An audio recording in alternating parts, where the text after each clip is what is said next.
A Daughter of the Snow by Jack London. Read by Don W. Jenkins. Chapter 1. All ready, Miss Welles, although I'm sorry we can't spare one of the steamer's boats.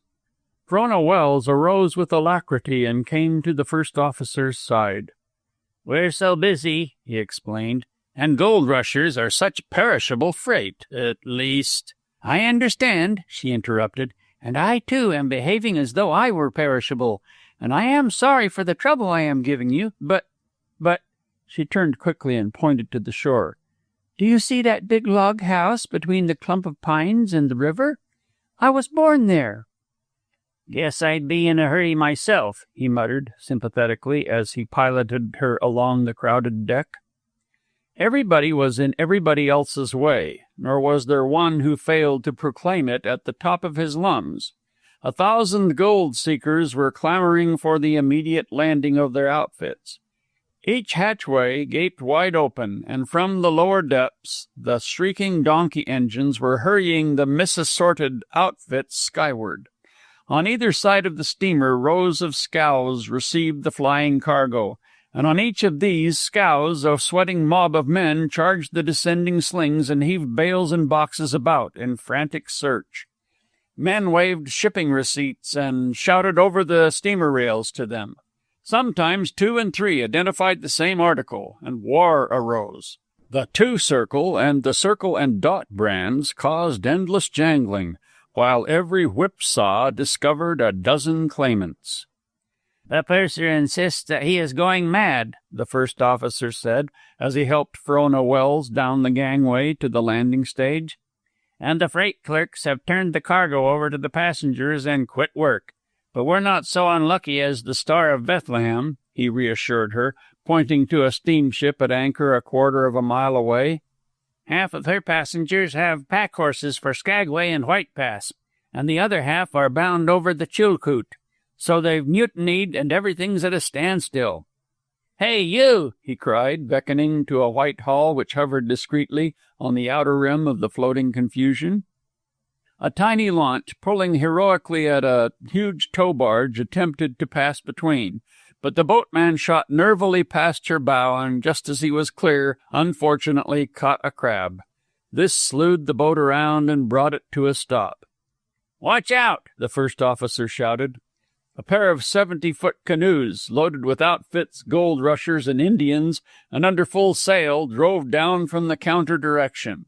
One of them veered sharply towards the landing stage, but the other pinched the white hull against the barge. The boatman had unshipped his oars in time, but his small craft groaned under the pressure and threatened to collapse. Whereat he came to his feet, and in short, nervous phrases consigned all canoemen and launch captains to eternal perdition. A man on the barge leaned over from above and baptized him with crisp and crackling oaths, while the whites and Indians in the canoe laughed derisively. "Ogwan!" one of them shouted. "Why don't you learn to row?" The boatman's fist landed on the point of his critic's jaw and dropped him stunned upon the heaped merchandise. Not content with this summary act, he proceeded to follow his fist into the other craft. The miner nearest him tugged vigorously at a revolver which had jammed in its shiny leather holster, while his brother Argonauts, laughing, waited the outcome. But the canoe was under way again, and the Indian helmsman drove the point of his paddle into the boatman's chest and hurled him backward into the bottom of the white hull. When the flood of oaths and blasphemy was at full tide, and violent assault and quick death seemed most imminent, the first officer had stolen a glance at the girl by his side. He had expected to find a shocked and frightened maiden countenance, and was not at all prepared for the flushed and deeply interested face which met his eyes. "I am sorry," he began, but she broke in as though annoyed by the interruption. No, not at all. I am enjoying it every bit, though I am glad that man's revolver stuck. If it had not—" "We might have been delayed in getting ashore," the first officer laughed, and therein displayed his tact. "That man is a robber," he went on, indicating the boatman, who had now shoved his oars into the water and was pulling alongside. "He agreed to charge only $20 for putting you ashore. Said he'd have made it $25 had it been a man. He's a pirate, mark me, and he will surely hang some day. $20 for a half-hour's work. Think of it." "Easy, sport, easy," cautioned the fellow in question, at the same time making an awkward landing and dropping one of his oars overside. "You've no call to be flinging names about," he added defiantly, wringing out his shirt-sleeve, wet from rescue of the oar. "You've got good ears, my man," began the first officer. "And a quick fist," the other snapped in. "And a ready tongue." "Need it in my business. No getting along without it among you sea sharks. Pirate, am I? And you with 1,000 passengers packed like sardines? Charge 'em double first-class passage, feed 'em steerage grub, and bunk 'em worse'n pigs. Pirate, eh? Me?" A red-faced man thrust his head over the rail above and began to bellow lustily. "I want my stock landed. Come up here, Mr. Thurston, now, right away. 50 cayuses of mine eating their heads off in this dirty kennel of yours, and it'll be a sick time you'll have if you don't hustle them ashore as fast as God'll let you. I'm losing $1,000 a day, and I won't stand it. Do you hear? I won't stand it. You robbed me right and left from the time you cleared dock in Seattle, and by the hinges of hell I won't stand it any more. I'll break this company as sure as my name's Thad Ferguson. Do you hear my spiel? I'm Thad Ferguson, and you can't come and see me any too quick for your health. Do you hear?" "Pirate, eh?" the boatman soliloquized. "Who, me?" Mr. Thurston waved his hand appeasingly at the red-faced man and turned to the girl. "I'd like to go ashore with you and as far as the store, but you see how busy we are. Goodbye, and a lucky trip to you. I'll tell off a couple of men at once and break out your baggage. Have it up at the store tomorrow morning, sharp." She took his hand lightly and stepped aboard. Her weight gave the leaky boat a sudden lurch, and the water hurled across the bottom boards to her shoe-tops, but she took it coolly enough, settling herself in the stern sheets and tucking her feet under her. "Hold on," the officer cried. "This will never do, Miss Welles. Come on back, and I'll get one of our boats over as soon as I can." "I'll see you in heaven first," retorted the boatman, shoving off. "Let go," he threatened. Mr. Thurston gripped tight hold of the gunwale, and as reward for his chivalry had his knuckles rapped sharply by the oar-blade. Then he forgot himself, and Miss Welles also, and swore fervently.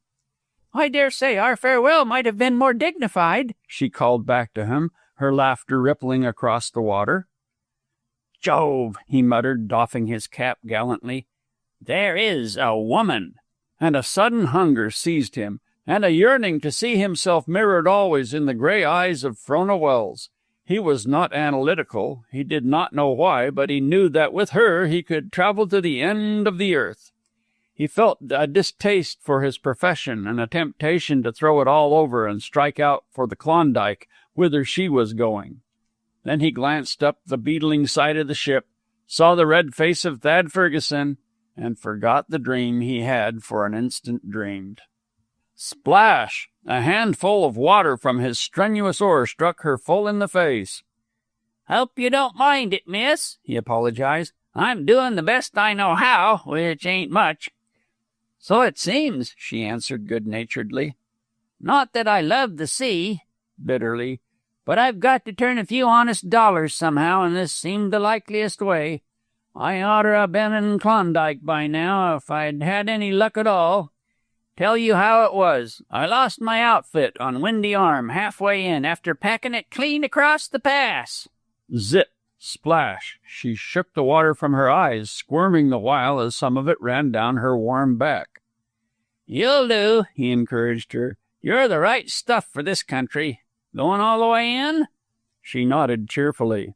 "Then you'll do. But as I was saying, after I lost my outfit, I hit back for the coast, being broke to hustle up another one. That's why I'm charging high-pressure rates. And I hope you don't feel sore at what I made you pay.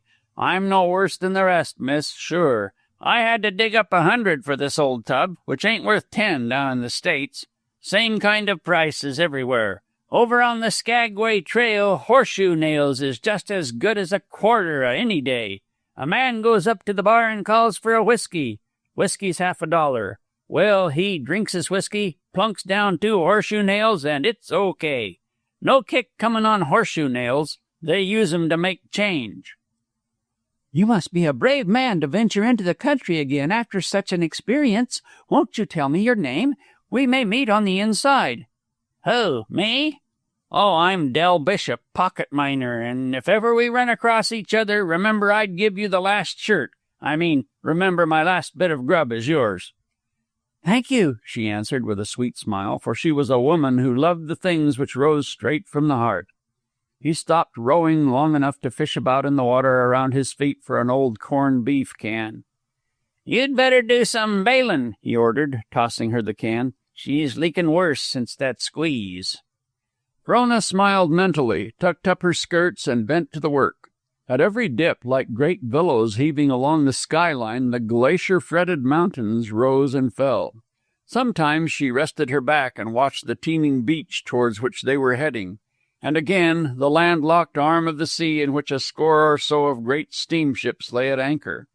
From each of these, to the shore and back again, flowed a steady stream of scows, launches, canoes, and all sorts of smaller craft. Man, the mighty toiler, reacting upon a hostile environment, she thought, going back in memory to the masters whose wisdom she had shared in lecture-room and midnight study.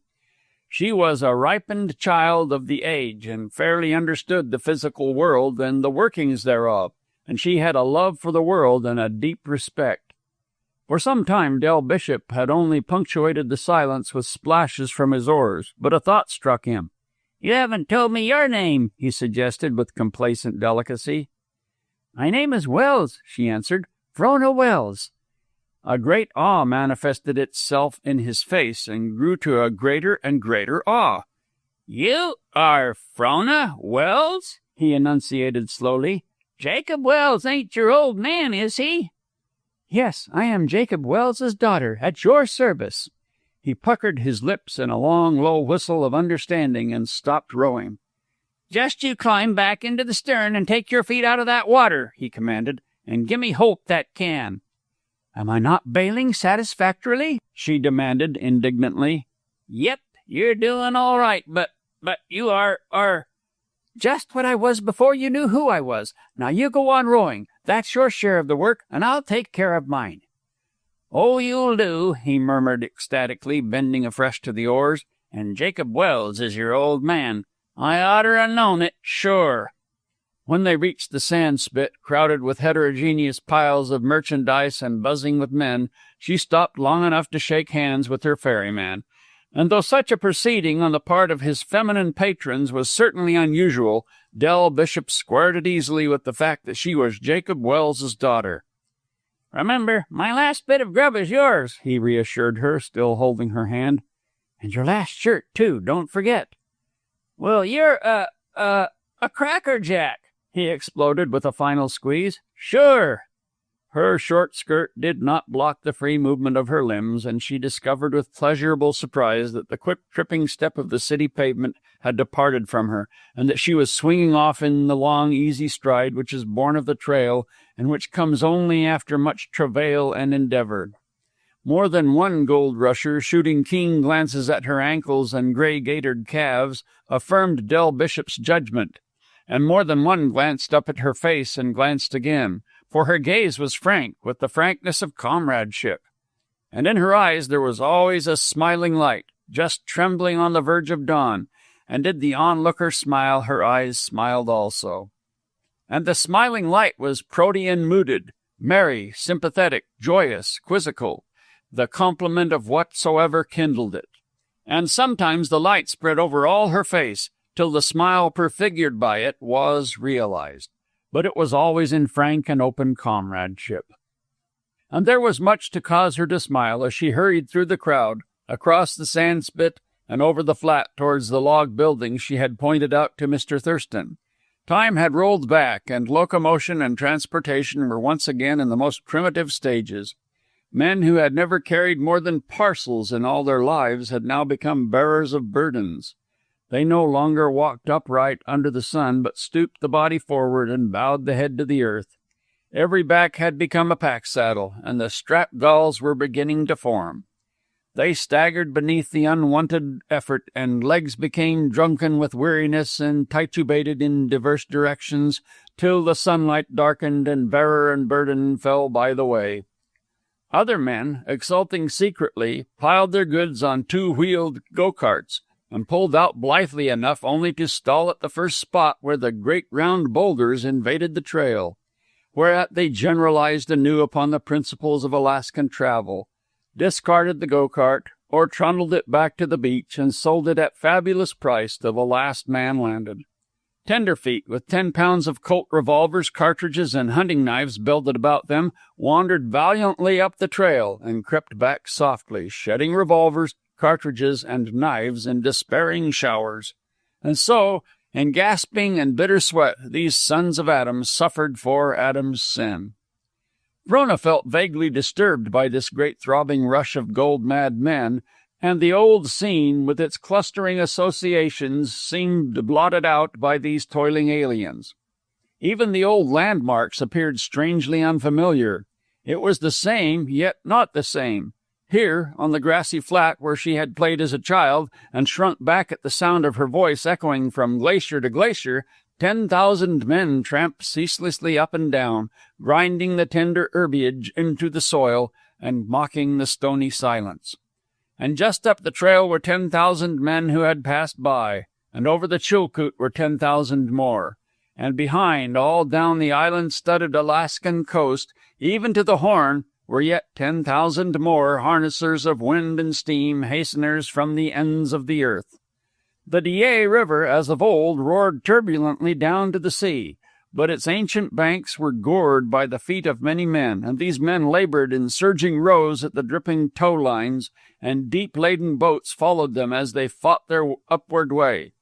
And the will of man strove with the will of the water, and the men laughed at the old Dyea River and gored its banks deeper for the men who were to follow. The doorway of the store, through which she had once run out and in, and where she had looked with awe at the unusual sight of a stray trapper or fur trader, was now packed with a clamorous throng of men.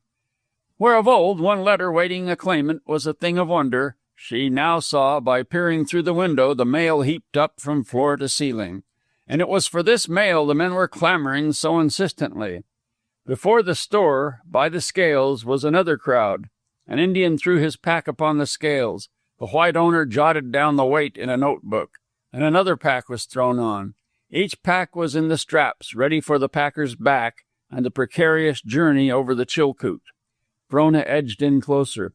She was interested in freights. She remembered in her day when the solitary prospector or trader had his outfit packed over for 6 cents, $120 a ton. The tenderfoot who was weighing up consulted his guidebook. 8 cents, he said to the Indian, whereupon the Indians laughed scornfully and chorused, 40 cents. A pained expression came into his face, and he looked about him anxiously. The sympathetic light in Frona's eyes caught him, and he regarded her with intent blankness. In reality, he was busy reducing a 3-ton outfit to terms of cash at $40 per hundredweight. $24 for 30 miles, he cried. What can I do? Frona shrugged her shoulders. You'd better pay them the 40 cents, she advised, else they'll take off their straps. The man thanked her, but instead of taking heed went on with his haggling. One of the Indians stepped up and proceeded to unfasten his pack straps. The tenderfoot wavered, but just as he was about to give in, the packers jumped the price on him to 45 cents. He smiled after a sickly fashion and nodded his head in token of surrender. But another Indian joined the group and began whispering excitedly. A cheer went up, and before the man could realize it, they had jerked off their straps and departed, spreading the news as they went that freight to Lake Linderman was 50 cents. Of a sudden, the crowd before the store was perceptibly agitated. Its members whispered excitedly one to another, and all their eyes were focused upon 3 men approaching from up the trail. The trio were ordinary-looking creatures, ill-clad and even ragged. In a more stable community, their apprehension by the village constable and arrest for vagrancy would have been immediate. French Louis, the tenderfeet whispered and passed the word along. Owns 3 Eldorado claims in a block, the man next to Frona confided to her. Worth 10 millions at the very least." French Louis, striding a little in advance of his companions, did not look it. He had parted company with his hat somewhere along the route, and a frayed silk handkerchief was wrapped carelessly about his head. And for all his 10 millions, he carried his own traveling pack on his broad shoulders. "And that one, the one with the beard, that's Swiftwater Bill, another of the Eldorado kings." "How do you know?" Frona asked doubtingly. "No," the man exclaimed. "No? Why, his picture has been in all the papers for the last 6 weeks. See?" He unfolded a newspaper. "And a pretty good likeness, too. I've looked at it so much I'd know his mug among 1,000. "Then who is the third one?" she queried, tacitly accepting him as a font of authority. Her informant lifted himself on his toes to see better. "I don't know," he confessed sorrowfully, then tapped the shoulder of the man next to him.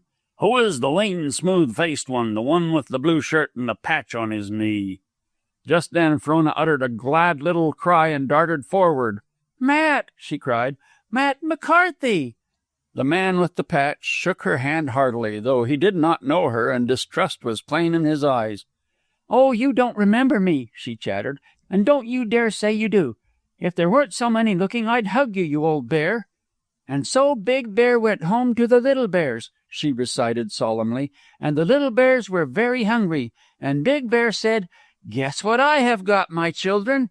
And one little bear guessed berries, and one little bear guessed salmon, and t'other little bear guessed porcupine. Then Big Bear laughed, whoof, whoof, and said, 'A nice big fat man.'" As he listened, recollection avowed itself in his face, and when she had finished, his eyes wrinkled up, and he laughed a peculiar, laughable, silent laugh. "Sure, and it's well I know ye," he explained. "But for the life of me, I can't put me finger on ye." She pointed into the store and watched him anxiously. "Now I have ye." He drew back and looked her up and down, and his expression changed to disappointment.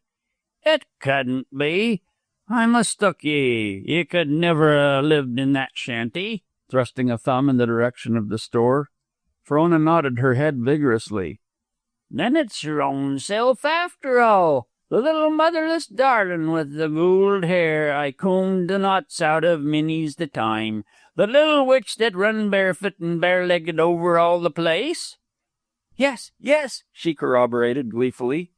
"The little divil that stole the dog team and went over the pass in the dead of winter for to see where the world come to and end on the other side, just because old Matt McCarthy was after telling her fairy stories?" "Oh, Matt, dear old Matt, remember the time I went swimming with the Siwash girls from the Indian camp?" "And I dragged ye out by the hair of your head." "And lost one of your new rubber boots." "And sure I do. And a most shocking and immodest affair it was. And the boots was worth $10 over your father's counter." "And then you went away over the pass to the inside, and we never heard a word of you. Everybody thought you dead." "Well, I recollect the day, and ye cried in me arms and wouldn't kiss your old Matt goodbye. But ye did in the end," he exclaimed triumphantly, "when ye saw I was goin' to lave ye for sure. What a wee thing you were." "I was only 8.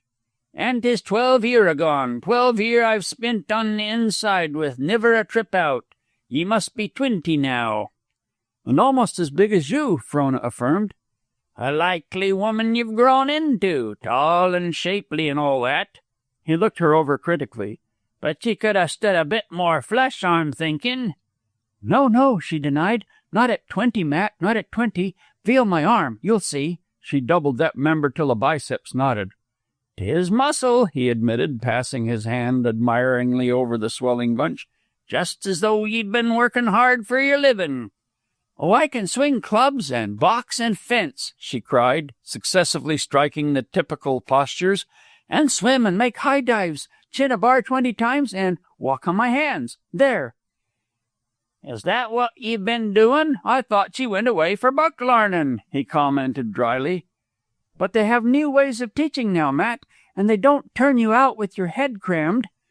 "And your legs that spindly they can't carry it all? Well, then I forgive ye your muscle." "But how about yourself, Matt?" Frona asked. How has the world been to you these 12 years? Behold, he spread his legs apart, threw his head back and his chest out.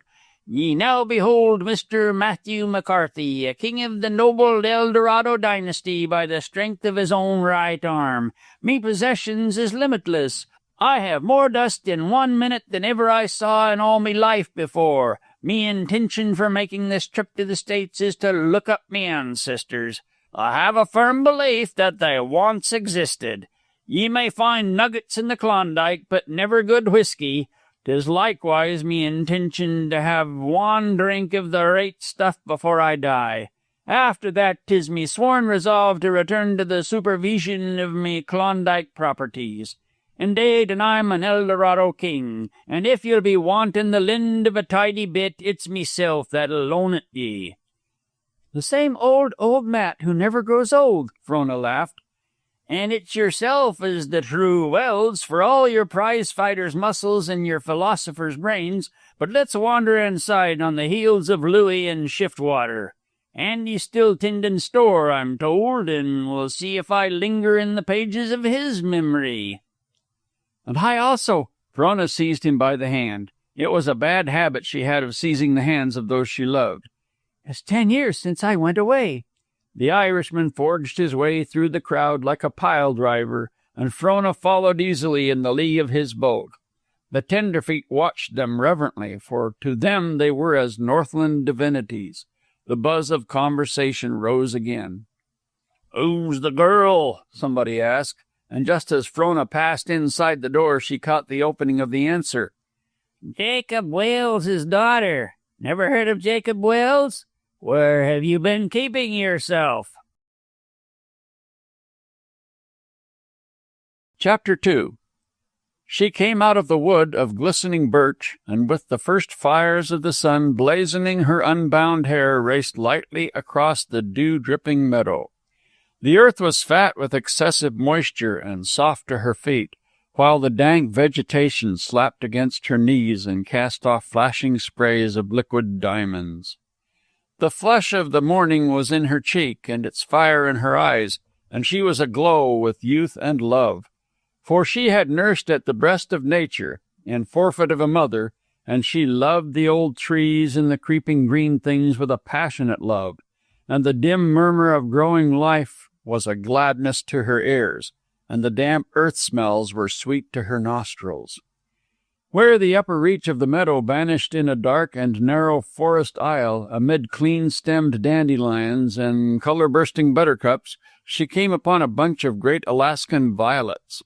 Throwing herself at full length, she buried her face in the fragrant coolness, and with her hands drew the purple heads in circling splendor about her own.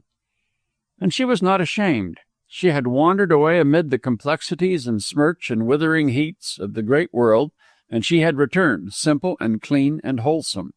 And she was glad of it as she lay there, slipping back to the old days when the universe began and ended at the skyline, and when she journeyed over the past to behold the abyss. It was a primitive life, that of her childhood, with few conventions, but such as there were, stern ones, and they might be epitomized, as she had read somewhere in her later years, as the faith of food and blanket. This faith had her father kept, she thought, remembering that his name sounded well on the lips of men. And this was the faith she had learned, the faith she had carried with her across the abyss and into the world, where men had wandered away from the old truths and made themselves selfish dogmas and casuistries of the subtlest kinds, the faith she had brought back with her still fresh and young and joyous. And it was all so simple, she had contended. Why should not their faith be as her faith, the faith of food and blanket, the faith of trail and hunting camp, the faith with which strong, clean men face the quick danger and sudden death by field and flood? Why not the faith of Jacob Welles, of Matt McCarthy, of the Indian boys she had played with, of the Indian girls she had led to Amazonian war, of the very wolf dogs straining in the harnesses and running with her across the snow? It was healthy, it was real, it was good, she thought, and she was glad. The rich notes of a robin saluted her from the birchwood and opened her ears to the day.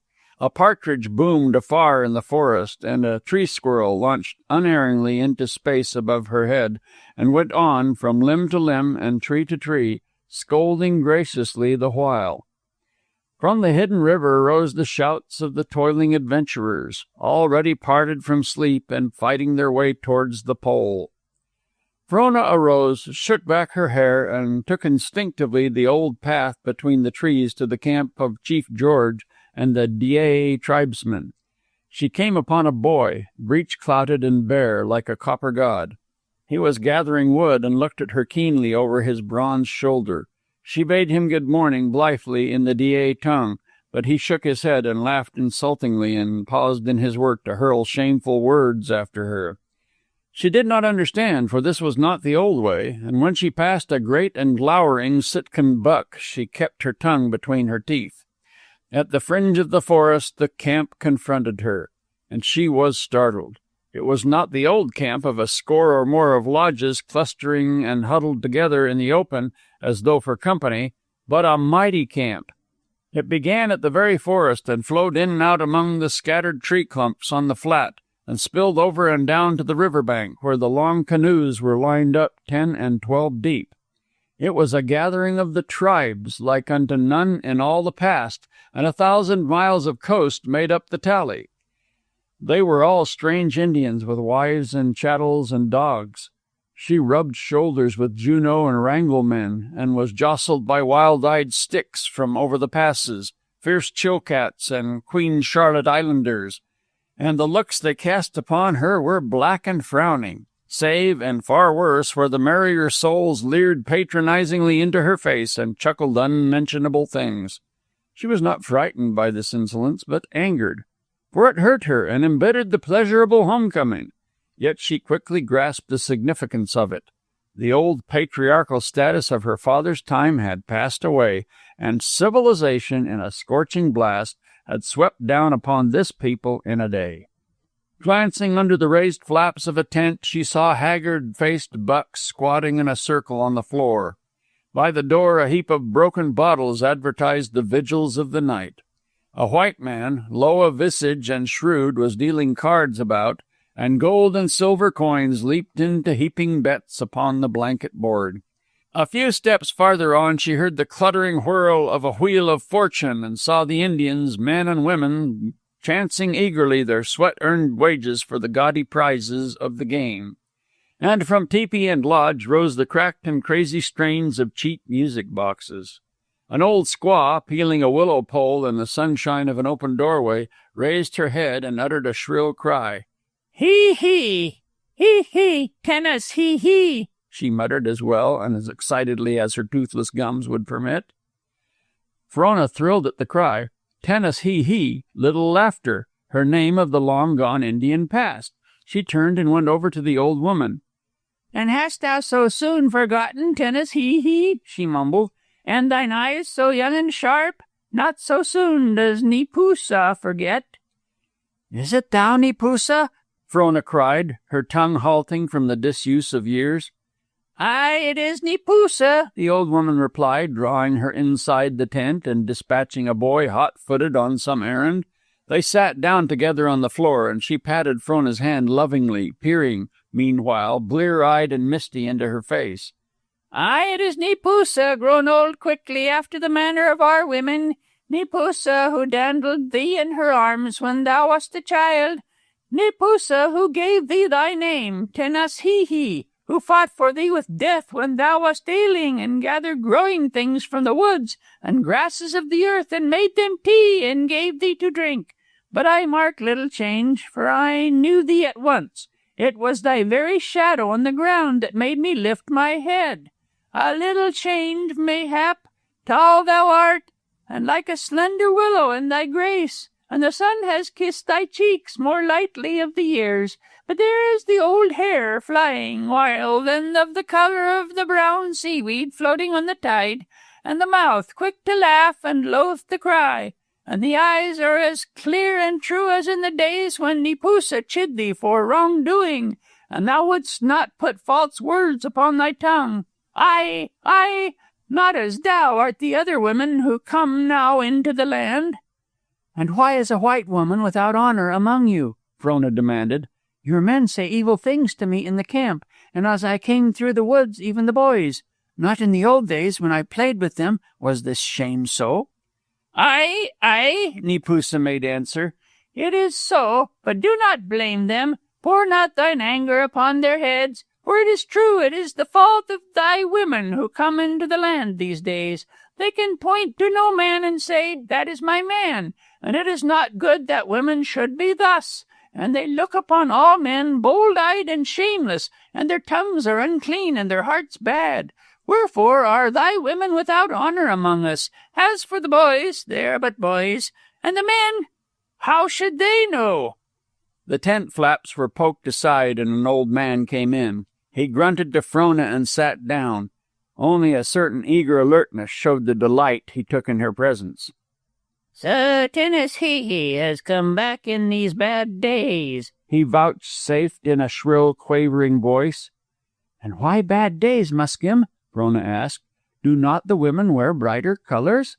Are not the bellies fuller with flour and bacon and white man's grub? Do not the young men contrive great wealth, what of their pack straps and paddles? And art thou not remembered with the ancient offerings of meat and fish and blanket? Why bad days, Muskim?"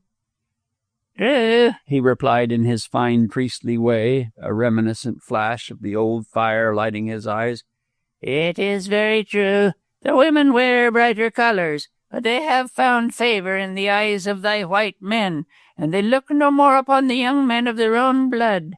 Wherefore the tribe does not increase, nor do the little children longer clutter the way of our feet.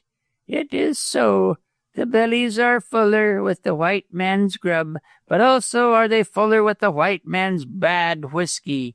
Nor could it be otherwise that the young men contrive great wealth, but they sit by night over the cards, and it passes from them, and they speak harsh words one to another, and in anger blows are struck, and there is bad blood between them. As for old Muscom, there are few offerings of meat and fish and blanket, for the young women have turned aside from the old paths, nor do the young men longer honor the old totems and the old gods. So these are bad days, Tennessee, and they behold old Muscom go down in sorrow to the grave." "Aye, it is so," wailed Neepusa.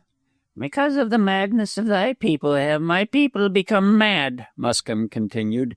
"They come over the salt sea like the waves of the sea, thy people, and they go. Who knoweth where?"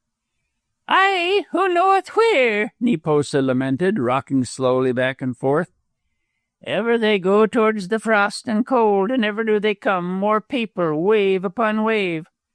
Aye, into the frost and cold. It is a long way and dark and cold." She shivered, then laid a sudden hand on Frona's arm.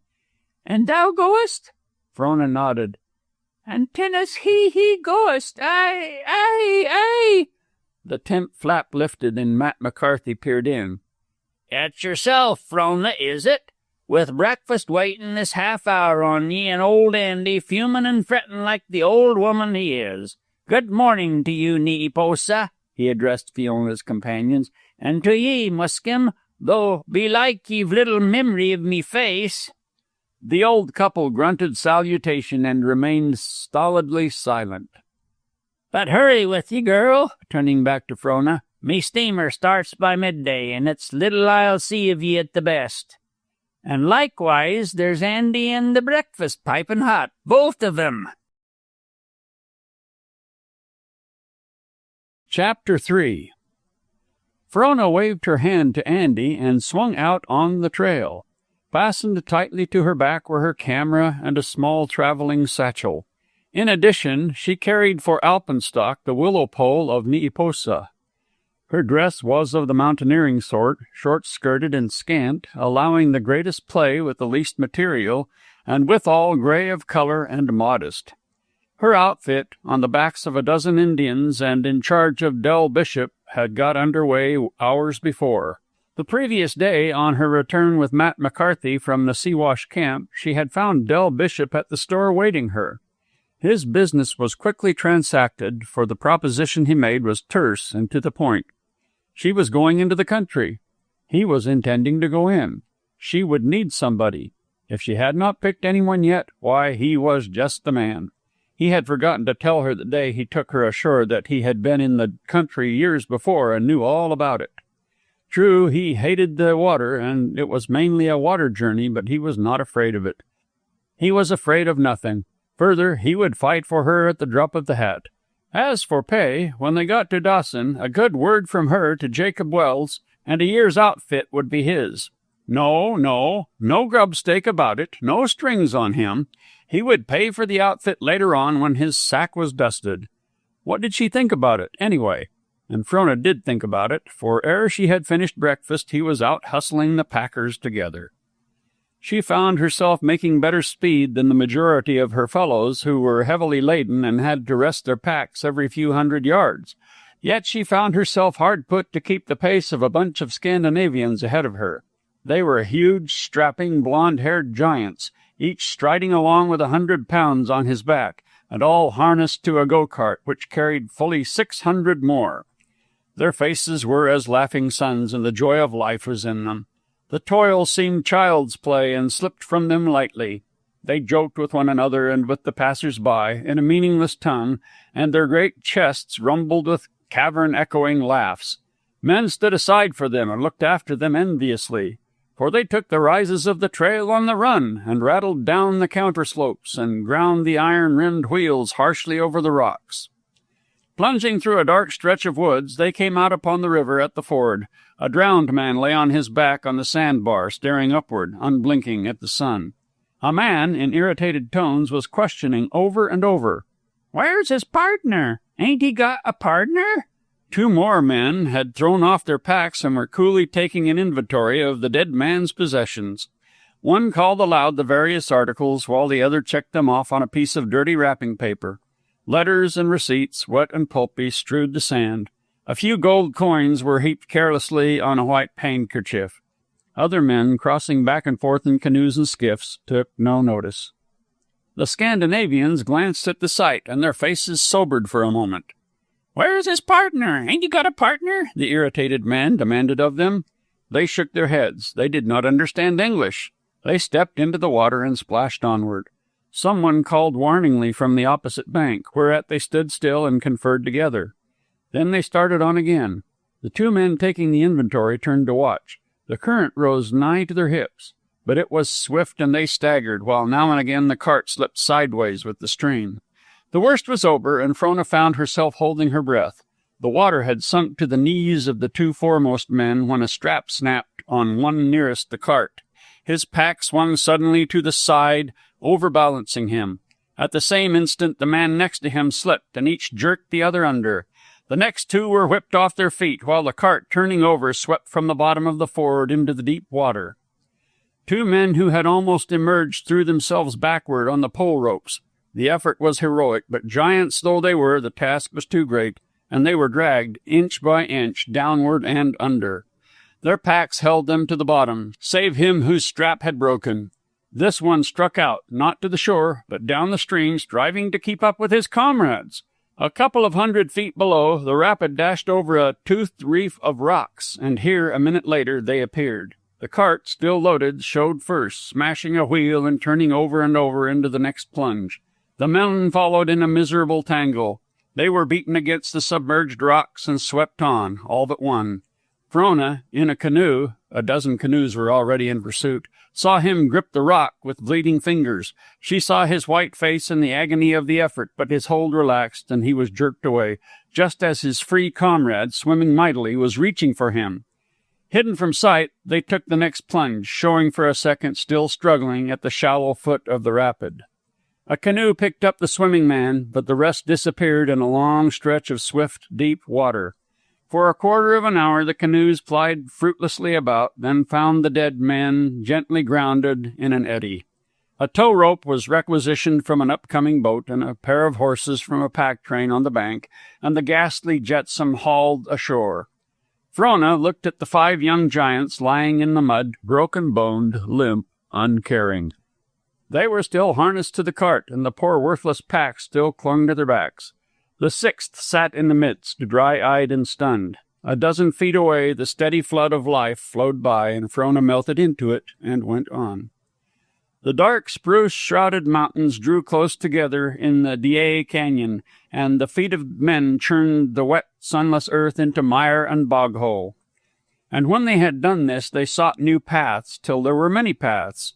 And on such a path Frona came upon a man spread carelessly in the mud. He lay on his side, legs apart, and one arm buried beneath him, pinned down by a bulky pack. His cheek was pillowed restfully in the ooze, and on his face there was an expression of content. He brightened when he saw her, and his eyes twinkled cheerily.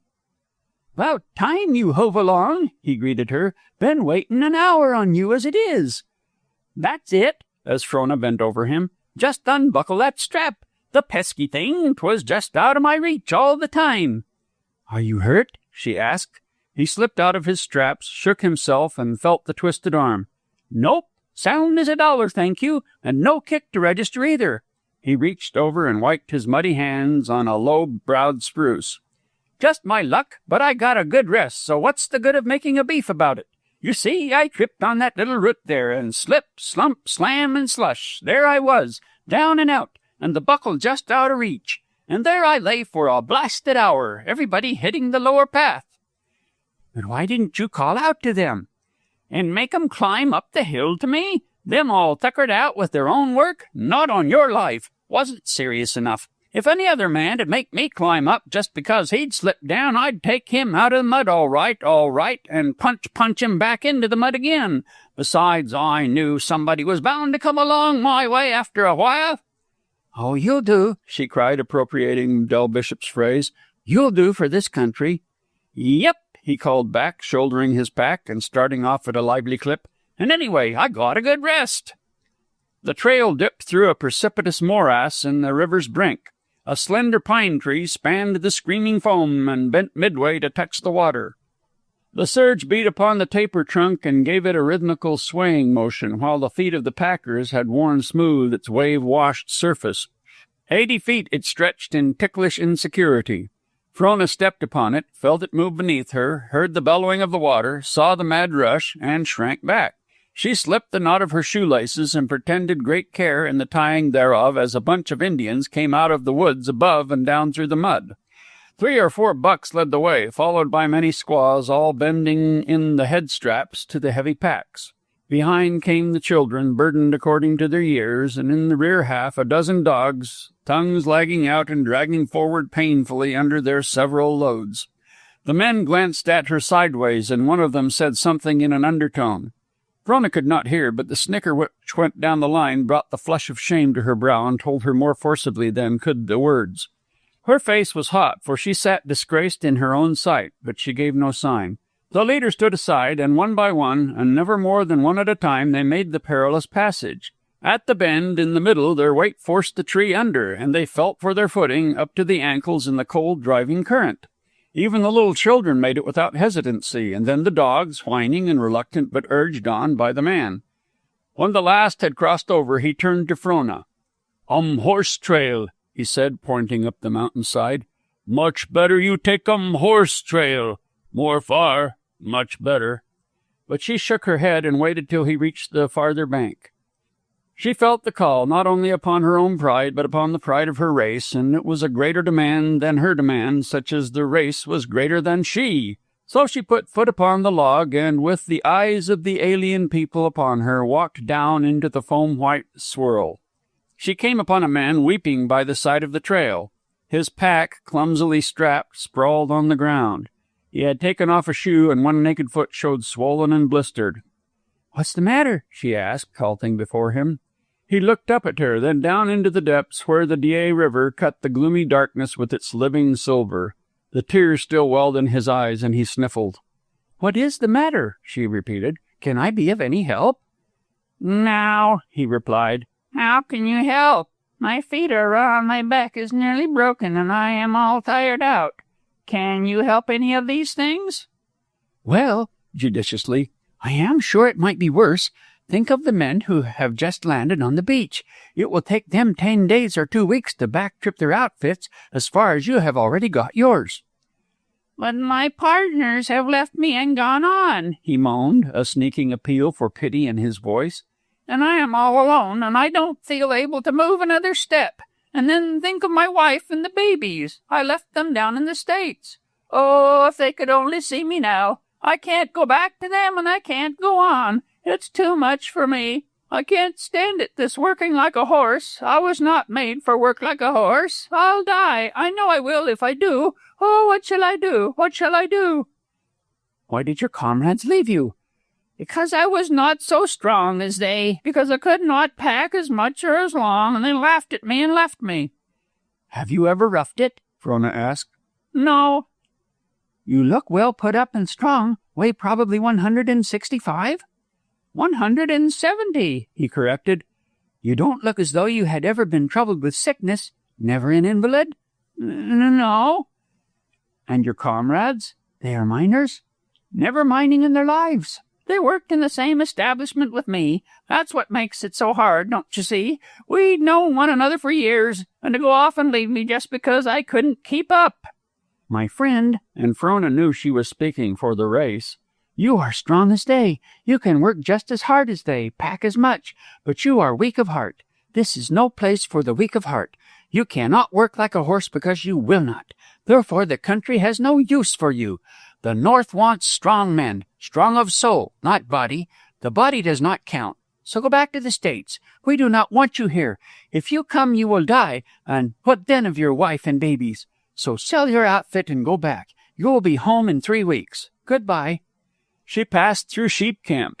Somewhere above, a mighty glacier, under the pent pressure of a subterranean reservoir, had burst asunder and hurled 100,000 tons of ice and water down the rocky gorge.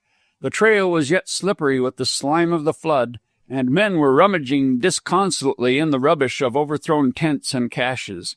But here and there they worked with nervous haste, and the stark corpses by the trail-side attested dumbly to their labor. A few hundred yards beyond, the work of the rush went on uninterrupted. Men rested their packs on jutting stones, swapped escapes whilst they regained their breath, then stumbled on to their toil again. The midday sun beat down upon the stone scales. The forest had given up the struggle, and the dizzying heat recoiled from the unclothed rock. On either side rose the ice-marred ribs of earth, naked and strenuous under their nakedness. Above towered storm-beaten Chilkoot. Up its gaunt and ragged front crawled a slender string of men. But it was an endless string. It came out of the last fringe of dwarfed shrub below, drew a black line across a dazzling stretch of ice, and filed past Frona where she ate her lunch by the way.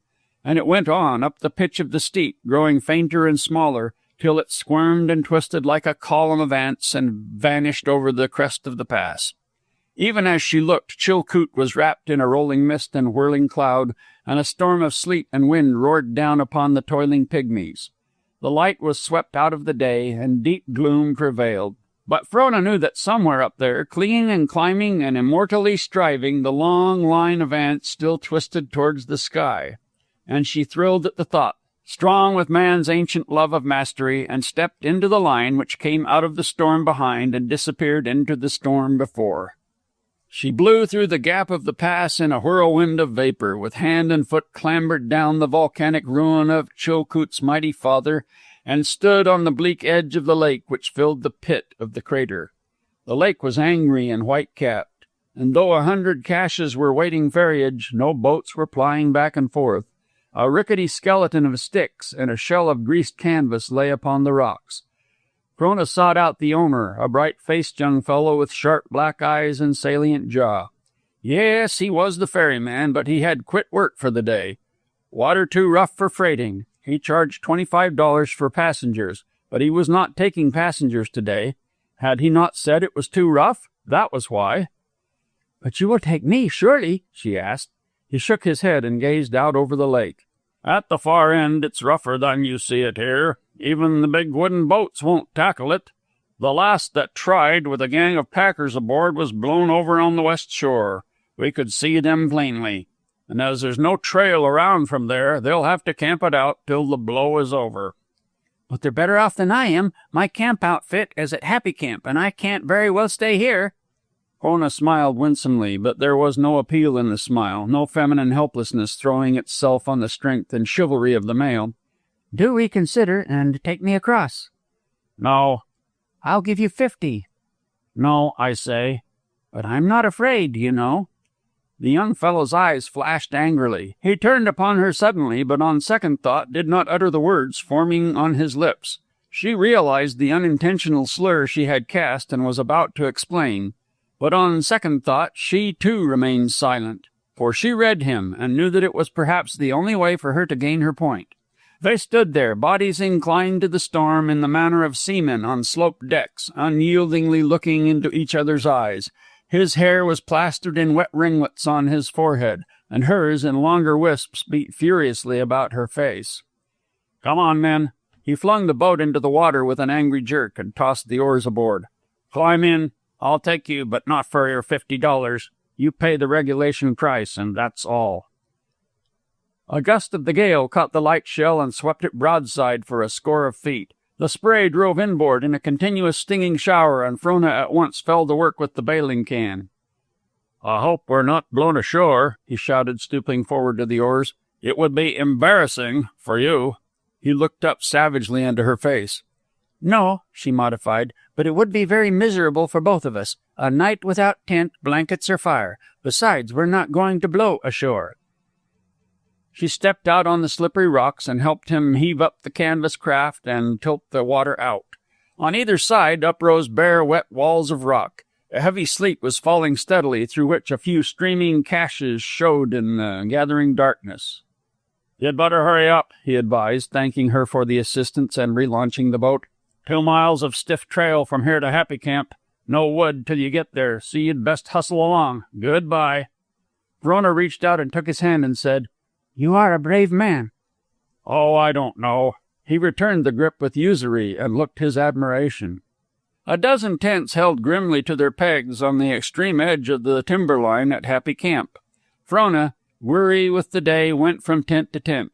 Her wet skirts clung heavily to her tired limbs while the wind buffeted her brutally about. Once, through a canvas wall, she heard a man apostrophizing gorgeously and felt sure that it was Del Bishop. But a peep into the interior told a different tale, so she wandered fruitlessly on till she reached the last tent in the camp. She untied the flap and looked in. A spluttering candle showed the one occupant, a man down on his knees and blowing lustily into the firebox of a smoky Yukon stove. Chapter 4. She cast off the lower flap fastenings and entered. The man still blew into the stove, unaware of his company. Frona coughed, and he raised a pair of smoke-reddened eyes to hers. "Certainly," he said, casually enough.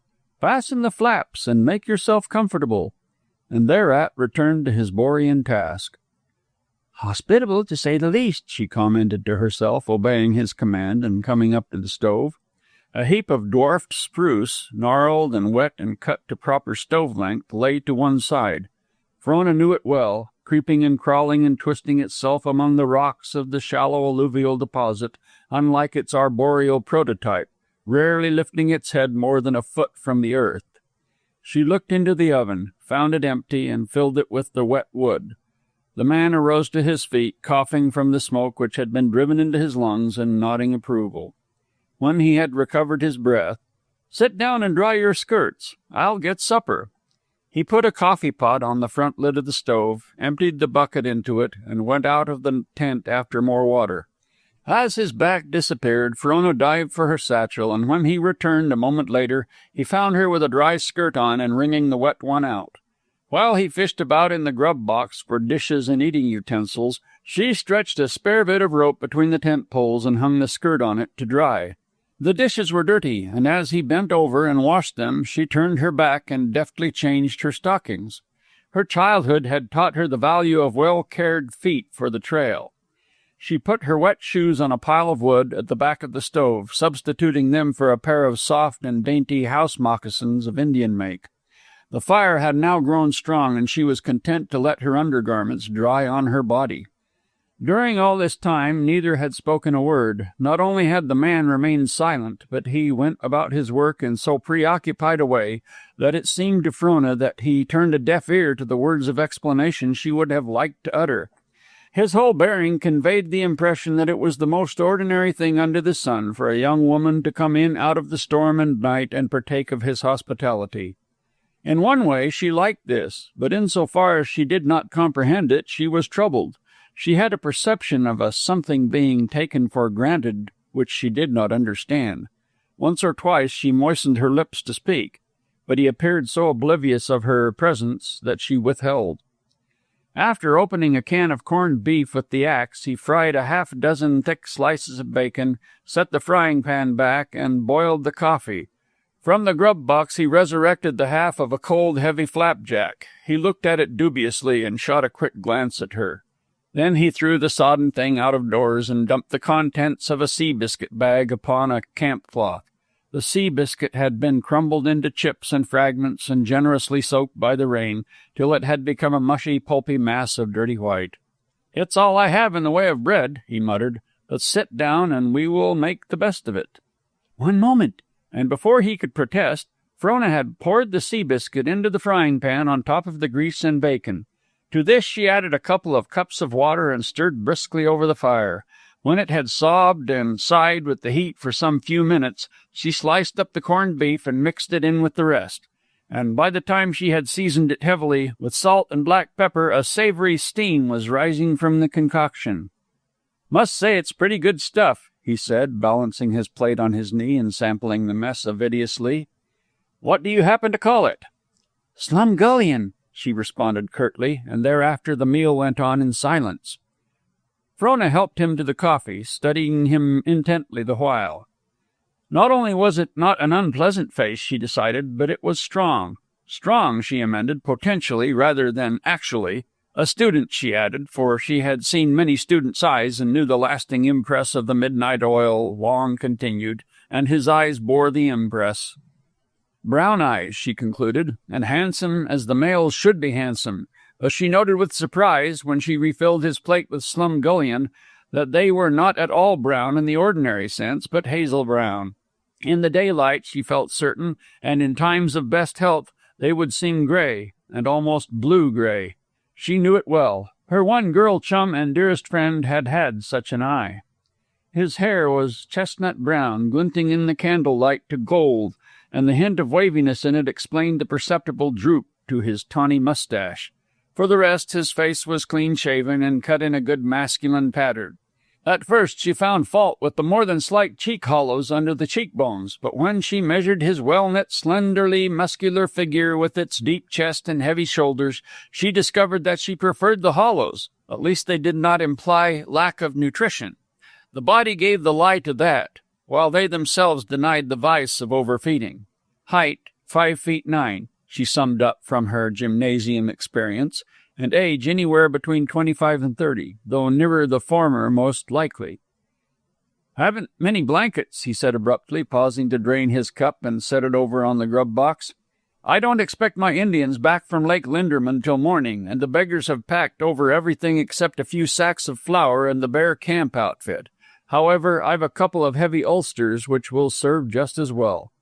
He turned his back as though he did not expect a reply and untied a rubber-covered roll of blankets. Then he drew the 2 ulsters from a clothes bag and threw them down on the bedding. "Vaudeville artist, I suppose?" He asked the question seemingly without interest, as though to keep the conversation going, and in fact as if he knew the stereotyped answer beforehand. But to Frona the question was like a blow in the face. She remembered Neeposa's philippic against the white women who were coming into the land, and realized the falseness of her position and the way in which he looked upon her. But he went on before she could speak. "Last night I had 2 vaudeville queens and 3 the night before, only there was more betting then. It's unfortunate, isn't it, the aptitude they display in getting lost from their outfits? Yet somehow I have failed to find any lost outfits so far. And they all are queens, it seems. No understudies or minor turns about them. No, no. And I presume you are a queen, too?" The too ready blood sprayed her cheek, and this made her angrier than did he, for whereas she was sure of the steady grip she had on herself, her flushed face betokened a confusion which did not really possess her. "No," she answered coolly. "I am not a vaudeville artist." He tossed several sacks of flour to one side of the stove without replying, and made of them the foundation of a bed, and with the remaining sacks he duplicated the operation on the opposite side of the stove. "But you are some kind of an artist, then," he insisted when he had finished, with an open contempt on the artist. "Unfortunately, I am not any kind of an artist at all." He dropped the blanket he was folding and straightened his back. Hitherto he had no more than glanced at her, but now he scrutinized her carefully, every inch of her, from head to heel and back again, the cut of her garments and the very way she did her hair, and he took his time about it. "Oh, I beg pardon," was his verdict, followed by another stare. "Then you are a very foolish woman, dreaming of fortune and shutting your eyes to the dangers of the pilgrimage. It is only meet that two kinds of women come into this country, those who by virtue of wifehood and daughterhood are respectable, and those who are not respectable. Vaudeville stars and artists, they call themselves for the sake of decency, and out of courtesy we countenance it. Yes, yes, I know, but remember, the women who come over the trail must be one or the other. There is no middle course, and those who attempt it are bound to fail. So you are a very, very foolish girl, and you had better turn back while there is yet a chance. If you will view it in the light of a loan from a stranger, I will advance your passage back to the States, and start an Indian over the trail with you tomorrow for DA. Once or twice Frona had attempted to interrupt him, but he had waved her imperatively to silence with his hand. "I thank you," she began, but he broke in. "Oh, not at all, not at all."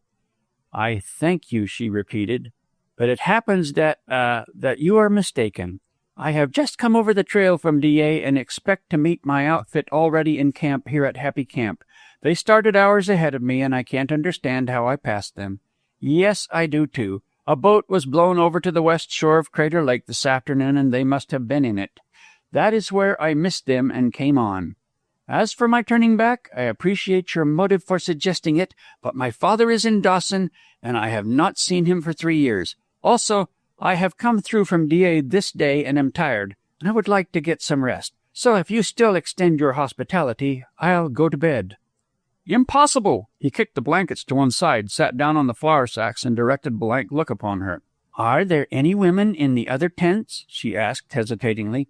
"I did not see any, but I may have overlooked." "A man and his wife were, but they pulled stakes this morning. No, there are no other women except 2 or 3 in a tent, which will not do for you." "Do you think I am afraid of their hospitality?" she demanded hotly. "As you said, they are women."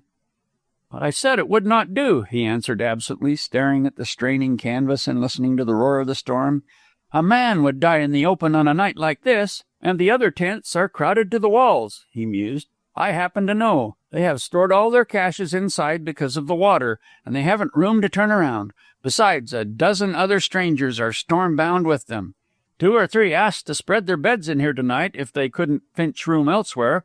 Evidently they have, but that does not argue that there is any surplus space left. And anyway," he broke off helplessly. The inevitableness of the situation was growing. "Can I make Deepwater Lake tonight?" Frona asked, forgetting herself to sympathize with him, then becoming conscious of what she was doing and bursting into laughter. "But you couldn't ford the river in the dark." He frowned at her levity. "And there are no camps between."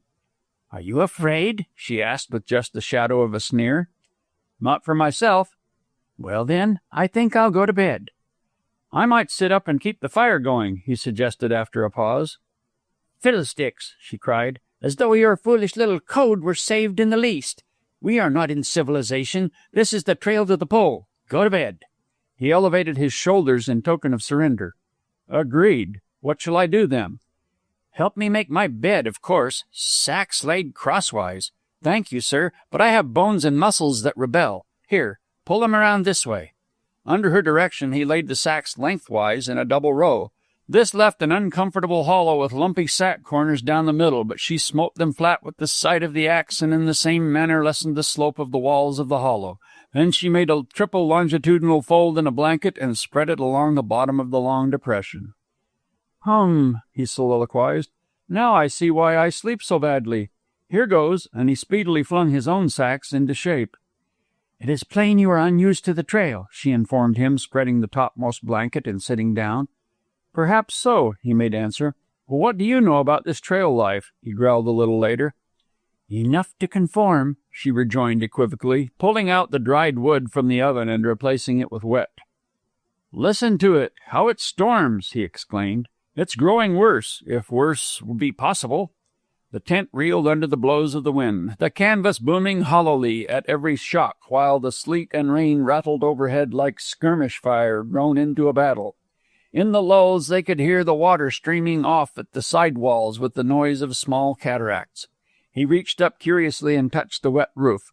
A burst of water followed instantly at the point of contact and coursed down upon the grub box. "You mustn't do that," Frona cried, springing to her feet. She put her finger on the spot and, pressing tightly against the canvas, ran it down to the side wall. The leak at once stopped. "You mustn't do it, you know," she reproved.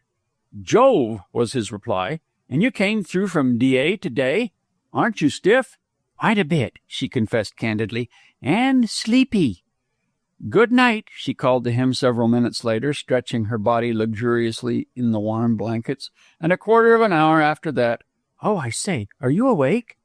"Yes," his voice came muffled across the stove. "What is it?" "Have you the shavings cut?" "Shavings?" he queried sleepily. "What shavings?" "For the fire in the morning, of course, so get up and cut them." He obeyed without a word, but ere he was done she had ceased to hear him. The ubiquitous bacon was abroad in the air when she opened her eyes. Day had broken, and with it the storm. The wet sun was shining cheerily over the drenched landscape, and in at the widespread flaps. Already work had begun, and groups of men were filing past under their packs.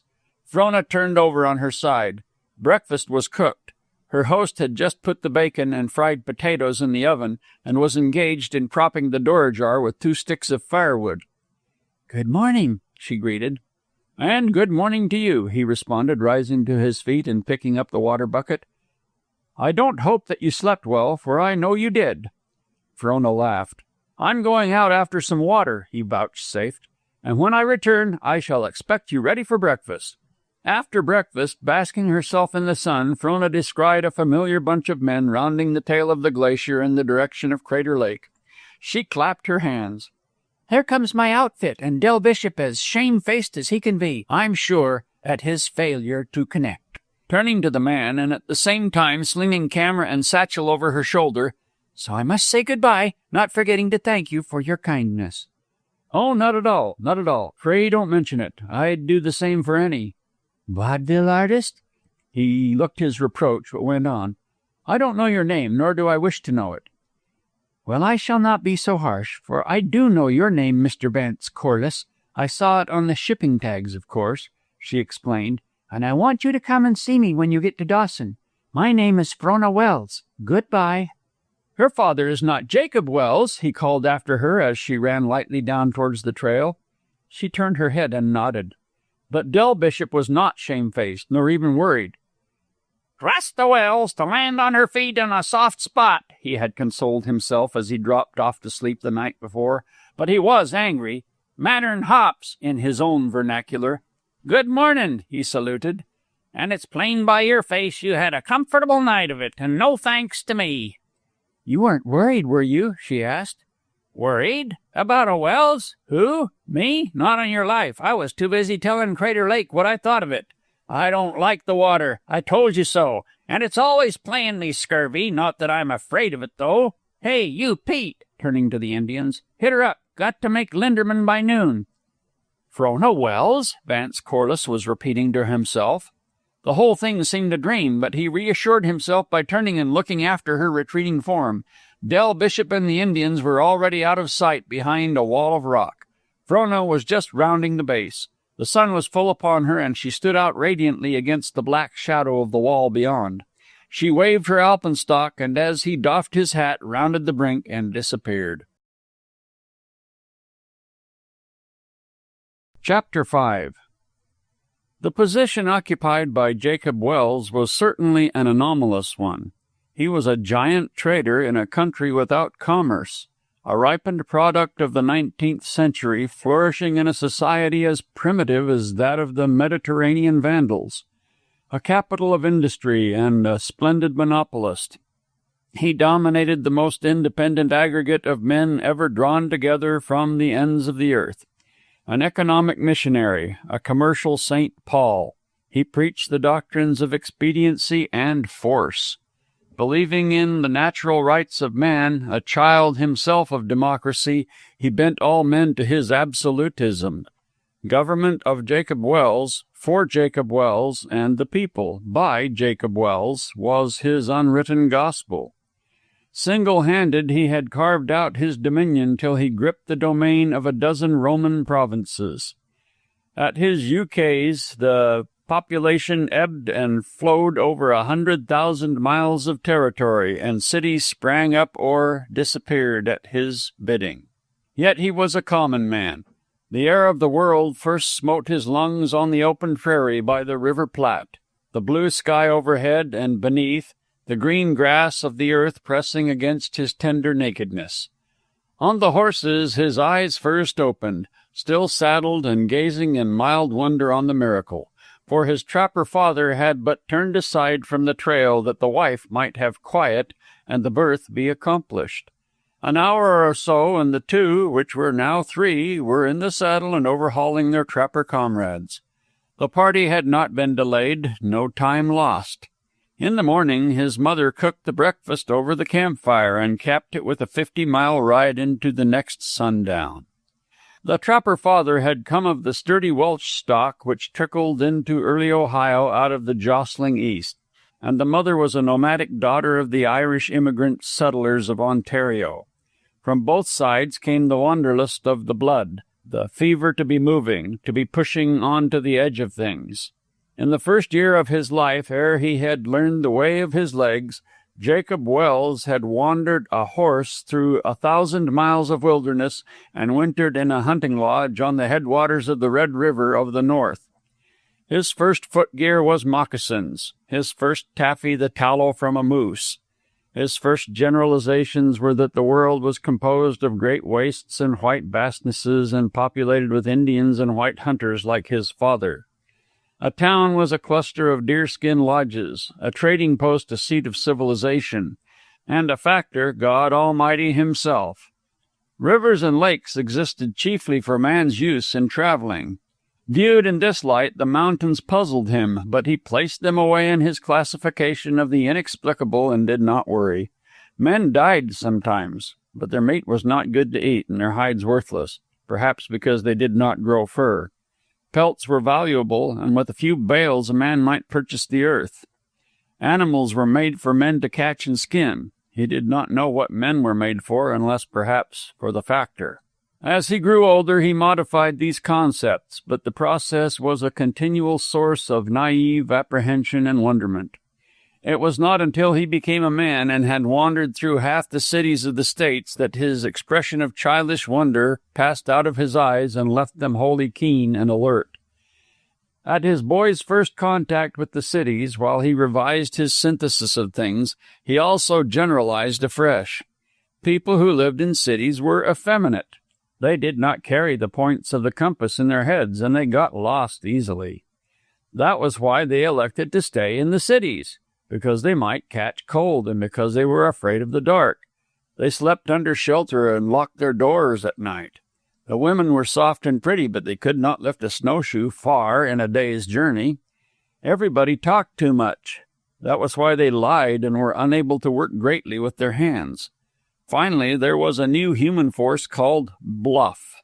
A man who made a bluff must be dead sure of it or else be prepared to back it up.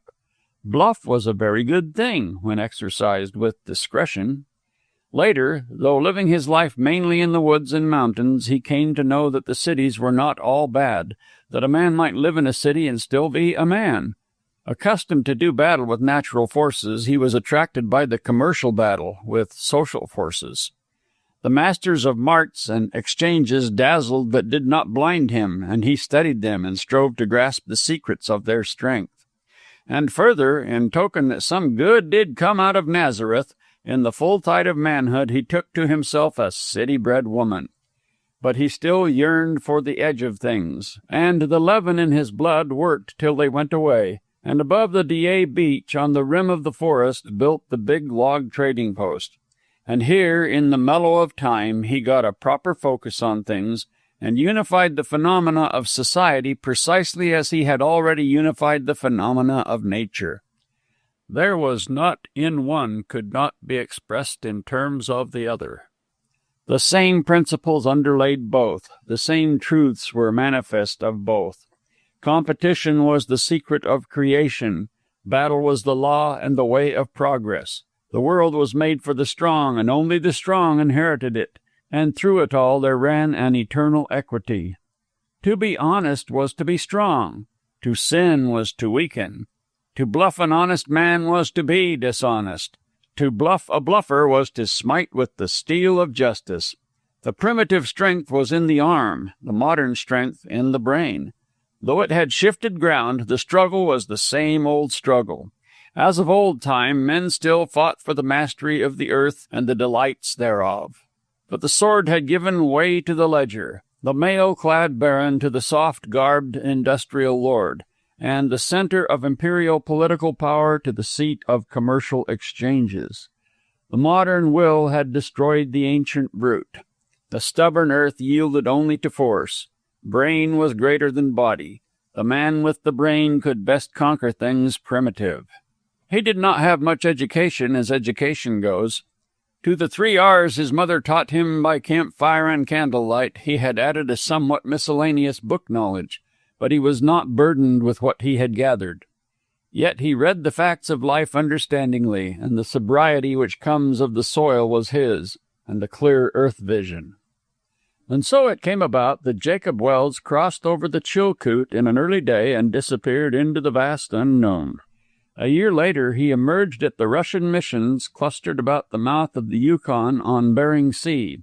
He had journeyed down a river 3,000 miles long. He had seen things and dreamed a great dream. But he held his tongue and went to work. And one day the defiant whistle of a crazy stern-wheel tub saluted the midnight sun on the dank river stretch by Fort Yukon. It was a magnificent adventure. How he achieved it only Jacob Welse can tell.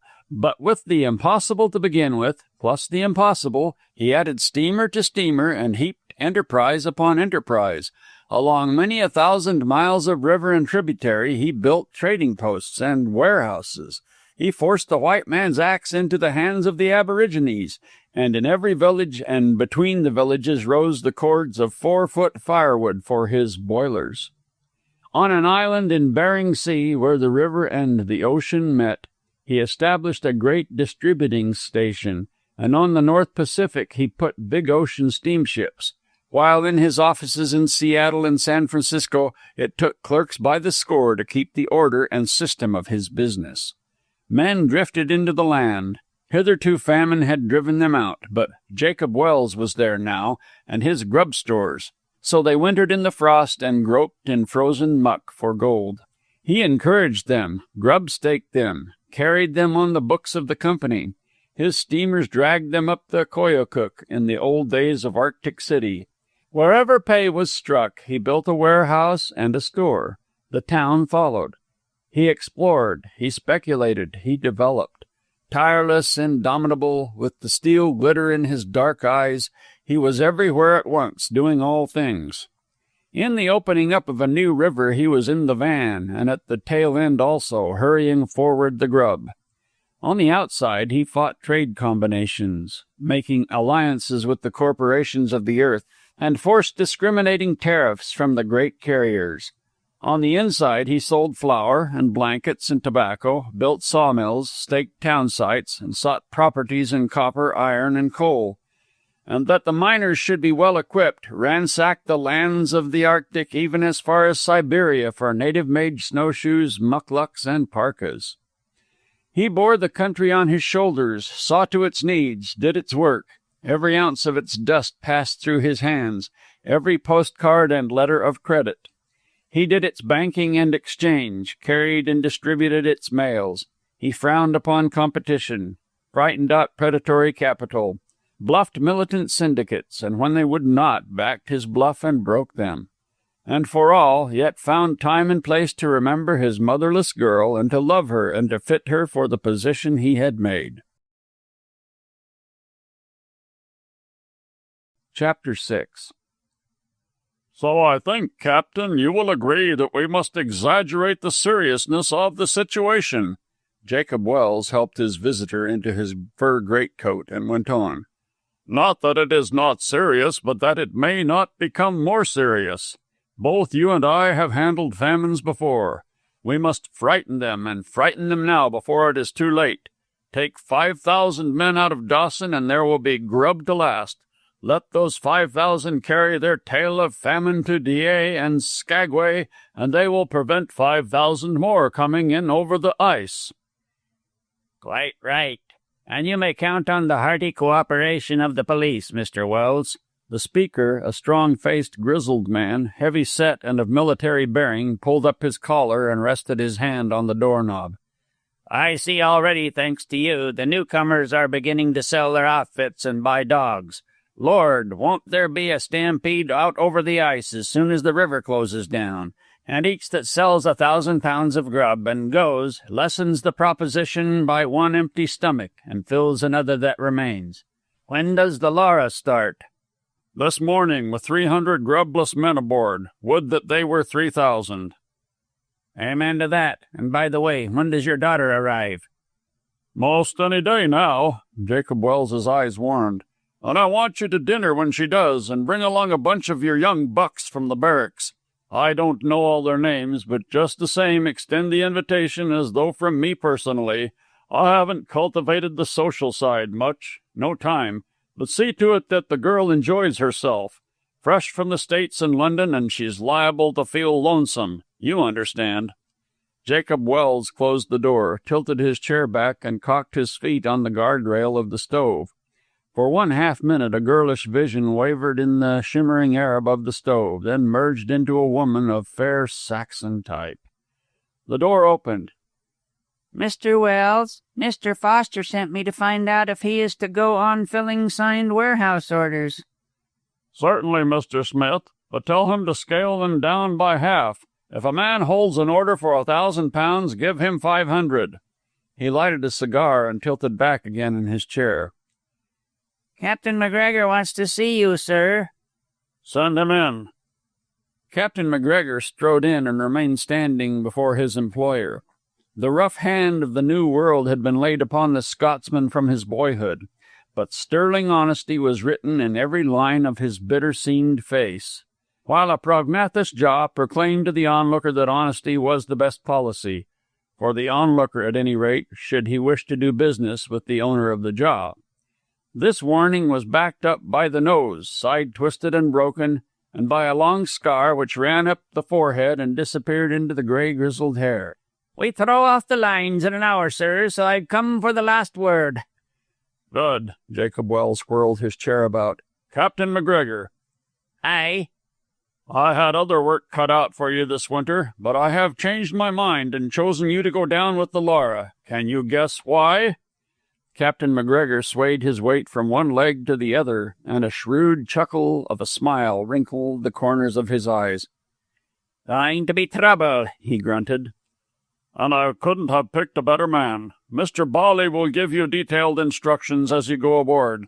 But let me say this.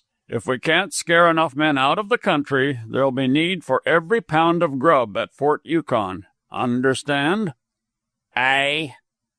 So no extravagance. You are taking 300 men down with you. The chances are that twice as many more will go down as soon as the river freezes. You'll have 1,000 to feed through the winter. Put them on rations, working rations, and see that they work. Cordwood, $6 per cord, and piled on the bank where steamers can make a landing. No work, no rations. Understand? Aye. 1,000 men can get ugly if they're idle. They can get ugly anyway. Watch out they don't rush the caches. If they do, do your duty. The other nodded grimly. His hands gripped unconsciously, while the scar on his forehead took on a livid hue. There are 5 steamers in the ice. Make them safe against the spring breakup. But first transfer all their cargoes to one big cache. You can defend it better and make the cache impregnable. Send a messenger down to Fort Burr asking Mr. Carter for 3 of his men. He doesn't need them. Nothing much is doing at Circle City. Stop in on the way down and take half of Mr. Birdwell's men. You'll need them. There'll be gunfighters in plenty to deal with. Be stiff. Keep things in check from the start. Remember, the man who shoots first comes off with the whole hide. And keep a constant eye on the grub. And on the 4590s, Captain McGregor rumbled back as he passed out the door. John Melton. Mr. Melton, sir. Can he see you? See here, Wells. What's this mean? John Melton followed wrathfully on the heels of the clerk, and he almost walked over him as he flourished a paper before the head of the company. Read that. What's it stand for? Jacob Wells glanced over it and looked up coolly. 1,000 pounds of grub. That's what I say, but that fellow you've got in the warehouse says no. 500's all it's good for. He spoke the truth. But it stands for 1,000 pounds, but in the warehouse it is only good for 500. That your signature? Thrusting the receipt again into the other's line of vision. Yes. Then what are you going to do about it? Give you 500. What are you going to do about it? Refuse to take it. Very good. There is no further discussion. Yes, there is. I propose to have no further dealings with you. I'm rich enough to freight my own stuff over the passes, and I will next year. Our business stops right now and for all time. I cannot object to that. You have $300,000 in dust deposited with me. Go to Mr. Atscheller and draw it at once. The man fumed impotently up and down. Can I get that other 500? Great God, man, I paid for it. You don't intend me to starve. Look here, Melton. Jacob Wells paused to knock the ash from his cigar. At this very moment, what are you working for? What are you trying to get? 1,000 pounds of grub. For your own stomach? The Bonanza King nodded his head. Just so. The lines showed more sharply on Jacob Wells's forehead. You are working for your own stomach. I am working for the stomachs of 20,000. But you filled Tim McReady's 1,000 pounds yesterday, all right. The scale down did not go into effect until today. But why am I the one to get it in the neck hard? Why didn't you come yesterday and Tim McReady today? Melton's face went blank, and Jacob Wells answered his own question with shrugging shoulders. That's the way it stands, Melton. No favoritism. If you hold me responsible for Tim McReady, I shall hold you responsible for not coming yesterday. Better we both throw it upon Providence. You went through the 40-mile famine. You were a white man. A Bonanza property or a block of Bonanza properties does not entitle you to a pound more than the oldest penniless sourdough or the newest baby born. Trust me, as long as I have a pound of grub, you shall not starve. Stiffen up. Shake hands. Get a smile on your face and make the best of it. Still savage of spirit, though rapidly toning down, the king shook hands and flung out of the room. Before the door could close on his heels, a loose-jointed Yankee shambled in, thrust a moccasined foot to the side, and hooked a chair under him and sat down. Say, he opened up confidentially, people's getting scared over the grub proposition, I guess some. Hello, Dave. That you? Oh, so. But as I was saying, there'll be a lively stampede for the outside soon as the river freezes. Think so? Uh-huh. Then I'm glad to hear it. It's what the country needs. Going to join them? Not in 1,000 years. Dave Harney threw his head back with smug complacency. Freighted my truck up from the mine yesterday. Wa'n't a bit too soon about it, either. But say, something happened to the sugar. Had it all on the last sled, and just where the trail turns off the Klondike into Bonanza, what does that sled do but break through the ice? I never seen the beat of it. The last sled of all, and all the sugar. So I just thought I'd drop in today and get 100 pounds or so. White or brown, I ain't particular. Jacob Wells shook his head and smiled, but Harney hitched his chair closer. The clerk of yourn said he didn't know, and as there wa'n't no call to pester him, I said I'd just drop round and see you. I don't care what it's worth. Make it 100 even. That'll do me handy. Say, he went on easily, noting the decidedly negative poise of the other's head, I've got a tolerable sweet tooth, I have. Recollect the taffy I made over on Preacher Creek that time? I declare, how time does fly. That was all of 6 years ago, if it's a day. More'n that, surely. 7 by the Jim Cracky. But as I was sayin', I'd rather do without my plug o' star than sugar. And about that sugar, got my dogs outside. Better go round to the warehouse and get it, eh? Pretty good idea. But he saw the no shaping on Jacob Wells's lips and hurried on before it could be uttered. Now, I don't want to hog it. Wouldn't do that for the world. So if you're short, I can put up with 75. He studied the other's face. And I might do with 50. I appreciate your position, and I ain't low-down critter enough to pester. What's the good of spilling words, Dave? We haven't a pound of sugar to spare. As I was sayin', I ain't no hog, and seeing's it's you, Wells, I'll make to scrimp along on 25. Not an ounce. Not the least leetle mite? Well, don't get het up. We'll just forget I asked you for any, and I'll drop round some likelier time. So long. Say! He threw his jaw to one side and seemed to stiffen the muscles of his ear as he listened intently. That's the Laura's whistle. She's startin' soon. Goin' to see her off? Come along. Jacob Wells pulled on his bearskin coat and mittens, and they passed through the outer offices into the main store. So large was it that the 10 purchasers before the counters made no apparent crowd. Many were serious-faced, and more than one looked darkly at the head of the company as he passed. The clerks were selling everything except grub, and it was grub that was in demand. Holding it for a rise, famine prices, a red-whiskered miner sneered. Jacob Wells heard it, but took no notice. He expected to hear it many times and more unpleasantly ere the scare was over. On the sidewalk he stopped to glance over the public bulletins posted against the side of the building. Dogs lost, found, and for sale occupied some space, but the rest was devoted to notices of sales of outfits. The timid were already growing frightened. Outfits of 500 pounds were offering at $1 a pound without flour, others with flour at $1.50. Jacob Wells saw Melton talking with an anxious-faced newcomer, and the satisfaction displayed by the Bonanza King told that he had succeeded in filling his winter's cash. "Why don't you smell out the sugar, Dave?" Jacob Wells asked, pointing to the bulletins.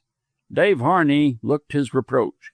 "Maybe you think I ain't been smellin'. I've clean worn my dogs out chasing round from Klondike City to the hospital.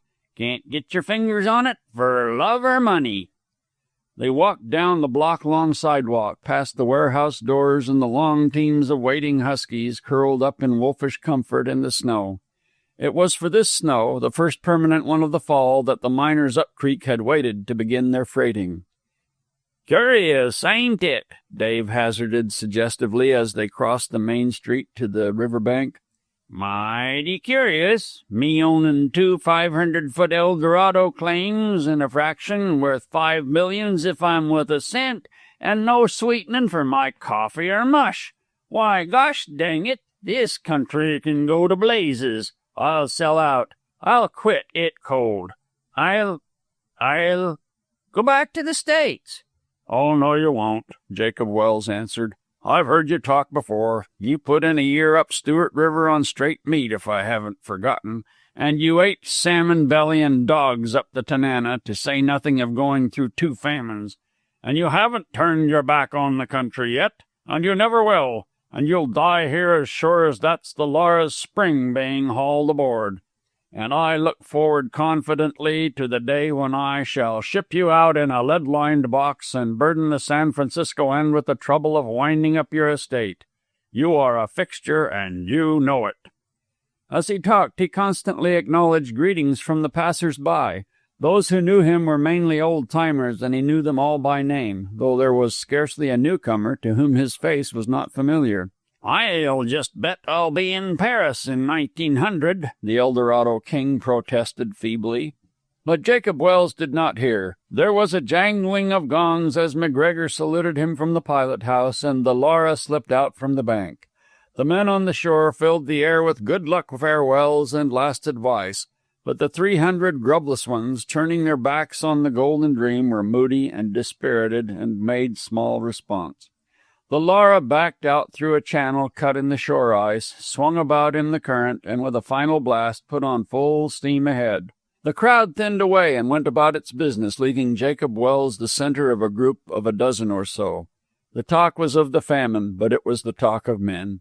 Even Dave Harney forgot to curse the country for its sugar shortage and waxed facetious over the newcomers. Chicacos, he called them, having recourse to the Siwash tongue. In the midst of his remarks, his quick eye lighted on a black speck floating down with the mush ice of the river. "Just look at that," he cried. "A Peterborough canoe running the ice." Twisting and turning, now paddling, now shoving clear of the floating cakes, the two men in the canoe worked into the rim ice, along the edge of which they drifted, waiting for an opening. Opposite the channel cut out by the steamer, they drove their paddles deep and darted into the calm, dead water. The waiting group received them with open arms, helping them up the bank and carrying their shell after them. In its bottom were 2 leather mail pouches, a couple of blankets, coffee pot and frying pan, and a scant grub sack. As for the men, so frosted were they, and so numb with the cold, that they could hardly stand. Dave Harney proposed whiskey and was for hailing them away at once, but one delayed long enough to shake stiff hands with Jacob Welles. "She's coming," he announced. "Passed her boat an hour back. It ought to be round the bend any minute. I've got dispatches for you, but I'll see you later. Got to get something into me first." Turning to go with Harney, he stopped suddenly and pointed up the stream.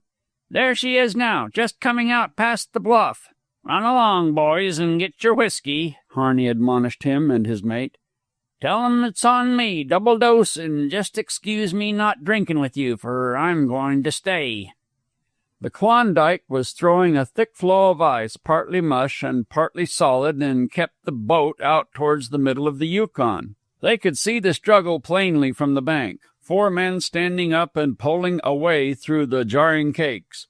A Yukon stove aboard was sending up a trailing pillar of blue smoke, and as the boat drew closer, they could see a woman in the stern working the long steering sweep. At sight of this, there was a snap and sparkle in Jacob Wells's eyes. It was the first omen, and it was good, he thought. She was still a Welles, a struggler and a fighter. The years of her culture had not weakened her. Though tasting the fruits of the first remove from the soil, she was not afraid of the soil, and she could return to it gleefully and naturally. So he mused till the boat drove in, ice-rimmed and battered, against the edge of the rim ice. The one white man aboard sprang out, painter in hand, to slow it down and work into the channel. But the rim ice was formed of the night, and the front of it shelved off with him into the current. The nose of the boat sheered out under the pressure of a heavy cake, so that he came up at the stern. The woman's arm flashed over the side to his collar, and at the same instant, sharp and authoritative, her voice rang out to the Indian oarsmen to back water. Still holding the man's head above water, she threw her body against the sweep and guided the boat stern foremost into the opening. A few more strokes, and it grounded at the foot of the bank. She passed the collar of the chattering man to Dave Harney, who dragged him out and started him off on the trail of the mail carriers. Frona stood up, her cheeks glowing from the quick work. Jacob Welles hesitated. Though he stood within reach of the gunwale, a gulf of 3 years was between. The womanhood of 20, added unto the girl of 17, made a sum more prodigious than he had imagined. He did not know whether to bear-hug the radiant young creature or to take her hand and help her ashore. But there was no apparent hitch, for she leaped beside him and was into his arms. Those above looked away to a man till the two came up the bank hand in hand. "Gentlemen, my daughter!" There was a great pride in his face. Frona embraced them all with a comrade's smile, and each man felt that for an instant her eyes had looked straight into his. Chapter 7. That Vance Corliss wanted to see more of the girl he had divided blankets with goes with the saying. He had not been wise enough to lug a camera into the country. But nonetheless, by a yet subtler process, a sun picture had been recorded somewhere on his cerebral tissues. In the flash of an instant it had been done. A wave message of light and color, a molecular agitation and integration, a certain minute though definite corrugation in a brain recess, and there it was, a picture complete. The blazing sunlight on the beetling black, a slender gray form, radiant, starting forward to the vision from the marge where light and darkness met. A fresh young morning smile wreathed in a flame of burning gold. It was a picture he looked at often, and the more he looked, the greater was his desire to see Frona Welse again. This event he anticipated with a thrill, with the exultancy over change which is common of all life. She was something new, a fresh type, a woman unrelated to all women he had met. Out of the fascinating unknown a pair of hazel eyes smiled into his, and a hand, soft of touch and strong of grip, beckoned him. And there was an allurement about it which was as the allurement of sin. Not that Vance Corliss was anybody's fool, nor that his had been an anchorite's existence, but that his upbringing, rather, had given his life a certain puritanical bent. Awakening intelligence and broader knowledge had weakened the early influence of an austere mother, but had not wholly eradicated it. It was there, deep down, very shadowy, but still a part of him. He could not get away from it. It distorted ever so slightly his concepts of things. It gave a squint to his perceptions, and very often, when the sex feminine was concerned, determined his classifications. He prided himself on his largeness when he granted that there were 3 kinds of women. His mother had only admitted 2, but he had outgrown her. It was incontestable that there were 3 kinds: the good, the bad, and the partly good and partly bad. That the last usually went bad he believed firmly. In its very nature such a condition could not be permanent. It was the intermediary stage, marking the passage from high to low, from best to worst. All of which might have been true, even as he saw it, but with definitions for premises, conclusions cannot fail to be dogmatic. What was good and bad? There it was. That was where his mother whispered with dead lips to him. Nor alone his mother, but diverse conventional generations, even back to the sturdy ancestor who first uplifted from the soil and looked down. For Vance Corliss was many times removed from the red earth, and though he did not know it, there was a clamor within him for a return lest he perish. Not that he pigeonholed Frona according to his inherited definitions. He refused to classify her at all. He did not dare. He preferred to pass judgment later, when he had gathered more data. And there was the allurement, the gathering of the data, the great critical point where purity reaches dreamy hands towards pitch and refuses to call it pitch, till defiled.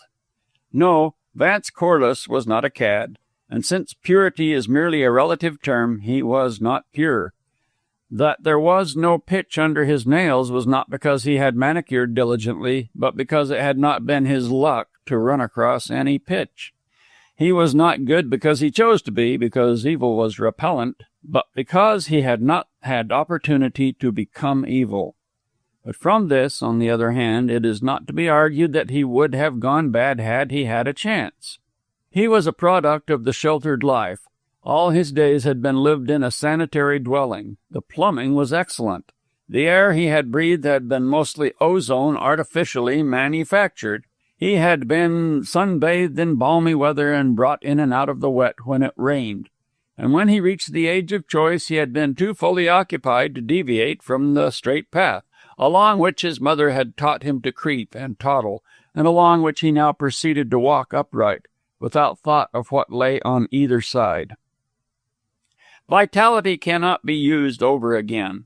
If it be expended on one thing, there is none left for the other thing. And so with Vance Corliss. Scholarly lucubrations and healthy exercises during his college days had consumed all the energy his normal digestion extracted from a wholesome omnivorous diet. When he did discover a bit of surplus energy, he worked it off in the society of his mother and of the conventional minds and prim teas she surrounded herself with.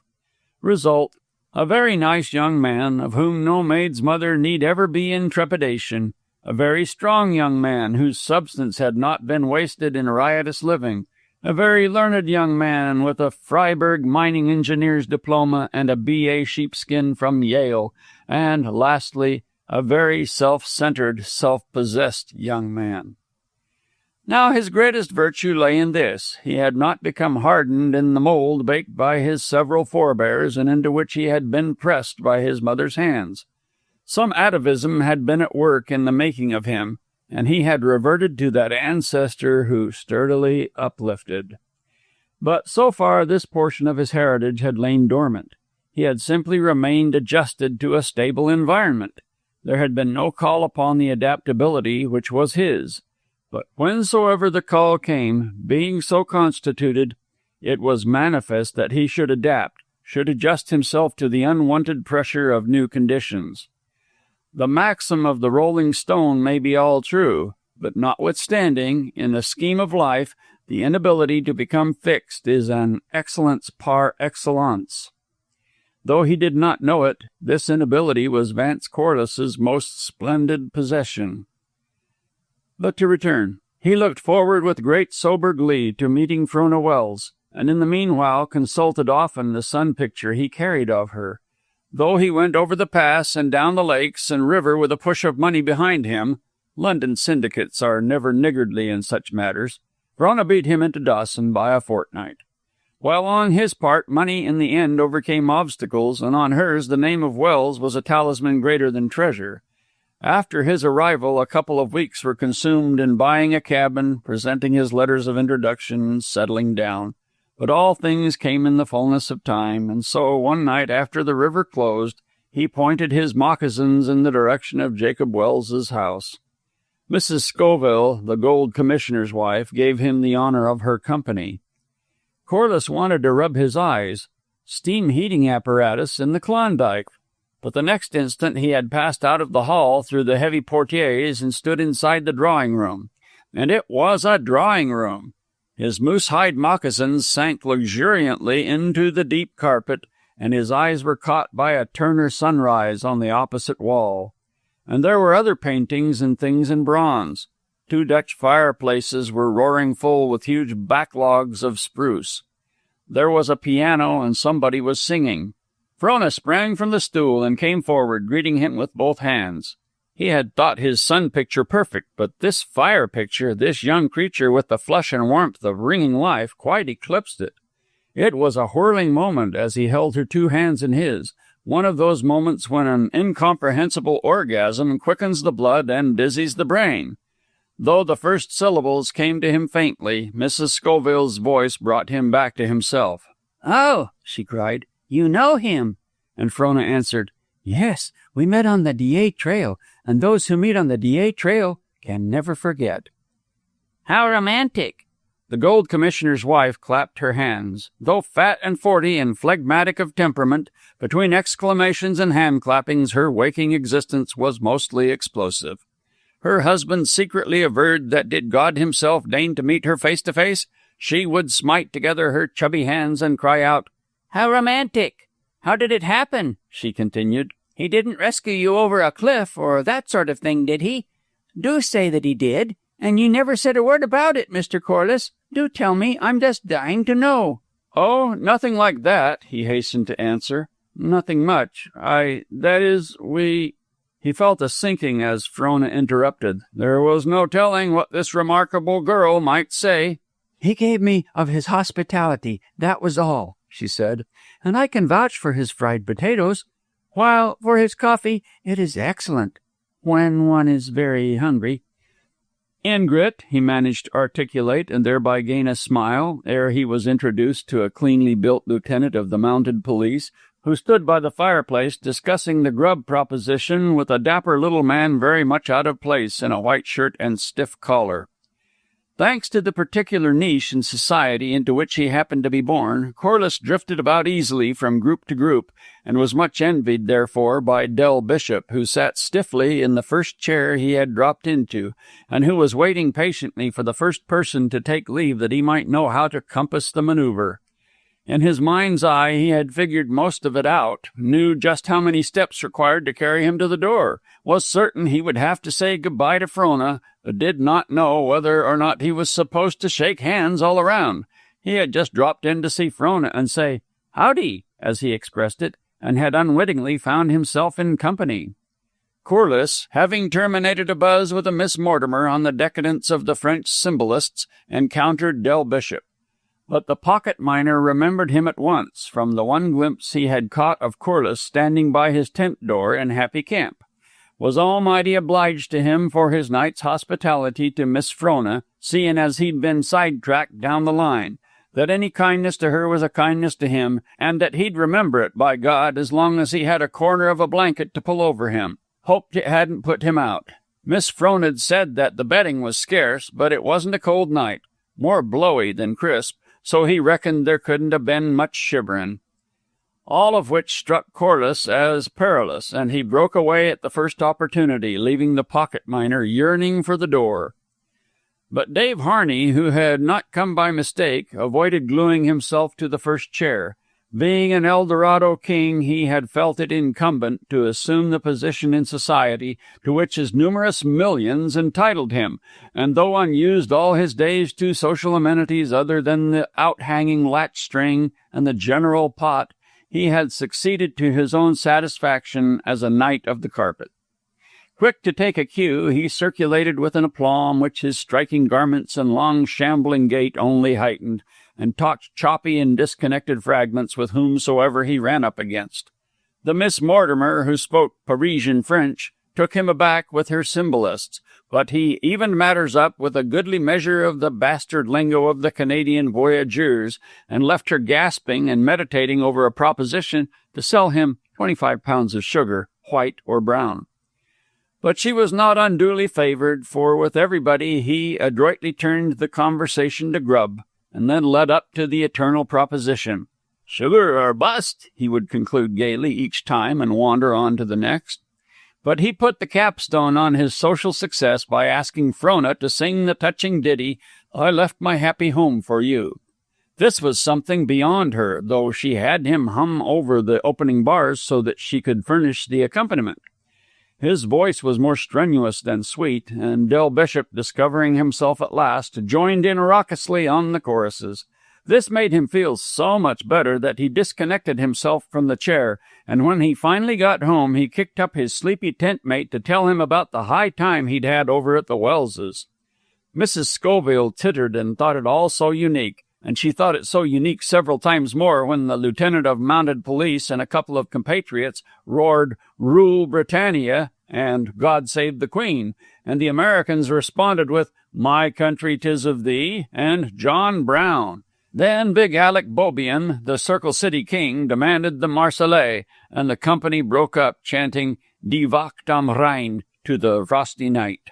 "Don't come on these nights," Frona whispered to Corliss at parting. "We haven't spoken 3 words, and I know we shall be good friends. Did Dave Harney succeed in getting any sugar out of you?" They mingled their laughter, and Corliss went home under the aurora borealis, striving to reduce his impressions to some kind of order. Chapter 8. And why should I not be proud of my race? Frona's cheeks were flushed and her eyes sparkling. They had both been harking back to childhood, and she had been telling Corliss of her mother, whom she faintly remembered. Fair and flaxen-haired, typically Saxon, was the likeness she had drawn, filled out largely with knowledge gained from her father and from old Andy of the DA post. The discussion had then turned upon the race in general, and Frona had said things in the heat of enthusiasm which affected the more conservative mind of Corliss as dangerous and not solidly based on fact. He deemed himself too large for race egotism, and had seen fit to laugh at her immature convictions. "It's a common characteristic of all peoples," he proceeded, to consider themselves superior races, a naive natural egoism very healthy and very good, but nonetheless manifestly untrue. The Jews conceived themselves to be God's chosen people, and they still so conceive themselves. And because of it they have left a deep mark down the page of history, she interrupted. But time has not proved the stability of their conceptions, and you must also view the other side. A superior people must look upon all others as inferior peoples. This comes home to you. To be a Roman were greater than to be a king. And when the Romans rubbed against your savage ancestors in the German forests, they elevated their brows and said, "An inferior people, barbarians." But we are here now. We are, and the Romans are not. The test is time. So far we have stood the test. The signs are favorable that we shall continue to stand it. We are the best fitted. Egotism. But wait, put it to the test. As she spoke, her hand flew out impulsively to his. At the touch, his heart pulsed upward. There was a rush of blood and a tightening across the temples. Ridiculous, but delightful, he thought. At this rate, he could argue with her the night through. The test, she repeated, withdrawing her hand without embarrassment. We are a race of doers and fighters, of globe encirclers and zone conquerors. We toil and struggle and stand by the toil and struggle, no matter how hopeless it may be. While we are persistent and resistant, we are so made that we fit ourselves to the most diverse conditions. Will the Indian, the Negro, or the Mongol ever conquer the Teuton? Surely not. The Indian has persistence without variability. If he does not modify, he dies. If he does try to modify, he dies anyway. The Negro has adaptability, but he is servile and must be led. As for the Chinese, they are permanent. All that the other races are not, the Anglo-Saxon, or Teuton, if you please, is.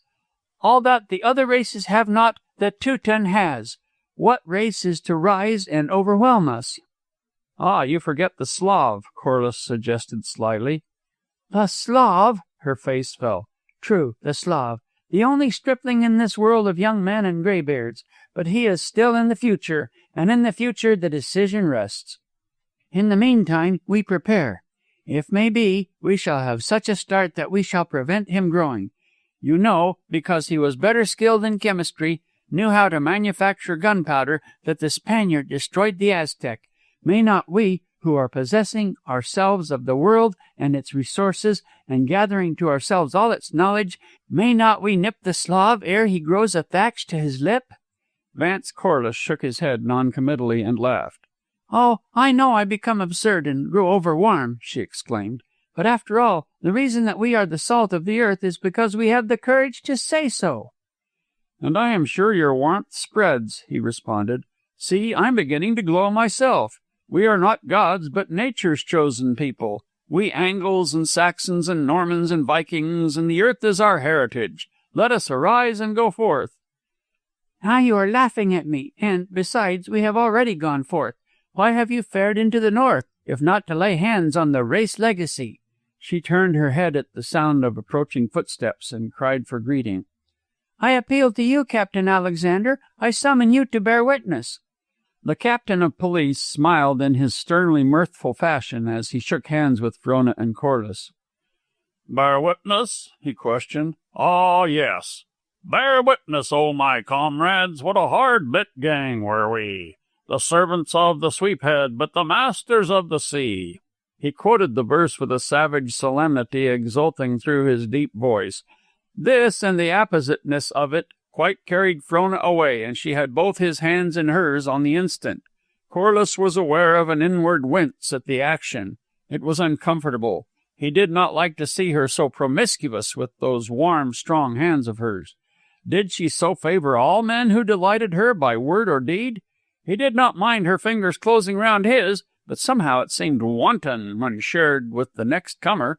By the time he had thought thus far, Frona had explained the topic under discussion, and Captain Alexander was testifying. "I don't know much about your Slav and other kin, except that they are good workers and strong. But I do know that the white man is the greatest and best breed in the world. Take the Indian, for instance. The white man comes along and beats him at all his games, outworks him, outroughs him, outfishes him, outhunts him. As far back as their myths go, the Alaskan Indians have packed on their backs. But the gold rushers, as soon as they had learned the tricks of the trade, packed greater loads and packed them farther than did the Indians. Why, last May, the Queen's birthday, we had sports on the river. In the 1, 2, 3, 4, and 5 men canoe races, we beat the Indians right and left. Yet they had been born to the paddle, and most of us had never seen a canoe until man-grown. But why is it? Corliss queried. I do not know why. I only know that it is. I simply bear witness. I do know that we do what they cannot do, and what they can do, we do better. Frona nodded her head triumphantly at Corliss. Come, acknowledge your defeat so that we may go in to dinner. Defeat, for the time being, at least. The concrete facts of paddles and packstraps quite overcome your dogmatics. Ah, I thought so. More time? All the time in the world. But let us go in. We'll see what my father thinks of it. And Mr. Keller. A symposium on Anglo-Saxon supremacy. Frost and enervation are mutually repellent. The Northland gives a keenness and zest to the blood which cannot be obtained in warmer climes. Naturally so, then, the friendship which sprang up between Corliss and Frona was anything but languid. They met often under her father's roof-tree and went many places together. Each found a pleasurable attraction in the other, and a satisfaction which the things they were not in accord with could not mar. Frona liked the man because he was a man. In her wildest flights she could never imagine linking herself with any man, no matter how exalted spiritually, who was not a man physically. It was a delight to her and a joy to look upon the strong males of her kind, with bodies comely in the sight of God, and muscles swelling with the promise of deeds and work. Man, to her, was preeminently a fighter. She believed in natural selection and in sexual selection, and was certain that if man had thereby become possessed of faculties and functions, they were for him to use and could but tend to his good, and likewise with instincts. If she felt drawn to any person or thing, it was good for her to be so drawn, good for herself. If she felt impelled to joy in a well-built frame and well-shaped muscle, why should she restrain? Why should she not love the body, and without shame? The history of the race, and of all races, sealed her choice with approval. Down all time the weak and effeminate males have vanished from the world stage. Only the strong could inherit the earth. She had been born of the strong, and she chose to cast her lot with the strong.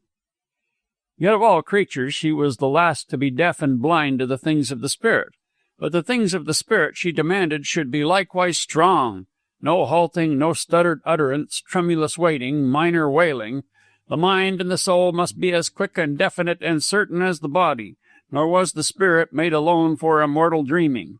Like the flesh, it must strive and toil. It must be work-a-day as well as idle-day.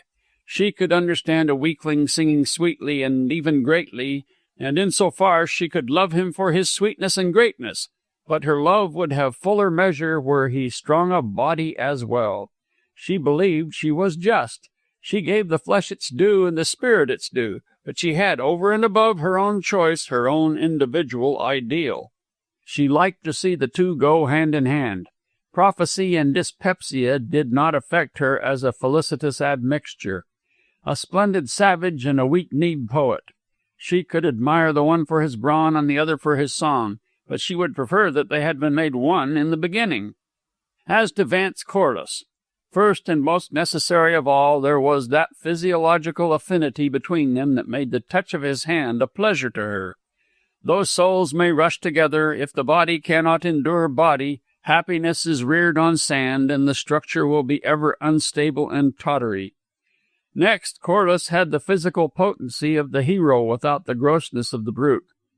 His muscular development was more qualitative than quantitative, and it is the qualitative development which gives rise to beauty of form. A giant need not be proportioned in the mold, nor a thew be symmetrical to be massive.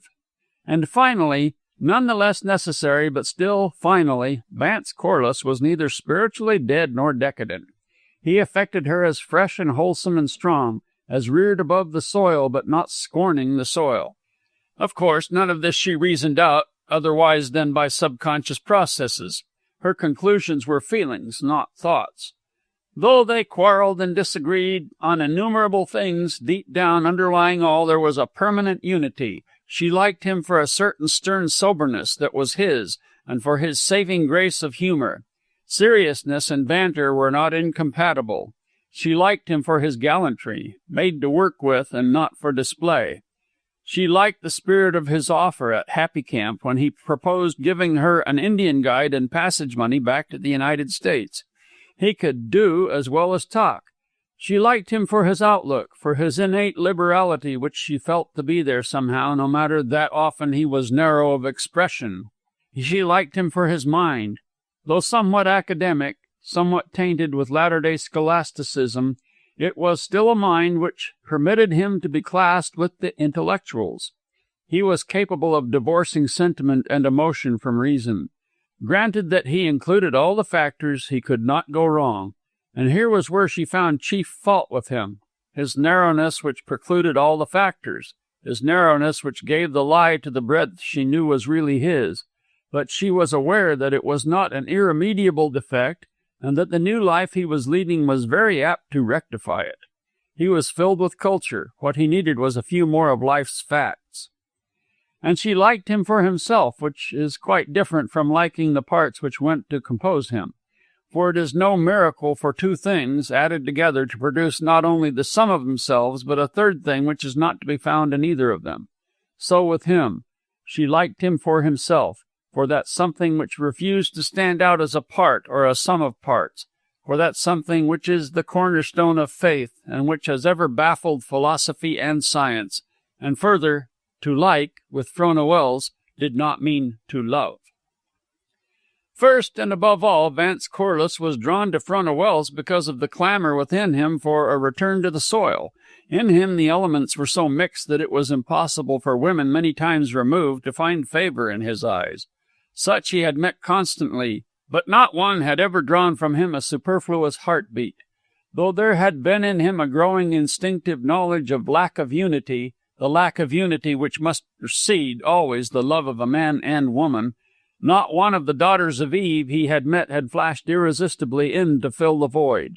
Elective affinity, sexual affinity, or whatsoever the intangible essence known as love is, had never been manifest. When he met Frona, it had at once sprung full-fledged into existence, but he quite misunderstood it, took it for a mere attraction towards the new and unaccustomed. Many men, possessed of birth and breeding, have yielded to this clamor for return, and giving the apparent lie to their own sanity and moral stability, many such men have married peasant girls or barmaids. And those to whom evil apportioned itself have been prone to distrust the impulse they obeyed, forgetting that nature makes or mars the individual for the sake always of the type. For in every such case of return the impulse was sound, only that time and space interfered, and propinquity determined whether the object of choice should be barmaid or peasant girl. Happily for Vance Corliss, time and space were propitious, and in Frona he found the culture he could not do without, and the clean, sharp tang of the earth he needed. In so far as her education and culture went, she was an astonishment. He had met the scientifically smattered young woman before, but Frona had something more than smattering. Further, she gave new life to old facts, and her interpretations of common things were coherent and vigorous and new. Though his acquired conservatism was alarmed and cried danger, he could not remain cold to the charm of her philosophizing, while her scholarly attainments were fully redeemed by her enthusiasm. Though he could not agree with much of that she passionately held, he yet recognized that the passion of sincerity and enthusiasm was good. But her chief fault in his eyes was her unconventionality. Woman was something so inexpressibly sacred to him that he could not bear to see any good woman venturing where the footing was precarious. Whatever good woman thus ventured, overstepping the metes and bounds of sex and status, he deemed did so of wantonness, and wantonness of such order was akin to, well, he could not say it when thinking of Frona, though she hurt him often by her unwise acts. However, he only felt such acts when away from her. When with her, looking into her eyes, which always looked back, or at greeting and parting, pressing her hand, which always pressed honestly, It seemed certain that there was in her nothing but goodness and truth. And then he liked her in many different ways for many different things. For her impulses and for her passions, which were always elevated, and already, from breathing the Northland air, he had come to like her for the comradeship which at first had shocked him. There were other acquired likings, her lack of prudishness, for instance, which he awoke one day to find that he had previously confounded with lack of modesty. And it was only the day before that day that he drifted, before he thought, into a discussion with her of Camille. She had seen Bernhardt, and dwelt lovingly on the recollection.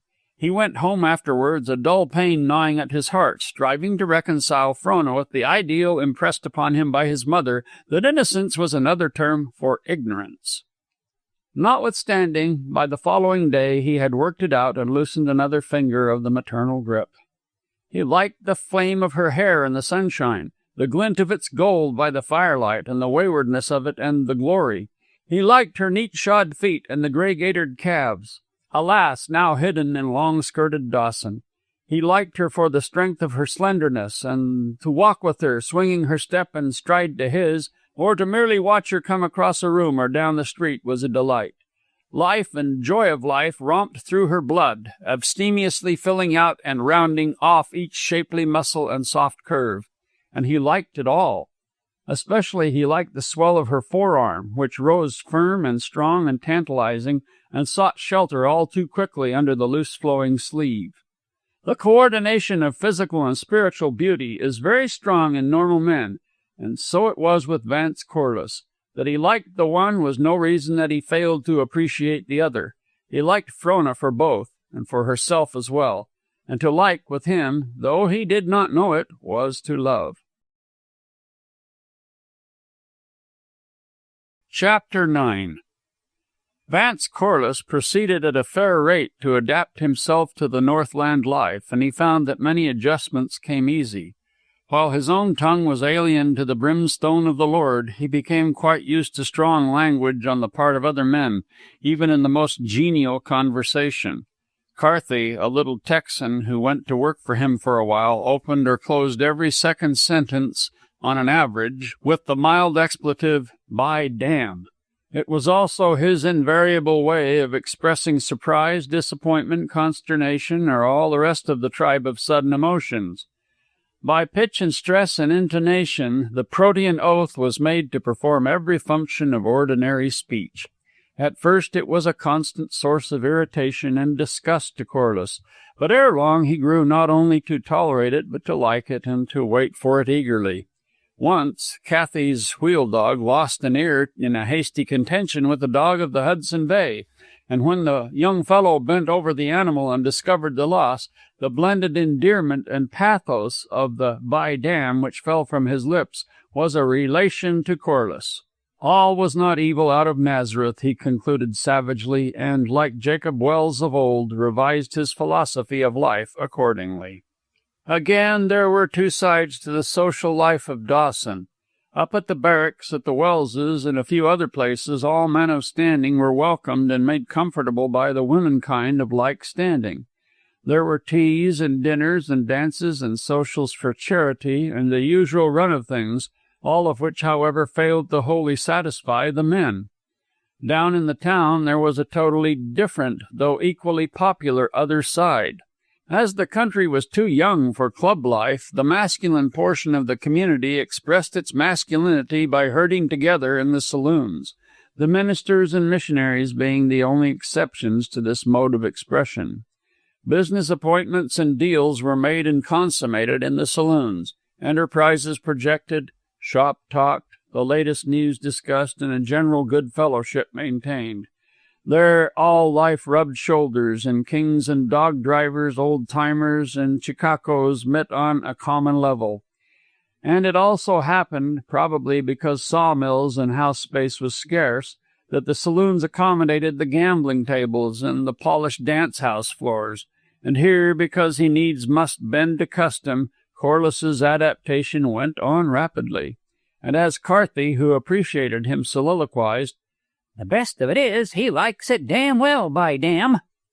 But any adjustment must have its painful periods, and while Corliss's general change went on smoothly in the particular case of Frona, it was different. She had a code of her own, quite unlike that of the community, and perhaps believed women might do things at which even the saloon-inhabiting males would be shocked. And because of this, she and Corliss had their first disagreeable disagreement. Frona loved to run with the dogs through the biting frost, cheeks tingling, blood bounding, body thrust forward, and limbs rising and falling ceaselessly to the pace. And one November day, with the first cold snap on and the spirit thermometer frigidly marking 65 below, she got out the sled, harnessed her team of huskies, and flew down the river trail. As soon as she cleared the town, she was off and running, and in such manner, running and riding by turns, she swept through the Indian village below the bluffs, made an 8-mile circle up Moosehide Creek and back, crossed the river on the ice, and several hours later came flying up the west bank of the Yukon opposite the town. She was aiming to tap and return by the trail for the wood sleds which crisscrossed thereabout, but a mile away from it she ran into the soft snow and brought the winded dogs to a walk. Along the rim of the river and under the frown of the overhanging cliffs she directed the path she was breaking. Here and there she made detours to avoid the out-jutting talus, and at other times followed the ice in against the precipitous walls and hugged them closely around the abrupt bends. And so at the head of her huskies she came suddenly upon a woman sitting in the snow and gazing across the river at smoke-canopied Dawson. She had been crying, and this was sufficient to prevent Frona's scrutiny from wandering farther. A tear, turned to a globule of ice, rested on her cheek, and her eyes were dim and moist. There was an expression of hopeless, fathomless woe. "Oh!" Frona cried, stopping the dogs and coming up to her. "You are hurt? Can I help you?" she queried, though the stranger shook her head. "But you mustn't sit here. It is nearly 70 below, and you'll freeze in a few minutes. Your cheeks are bitten already." She rubbed the afflicted parts vigorously with a mitten of snow, and then looked down on the warm, returning glow. "I beg pardon." The woman rose somewhat stiffly to her feet. "And I thank you, but I am perfectly warm, you see," settling the fur cape more closely about her with a snuggling movement. "And I had just sat down for the moment." Frona noted that she was very beautiful, and her woman's eye roved over and took in the splendid furs, the make of the gown, and the beadwork, and the moccasins which peeped from beneath. And in view of all this, and of the fact that the face was unfamiliar, she felt an instinctive desire to shrink back. "And I haven't hurt myself," the woman went on. "Just a mood, that was all, looking out over the dreary, endless white." "Yes," Frona replied, mastering herself. "I can understand. There must be much of sadness in such a landscape, only it never comes that way to me. The somberness and the sternness of it appeal to me, but not the sadness." "And that is because the lines of our lives have been laid in different places," the other ventured reflectively. "It is not what the landscape is, but what we are. If we are not, the landscape would remain, but without human significance. That is what we invest it with. Truth is within ourselves. It takes no rise from outward things, whate'er you may believe." Frona's eyes brightened, and she went on to complete the passage. "There is an inmost centre in us all, where truth abides in fullness, and around." And, how does it go? I have forgotten." "Wall upon wall, the gross flesh hems it in." The woman ceased abruptly, her voice trilling off into silvery laughter with a certain bitter, reckless ring to it which made Frona inwardly shiver. She moved as though to go back to her dogs, but the woman's hand went out in a familiar gesture, twin to Frona's own, which went at once to Frona's heart. "Stay a moment," she said, with an undertone of pleading in the words, "and talk with me. It is long since I have met a woman." She paused while her tongue wandered for the word. "Who could quote Paracelsus? You are. I know you, you see. You are Jacob Wells's daughter. Frona Welse, I believe." Frona nodded her identity, hesitated, and looked at the woman with secret intentness. She was conscious of a great and pardonable curiosity, of a frank outreaching for fuller knowledge. This creature, so like, so different, old as the oldest race, and young as the last rose-tinted babe, flung far as the farthermost fires of men, and eternal as humanity itself. Where were they unlike? this woman and she. Her 5 senses told her not. By every law of life they were not. Only by the fast-drawn lines of social caste and social wisdom were they not the same. So she thought, even as for one searching moment she studied the other's face, and in the situation she found an uplifting awfulness, such as comes when the veil is thrust aside and one gazes on the mysteriousness of deity. She remembered, "Her feet take hold of hell, her house is the way to the grave, going down to the chamber of death," and in the same instant strong upon her was the vision of the familiar gesture with which the woman's hand had gone out in mute appeal, and she looked aside, out over the dreary endless white, and for her, too, the day became filled with sadness. She gave an involuntary half-nervous shiver, though she said naturally enough, "Come, let us walk on and get the blood moving again. I had no idea it was so cold till I stood still." She turned to the dogs. "Mush on, King! You, Sandy, mush!" And back again to the woman. "I am quite chilled, and as for you, you must be." "Quite warm, of course. You have been running and your clothes are wet against you, while I have kept up the needful circulation and no more. I saw you when you leaped off the sled below the hospital and vanished down the river like a Diana of the Snows. How I envied you. You must enjoy it."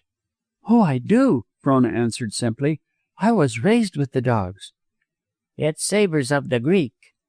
Frona did not reply, and they walked on in silence. Yet Frona wished, though she dared not dare, that she could give her tongue free rein, and from out of the other's bitter knowledge, for her own soul's sake and sanity, draw the pregnant human generalizations which she must possess. And over her welled a wave of pity and distress, and she felt a discomfort, for she knew not what to say or how to voice her heart. And when the other's speech broke forth, she hailed it with a great relief.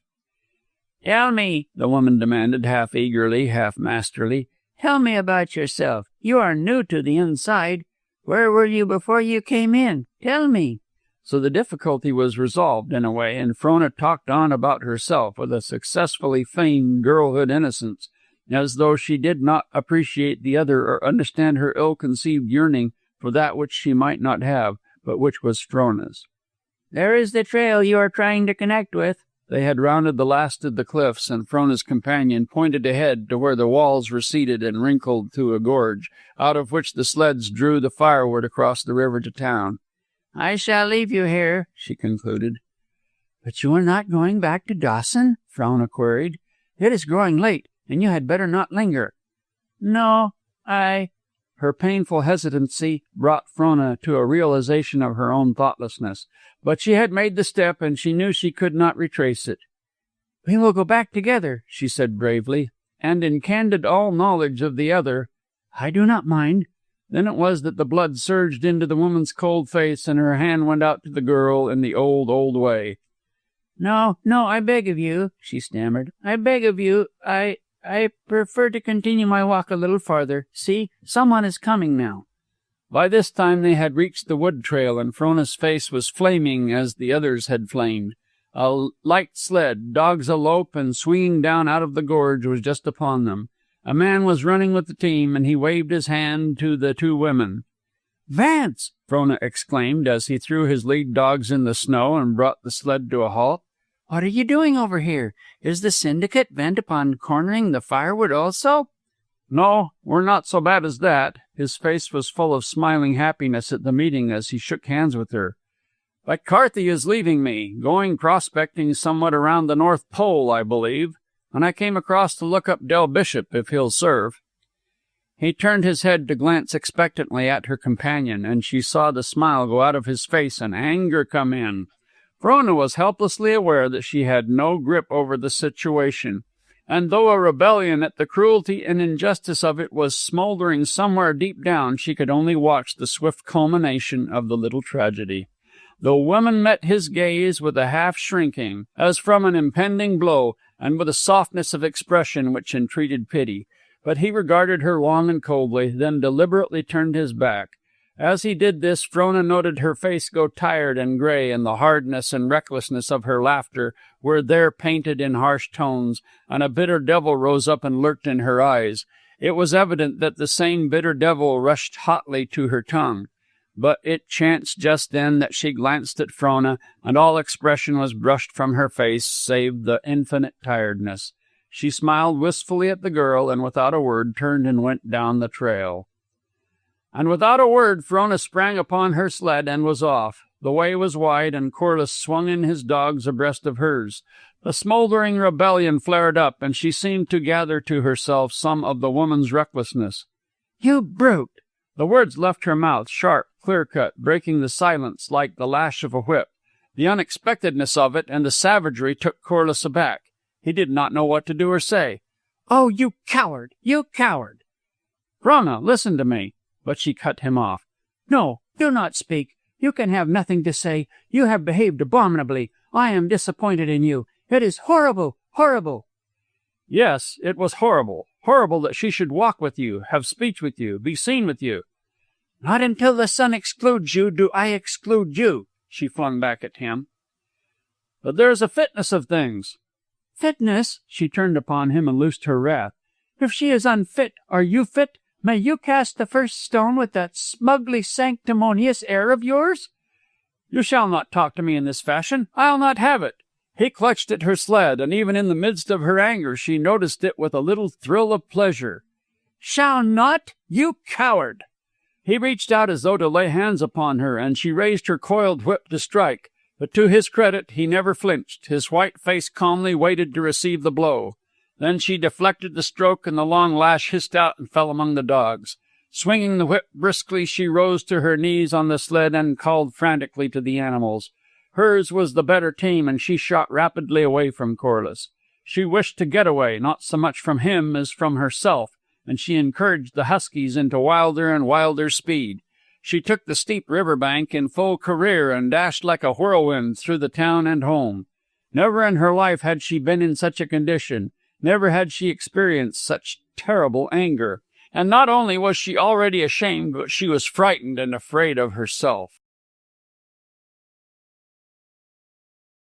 Chapter 10. The next morning Corliss was knocked out of a late bed by Bash, one of Jacob Wells's Indians. He was the bearer of a brief little note from Frona, which contained a request for the mining engineer to come and see her at his first opportunity. That was all that was said, and he pondered over it deeply. What did she wish to say to him? She was still such an unknown quantity, and never so much as now in the light of the day before, that he could not guess. Did she desire to give him his dismissal on a definite, well-understood basis? To take advantage of her sex and further humiliate him? To tell him what she thought of him in coolly considered, cold, measured terms?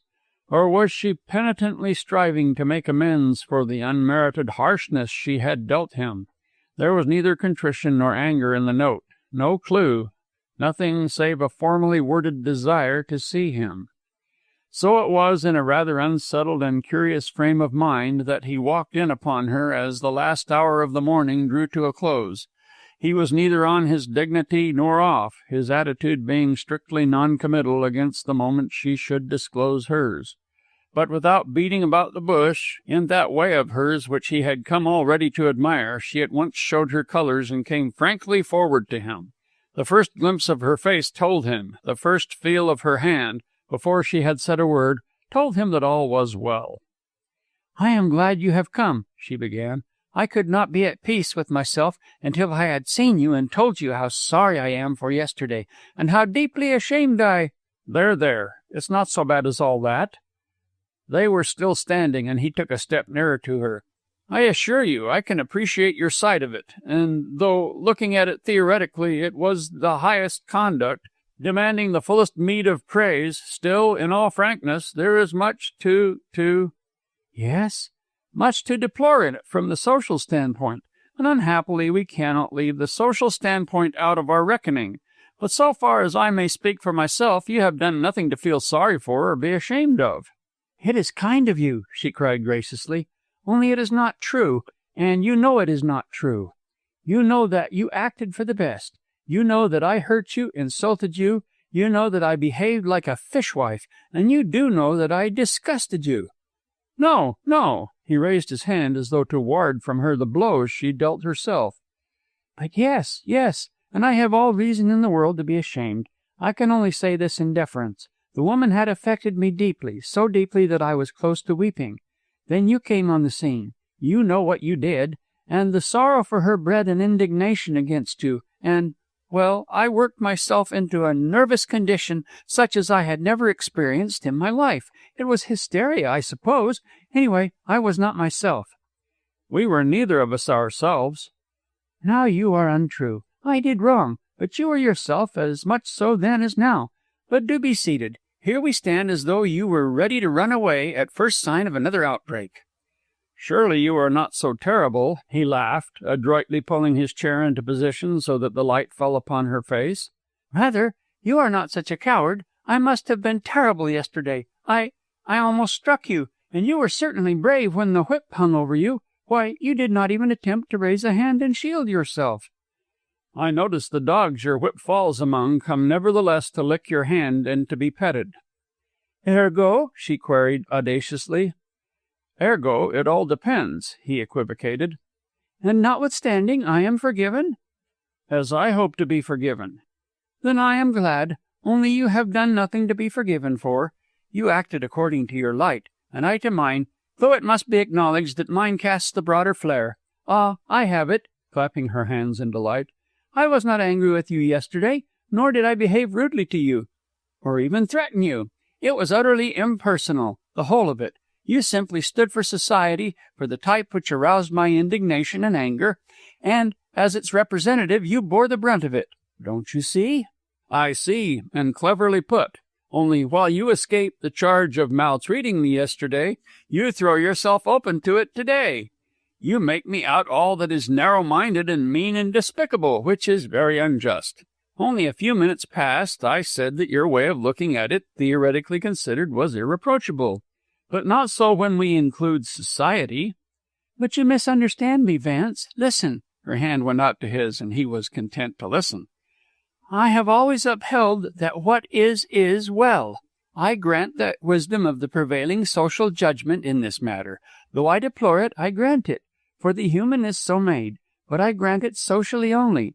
I, as an individual, choose to regard such things differently, and as between individuals so minded, why should it not be so regarded? Don't you see? Now I find you guilty. As between you and me, yesterday on the river, you did not so regard it. You behaved as narrow-mindedly as would have the society you represent. Then you would preach two doctrines, he retaliated, one for the elect and one for the herd? You would be a democrat in theory and an aristocrat in practice?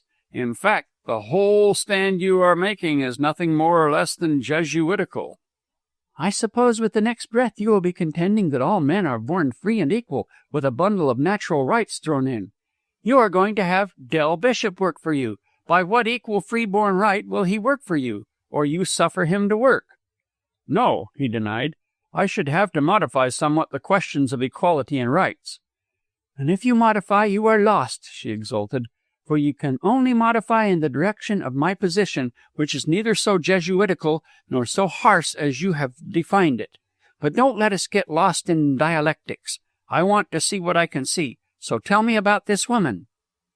Not a very tasteful topic, Corliss objected. But I seek knowledge. Nor can it be wholesome knowledge. Frona tapped her foot impatiently and studied him. She is very beautiful, she suggested. Do you not think so? As beautiful as hell. But still beautiful, she insisted. Yes, if you will have it so, and she is as cruel and hard and hopeless as she is beautiful. Yet I came upon her alone by the trail, her face softened and tears in her eyes, and I believe, with a woman's ken, that I saw a side of her to which you are blind. And so strongly did I see it, that when you appeared my mind was blank to all save the solitary wail. Oh, the pity of it! The pity of it! And she is a woman, even as I, and I doubt not that we are very much alike. Why, she even quoted Browning. And last week, he cut her short, in a single sitting she gambled away 30,000 of Jack Dorsey's dust. Dorsey with 2 mortgages already on his dump. They found him in the snow next morning with 1 chamber empty in his revolver. Frona made no reply, but walking over to the candle, deliberately thrust her finger into the flame. Then she held it up to Corliss that he might see the outraged skin, red and angry. And so I point the parable. The fire is very good, but I misuse it, and I am punished. You forget, he objected. The fire works in blind obedience to natural law. Lucille is a free agent. That which she has chosen to do, that she has done. Nay, it is you who forget, for just as surely Dorsey was a free agent. But you said Lucille. Is that her name? I wish I knew her better. Corliss winced. Don't. You hurt me when you say such things. And why, pray? Because... Yes? Because I honor woman highly. Frona, you have always made a stand for frankness, and I can now advantage by it. It hurts me because of the honor in which I hold you, because I cannot bear to see taint approach you. Why, when I saw you and that woman together on the trail, you cannot understand what I suffered. Taint? There was a tightening about her lips which he did not notice, and a just perceptible luster of victory lighted her eyes. Yes, taint, contamination, he reiterated. There are some things which it were not well for a good woman to understand. One cannot dabble with mud and remain spotless. That opens the field wide. She clasped and unclasped her hands gleefully. You have said that her name is Lucille. You display a knowledge of her. You have given me facts about her. You doubtless retain many which you dare not give. In short, if one cannot dabble and remain spotless, how about you? But I am. A man, of course. Very good. Because you are a man, you may court contamination. Because I am a woman, I may not. Contamination contaminates, does it not? Then you, what do you here with me? Out upon you! Corliss threw up his hands laughingly. I give in. You are too much for me with your formal logic. I can only fall back on the higher logic which you will not recognize. Which is? Strength. What man wills for woman, that will he have. I take you, then, on your own ground, she rushed on. What of Lucille? What man has willed that he has said? So you and all men have willed since the beginning of time. So poor Dorsey willed. You cannot answer, so let me speak something that occurs to me concerning the higher logic which you call strength. I have met it before. I recognized it in you yesterday, on the sleds. In me? In you, when you reached out and clutched at me. You could not down the primitive passion, and for that matter you did not know it was uppermost. But the expression on your face, I imagine, was very like that of a woman stealing caveman. Another instant, and I am sure you would have laid violent hands upon me. Then I ask your pardon. I did not dream. There you go, spoiling it all. I quite liked you for it. Don't you remember? I, too, was a cave woman, brandishing the whip over your head. But I am not done with you yet, Sir Doubleface, even if you have dropped out of the battle. Her eyes were sparkling mischievously, and the wee laughter creases were forming on her cheek. I purpose to unmask you. As clay in the hands of the potter, he responded meekly. Then you must remember several things. First, when I was very humble and apologetic, you made it easier for me by saying that you could only condemn my conduct on the ground of being socially unwise. Remember? Corliss nodded. Then, just after you branded me as Jesuitical, I turned the conversation to Lucille, saying that I wished to see what I could see. Again he nodded. And just as I expected, I saw. For in only a few minutes you began to talk about taint, contamination, and dabbling in mud, and all in relation to me. There are your two propositions, sir. You may only stand on one, and I feel sure that you stand on the last one. Yes, I am right. You do. And you were insincere, confess, when you found my conduct unwise, only from the social point of view. I like sincerity. Yes, he began, I was unwittingly insincere, but I did not know it until further analysis with your help put me straight. Say what you will, Frona, my conception of woman is such that she should not court defilement. But cannot we be as gods, knowing good and evil? But we are not gods. He shook his head sadly. Only the men are? That is new womanish talk, he frowned. Equal rights, the ballot, and all that. Oh, don't, she protested. You won't understand me. You can't. I am no woman's rights creature, and I stand not for the new woman, but for the new womanhood. Because I am sincere, because I desire to be natural and honest and true, and because I am consistent with myself, you choose to misunderstand it all and to lay wrong strictures upon me. I do try to be consistent, and I think I fairly succeed. But you can see neither rhyme nor reason in my consistency. Perhaps it is because you are unused to consistent natural women. Because, more likely, you are only familiar with the hot house breeds, pretty, helpless, well-rounded, stall-fatted little things, blissfully innocent and criminally ignorant. They are not natural or strong, nor can they mother the natural and strong.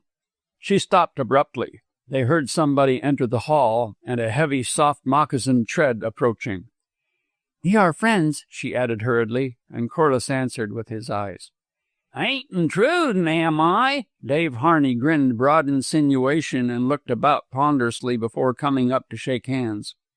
"Not at all," Corliss answered. "We bored each other till we were pining for someone to come along. If you hadn't, we would soon have been quarreling, wouldn't we, Miss Welles?" "I don't think he states the situation fairly," she smiled back.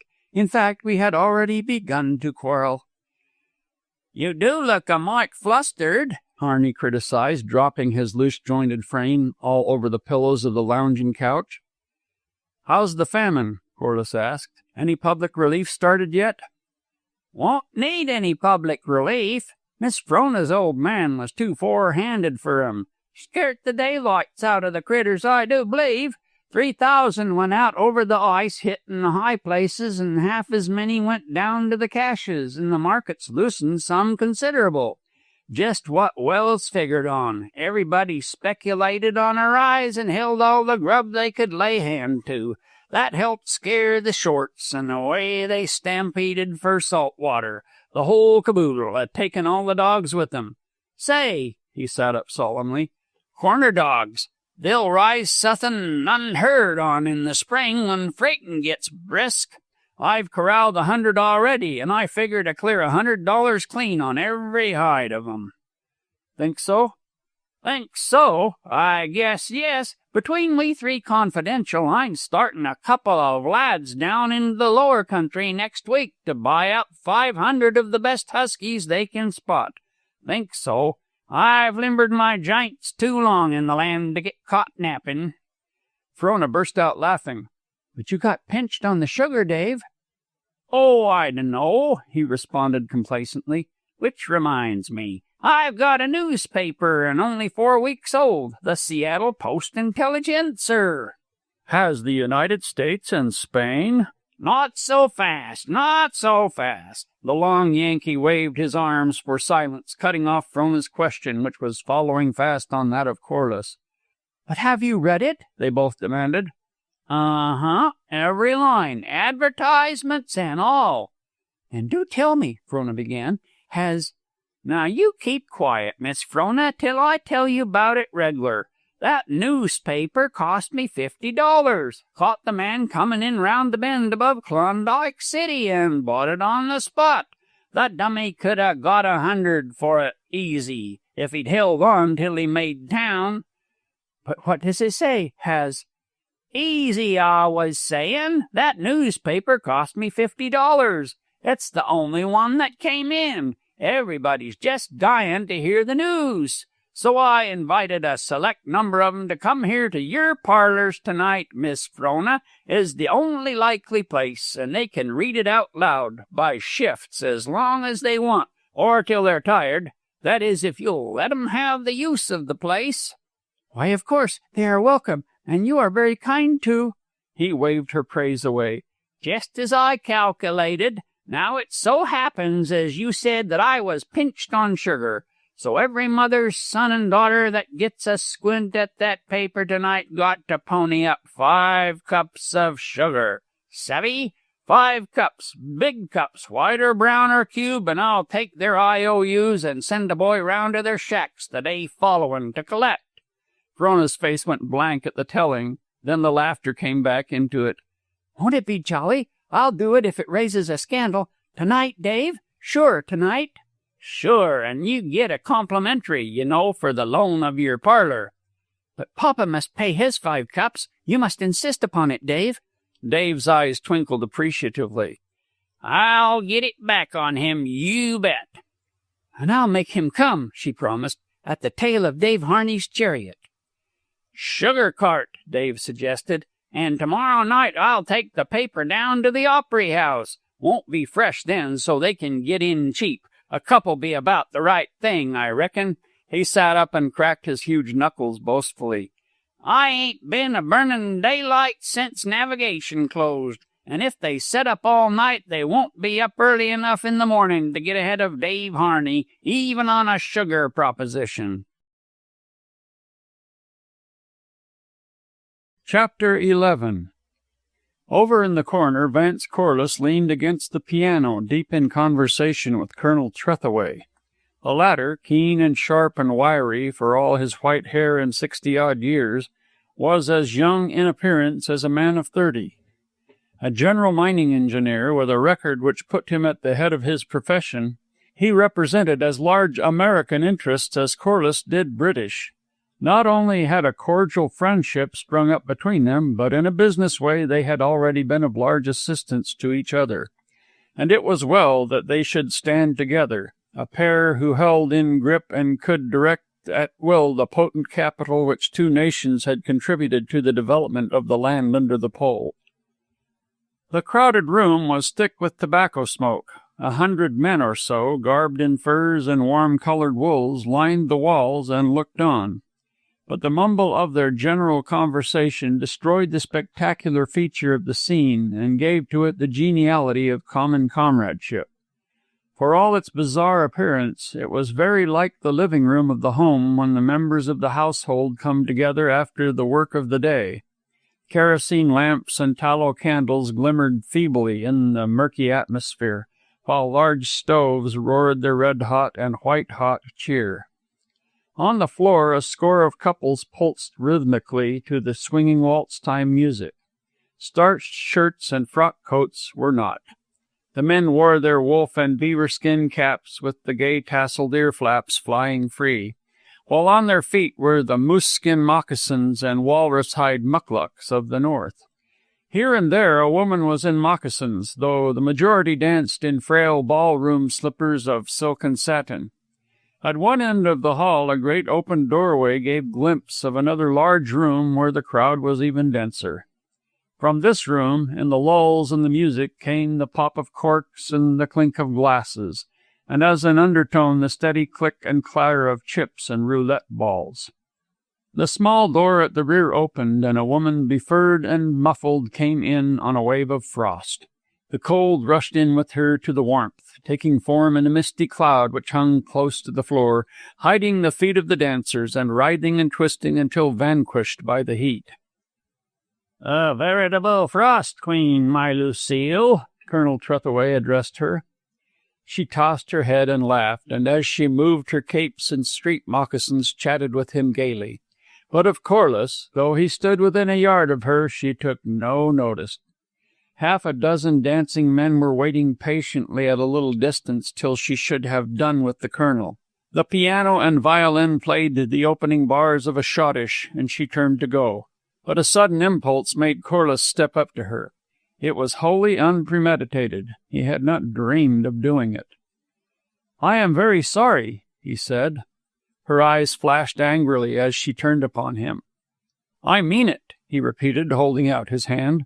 "I am very sorry. I was a brute and a coward. Will you forgive me?" She hesitated, and, with the wisdom bought of experience, searched him for the ulterior motive. Then her face softened, and she took his hand. A warm mist dimmed her eyes. "Thank you," she said. But the waiting men had grown impatient, and she was whirled away in the arms of a handsome young fellow conspicuous in a cap of yellow Siberian wolfskin. Corliss came back to his companion, feeling unaccountably good and marveling at what he had done. "It's a damned shame." The colonel's eye still followed Lucille, and Vance understood. "Corliss, I've lived my 60 and lived them well, and do you know, woman is a greater mystery than ever. Look at them all." He embraced the whole scene with his eyes. "Butterflies, bits of light and song and laughter, dancing down the last tail reach of hell. Not only Lucille, but the rest of them. Look at May there with the brow of a Madonna and the tongue of a gutter devil. And Myrtle, for all the world one of Gainsborough's old English beauties, stepped down from the canvas to riot out the century in Dawson's dance halls. And Laura there, wouldn't she make a mother? Can't you see the child and the curve of her arm against her breast? They're the best of the boiling, I know. A new country always gathers the best. But there's something wrong, Corliss, something wrong. The heats of life have passed with me, and my vision is truer, surer.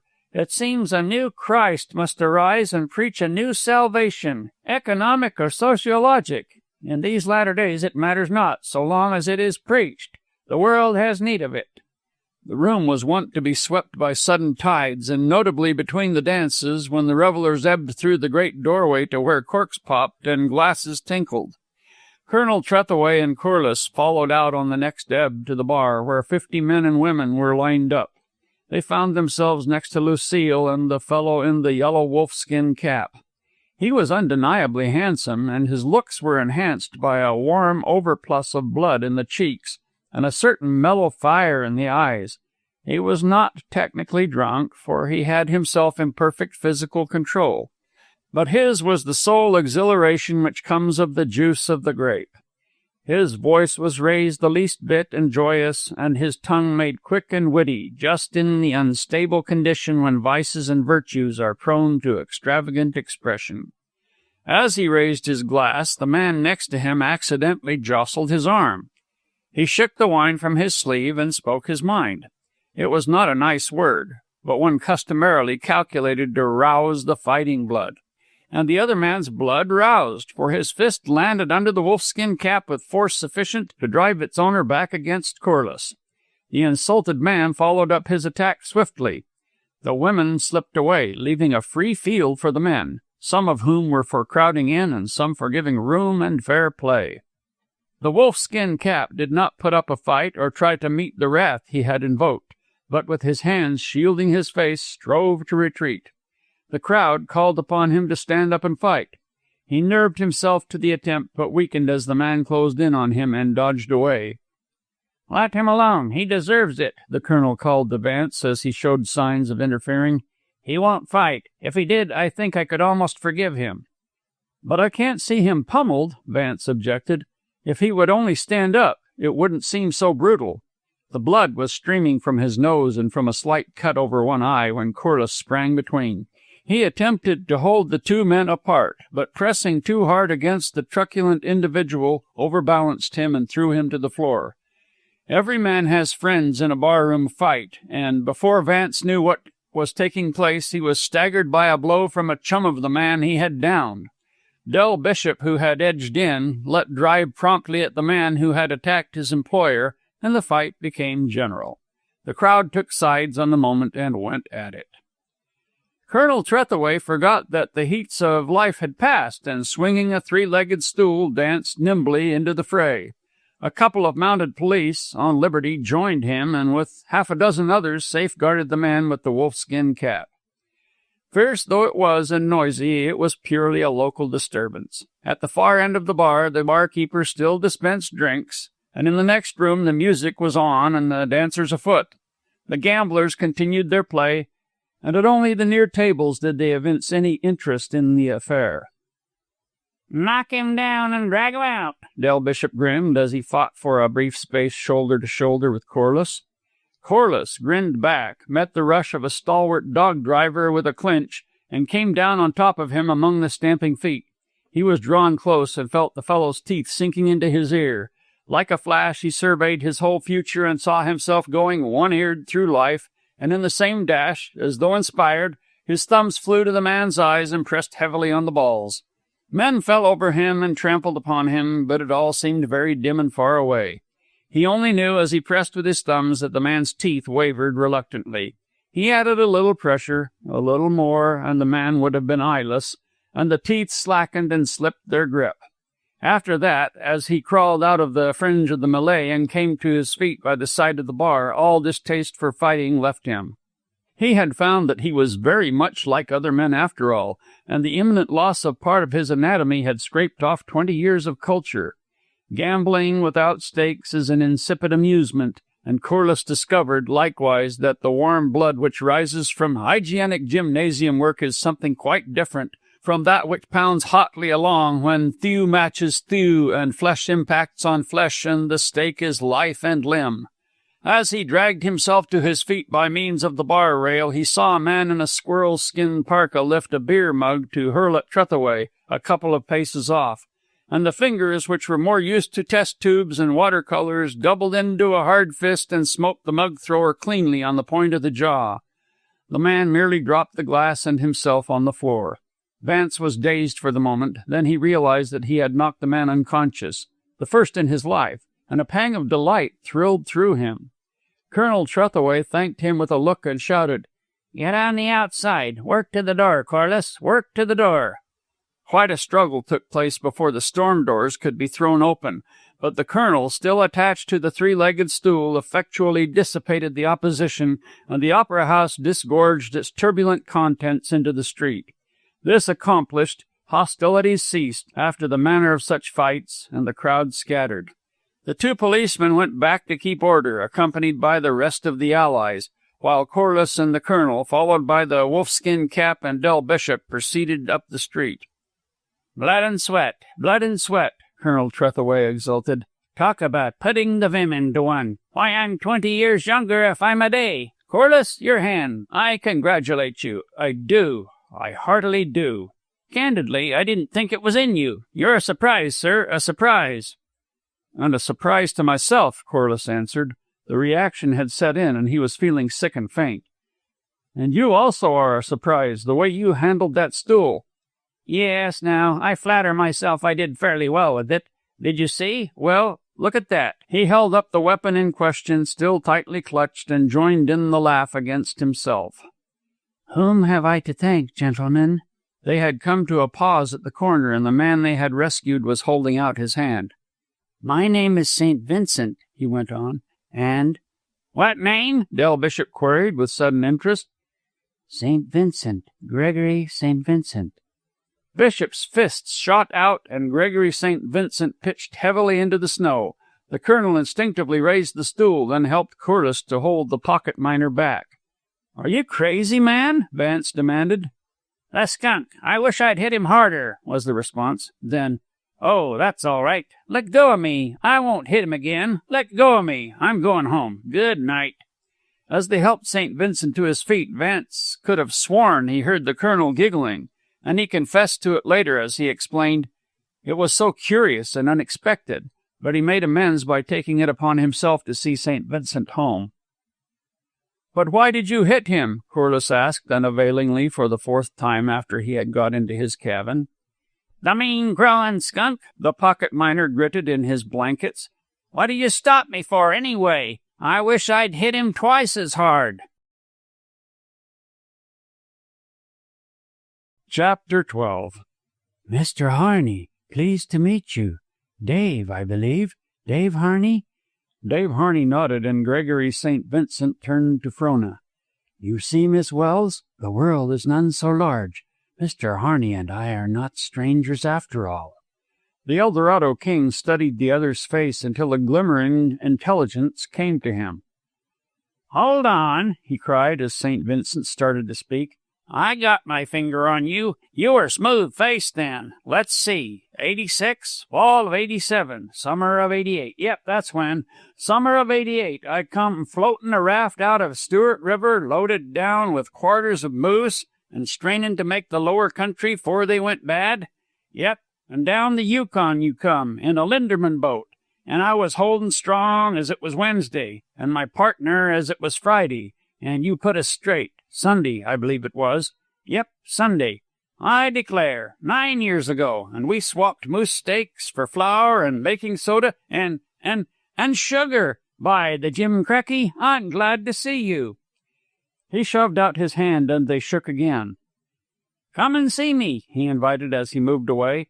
I live a right tidy little shack up on the hill, and another on Eldorado. Latch strings always out. Come and see me, and stay as long as you mind to. Sorry to quit you cold, but I got to traipse down to the Opry House and collect my taxes. Sugar. Miss Frona'll tell you. You are a surprise, Mr. St. Vincent. Frona switched back to the point of interest after briefly relating Harney's saccharine difficulties. The country must indeed have been a wilderness 9 years ago, and to think that you went through it at that early day. Do tell me about it. Gregory St. Vincent shrugged his shoulders. There is very little to tell. It was an ugly failure, filled with many things that are not nice, and containing none of which to be proud. But do tell me, I enjoy such things. They seem closer and truer to life than the ordinary everyday happenings. A failure, as you call it, implies something attempted. What did you attempt? He noted her frank interest with satisfaction. Well, if you will, I can tell you in few words all there is to tell. I took the mad idea into my head of breaking a new path around the world, and in the interest of science and journalism, particularly journalism, I proposed going through Alaska, crossing the Bering Straits on the ice, and journeying to Europe by way of northern Siberia. It was a splendid undertaking, most of it being virgin ground. Only I failed. I crossed the straits in good order, but came to grief in eastern Siberia. All because of Tamerlane is the excuse I have grown accustomed to making. "Oh, Ulysses!" Mrs. Scoville clapped her hands and joined them. "A modern Ulysses! How romantic!" "But not an Othello," Frona replied. "His tongue is a sluggard. He leaves one at the most interesting point with an enigmatical reference to a man of a bygone age. You take an unfair advantage of us, Mr. St. Vincent, and we shall be unhappy until you show how Tamerlane brought your journey to an untimely end." He laughed, and with an effort put aside his reluctance to speak of his travels. "When Tamerlane swept with fire and sword over eastern Asia, states were disrupted, cities overthrown, and tribes scattered like stardust. In fact, a vast people was hurled broadcast over the land. Fleeing before the mad lust of the conquerors, these refugees swung far into Siberia, circling to the north and east, and fringing the rim of the polar basin with a spray of Mongol tribes. I am not tiring you?" "No, no," Mrs. Scoville exclaimed. "It is fascinating. Your method of narration is so vivid. It reminds me of Macaulay," St. Vincent laughed good-naturedly. "You know I am a journalist, and he has strongly influenced my style. But I promise you I shall tone down. However, to return, had it not been for these Mongol tribes, I should not have been halted in my travels. Instead of being forced to marry a greasy princess and to become proficient in interclannish warfare and reindeer stealing, I should have traveled easily and peaceably to St. Petersburg." "Oh, these heroes! Are they not exasperating, Frona? But what about the reindeer stealing and the greasy princesses?" The gold commissioner's wife beamed upon him, and glancing for permission to Frona, he went on. "The coast people were Eskimo stock, merry-natured and happy and inoffensive. They called themselves the Okilion, or the Seamen. I bought dogs and food from them, and they treated me splendidly, but they were subject to the Chow Chuen, or interior people, who are known as the Deer Men. The Chow Chuen were a savage, indomitable breed, with all the fierceness of the untamed Mongol, plus double his viciousness. As soon as I left the coast, they fell upon me, confiscated my goods, and made me a slave." "But there were no Russians?" Mrs. Scoville asked. "Russians among the Chow Chuen?" He laughed his amusement. "Geographically, they are within the White Tsar's domain, but politically, no. I doubt if they ever heard of him. Remember, the interior of northeastern Siberia is hidden in the polar gloom, a terra incognita where few men have gone and none has returned." "But you—" "I chanced to be the exception. Why I was spared, I do not know. It just so happened. At first I was vilely treated, beaten by the women and children, clothed in vermin-infested mangy furs, and fed on refuse. They were utterly heartless. How I managed to survive is beyond me. But I know that often and often, at first, I meditated suicide. The only thing that saved me during that period from taking my own life was the fact that I quickly became too stupefied and bestial, what of my suffering and degradation. Half frozen, half starved, undergoing untold misery and hardship, beaten many and many a time into insensibility, I became the sheerest animal. On looking back, much of it seems a dream. There are gaps which my memory cannot fill. I have vague recollections of being lashed to a sled and dragged from camp to camp and tribe to tribe, carted about for exhibition purposes, I suppose, much as we do lions and elephants and wild men. How far I so journeyed up and down the bleak region I cannot guess, though it must have been several thousand miles. I do know that when consciousness returned to me and I really became myself again, I was fully 1,000 miles to the west of the point where I was captured. It was springtime, and from out of a forgotten past, it seemed, I suddenly opened my eyes.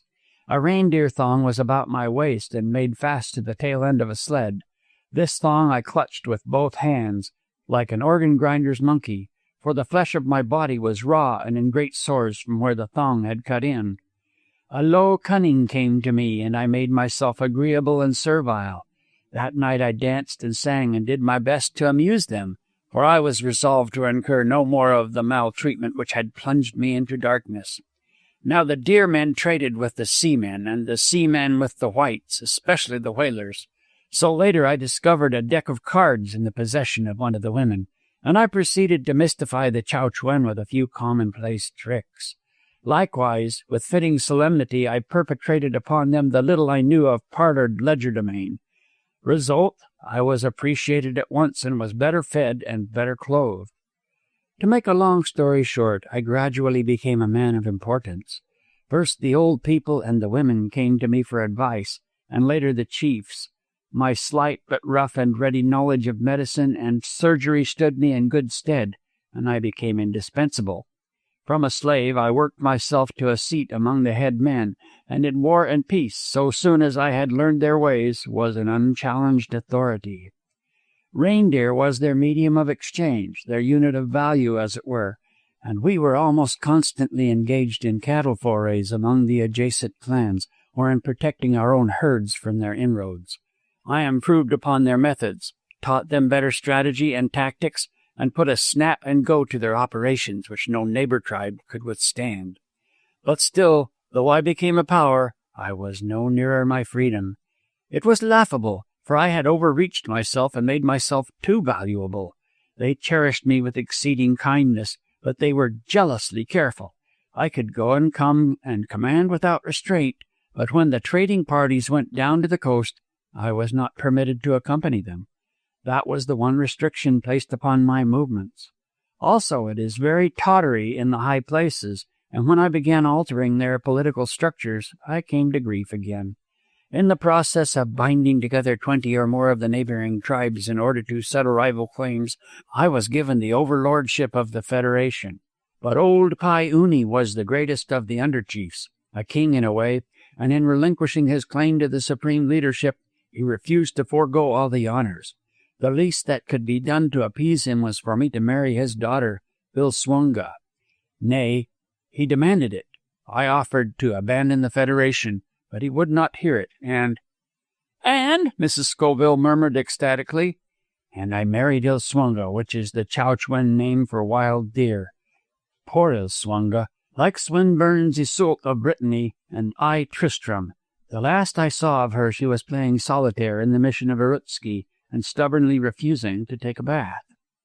"Oh, mercy, it's 10 o'clock!" Mrs. Scoville suddenly cried, her husband having at last caught her eye from across the room. "I'm so sorry I can't hear the rest, Mr. St. Vincent, how you escaped and all that, but you must come and see me. I am just dying to hear." "And I took you for a tenderfoot, a chechaco," Frona said meekly as St. Vincent tied his ear flaps and turned up his collar preparatory to leaving. "I dislike posing," he answered, matching her meekness. "It smacks of insincerity. It really is untrue, and it is so easy to slip into it. Look at the old-timers, sourdoughs as they proudly call themselves. Just because they have been in the country a few years, they let themselves grow wild and woolly and glorify in it. They may not know it, but it is a pose. In so far as they cultivate salient peculiarities, they cultivate falseness to themselves and live lies." "I hardly think you're a holy jest," Frona said in defense of her chosen heroes. "I do like what you say about the matter in general, and I detest posing, but the majority of the old-timers would be peculiar in any country, under any circumstances. That peculiarity is their own. It is their mode of expression, and it is, I am sure, just what makes them go into new countries. The normal man, of course, stays at home." "Oh, I quite agree with you, Miss Welles," he temporized easily. "I did not intend it so sweepingly. I meant to brand that sprinkling among them who are poseurs, In the main, as you say, they are honest and sincere and natural. Then we have no quarrel, but Mr. St. Vincent, before you go, would you care to come tomorrow evening? We are getting up theatricals for Christmas. I know you can help us greatly, and I think it will not be altogether unenjoyable to you. All the younger people are interested. The officials, officers of police, mining engineers, gentlemen rovers, and so forth, to say nothing of the nice women. You are bound to like them. I am sure I shall, as he took her hand. Tomorrow, did you say? Tomorrow evening. Good night. A brave man, she told herself as she went back from the door, and a splendid type of the race. Chapter 13. Gregory St. Vincent swiftly became an important factor in the social life of Dawson. As a representative of the Amalgamated Press Association, he had brought with him the best credentials a powerful influence could obtain, and over and beyond he was well qualified socially by his letters of introduction. It developed in a quiet way that he was a wanderer and explorer of no small parts, and that he had seen life and strife pretty well all over the earth's crust. And withal he was so mild and modest about it that nobody, not even among the men, was irritated by his achievements. Incidentally, he ran across numerous old acquaintances. Jacob Welles he had met at St. Michael's in the fall of '88, just prior to his crossing Bering Straits on the ice. A month or so later, Father Barnum, who had come up from the lower river to take charge of the hospital, had met him a couple of 100 miles on his way north of St. Michael's. Captain Alexander of the police had rubbed shoulders with him in the British legation at Peking, and Bettles, another old-timer of standing, had met him at Fort Yukon 9 years before. So Dawson, ever prone to look askance at the casual comer, received him with open arms. Especially was he a favorite with the women. As a promoter of pleasures and an organizer of amusements, he took the lead, and it quickly came to pass that no function was complete without him. Not only did he come to help in the theatricals, but insensibly, and as a matter of course, he took charge. Frona, as her friends charged, was suffering from a stroke of Ibsen, so they hit upon The Doll's House, and she was cast for Nora. Corliss, who was responsible, by the way, for the theatricals, having first suggested them, was to take Torvald's part, but his interest seemed to have died out, or at any rate he begged off on the plea of business rush. So St. Vincent, without friction, took Torvald's lines. Corliss did manage to attend one rehearsal. It might have been that he had come tired from 40 miles with the dogs, and it might have been that Torvald was obliged to put his arm about Nora at divers times and to toy playfully with her ear, but one way or the other, Corliss never attended again.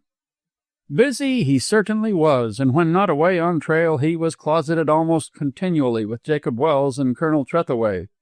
That it was a deal of magnitude was evidenced by the fact that Wells's mining interests involved alone mounted to several millions.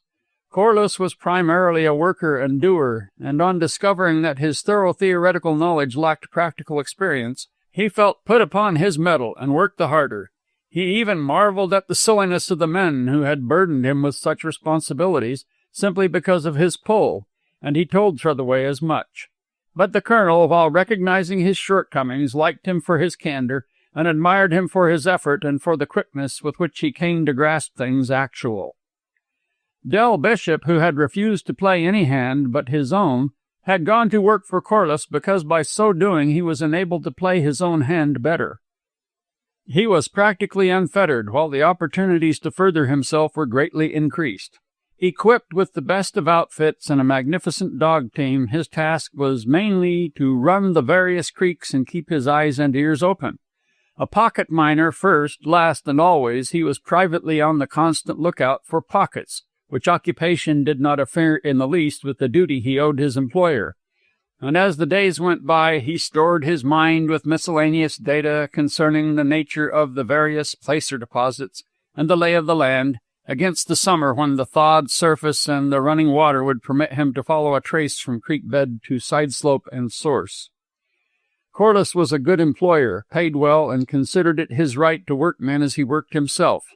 Those who took service with him either strengthened their own manhood and remained, or quit and said harsh things about him. Jacob Wells noted this trait with appreciation, and he sounded the mining engineer's praises continually. Frona heard and was gratified, for she liked the things her father liked, and she was more gratified because the man was Corliss. But in his rush of business she saw less of him than formerly, while St. Vincent came to occupy a greater and growing portion of her time. His helpful, optimistic spirit pleased her, while he corresponded well to her idealized natural man and favorite racial type. Her first doubt, that if what he said was true, had passed away. All the evidence had gone counter. Men who at first questioned the truth of his wonderful adventures gave in after hearing him talk. Those to any extent conversant with the parts of the world he made mention of could not but acknowledge that he knew what he talked about.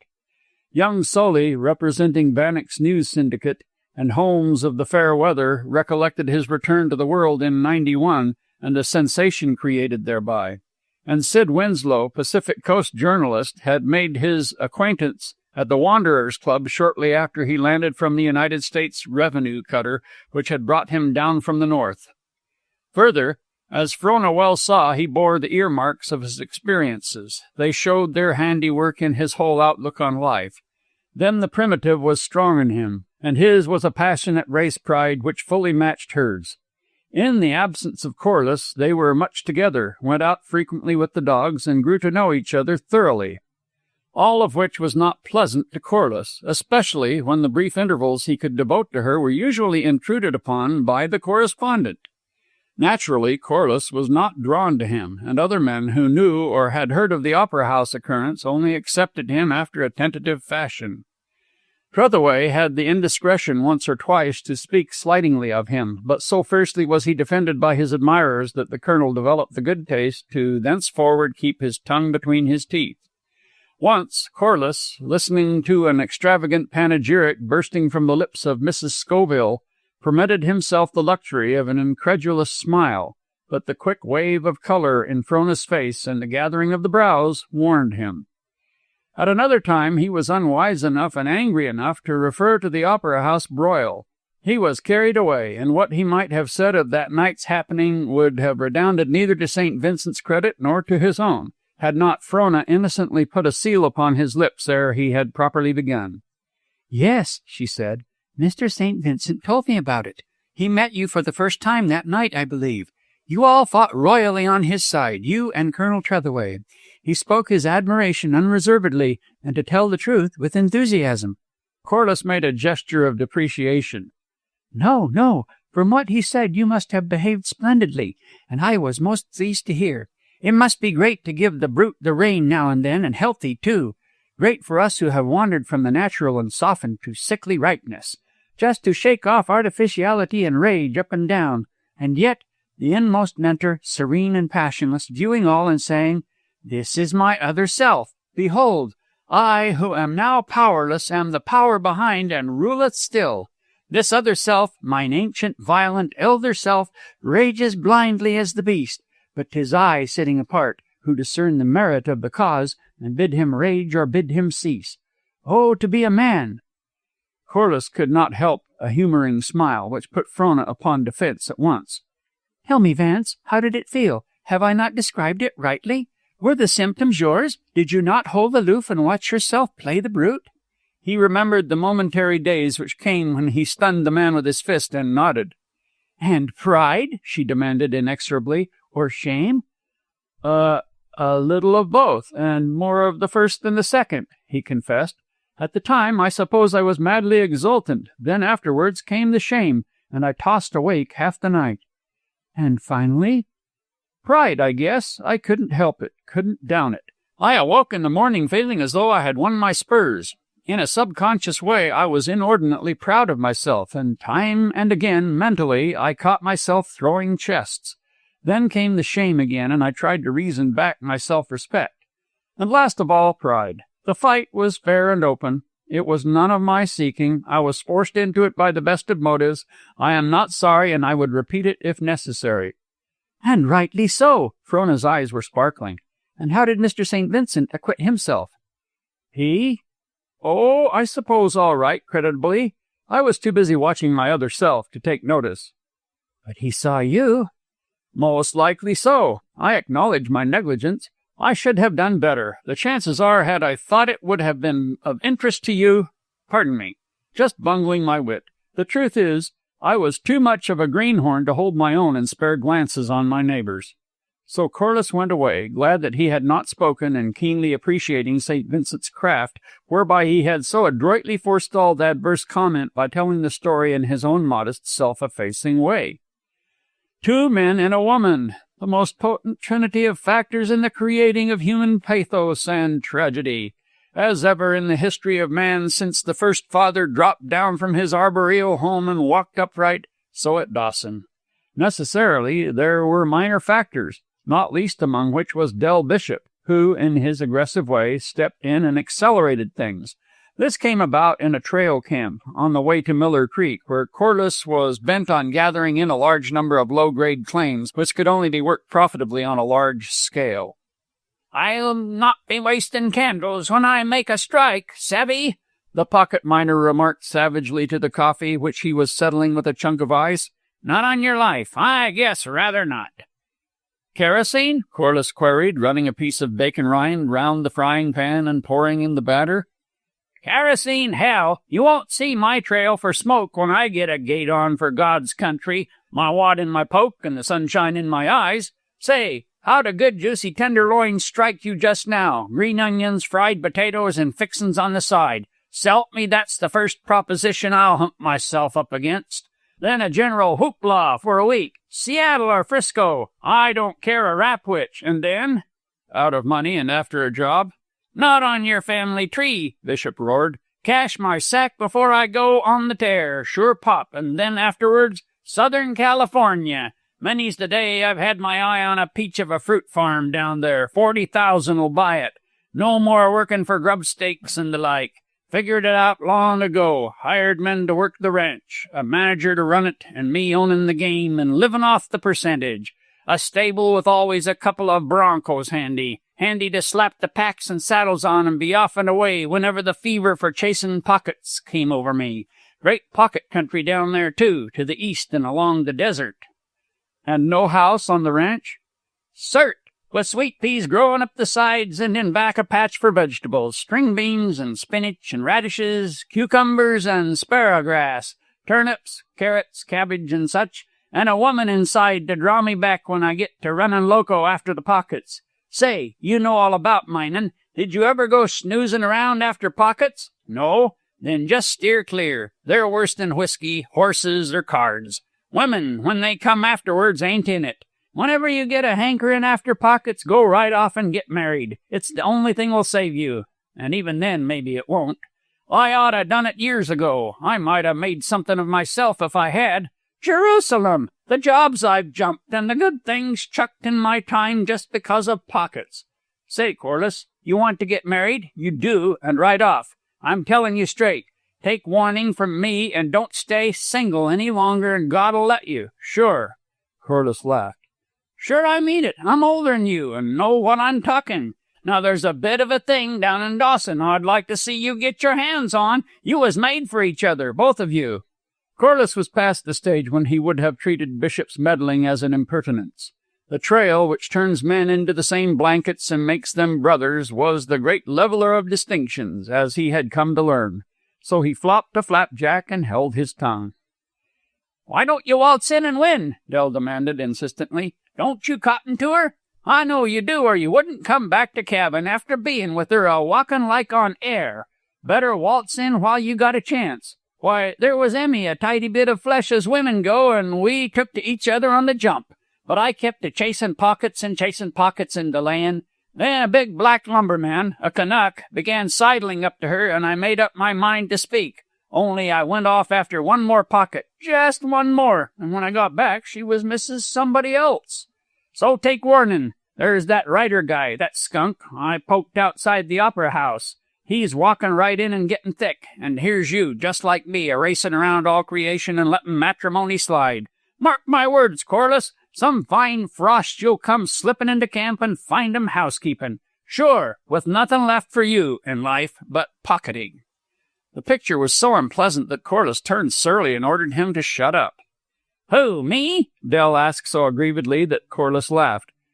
What would you do then? He asked. Me? In all kindness, I'll tell you. As soon as you get back, you go and see her.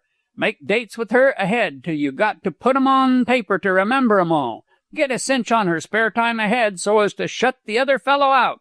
Don't get down in the dirt to her. She's not that kind. But don't be too high and mighty neither. Just so. Savvy? And then sometime when you see she's feeling good and smiling at you in that way of hers, why up and call her hand. Of course, I can't say what the showdown'll be. That's for you to find out. But don't hold off too long about it.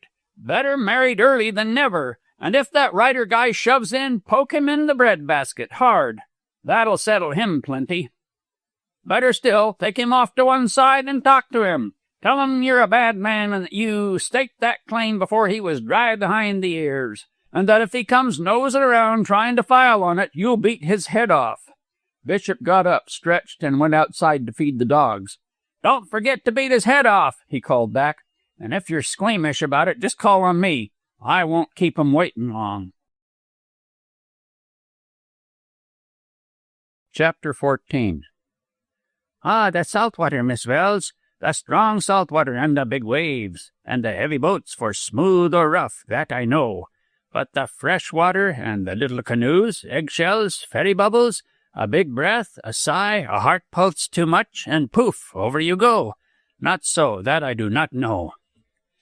Baron Corberton smiled self-commiseratingly and went on. But it is delightful, magnificent. I have watched and envied. Some day I shall learn. It is not so difficult, St. Vincent interposed. Is it, Miss Welles? Just a sure and delicate poise of mind and body. Like a tightrope dancer?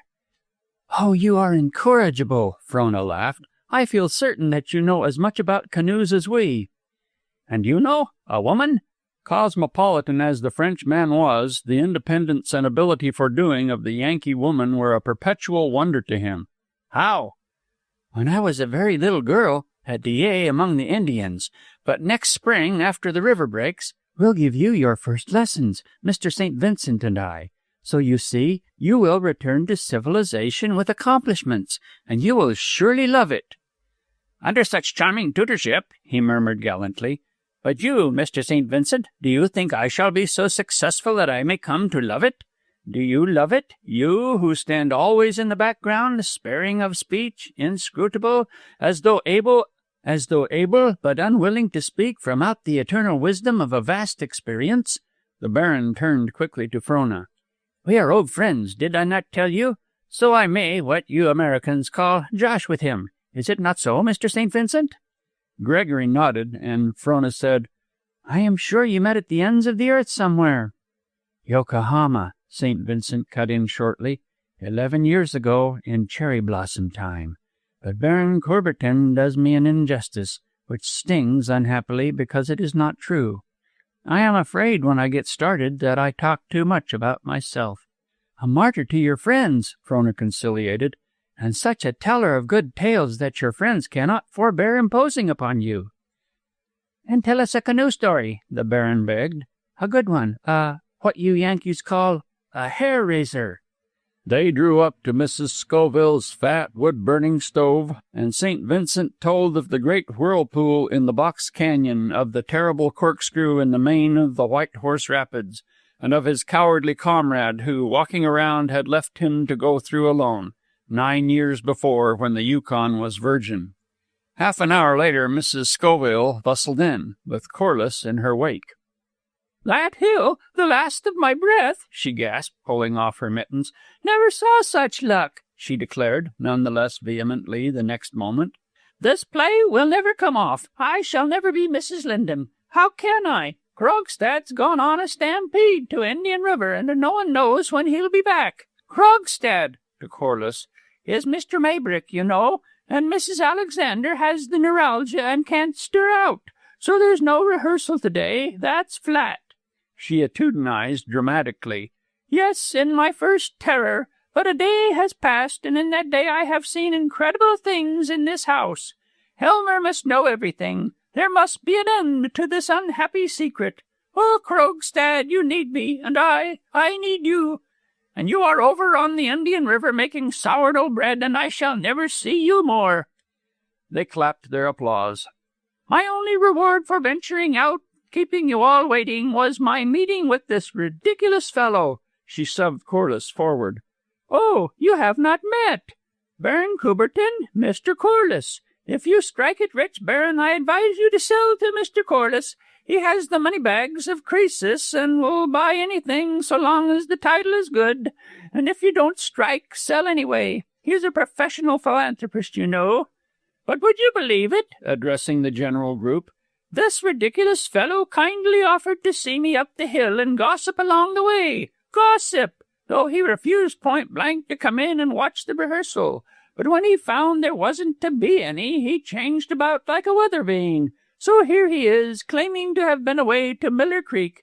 But between ourselves there is no telling what dark deeds—" "Dark deeds? Look!" Frona broke in, pointing to the tip of an amber mouthpiece which projected from Vance's outside breast pocket. "A pipe! My congratulations!" She held out her hand, and he shook good-humoredly. "All Dell's fault," he laughed. "When I go before the great white throne, it is he who shall stand forth and be responsible for that particular sin." "An improvement, nevertheless," she argued. "All that is wanting is a good round swear word now and again." "Oh, I assure you I am not unlearned," he retorted. "No man can drive dogs else. I can swear from hell to breakfast, by damn, and back again, if you will permit me, to the last link of perdition. By the bones of Pharaoh and the blood of Judas, for instance, are fairly efficacious with a string of huskies, but the best of my dog-driving nomenclature, more's the pity, women cannot stand. I promise you, however, in spite of hell and high water—" "Oh, oh!" Mrs. Scoville screamed, thrusting her fingers into her ears. "Madam," Baron Coubertin spoke up gravely, "it is a fact, a lamentable fact, that the dogs of the North are responsible for more men's souls than all other causes put together. Is it not so? I leave it to the gentleman." Both Corliss and St. Vincent solemnly agreed, and proceeded to detonate the lady by swapping heart-rending and apposite dog tales. St. Vincent and the Baron remained behind to take lunch with the Gold Commissioner's wife, leaving Frona and Corliss to go down the hill together. Silently consenting, as though to prolong the descent, they swerved to the right, cutting transversely the myriad footpaths and sled roads which led down into the town. It was a mid-December day, clear and cold, and the hesitant high-noon sun, having laboriously dragged its pale orb up from behind the southern land rim, balked at the great climb to the zenith, and began its shamefaced slide back beneath the earth. Its oblique rays refracted from the floating frost particles till the air was filled with glittering jewel dust, resplendent, blazing, flashing light and fire, but cold as outer space. They passed down through the scintillant, magical sheen, their moccasins rhythmically crunching the snow and their breaths wreathing mysteriously from their lips in sprayed opalescence. Neither spoke, nor cared to speak, so wonderful was it all. At their feet, under the great vault of heaven, a speck in the midst of the white vastness, huddled the golden city, puny and sordid, feebly protesting against immensity, man's challenge to the infinite. Calls of men and cries of encouragement came sharply to them from close at hand, and they halted. There was an eager yelping, a scratching of feet, and a string of ice-rimed wolf-dogs, with hot-lolling tongues and dripping jaws, pulled up the slope and turned into the path ahead of them. On the sled, a long and narrow box of rough sawed spruce told the nature of the freight. 2 dog drivers, a woman walking blindly, and a black-robed priest made up the funeral cortege. A few paces farther on, the dogs were again put against the steep, and with whine and shout and clatter the unheeding clay was hauled on and upward to its ice-hewn hillside chamber. "A zone conqueror," Frona broke voice. Corliss found his thought following hers and answered, "These battlers of frost and fighters of hunger. I can understand how the dominant races have come down out of the north to empire, strong to venture, strong to endure with infinite faith and infinite patience. Is it to be wondered at?" Frona glanced at him in eloquent silence. "We smote our swords," he chanted. "To me it was a joy like having my bright bride by me on the couch. I have marched with my bloody sword, and the raven has followed me. Furiously we fought, The fire passed over the dwellings of men. We slept in the blood of those who kept the gates." "But do you feel it, Vance?" she cried, her hand flashing out and resting on his arm. "I begin to feel, I think. The North has taught me, is teaching me. The old things come back with new significance. Yet I do not know. It seems a tremendous egotism, a magnificent dream." "But you are not a Negro or a Mongol, nor are you descended from the Negro or Mongol." "Yes," he considered, "I am my father's son, and the line goes back to the sea kings who never slept under the smoky rafters or a roof or drained the ale horn by inhabited hearth. There must be a reason for the dead status of the black, a reason for the Teuton spreading over the earth as no other race has ever spread. There must be something in race heredity, else I would not leap at the summons." "A great race, Vance, half of the earth its heritage, and all of the sea, and in 60 generations it has achieved it all. Think of it, 60 generations, and today it reaches out wider-armed than ever. The smiter and the destroyer among nations, the builder and the lawgiver. Oh, Vance, my love is passionate, but God will forgive, for it is good. A great race, greatly conceived, and if to perish, greatly to perish. Don't you remember? Trembles Yggdrasil's ash yet standing, groans that ancient tree, and the Jotun Loki is loosed. The shadows groan on the ways of hell, until the fire of Surt has consumed the tree.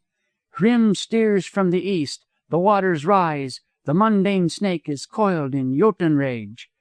The worm beats the water, and its eagle screams, the pale of beak tears carcasses, the ship Naglfar is loosed. Surt from the south comes with flickering flame, shines from his sword the Val god's sun. Swaying there like a furred Valkyrie above the final carnage of men and gods, she touched his imagination, and the blood surged exultingly along unknown channels, thrilling and uplifting. The stony hills are dashed together, the giantesses totter. Men tread the path of hell, and heaven is cloven. The sun darkens, earth in ocean sinks, fall from heaven the bright stars. Fire's breath assails the all-nourishing tree. Towering fire plays against heaven itself. Outlined against the blazing air, her brows and lashes white with frost, the jewel dust striking and washing against her hair and face, and the south sun lighting her with a great redness, the man saw her as the genius of the race. The traditions of the blood laid hold of him, and he felt strangely at one with the white-skinned, yellow-haired giants of the younger world. And as he looked upon her, the mighty past rose before him, and the caverns of his being resounded with the shock and tumult of forgotten battles. With bellowing of storm winds and crash of smoking North Sea waves, he saw the sharp-beaked fighting galleys and the sea-flung Northmen, great-muscled, deep-chested, sprung from the elements, men of sword and sweep, marauders and scourgers of the warm Southlands. The din of 20 centuries of battle was roaring in his ear, and the clamor for return to type strong upon him. He seized her hands passionately. "Be the bright bride by me, Frona! Be the bright bride by me on the couch!" She started and looked down at him questioningly. Then the import of it reached her, and she involuntarily drew back. The sun shot a last failing flicker across the earth and vanished. The fire went out of the air, and the day darkened. Far above, the hearse dogs howled mournfully. "No," he interrupted as words formed on her lips. "Do not speak. I know my answer, your answer, now. I was a fool. Come, let us go down." It was not until they had left the mountain behind them, crossed the flat, and come out on the river by the sawmill that the bustle and scurry of human life made it seem possible for them to speak. Corliss had walked with his eyes moodily bent to the ground, and Frona, with head erect and looking everywhere, stealing an occasional glance to his face. Where the road rose over the log runway of the mill, the footing was slippery, and catching her to save her from falling, their eyes met. I am grieved," she hesitated, and then in unconscious self-defense, "It was so... I had not expected it, just then." "Else you would have prevented?" he asked bitterly. "Yes, I think I should have. I did not wish to give you pain." "Then you expected it, sometime?" "And feared it. But I had hoped... Vance, I did not come into the Klondike to get married. I liked you at the beginning, and I have liked you more and more, never so much as today. But..." But you have never looked upon me in the light of a possible husband? That is what you are trying to say?" As he spoke, he looked at her sidewise and sharply, and when her eyes met his with the same old frankness, the thought of losing her maddened him. "But I have," she answered at once. "I have looked upon you in that light, but somehow it was not convincing. Why, I do not know. There was so much I found to like in you, so much." He tried to stop her with a dissenting gesture, but she went on. "So much to admire. There was all the warmth of friendship, and closer friendship, a growing camaraderie, in fact, but nothing more. Though I did not wish more, I should have welcomed it had it come." "As one welcomes the unwelcome guest?" "Why won't you help me, Vance, instead of making it harder? It is hard on you, surely, but do you imagine that I am enjoying it? I feel because of your pain, and therefore I know when I refuse a dear friend for a lover, the dear friend goes from me. I do not part with friends lightly." "I see. Doubly bankrupt, friend and lover both. But they are easily replaced. I fancy I was half lost before I spoke. Had I remained silent, it would have been the same anyway. Time softens, new associations, new thoughts and faces, men with marvelous adventures." She stopped him abruptly. "It is useless, Vance, no matter what you may say. I shall not quarrel with you. I can understand how you feel." "If I am quarrelsome, then I had better leave you." He halted suddenly, and she stood beside him. "Here comes Dave Harney. He will see you home. It's only a step." "You are doing neither yourself nor me kindness," she spoke with final firmness. "I decline to consider this the end. We are too close to it to understand it fairly. You must come and see me when we are both calmer. I refuse to be treated in this fashion. It is childish of you." She shot a hasty glance at the approaching Eldorado King. "I do not think I deserve it at your hands. I refuse to lose you as a friend, and I insist that you come and see me, that things may remain on the old footing." He shook his head. "Hello!" Dave Harney touched his cap and slowed down loose-jointedly. "Sorry you didn't take my tip. Dog's gone up $1 a pound since yesterday and still a whoopin'. Good afternoon, Miss Frona and Mr. Corliss. Going my way?" "Miss Welles is." Corliss touched the visor of his cap and half turned on his heel. "Where you off to?" Dave demanded. "Got an appointment," he lied. "Remember," Frona called to him, "you must come and see me." "Too busy, I'm afraid, just now. Goodbye. So long, Dave." "Jemimy," Dave remarked, staring after him. "But he's a hustler, always busy, with big things, too. Wonder why he didn't go in for dogs." Chapter 15. But Corliss did go back to see her, and before the day was out. A little bitter self-communion had not taken long to show him his childishness. The sting of loss was hard enough, but the thought, now they could be nothing to each other, that her last impressions of him should be bad, hurt almost as much, and in a way even more. And further, putting all to the side, he was really ashamed. He had thought that he could have taken such a disappointment more manfully, especially since in advance he had not been at all sure of his footing. So he called upon her, walked with her up to the barracks, and on the way, with her help, managed to soften the awkwardness which the morning had left between them. He talked reasonably and meekly, which she countenanced, and would have apologized roundly had she not prevented him. "Not the slightest bit of blame attaches to you," she said. "Had I been in your place, I should probably have done the same and behaved much more outrageously, for you were outrageous, you know." "But had you been in my place and I in yours," he answered, with a weak attempt at humor, "there would have been no need." She smiled, glad that he was feeling less strongly about it. "But unhappily our social wisdom does not permit such a reversal," he added, more with a desire to be saying something. "Ah," she laughed, "there's where my Jesuitism comes in. I can rise above our social wisdom." "You don't mean to say that—" "There, shocked as usual. No, I could not be so crude as to speak outright, but I might finesse, as you whist players say, accomplish the same end, only with greater delicacy. After all, a distinction without a difference." "Could you?" he asked. "I know I could, if the occasion demanded. I am not one to let what I might deem life-happiness slip from me without a struggle. That," judicially, "occurs only in books and among sentimentalists. As my father always says, I belong to the strugglers and fighters. That which appeared to me great and sacred, that would I battle for, though I brought heaven tumbling about my ears. You have made me very happy, Vance, she said at parting by the barracks gates, and things shall go along in the same old way, and mind, not a bit less of you than formerly, but rather much more. But Corliss, after several perfunctory visits, forgot the way which led to Jacob Wells's home, and applied himself savagely to his work. He even had the hypocrisy, at times, to felicitate himself upon his escape, and to draw bleak fireside pictures of the dismal future which would have been had he and Frona incompatibly mated. But this was only at times. As a rule, the thought of her made him hungry, in a way akin to physical hunger, and the one thing he found to overcome it was hard work and plenty of it. But even then, what of trail and creek and camp and survey? He could only get away from her in his waking hours. In his sleep he was ignobly conquered, and Del Bishop, who was with him much, studied his restlessness and gave a ready ear to his mumbled words.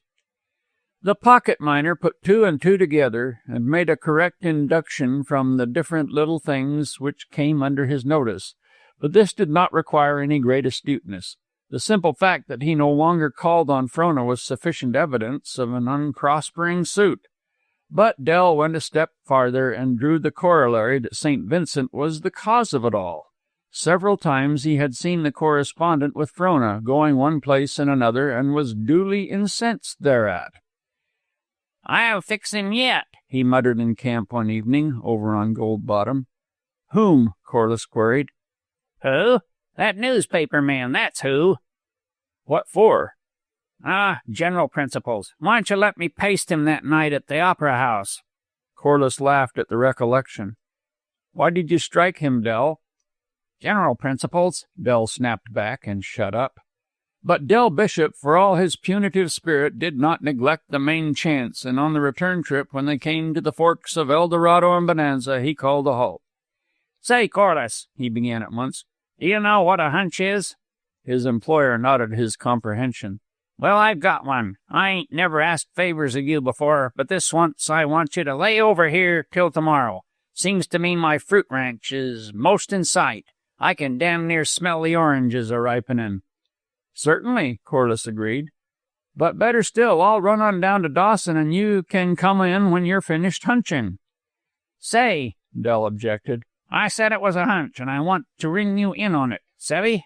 You're all right, and you've learned a hell of a lot out of books. You're a regular high roller when it comes to the laboratory and all that, but it takes yours truly to get down and read the face of nature without spectacles. Now, I've got a theory." Corliss threw up his hands in affected dismay, and the pocket miner began to grow angry. "That's right, laugh, but it's built right up on your own pet theory of erosion and changed riverbeds. And I didn't pocket among the Mexicans 2 years for nothing. Where do you suppose this El Dorado gold came from? Rough and no signs of washing? Eh? There's where you need your spectacles. Books have made you short-sighted. But never mind how. 'Tisn't exactly pockets neither, but I know what I'm spelling about. I ain't been keeping tab on traces for my health. I can tell you mining sharks more about the lay of El Dorado Creek in 1 minute than you could figure out in a month of Sundays. But never mind, no offense. You lay over with me till tomorrow, and you can buy a ranch alongside of mine, sure." "Well, all right. I can rest up and look over my notes while you're hunting your ancient riverbed." "Didn't I tell you it was a hunch?" Del reproachfully demanded. "And haven't I agreed to stop over? What more do you want?" "To give you a fruit ranch, that's what. Just to go with me and nose round a bit, that's all." "I do not want any of your impossible fruit ranches. I'm tired and worried. Can't you leave me alone? I think I am more than fair when I humor you to the extent of stopping over. You may waste your time nosing around, but I shall stay in camp. Understand?" "Burn my body, but you're grateful. By the jumping Methuselah, I'll quit my job in 2 minutes if you don't fire me. Me a-layin' wake nights and working up my theory and calculating on letting you in, and you a-snoring and Frona this and Frona that." "That'll do. Stop it." "The hell it will. If I didn't know more about gold mining than you do about courting." Corliss sprang at him, but Del dodged to one side and put up his fists. Then he ducked a wild right and left swing and sidestepped his way into firmer footing on the hard trail. Hold on a moment, he cried as Corliss made to come at him again. Just a second. If I lick you, will you come up the hillside with me? Yes. And if I don't, you can fire me. That's fair. Come on. Vance had no show whatever, as Del well knew, who played with him feinting, attacking, retreating, dazzling, and disappearing every now and again out of his field of vision in a most exasperating way. As Vance speedily discovered, he possessed very little correlation between mind and body, and the next thing he discovered was that he was lying in the snow and slowly coming back to his senses. How did you do it?" he stammered to the pocket miner, who had his head on his knee and was rubbing his forehead with snow. "Oh, you'll do," Del laughed, helping him limply to his feet. "You're the right stuff. I'll show you sometime. You've got lots to learn yet what you won't find in books. But not now. We've got to wade in and make camp. Then you're coming up the hill with me." "Hee," he chuckled later as they fitted the pipe of the Yukon stove. "Slow-sighted and short. Couldn't follow me, eh? But I'll show you sometime. Oh, I'll show you all right. All right. Grab an axe and come on," he commanded when the camp was completed. He led the way up El Dorado, borrowed a pick, shovel, and pan at a cabin, and headed up among the benches near the mouth of French Creek. Vance, though feeling somewhat sore, was laughing at himself by this time and enjoying the situation. He exaggerated the humility with which he walked at the heel of his conqueror, while the extravagant servility which marked his obedience to his hired man made that individual grin. "You'll do. You've got the makings in you." Del threw down the tools and scanned the run of the snow surface carefully. "Here, take the axe, shinny up the hill and lug me down some skookum dry wood." By the time Corliss returned with the last load of wood, the pocket miner had cleared away the snow and moss in diverse spots and formed, in general design, a rude cross. "Cutting her both ways," he explained. "Maybe I'll hit her here or over there or up above, but if there's anything in the hunch, this is the place. Bedrock dips in above, and it's deep there and most likely richer, but too much work. This is the rim of the bench. Can't be more'n a couple of feet down. All we want is indications. Afterwards we can tap in from the side." As he talked, he started fires here and there on the uncovered spaces. "But look here, Corliss, I want you to mind this ain't pocketin'. This is just plain ordinary 'prentice work, but pocketin'," he straightened up his back and spoke reverently, "but pocketin' is the deepest science and the finest art. Delicate to a hair's breadth, hand and eye true and steady as steel. When you've got to burn your pan blue-black twice a day, and out of a shovelful of gravel wash down to the one wee speck of flour gold, why, that's washing, that's what it is. Tell you what, I'd sooner follow a pocket than eat." "And you would sooner fight than do either." Bishop stopped to consider. He weighed himself with care equal to that of retaining the one wee speck of flour gold. "No, I wouldn't neither. I'd take pocketin' in mine every time. It's as bad as dope, Corliss, sure. If it once gets a hold of you, you're a goner. You'll never shake it. Look at me, and talk about pipe dreams. They can't burn a candle alongside of it." He walked over and kicked one of the fires apart. Then he lifted the pick, and the steel point drove in and stopped with a metallic clang, as though brought up by solid cement. "Ain't thawed 2 inches, he muttered, stooping down and groping with his fingers in the wet muck. The blades of last year's grass had been burned away, but he managed to gather up and tear away a handful of the roots. "Hell!" "What's the matter?" Corliss asked. "Hell!" he repeated in a passionless way, knocking the dirt-covered roots against the pan. Corliss went over and stooped to closer inspection. "Hold on," he cried, picking up 2 or 3 grimy bits of dirt and rubbing them with his fingers. A bright yellow flashed forth. "Hell!" the pocket miner reiterated tonelessly. "First rattle out the box. Begins at the grass roots and goes all the way down." Head turned to the right, eyes closed, nostrils distended and quivering, he rose suddenly to his feet and sniffed the air. Corliss looked up wonderingly. "Huh?" the pocket miner grunted. Then he drew a deep breath. "Can't you smell them oranges?" Chapter 16. The stampede to French Hill was on by the beginning of Christmas week. Corliss and Bishop had been in no hurry to record, for they looked the ground over carefully before blazing their stakes, and let a few close friends into the secret. Harney, Wells, Trethaway, a Dutch Chicago who had forfeited both feet to the frost, a couple of the mounted police, an old pal with whom Dell had prospected through the Black Hills country, the washerwoman at the Forks, last and notably Lucille. Corliss was responsible for her getting on the lay, and he drove and marked her stakes himself, though it fell to the colonel to deliver the invitation to her to come and be rich. In accordance with the custom of the country, those thus benefited offered to sign over half interest to the two discoverers. Corliss would not tolerate the proposition. Dell was similarly minded, though swayed by no ethical reasons. He had enough as it stood. "Got my fruit ranch paid for, double the size I was calculating on," he explained. "And if I had any more, I wouldn't know what to do with it, sure." After the strike, Corliss took it upon himself as a matter of course to look about for another man, but when he brought a keen-eyed Californian into camp, Dell was duly wroth. "Not on your life," he stormed. "But you are rich now," Vance answered, "and have no need to work." "Rich hell," the pocket miner rejoined. "According to covenant, you can't fire me, and I'm going to hold the job down as long as my sweet will'll let me. Savvy?" On Friday morning, early, all interested parties appeared before the Gold Commissioner to record their claims. The news went abroad immediately. In 5 minutes, the first stampeders were hitting the trail. At the end of half an hour, the town was afoot. To prevent mistakes on their property, jumping, moving of stakes, and mutilation of notices, Vance and Dell, after promptly recording, started to return. But with the government seal attached to their holdings, they took it leisurely, the stampeders sliding past them in a steady stream. Midway, Dell chanced to look behind. St. Vincent was in sight, footing it at a lively pace, the regulation stampeding pack on his shoulders. The trail made a sharp bend at that place, and with the exception of the three of them, no one was in sight. "Don't speak to me. Don't recognize me," Dale cautioned sharply as he spoke, buttoning his nose strap across his face, which served to quite hide his identity. "There's a water hole over there. Get down on your belly and make a blind at getting a drink. Then go on by your lonely to the claims. I've business of my own to handle.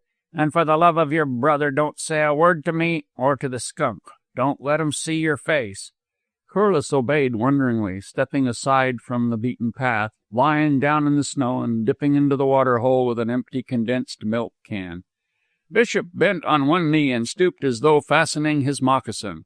Just as St. Vincent came up with him, he finished tying the knot and started forward with the feverish haste of a man trying to make up for lost time.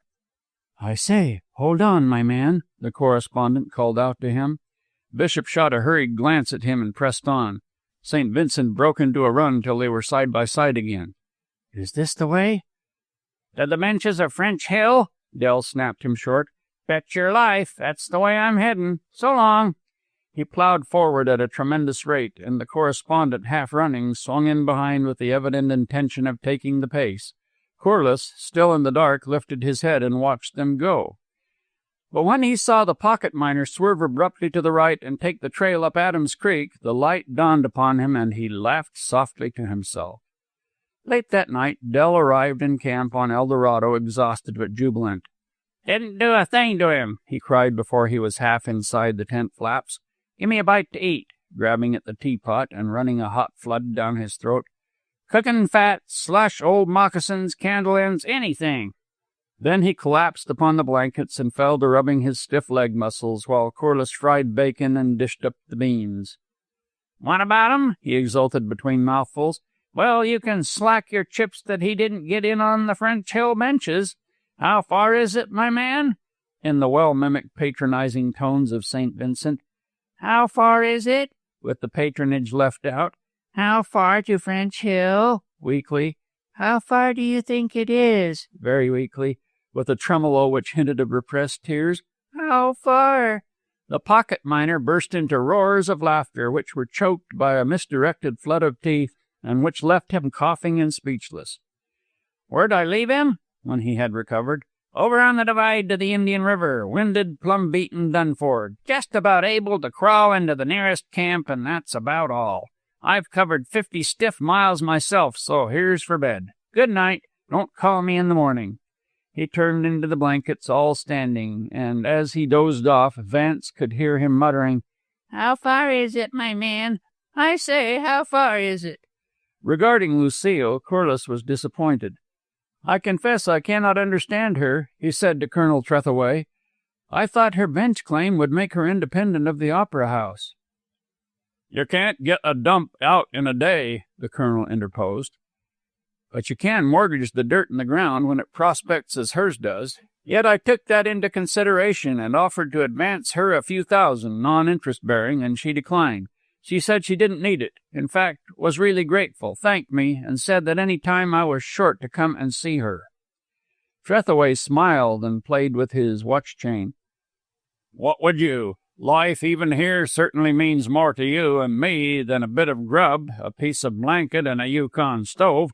She is as gregarious as the rest of us, and probably a little more so. Suppose you cut her off from the Opera House. What then?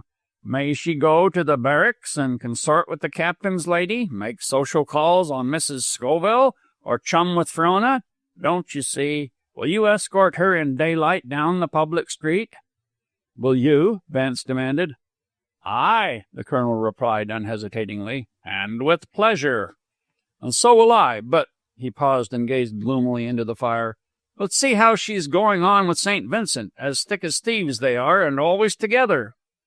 "Puzzles me," Trethaway admitted. "I can grasp St. Vincent's side of it. Many irons in the fire, and Lucille owns a bench claim on the second tier of French Hill.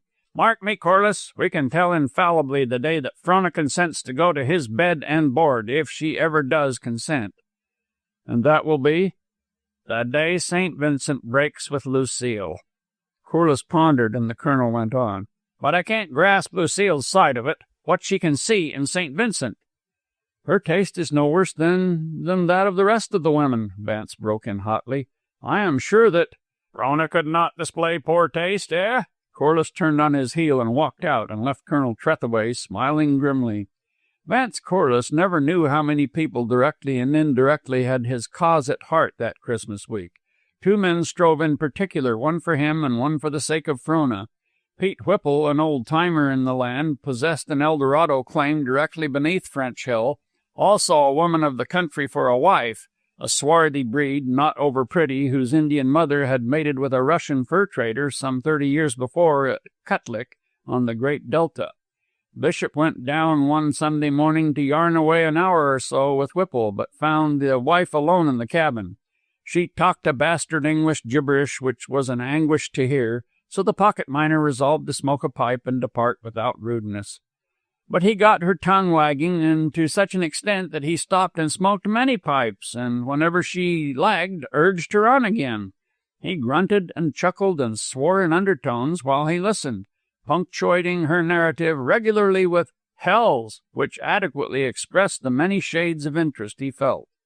In the midst of it, the woman fished an ancient leather-bound volume, all scarred and marred, from the bottom of a dilapidated chest, and thereafter it lay on the table between them. Though it remained unopened, she constantly referred to it by look and gesture, and each time she did so a greedy light blazed in Bishop's eyes. At the end, when she could say no more, and had repeated herself from 2 to half a dozen times, he pulled out his sack. Mrs. Whipple set up the gold scales and placed the weights, which he counterbalanced with $100 worth of dust. Then he departed up the hill to the tent, hugging the purchase closely, and broke in on Corliss, who sat in the blankets mending moccasins. "I'll fix 'em yet," Dell remarked casually, at the same time patting the book and throwing it down on the bed. Corliss looked up inquiringly and opened it. The paper was yellow with age and rotten from the weather wear of trail, while the text was printed in Russian. "I didn't know you were a Russian scholar, Dell," he quizzed, "but I can't read a line of it." "Neither can I, more's the pity. Nor does Whipple's woman savvy the lingo. I got it from her. But her old man, he was full Russian, you know. He used to read it aloud to her. But she knows what she knows, and what her old man knew, and so do I." "And what do the three of you know?" "Oh, that's tellin'," Bishop answered coyly. "But you wait and watch my smoke, and when you see it risin', you'll know, too." Matt McCarthy came in over the ice Christmas week, summed up the situation so far as Frona and St. Vincent were concerned, and did not like it. Dave Harney furnished him with full information, to which he added that obtained from Lucille, with whom he was on good terms. Perhaps it was because he received the full benefit of the sum of their prejudice, but no matter how, he at any rate answered roll call with those who looked upon the correspondent with disfavor. It was impossible for them to tell why they did not approve of the man, but somehow St. Vincent was never much of a success with men. This, in turn, might have been due to the fact that he shone so resplendently with women as to cast his fellows in eclipse, for otherwise, in his intercourse with men, he was all that a man could wish. There was nothing domineering or overriding about him, while he manifested a good fellowship at least equal to their own. Yet, having withheld his judgment after listening to Lucille and Harney, Matt McCarthy speedily reached a verdict upon spending an hour with St. Vincent at Jacob Wells's, and this in face of the fact that what Lucille had said had been invalidated by Matt's learning of her intimacy with the man in question. Strong of friendship, quick of heart and hand, Matt did not let the grass grow under his feet. "'Tis I'll be taking a social fling myself, as befits a member of the noble Eldorado dynasty," he explained, and went up the hill to a whist party in Dave Harney's cabin. To himself he added, "And belike, if Satan takes his eye off his own, I'll put it to that young cub of his." But more than once during the evening he discovered himself challenging his own judgment. Probe as he would with his innocent wit, Matt found himself baffled. St. Vincent certainly rang true. Simple, light-hearted, unaffected, joking, and being joked in all good nature, thoroughly democratic. Matt failed to catch the faintest echo of insincerity. "May the dogs walk on me grave," he communed with himself while studying a hand which suffered from a plethora of trumps. "Is it the years are tellin', puttin' the frost on me veins and chillin' the blood? A likely lad. And is it for me to misjudge because his is a taken way with the ladies? Just because the swate creatures smile on the lad and flutter warm at the sight of him? Bright eyes and brave men, 'tis the way they have of love and valor. They're shuddering and shocked at the cruel and bloody deeds of war, yet who so quick do they lose their hearts to as the brave butcher-by of a sojer? Why not? The lad's done brave things, and the girls give him the warm, soft smile. Small reason that for me to be calling him the divil's own cub. Out upon ye, Matt McCarthy, for a crusty old sourdough with vitals frozen and summer gone from your heart. 'Tis an ossification you've become. But bide a wee, Matt, bide a wee," he supplemented. "Wait till you've felt the fale of his flesh." The opportunity came shortly when St. Vincent, with Frona opposite, swept in the full 13 tricks. "A ramps!" Matt cried. "Vincent, me lad, a ramps! Your hand on it, me brave!" It was a stout grip, neither worn nor clammy, but Matt shook his head dubiously. "What's the good of bothering?" he muttered to himself as he shuffled the cards for the next deal. "Ye old fool! Find out first how Frona darlin' stands, and if it's pat she is, then 'tis time for doin'." "Oh, McCarthy's all hunky," Dave Harney assured them later on, coming to the rescue of St. Vincent, who was getting the rough side of the Irishman's wit. The evening was over, and the company was putting on its wraps and mittens. "Didn't tell you about his visit to the cathedral, did he, when he was on the outside? Well, it was suthin' like this, as he was explainin' it to me. He went to the cathedral during service and took in the priests and choir boys in their surplices, parkas, he called them, and watched the burnin' of the holy incense. And do you know, Dave, he says to me, they got in and made a smudge, and there wa'n't a darn mosquito in sight." "True, every word of it," Matt unblushingly fathered Harney's yarn. "And did ye never hear tell of the time Dave and me got drunk on condensed milk?" "Oh, horrors!" cried Mrs. Scoville. "But how? Do tell us." "'Twas during the time of the candle famine at 40 Mile. Cold snap on, and Dave slides into me shack to pass the time of day, and glues his eyes on me case of condensed milk. 'How'd ye like a sip of Moran's good whiskey?' he says, eyeing the case of the milk while. I confess me mouth went wet at the naked thought of it. 'But what's the use of liking?' says I, with me sack bulgin' with emptiness. 'Candles worth $10 the dozen,' says he, $1 apiece. Will ye give 6 cans of milk for a bottle of the old stuff?' How'll you do it, says I. Trust me, says he. Give me the cans. 'Tis cold out of doors, and I've a pair of candle moulds. And it's the sacred truth I'm telling ye all, and if ye run across Bill Moran, he'll back me word, for what does Dave Harney do but lug off me 6 cans, freeze the milk into his candle moulds, and trade 'em into Bill Moran for a bottle of Tanglefoot. As soon as he could be heard through the laughter, Harney raised his voice. It's true, as McCarthy tells, but he's only told you the half. Can't you guess the rest, Matt?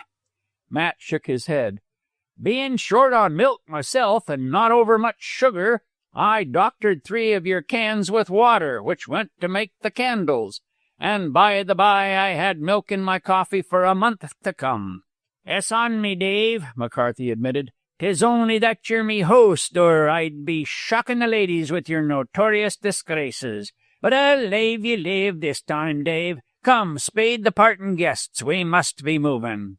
No, ye don't, ye young laddie-buck, he interposed as St. Vincent started to take Frona down the hill. 'Tis her foster daddy sees her home this night. McCarthy laughed in his silent way and offered his arm to Frona, while St. Vincent joined in the laugh against himself, dropped back, and joined Miss Mortimer and Baron Curberton. What's this I'm hearing about you and Vincent? Matt bluntly asked as soon as they had drawn apart from the others. He looked at her with his keen grey eyes, but she returned the look quite as keenly. How should I know what you have been hearing? She countered. When the talk goes round of a maid and a man, the one pretty and the other not unhandsome, both young and neither married, does it token aught but the one thing? Yes. And the one thing the greatest thing in all the world? Well? Frona was the least bit angry, but did not feel inclined to help him. Marriage, of course, he blurted out. 'Tis said it looks that way with the pair of ye. But is it said that it is that way? Isn't the looks of it enough? He demanded. No, and you are old enough to know better. Mr. St. Vincent and I, we enjoy each other as friends, that is all. But suppose it is as you say, what of it? Well, McCarthy deliberated, there's other talk goes round. 'Tis said Vincent is over thick with a jade down in the town. Lucille, they speak of her. All of which signifies?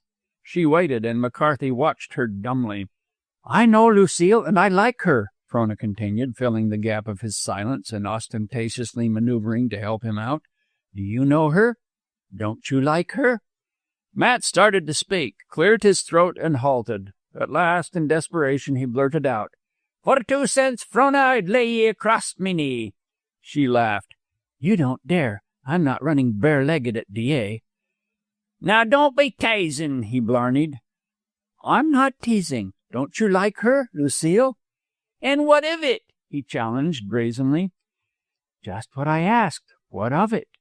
Then I'll tell ye in plain words, from a man old enough to be your father. 'Tis undacent, damnably undacent, for a man to keep company with a good young girl. Thank you, she laughed, dropping a courtesy. Then she added, half in bitterness, There have been others who— Name me the man, he cried hotly. There, go on. You were saying? That it's a crying shame for a man to keep company with you, and at the same time be take by jowl with a woman of her stamp. And why? To come dripping from the muck to dirty your cleanness, and ye can ask why. But wait, Matt, wait a moment. Granting your premises— Little I know of premises, he growled. 'Tis facts I'm dealing with. Frona bit her lip. Never mind. Have it as you will, but let me go on, and I will deal with facts, too. When did you last see Lucille? And why are ye asking? He demanded suspiciously. Never mind why. The fact. Well, then, the forepart of last night, and much good may it do ye. And danced with her? A rollickin' Virginia reel, and not saying a word of a quadrille or so. 'Tis at square dances I excel myself. Frona walked on in a simulated brown study, no sound going up from the twain save the complaint of the snow under their moccasins. Well, then, he questioned uneasily. And what of it? He insisted after another silence. Oh, nothing, she answered.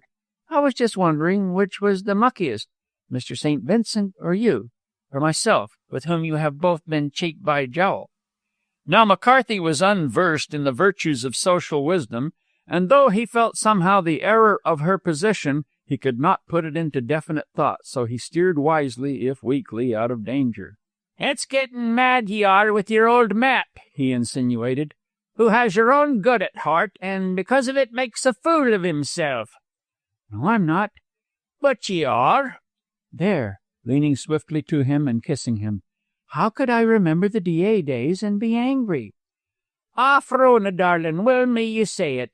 I'm the dust of the dirt under your feet, and ye may walk on me, anything save get mad. I could die for ye, swing for ye, to make ye happy. I could kill the man that gave ye sorrow, were it but a thimbleful, and go plump into hell with a smile on me face and joy in me heart." They had halted before her door, and she pressed his arm gratefully. "I am not angry, Matt, but with the exception of my father, you are the only person I would have permitted to talk to me about this affair in the way you have. And though I like you, Matt, love you better than ever, I shall nevertheless be very angry if you mention it again. You have no right. It is something that concerns me alone, and it is wrong of you." "To prevent ye walking blind into danger?" "If you wish to put it that way, yes." He growled deep down in his throat. "What is it you are saying?" she asked. "That ye may shut me mouth, but ye can't bind me arm." "But you mustn't, Matt, dear, you mustn't." Again he answered with a subterranean murmur. "And I want you to promise me now that you will not interfere in my life that way, by word or deed." "I'll not promise." "But you must." "I'll not. Further, it's getting cold on the stoop, and ye'll be frosting your toes, the pink little toes I fished splinters out of at DA. So it's in with ye, Frona girl, and good night." He thrust her inside and departed. When he reached the corner, he stopped suddenly and regarded his shadow on the snow.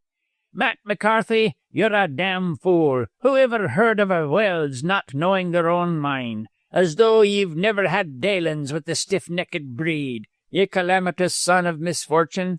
Then he went his way, still growling deeply, and at every growl the curious wolf-dog at his heels bristled and bared its fangs. Chapter 17. "Tired?" Jacob Welles put both hands on Frona's shoulders, and his eyes spoke the love his stiff tongue could not compass.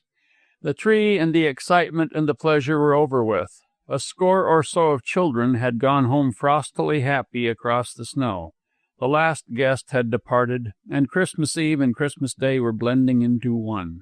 She returned his fondness with glad-eyed interest, and they dropped into huge, comfortable chairs on either side the fireplace, in which the backlog was falling to ruddy ruin. "And this time next year?" He put the question seemingly to the glowing log, and, as if in ominous foreshadow, it flared brightly and crumbled away in a burst of sparks. "It is marvelous," he went on, dismissing the future in an effort to shake himself into a wholesomer frame of mind. "It has been one long continuous miracle the last few months since you have been with me. We have seen very little of each other, you know, since your childhood, and when I think upon it soberly, it is hard to realize that you are really mine, sprung from me, bone of my bone and flesh of my flesh. As the tangle-haired wild young creature of DA, a healthy little natural animal and nothing more, it required no imagination to accept you as one of the breed of Welles. But as Frona, the woman, as you were tonight, as you are now as I look at you, as you have been since you came down the Yukon, it is hard. I cannot realize. He faltered and threw up his hands helplessly. "I almost wish that I had given you no education, that I had kept you with me, faring with me, adventuring with me, achieving with me, and failing with me. I would have known you, now, as we sit by the fire. As it is, I do not. To that which I did know there has been added somehow, what shall I call it, a subtlety, complexity, favorite words of yours, which is beyond me." "No," he waved the speech abruptly from her lips. She came over and knelt at his feet, resting her head on his knee and clasping his hand in firm sympathy. "No, that is not true. Those are not the words. I cannot find them. I fail to say what I feel. Let me try again. Underneath all, you do carry the stamp of the breed. I knew I risked the loss of that when I sent you away, but I had faith in the persistence of the blood, and I took the chance. Doubted and feared when you were gone, waited and prayed dumbly, and hoped oftentimes hopelessly. And then the day dawned, the day of days. When they said your boat was coming, death rose and walked on the one hand of me, and on the other life everlasting. Made or marred, made or marred. The words rang through my brain till they maddened me. Would the wells remain the wells? Would the blood persist? Would the young shoot rise straight and tall and strong, green with sap and fresh and vigorous? Or would it droop limp and lifeless, withered by the heats of the world other than the little, simple, natural DA world? It was the day of days, and yet it was a lingering, watching, waiting tragedy. You know I had lived the years lonely, fought the lone fight, and you, away, the only kin, if it had failed. But your boat shot from the bluffs into the open, and I was half afraid to look. Men have never called me coward, but I was nearer the coward then than ever and all before. That moment I had faced death easier, and it was foolish, absurd. How could I know whether it was for good or ill when you drifted a distant speck on the river? Still I looked, and the miracle began, for I did know. You stood at the steering sweep. You were a Welles. It seemed so little, in truth it meant so much. It was not to be expected of a mere woman, but of a Welles, yes. And when Bishop went over the side and you gripped the situation as imperatively as the sweep, and your voice rang out, and the Siwashes bent their backs to your will, then was it the day of days.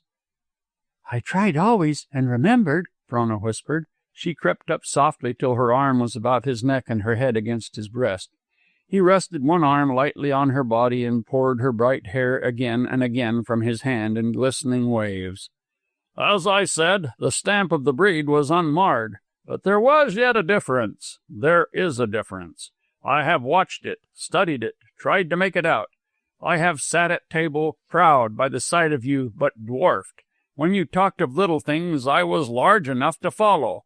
When of big things, too small. I knew you, had my hand on you, when, presto, and you were away, gone. I was lost. He is a fool who knows not his own ignorance. I was wise enough to know mine. Art, poetry, music, what do I know of them? And they were the great things to you, mean more to you than the little things I may comprehend. And I had hoped blindly, foolishly, that we might be one in the spirit as well as the one flesh. It has been bitter, but I have faced it and understand.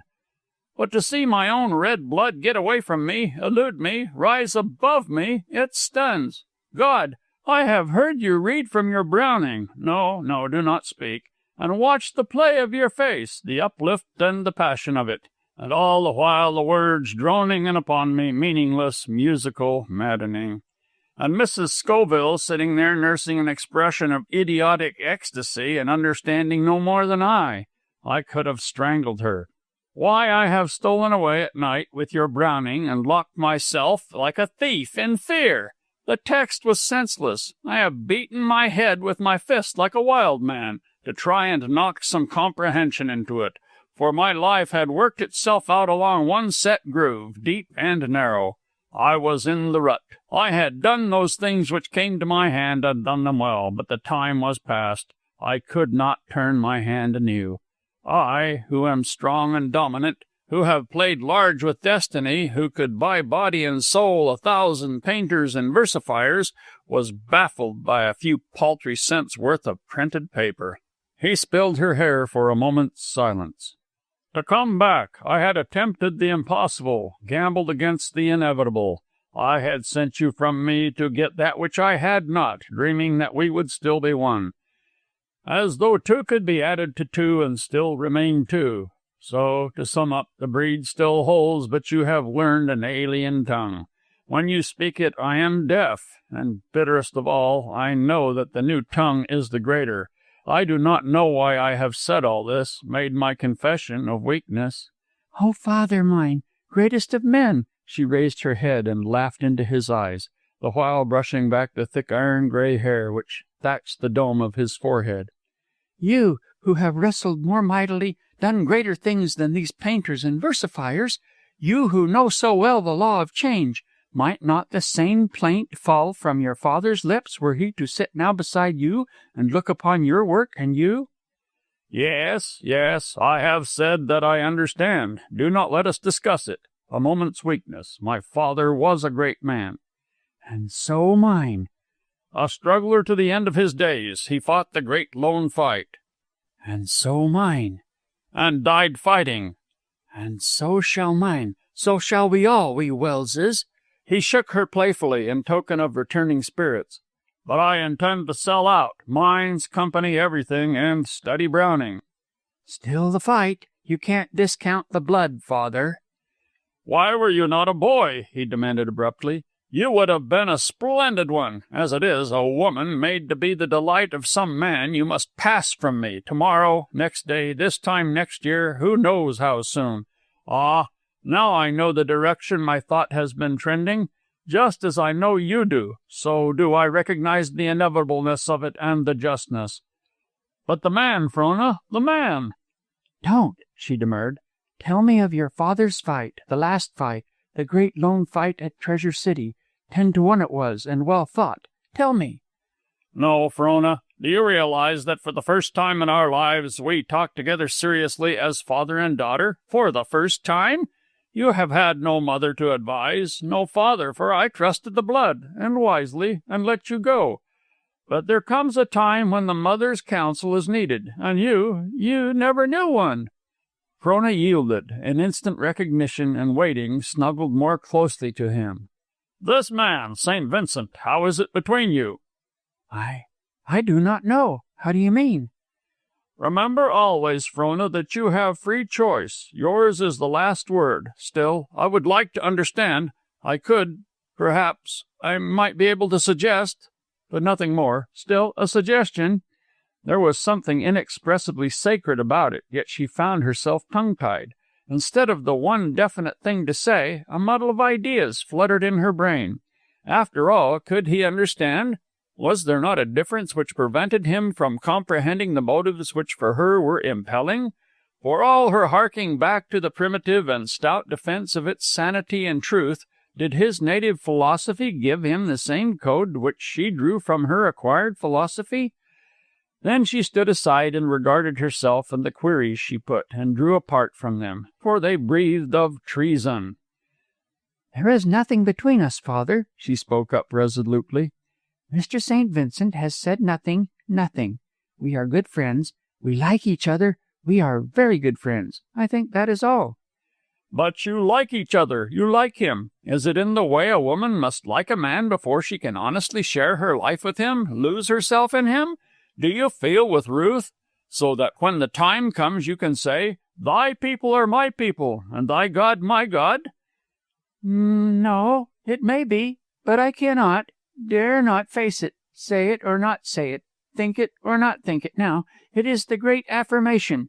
When it comes, it must come. No one may know how or why, in a great white flash, like a revelation, hiding nothing, revealing everything in dazzling, blinding truth.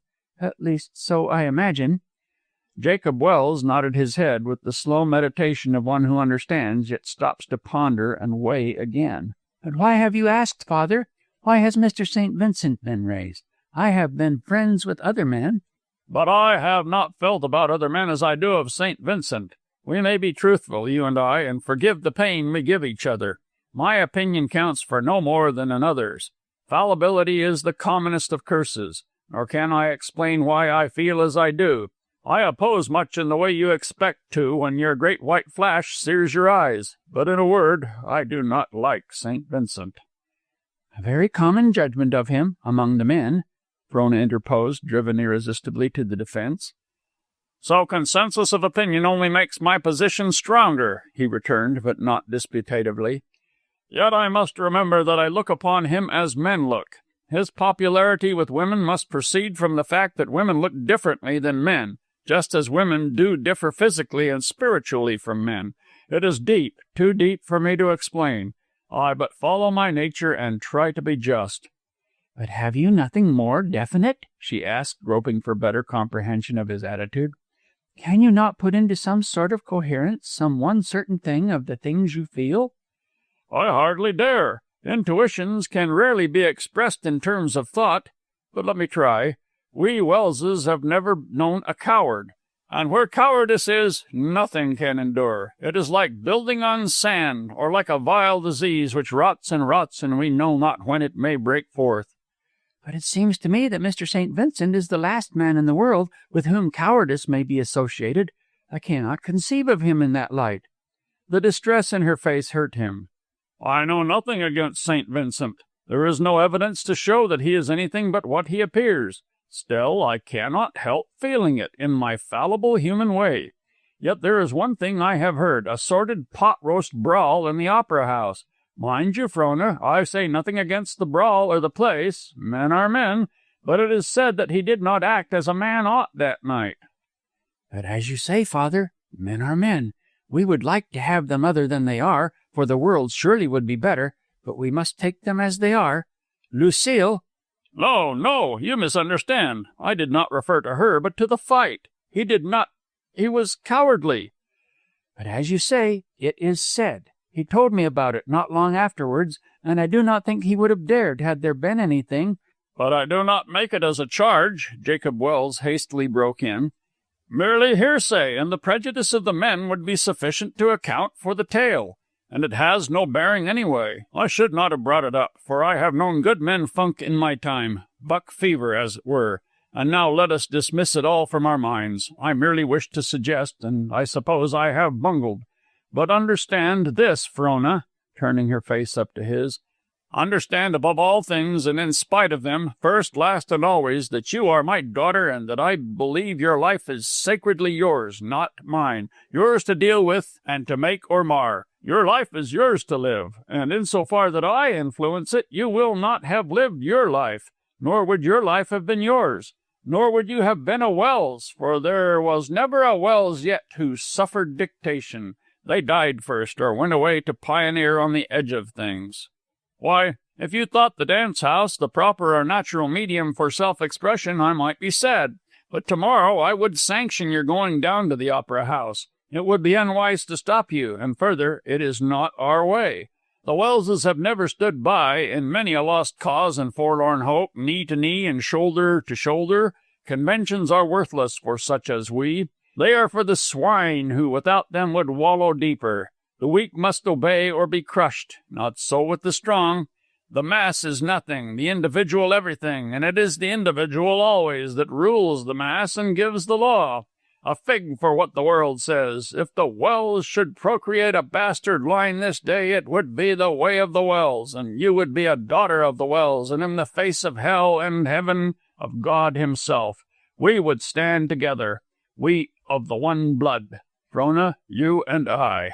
You are larger than I, she whispered, kissing his forehead, and the caress of her lips seemed to him the soft impact of a leaf falling through the still autumn air. And as the heat of the room ebbed away, he told of her foremother, and of his, and of the sturdy Welles who fought the great lone fight and died fighting at Treasure City. Chapter 18. The doll's house was a success. Mrs. Scoville ecstasized over it in terms so immeasurable, so unqualifiable, that Jacob Wells, standing near, bent a glittering glaze upon her plump white throat and unconsciously clutched and closed his hand on an invisible windpipe. Dave Harney proclaimed its excellence effusively, though he questioned the soundness of Nora's philosophy and swore by his Puritan gods that Torvald was the longest-eared jack in 2 hemispheres.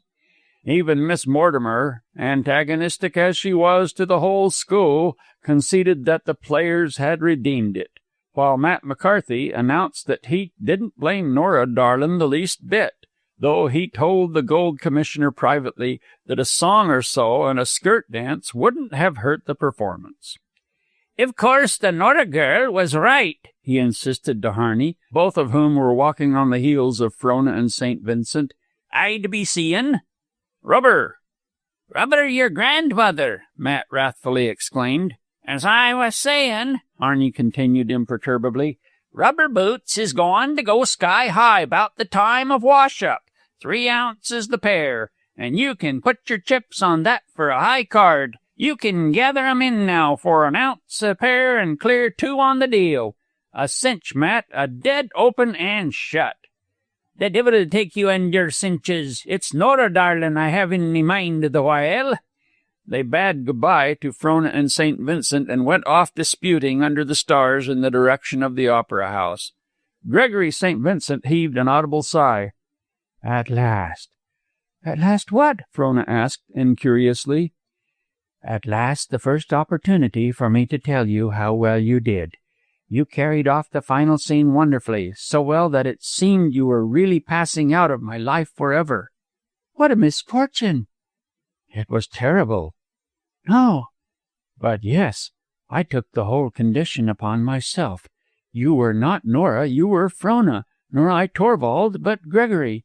When you made your exit, capped and jacketed and travelling bag in hand, it seemed I could not possibly stay and finish my lines. And when the door slammed and you were gone, the only thing that saved me was the curtain. It brought me to myself, or else I would have rushed after you in the face of the audience." "It is strange how a simulated part may react upon one," Frona speculated. "Or rather," St. Vincent suggested. Frona made no answer, and they walked on without speech. She was still under the spell of the evening, and the exaltation which had come to her as Nora had not yet departed. Besides, she read between the lines of St. Vincent's conversation and was oppressed by the timidity which comes over a woman when she faces man on the verge of the greater intimacy. It was a clear, cold night, not over cold, not more than 40 below, and the land was bathed in a soft, diffused flood of light, which found its source not in the stars, nor yet in the moon, which was somewhere over the other side of the world. From the southeast to the northwest, a pale, greenish glow fringed the rim of the heavens, and it was from this the dim radiance was exhaled. Suddenly, like the ray of a searchlight, a band of white light plowed overhead. Night turned to ghostly day on the instant, then blacker night descended, but to the southeast a noiseless commotion was apparent. The glowing greenish gauze was in a ferment, bubbling, uprearing, downfalling, and tentatively thrusting huge bodiless hands into the upper ether. Once more a cyclopean rocket twisted its fiery way across the sky from horizon to zenith, and on in tremendous flight to horizon again. But the span could not hold, and in its wake the black night brooded. And yet again, broader, stronger, deeper, lavishly spilling streamers to right and left, it flaunted the midmost zenith with its gorgeous flare, and passed on down to the further edge of the world. Heaven was bridged at last, and the bridge endured. At this flaming triumph the silence of earth was broken, and 10,000 wolf-dogs in long-drawn unison howls sobbed their dismay and grief. Frona shivered, and St. Vincent passed his arm about her waist. The woman in her was aware of the touch of man, and of a slight tingling thrill of vague delight, but she made no resistance. And as the wolf-dogs mourned at her feet, and the aurora wantoned overhead, she felt herself drawn against him closely. "Need I tell my story?" he whispered. She drooped her head in tired content on his shoulder, and together they watched the burning vault wherein the stars dimmed and vanished. Ebbing, flowing, pulsing to some tremendous rhythm, the prism colors hurled themselves in luminous deluge across the firmament.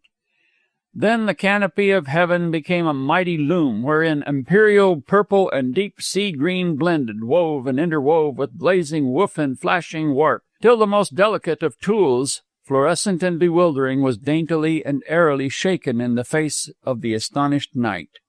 Without warning, the span was sundered by an arrogant arm of black. The arch dissolved in blushing confusion. Chasms of blackness yawned, grew, and rushed together. Broken masses of strayed color and fading fire stole timidly towards the skyline. Then the dome of night towered imponderable, immense, and the stars came back one by one, and the wolf-dogs mourned anew. "I can offer you so little, dear," the man said with a slightly perceptible bitterness. "The precarious fortunes of a gypsy wanderer." And the woman, placing his hand and pressing it against her heart, said, as a great woman had said before her, "A tent and a crust of bread with you, Richard." Chapter 19. How-Ha was only an Indian woman, bred of a long line of fish-eating, meat-rending carnivores, and her ethics were as crude and simple as her blood. But long contact with the whites had given her an insight into their way of looking at things, and though she grunted contemptuously in her secret soul, she nonetheless understood their way perfectly. 10 years previous, she had cooked for Jacob Wells and served him in one fashion or another ever since, and when on a dreary January morning she opened the front door in response to the deep-tongued knocker, even her stolid presence was shaken as she recognized the visitor. Not that the average man or woman would have so recognized. But How-Ha's faculties of observing and remembering details had been developed in a hard school where death dealt his blow to the lax and life saluted the vigilant. How-Ha looked up and down the woman who stood before her. Through the heavy veil she could barely distinguish the flash of the eyes, while the hood of the parka effectually concealed the hair, and the parka proper the particular outlines of the body. But How-Ha paused and looked again. There was something familiar in the vague general outline. She quested back to the shrouded head again, and knew the unmistakable poise. Then How-Ha's eyes went blear as she traversed the simple windings of her own brain, inspecting the bare shelves taciturnly stored with the impressions of a meager life. No disorder, no confused mingling of records, no devious and interminable impress of complex emotions, tangled theories, and bewildering abstractions, nothing but simple facts, neatly classified and conveniently collated. Unerringly from the stores of the past she picked and chose and put together in the instant present, till obscurity dropped from the woman before her, and she knew her, word and deed and look and history. "Much better you go away, quickety-quick," How-Ha informed her. "Miss Welles, I wish to see her." The strange woman spoke in firm, even tones which betokened the will behind, but which failed to move How-Ha. "Much better you go," she repeated stolidly. "Here, take this to Frona Welles, and would you," thrusting her knee between the door and jamb, "leave the door open?" How-Ha scowled, but took the note, for she could not shake off the grip of 10 years of servitude to the superior race. "May I see you, Lucille?" So the note ran. Frona glanced up expectantly at the Indian woman. Kick toes outside," How-Ha explained. "Me tell go away, quickety-quick. Eh? You think yes? No good, No, take her, Frona was thinking quickly. No, bring her up here. Much better. Go. How-Ha grunted and yielded up the obedience she could not withhold. Though as she went down the stairs to the door, in a tenebrous, glimmering way she wondered that the accident of white skin or swart made master or servant as the case might be. In the one sweep of vision, Lucille took in Frona smiling with extended hand in the foreground, the dainty dressing table, the simple finery, the thousand girlish evidences, and with the sweet wholesomeness of it pervading her nostrils, her own girlhood rose up and smote her. Then she turned a bleak eye and cold ear on outward things. "I am glad you came," Frona was saying. "I have so wanted to see you again, but do get that heavy parka off, please. How thick it is, and what splendid fur and workmanship." "Yes, from Siberia." A present from St. Vincent, Lucille felt like adding, but said instead, "The Siberians have not yet learned to scamp their work, you know." She sank down into the low-seated rocker with a native grace which could not escape the beauty-loving eye of the girl, and with proud poised head and silent tongue listened to Frona as the minutes ticked away, and observed with impersonal amusement Frona's painful toil at making conversation. "What has she come for?" Frona asked herself, as she talked on furs and weather and indifferent things. "If you do not say something, Lucille, I shall get nervous soon," she ventured at last in desperation. "Has anything happened?" Lucille went over to the mirror and picked up, among the trinkets beneath, a tiny open-work miniature of Frona. "This is you? How old were you?" 16. "A sylph, but a cold northern one." "The blood warms late with us," Frona reproved. "That is, none the less warm for that," Lucille laughed. "And how old are you now?" 20. 20, Lucille repeated slowly. 20. and resumed her seat. You are 20, and I am 24. So little difference is that? But our blood warms early. Lucille voiced her reproach across the unfathomable gulf which 4 years could not plumb. Frona could hardly hide her vexation. Lucille went over and looked at the miniature again, and returned. What do you think of love? She asked abruptly, her face softening and heralded into a smile. Love? The girl quavered. Yes, love. What do you know about it? What do you think of it? A flood of definitions, glowing and rosy, sped to her tongue, but Frona swept them aside and answered, Love is immolation. Very good. Sacrifice. And now, does it pay? Yes, it pays. Of course it pays. Who can doubt it? Lucille's eyes twinkled amusedly. Why do you smile? Frona asked. Look at me, Frona. Lucille stood up and her face blazed. I am 24, not altogether a fright, not altogether a dunce. I have a heart. I have good red blood and warm. I have loved. I do not remember the pay. I know only that I have paid. And in the paying were paid, Frona took up warmly. The price was the reward. If love be fallible, yet you have loved, you have done, you have served. What more would you? The whelpage, love, Lucille sneered. Oh, you are unfair. I do you justice, Lucille insisted firmly. You would tell me that you know, that you have gone unveiled and seen clear-eyed, that without placing more than lips to the brim, you have divined the taste of the dregs, and that the taste is good. Bah! The whelpage, love! And, oh, Frona, I know, you are full womanly and broad, and lend no ear to little things, but, she tapped a slender finger to forehead, it is all here, it is a heady brew, and you have smelled the fumes overmuch. But drain the dregs, turn down the glass, and say that it is good. No, God forbid, she cried passionately. There are good loves. You should find no masquerade, but one fair and shining. Frona was up to her old trick, their common one, and her hand slid down Lucille's arm till hand clasped in hand. You say things which I feel are wrong, yet may not answer. I can, but how dare I? I dare not put mere thoughts against your facts. I, who have lived so little, cannot in theory give the lie to you who have lived so much. For he that lives more lives than one must die. From out of her pain, Lucille spoke the words of her pain, and Frona, throwing arms about her, sobbed on her breast in understanding. As for Lucille, the slight nervous ingathering of the brows above her eyes smoothed out, and she pressed the kiss of motherhood lightly and secretly on the other's hair. For a space, then the brows ingathered, the lips drew firm, and she put Frona from her. You are going to marry Gregory St. Vincent? Frona was startled. It was only a fortnight old, and not a word had been breathed. How do you know? You have answered. Lucille watched Frona's open face and the bold running advertisement, and felt as the skilled fencer who fronts a tyro, weak of wrist, each opening naked to his hand. How do I know? She laughed harshly. When a man leaves one's arms suddenly, lips wet with last kisses, and mouth areek with last lies. And forgets the way back to those arms.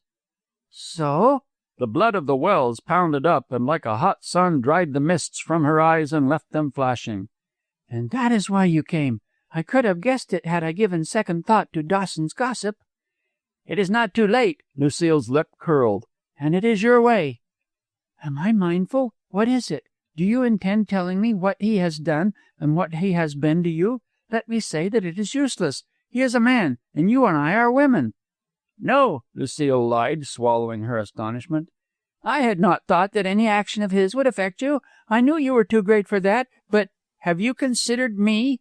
Frona caught her breath for a moment. Then she straightened out her arms to hold the man in challenge to the arms of Lucille. Your father over again, Lucille exclaimed. Oh, you impossible Welleses! But he is not worthy of you, Frona Welse, she continued. Of me, yes. He is not a nice man, a great man, nor a good. His love cannot match with yours. Bah! He does not possess love. Passion of one sort and another is the best he may lay claim to. That you do not want. It is all, at the best, he can give you. And you, pray what may you give him? Yourself, a prodigious waste. But your father's yellow... Don't go on, or I shall refuse to listen. It is wrong of you. So Frona made her cease, and then with bold inconsistency, And what may the woman Lucille give him? Some few wild moments, was the prompt response. A burning burst of happiness and the regrets of hell, which latter he deserves, as do I. So the imbalance is maintained, and all is well. But... For there is a devil in him, she held on, a most alluring devil, which delights me, on my soul it does, and which, pray God, Frona, you may never know, for you have no devil. Mine matches his and mates. I am free to confess that the whole thing is only an attraction. There is nothing permanent about him, nor about me, and there's the beauty. The balance is preserved. Frona lay back in her chair and lazily regarded her visitor. Lucille waited for her to speak. It was very quiet. Well? Lucille at last demanded, in a low, curious tone, at the same time rising to slip into her parka. Nothing. I was only waiting.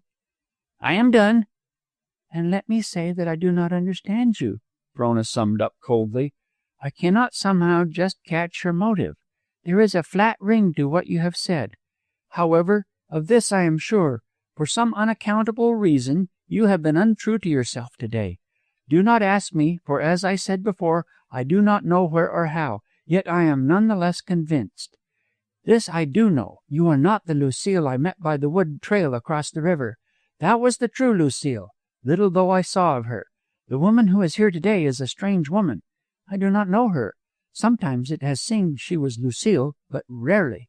This woman has lied to me, and lied to me about herself. As to what she said of the man, at the worst, that is merely an opinion. It may be she has lied about him likewise. The chance is large that she has. What do you think about it? That you are a very clever girl, Frona. That you speak sometimes more truly than you know, and that at others you are blinder than you dream. There is something I could love in you, but you have hidden it away so that I cannot find it. Lucille's lips trembled on the verge of speech, but she settled her parka about her and turned to go. Frona saw her to the door herself, and How-Ha pondered over the white who made the law and was greater than the law. When the door had closed, Lucille spat into the street. Va! St. Vincent, I have defiled my mouth with your name. And she spat again. Come in. At the summons, Matt McCarthy pulled the latch string, pushed the door open, and closed it carefully behind him. Oh, it is you. St. Vincent regarded his visitor with dark abstraction, then, recollecting himself, held out his hand. Why, hello, Matt, old man. My mind was 1,000 miles away when you entered. Take a stool and make yourself comfortable. There's the tobacco by your hand. Take a try at it and give us your verdict. And well, may his mind be 1,000 miles away, Matt assured himself, for in the dark he had passed a woman on the trail who looked suspiciously like Lucille, but aloud, Sure, and it's daydreaming, you mean, and small wonder. How's that? The correspondent asked cheerily. By the same token that I met Lucille down the trail a piece, and the heels of her moccasins pointing to your shack. It's a bitter tongue a jade slings on occasion, Matt chuckled. That's the worst of it, St. Vincent met him frankly. A man looks sidewise at them for a passing moment, and they demand that the moment be eternal. Off with the old love's a stiff proposition, eh? I should say so, and you understand. It's easy to see, Matt, you've had some experience in your time. In me time? I'll have you know I'm not too old to still enjoy a bit of a fling. Certainly. One can read it in your eyes. The warm heart and the roving eye, Matt. He slapped his visitor on the shoulder with a hearty laugh. And I've none the best of ye, Vincent. 'Tis a wicked lad ye are, with the taking away with the ladies as plain as the nose on your face. Many's the idle kiss ye've given, and many's the heart ye broke. But, Vincent, why, did ye ever know the raal thing? How do you mean?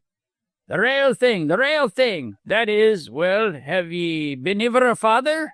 St. Vincent shook his head. And never have I. But have ye felt the love of a father, then? I hardly know. I don't think so. Well, I have, and it's the raal thing, I'll tell you. If ever a man suckled a child, I did, or the next door to it. A girl child at that, and she's woman grown now, and if the thing is possible, I love her more than her own blood father. Bad luck excepting her, there was never but one woman I loved, and that woman had mated before time. Not a soul did I breathe a word to trust me, nor even herself. But she died.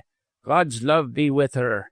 His chin went down upon his chest, and he quested back to a flaxen-haired Saxon woman, strayed like a bit of sunshine into the log store by the Dyea River. He looked up suddenly and caught St. Vincent's stare bent blankly to the floor as he mused on other things. "A truce to foolishness, Vincent." The correspondent returned to himself with an effort and found the Irishman's small blue eyes boring into him. "Are ye a brave man, Vincent?" For a second's space they searched each other's souls, and in that space Matt could have sworn he saw the faintest possible flicker or flutter in the man's eyes. He brought his fist down on the table with a triumphant crash. "By God, you're not!" The correspondent pulled the tobacco jug over to him and rolled a cigarette.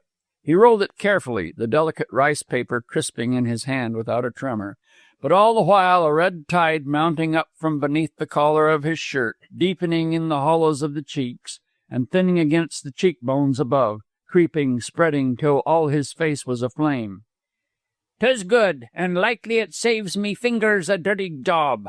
Vincent, man, the girl-child which is woman-grown sleeps in Dawson this night. God help us, you and me, but we'll never hit again the pillow as clean and pure as she. Vincent, a word to the wise. You'll never lay holy hand or otherwise upon her." The devil which Lucille had proclaimed began to quicken, a fuming, fretting, irrational devil. "I do not like ye. I keep me raisons to myself. It is sufficient. But take this to heart, and take it well. Should ye be mad enough to make her your wife, if that damned day you'll never see the ending, nor lay eye upon the bridal bed. Why, man, I could bait ye to death with me 2 fists if need be. But it's to be hoped I'll do a nater job. Rest aisy, I promise ye." "You Irish pig." So the devil burst forth, and all unaware, for McCarthy found himself eye-high with the muzzle of a Colt's revolver. "Is it loaded?" he asked. "I believe ye. But why are ye lingering? Lift the hammer, will ye?" The correspondent's trigger finger moved, and there was a warning click. "Now pull it! Pull it, I say, as though ye could with that flutter to your eye." St. Vincent attempted to turn his head aside. "Look at me, man," McCarthy commanded. "Keep your eyes on me when ye do it." Unwillingly, the sideward movement was arrested, and his eyes returned and met the Irishman's. "Now!" St. Vincent ground his teeth and pulled the trigger. At least he thought he did, as men think they do things in dreams. He willed the deed, flashed the order forth, but the flutter of his soul stopped it. "'Tis paralyzed, is it, that shaky little finger?" Matt grinned into the face of the tortured man. "Now turn it aside so and drop it gently, gently, gently." His voice crooned away in soothing diminuendo.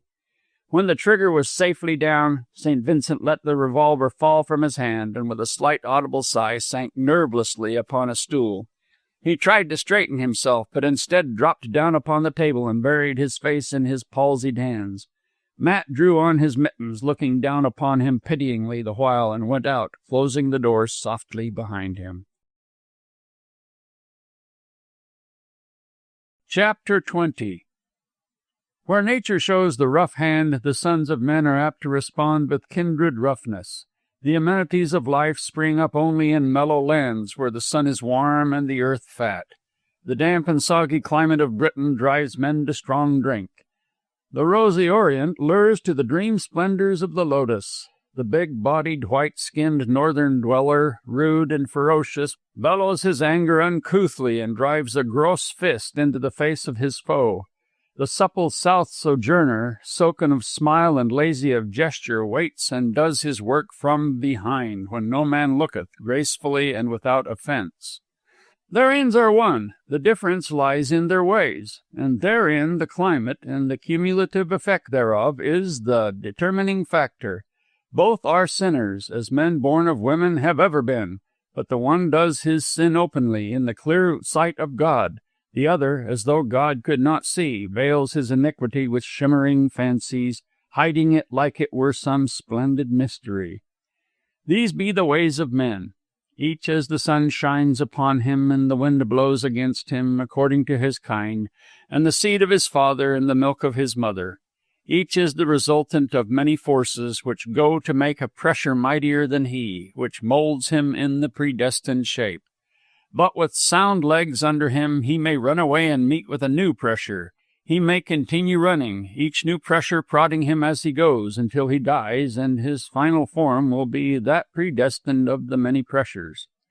An exchange of cradle babes, and the base-born slave may wear the purple imperially, and the royal infant begs an alms as wheedlingly or cringe to the lash as abjectly as his meanest subject. A Chesterfield with an empty belly, chancing upon good fare, will gorge as faithfully as the swine in the next sty, and an Epicurus in the dirt igloo of the Eskimos will wax eloquent over the whale oil and walrus blubber, or die. Thus, in the young Northland, frosty and grim and menacing, men stripped off the sloth of the South and gave battle greatly. And they stripped likewise much of the veneer of civilization, all of its follies, most of its foibles, and perhaps a few of its virtues. Maybe so, but they reserved the great traditions, and at least lived frankly, laughed honestly, and looked one another in the eyes. And so it is not well for women born south of 53 and reared gently to knock loosely about the Northland unless they be great of heart. They may be soft and tender and sensitive, possessed of eyes which have not lost the luster and the wonder, and of ears used only to sweet sounds, but if their philosophy is sane and stable, large enough to understand and to forgive, they will come to no harm and attain comprehension. If not, they will see things and hear things which hurt, and they will suffer greatly, and lose faith in man, which is the greatest evil that may happen them.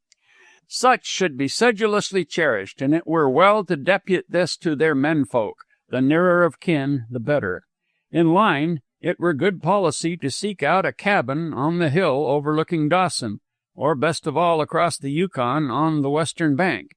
Let them not move abroad unheralded and unaccompanied, and the hillside back of the cabin may be recommended as a fit field for stretching muscles and breathing deeply, a place where their ears may remain undefiled by the harsh words of men who strive to the utmost.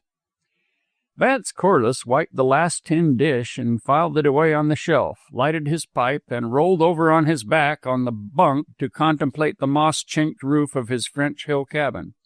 This French Hill cabin stood on the last dip of the hill into El Dorado Creek, close to the main traveled trail, and its one window blinked cheerily of nights at those who journeyed late. The door was kicked open, and Del Bishop staggered in with a load of firewood.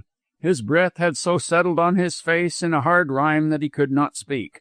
Such a condition was ever a hardship with the man, so he thrust his face forthwith into the quivering heat above the stove. In a trice the frost was started and the thawed streamlets dancing madly on the white-hot surface beneath.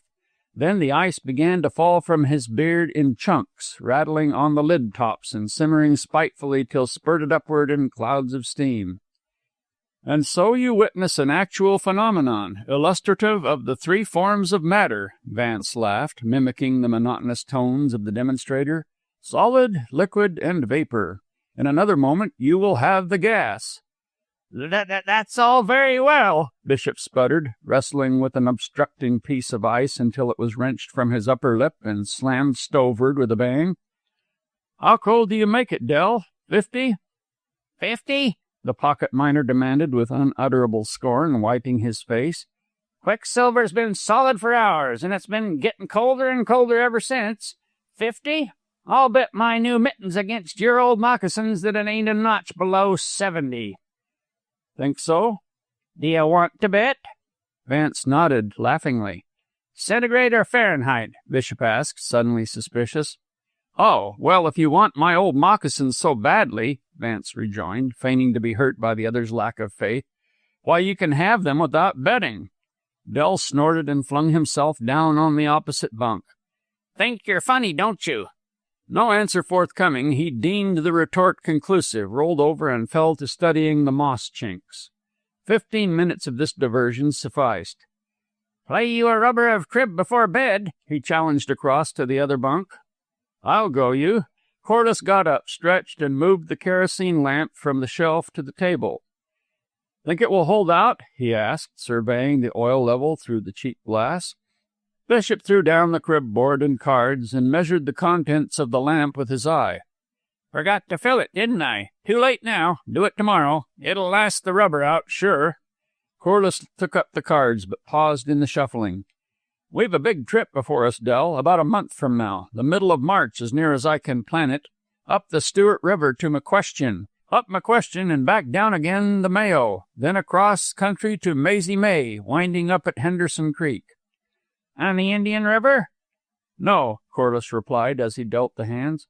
Just below where the Stewart taps the Yukon, and then back to Dawson before the ice breaks. The pocket miner's eyes sparkled. Keep us hustling. But say, it's a trip, isn't it? Hunch? I've received word from the Parker outfit on the Mayo, and McPherson isn't asleep on Henderson. You don't know him. They're keeping quiet, and of course one can't tell, but... Bishop nodded his head sagely while Corliss turned the trump he had cut. A sure vision of a 24 hand was dazzling him when there was a sound of voices without, and the door shook to a heavy knock. "Come in," he bawled, "and don't make such a row about it. Look at that," to Corliss, at the same time facing his hand. 58, 15, 16, and 8 are 24. Just my luck. Corliss started swiftly to his feet. Bishop jerked his head about. 2 women and a man had staggered clumsily in through the door and were standing just inside, momentarily blinded by the light. "By all the prophets! Cornell!" The pocket miner wrung the man's hand and led him forward. "You recollect Cornell, Corliss? Jake Cornell, 37½ Eldorado." "How could I forget?" the engineer acknowledged warmly, shaking his hand. "That was a miserable night you put us up last fall, about as miserable as the moose steak was good that you gave us for breakfast." Jake Cornell, hirsute and cadaverous of aspect, nodded his head with emphasis and deposited a corpulent demijohn on the table. Again he nodded his head and glared wildly about him. The stove caught his eye, and he strode over to it, lifted a lid, and spat out a mouthful of amber-colored juice. Another stride, and he was back. "Course I recollect the night," he rumbled, the ice clattering from his hairy jaws. "And I'm danged glad to see you, that's a fact." He seemed suddenly to remember himself, and added a little sheepishly, "Fact is, we're all danged glad to see you, ain't we, girls?" He twisted his head about and nodded his companions up. "Blanche, my dear, Mr. Corliss, it gives me pleasure to make you acquainted. Caribou Blanche, sir, Caribou Blanche." "Pleased to meet you." Caribou Blanche put out a frank hand and looked him over keenly. She was a fair-featured, blondish woman, originally not unpleasing of appearance, but now with lines all deepened and hardened as on the faces of men who have endured much weather-beat. Congratulating himself upon his social proficiency, Jake Cornell cleared his throat and marshaled the second woman to the front. "Mr. Corliss, the Virgin, I make you both acquainted." In response to the query in Vance's eyes, "Yes, the Virgin, that's all, just the Virgin." She smiled and bowed, but did not shake hands. A toff was her secret comment upon the engineer, and from her limited experience she had been led to understand that it was not good form among toffs to shake hands.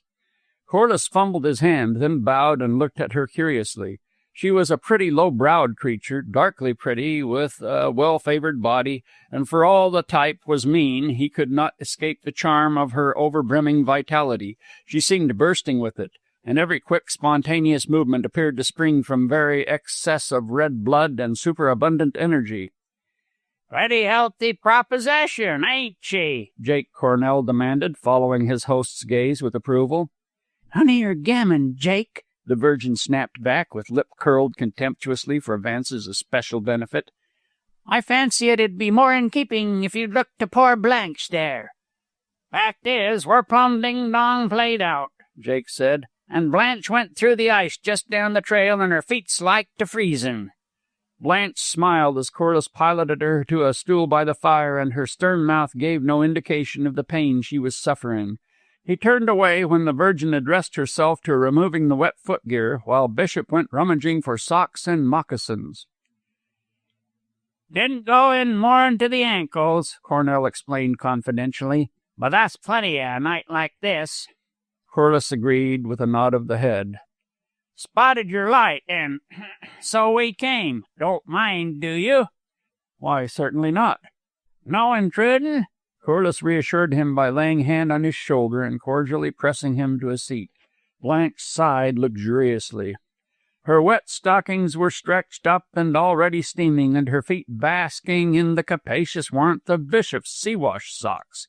Vance shoved the tobacco canister across, but Cornell pulled out a handful of cigars and passed them around. Uncommon bad piece of trail just this side of the turn, he remarked stentoriously, at the same time flinging an eloquent glance at the demijohn. Ice rotten from the springs, and no sign till you're into it. Turning to the woman by the stove. How are you feeling, Blanche? Tony, she responded, stretching her body lazily and redisposing her feet. Though my legs ain't as limber as when we pulled out. Looking to his host for consent, Cornell tilted the demijohn over his arm and partly filled the 4 tin mugs and an empty jelly glass. What's the matter with a toddy? The Virgin broke in. Or a punch? Got any lime juice? She demanded of Corliss. You have? Jolly. She directed her dark eyes towards Dell. Here you, Cookie. Trot out your mixing pan and sling the kettle for hot water. Come on, all hands. Jake's treat, and I'll show you how. Any sugar, Mr. Corliss? And nutmeg? Cinnamon, then? Okay, it'll do. Lively now, Cookie. Ain't she a Pete? Cornell confided to Vance, watching her with mellow eyes as she stirred the steaming brew. But the Virgin directed her attentions to the engineer. Don't mind him, sir, she advised. He's more'n half gorn already, ittin' the jug every blessed stop. My dear, Jake protested. Don't you my dear me, she sniffed. I don't like you. Why? 'Cause, she ladled the punch carefully into the mugs and meditated. 'Cause you chew tobacco. 'Cause you're whiskery. What I take to is smooth-faced young chaps. Don't take any stock in her nonsense, the Fraction King warned. She just does it a purpose to get me mad. Now then, she commanded sharply, step up to your liquor. Here's how. What'll it be? Cried Blanche from the stove. The elevated mugs wavered and halted. The Queen, God bless her, the Virgin toasted promptly. And Bill, Del Bishop interrupted. Again the mugs wavered. Bill who? The Virgin asked suspiciously. McKinley. She favored him with a smile. Thank you, Cookie. You're a trump. Now, here's a go, gents. Take it standing. The Queen, God bless her, and Bill McKinley. Bottoms up, thundered Jake Cornell, and the mugs smote the table with clanging rims. According to Frona, he mused ironically, this was learning life, was adding to his sum of human generalizations. The phrase was hers, and he rolled it over a couple of times. Then again, her engagement with St. Vincent crept into his thought, and he charmed the Virgin by asking her to sing. But she was coy, and only after Bishop had rendered the several score stanzas of Flying Cloud did she comply. Her voice, in a weakly way, probably registered an octave and a half. Below that point it underwent strange metamorphoses, while on the upper levels it was devious and rickety. Nevertheless, she sang Take Back Your Gold with touching effect, which brought a fiery moisture into the eyes of the Fraction King, who listened greedily, for the time being experiencing unwanted ethical yearnings. The applause was generous, followed immediately by Bishop, who toasted the singer as the enchantress of Bow Bells, to the reverberating bottoms up of Jake Cornell. 2 hours later, Frona Welse rapped. It was a sharp, insistent rap, penetrating the din within and bringing Corliss to the door. She gave a glad little cry when she saw who it was. Oh, it is you, Vance. I didn't know you lived here. He shook hands and blocked the doorway with his body. Behind him the Virgin was laughing and Jake Cornell roaring. Cable this message along the track. The prods at West Buddy's coming back. But plenty of veal for one on the rack. Tra-la-la-la-la-la-la-la-la. What is it? Vance questioned. Anything up? I think you might ask me in. There was a hint of reproach in Frona's voice and of haste. I blundered through the ice and my feet are freezing. Oh, God! In the exuberant tones of the Virgin came whirling over Vance's shoulder, and the voices of Blanche and Bishop joining in a laugh against Cornell, and that worthy's vociferous protestations, it seemed to him that all the blood of his body had rushed into his face. "But you can't come in, Frona. Don't you hear them?" "But I must," she insisted. "My feet are freezing." With a gesture of resignation, he stepped aside and closed the door after her. Coming suddenly in from the darkness, she hesitated a moment, but in that moment recovered her sight and took in the scene. The air was thick with tobacco smoke, and the odor of it in the close room was sickening to one fresh from the pure outside. On the table a column of steam was ascending from the big mixing pan. The Virgin, fleeing before Cornell, was defending herself with a long mustard spoon. Evading him and watching her chance, she continually daubed his nose and cheeks with the yellow smear. Blanche had twisted about from the stove to see the fun, and Del Bishop, with a mug at rest halfway to his lips, was applauding the successive strokes. The faces of all were flushed. Vance leaned nervously against the door. The whole situation seemed so unthinkably impossible. An insane desire to laugh came over him, which resolved itself into a coughing fit. But Frona, realizing her own pressing need by the growing absence of sensation in her feet, stepped forward. "Hello, Del," she called. The mirth froze on his face at the familiar sound, and he slowly and unwilling turned his head to meet her. She had slipped the hood of her parka back, and her face, outlined against the dark fur, rosy with the cold and bright, was like a shaft of the sun shot into the murk of a boozing ken. They all knew her, for who did not know Jacob Wells's daughter? The Virgin dropped the mustard spoon with a startled shriek, while Cornell, passing a dazed hand across his yellow markings and consummating the general smear, collapsed on the nearest stool. Caribou Blanche alone retained her self-possession and laughed softly. Bishop managed to articulate, "Hello," but was unable to stave off the silence which settled down. Frona waited a second and then said, "Good evening, all." "This way." Vance had recovered himself and seated her by the stove opposite Blanche. "Better get your things off quickly, and be careful of the heat. I'll see what I can find for you." "Some cold water, please," she asked. "It will take the frost out. Del will get it." "I hope it is not serious." "No." She shook her head and smiled up to him at the same time, working away at her ice-coated moccasins. "There hasn't been time for more than surface freezing. At the worst, the skin will peel off." An unearthly silence brooded in the cabin, broken only by Bishop filling a basin from the water bucket, and by Corliss seeking out his smallest and daintiest house moccasins and his warmest socks. Frona, rubbing her feet vigorously, paused and looked up. "Don't let me chill the festivities just because I'm cold," she laughed. "Please go on." Jake Cornell straightened up and cleared his throat inanely, and the Virgin looked over-dignified, but Blanche came over and took the towel out of Frona's hands. "I wet my feet in the same place," she said, kneeling down and bringing a glow to the frosted feet. "I suppose you can manage some sort of fit with them. Here." Vance tossed over the house moccasins and woolen wrappings, which the two women, with low laughs and confidential undertones, proceeded to utilize. "But what in the world were you doing on trail alone at this time of night?" Vance asked. In his heart he was marveling at the coolness and pluck with which she was carrying off the situation. "I know beforehand that you will censure me," she replied, helping Blanche arrange the wet gear over the fire. "I was at Mrs. Stanton's, but first you must know, Miss Mortimer and I are staying at the Pentleys for a week.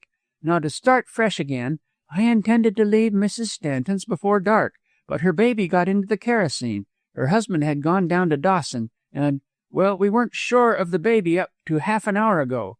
She wouldn't hear of me returning alone, but there was nothing to fear, only I had not expected soft ice in such a snap."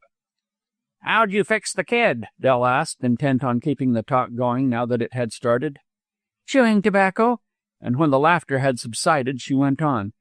"There wasn't any mustard, and it was the best I could think of. Besides, Matt McCarthy saved my life with it once, down at DA when I had the croup. But you were singing when I came in," she suggested.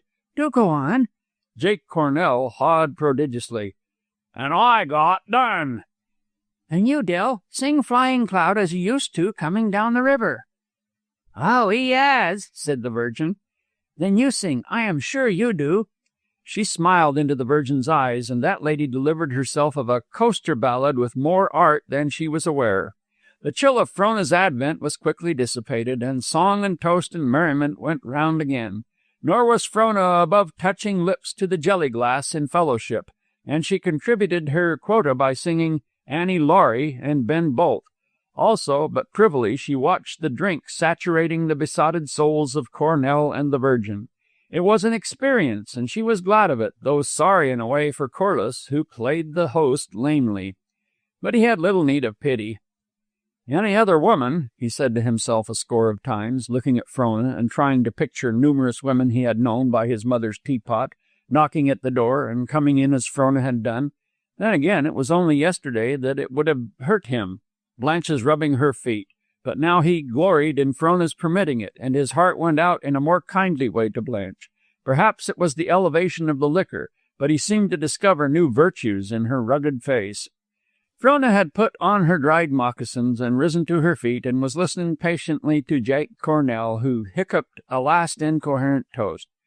"How the man," he rumbled cavernously, "the man that made "The blessed country," volunteered the Virgin. "True, my dear, to the man that made the blessed country, to Jacob Wells." "And the rider," Blanche cried, "to Jacob Wells's daughter. Aye, standing and bottoms up." "Oh, she's a jolly good fellow," Dell led off, the drink ruddying his cheek. "I'd like to shake hands with you just once," Blanche said in a low voice while the rest were chorusing.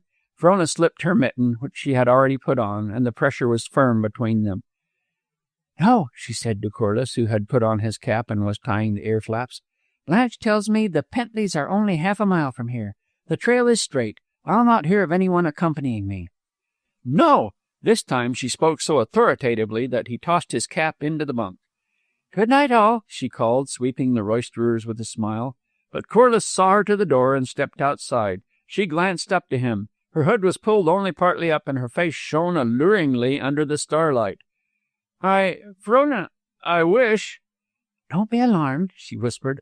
"I'll not tell on you, Vance." He saw the mocking glint in her eyes, but tried to go on. "I wish to explain just how—" "No need. I understand. But at the same time, I must confess I do not particularly admire your taste." "Frona!" The evident pain in his voice reached her. "Oh, you big foolish," she laughed. "Don't I know? Didn't Blanche tell me she wet her feet?" Corliss bowed his head. "Truly, Frona, you are the most consistent woman I ever met. Furthermore," with a straightening of his form and a dominant assertion in his voice, "this is not the last." She tried to stop him, but he continued. I know that things will turn out differently. To fling your own words back at you, all the factors have not been taken into consideration. As for St. Vincent, I'll have you yet. For that matter, now could not be too soon." He flashed out hungry arms to her, but she read quicker than he moved, and laughing eluded him and ran lightly down the trail. "Come back, Frona, come back," he called. "I am sorry." "No, you're not," came the answer, "and I'd be sorry if you were. Good night." He watched her merge into the shadows, then entered the cabin. He had utterly forgotten the scene within, and at first glance it startled him. Caribou Blanche was crying softly to herself. Her eyes were luminous and moist, and as he looked, a lone tear stole down her cheek. Bishop's face had gone serious. The Virgin had sprawled head and shoulders on the table amid overturned mugs and dripping lees, and Cornell was titubating over her, hiccuping and repeating vacuously, "You're all right, my dear, you're all right." But the Virgin was inconsolable. "Oh, God, when I think on what is and was, and no fault of mine, I tell you," she shrieked with quick fierceness. "How was I born, I ask? What was my old man? A drunk, a chronic. And my old woman? Talk of Whitechapel. Who guv a cent for me, or how I was dragged up? Who cared a rap, I say? Who cared a rap?" A sudden revulsion came over Corliss. "Hold your tongue," he ordered. The Virgin raised her head, her loosened hair streaming about her like a fury's. "What is she?" she sneered. "Sweetheart?" Corliss whirled upon her savagely, face white and voice shaking with passion. The Virgin cowered down and instinctively threw up her hands to protect her face. "Don't hit me, sir," she whined. "Don't hit me." He was frightened at himself and waited till he could gather control. "Now," he said calmly. Get into your things and go. All of you. Clear out. Vamoose. You're no man, you ain't, the Virgin snarled, discovering that physical assault was not imminent. But Corliss herded her particularly to the door and gave no heed. A turning ladies out, she sniffed with a stumble over the threshold. No offense, Jake Cornell muttered pacifically. No offense. Good night. Sorry, Corliss said to Blanche with the shadow of a forgiving smile as she passed out. You're tough, that's what you are, a bloomin' tough, the Virgin howled back as he shut the door. He looked blankly at Del Bishop and surveyed the sodden confusion on the table. Then he walked over and threw himself down on his bunk. Bishop leaned an elbow on the table and pulled at his wheezy pipe. The lamp smoked, flickered, and went out, but still he remained filling his pipe again and again and striking endless matches. Del, are you awake? Corliss called at last. Del grunted. I was a cur to turn them all out into the snow. I am ashamed. Sure, was the affirmation. A long silence followed. Del knocked the ashes out and raised up. Sleep? He called. There was no reply, and he walked to the bunk softly and pulled the blankets over the engineer. Chapter 21. Yes, what does it all mean? Corliss stretched lazily and cocked up his feet on the table. He was not especially interested, but Colonel Trethaway persisted in talking seriously. That's it, the very thing, the old and ever-young demand which man slaps into the face of the universe. The colonel searched among the scraps in his notebook. See? Holding up a soiled slip of typed paper. I copied this out years ago. Listen. What a monstrous spectre is this man, this disease of the agglutinated dust, lifting alternate feet or lying drugged with slumber, killing, feeding, growing, bringing forth small copies of himself, grown up with hair like grass, fitted with eyes that glitter in his face, a thing to set children screaming. Or so, here for so little, cast among so many hardships, filled with desires so incommensurate and so inconsistent, savagely surrounded, savagely descended, irremediably condemned to prey upon his fellow lives, infinitely childish, often admirably valiant, often touchingly kind, sitting down to debate of right or wrong and the attributes of the deity, rising up to battle for an egg or die for an idea. And all to what end? He demanded hotly, throwing down the paper. This disease of the agglutinated dust. Corliss yawned in reply. He had been on trail all day and was yearning for between blankets. Here am I, Colonel Trethaway, modestly along in years, fairly well preserved, a place in the community, a comfortable bank account. No need to ever exert myself again, yet enduring life bleakly and working ridiculously with a zest worthy of a man half my years. And to what end? I can only eat so much, smoke so much, sleep so much, and this tail dump of earth men call Alaska is the worst of all possible places in the matter of grub, tobacco, and blankets. But it is the living strenuously which holds you, Corliss interjected. Frona's philosophy, the colonel sneered. And my philosophy and yours. And of the agglutinated dust. Which is quickened with a passion you do not take into account, the passion of duty, of race, of God. And the compensation? Trethaway demanded. Each breath you draw, the mayfly lives an hour. I don't see it. Blood and sweat, blood and sweat. You cried that after the rough and tumble in the opera house, and every word of it was receipt in full. Frona's philosophy. And yours and mine. The colonel threw up his shoulders, and after a pause confessed. You see, try as I will, I can't make a pessimist out of myself. We are all compensated, and I more fully than most men. What end, I asked, and the answer forth came, since the ultimate end is beyond us, then the immediate, more compensation here and now. Quite hedonistic. And rational, I shall look at it at once. I can buy grub and blankets for a score. I can eat and sleep for only one. Ergo, why not for two? Corliss took his feet down and sat up. In other words, I shall get married and give the community a shock. Communities like shocks. That's one of their compensations for being agglutinative." "I can't think of but one woman," Corliss essayed tentatively, putting out his hand. Trethaway took it slowly. "It is she." Corliss let go, and misgiving shot into his face. "But St. Vincent?" "Is your problem, not mine." "Then Lucille?" "Certainly not. She played a quixotic little game of her own and botched it beautifully." I do not understand." Corliss brushed his brows in a dazed sort of way. Trethaway parted his lips in a superior smile.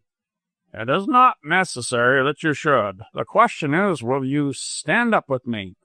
"Surely. But what a confoundedly long way around you took. It is not your usual method."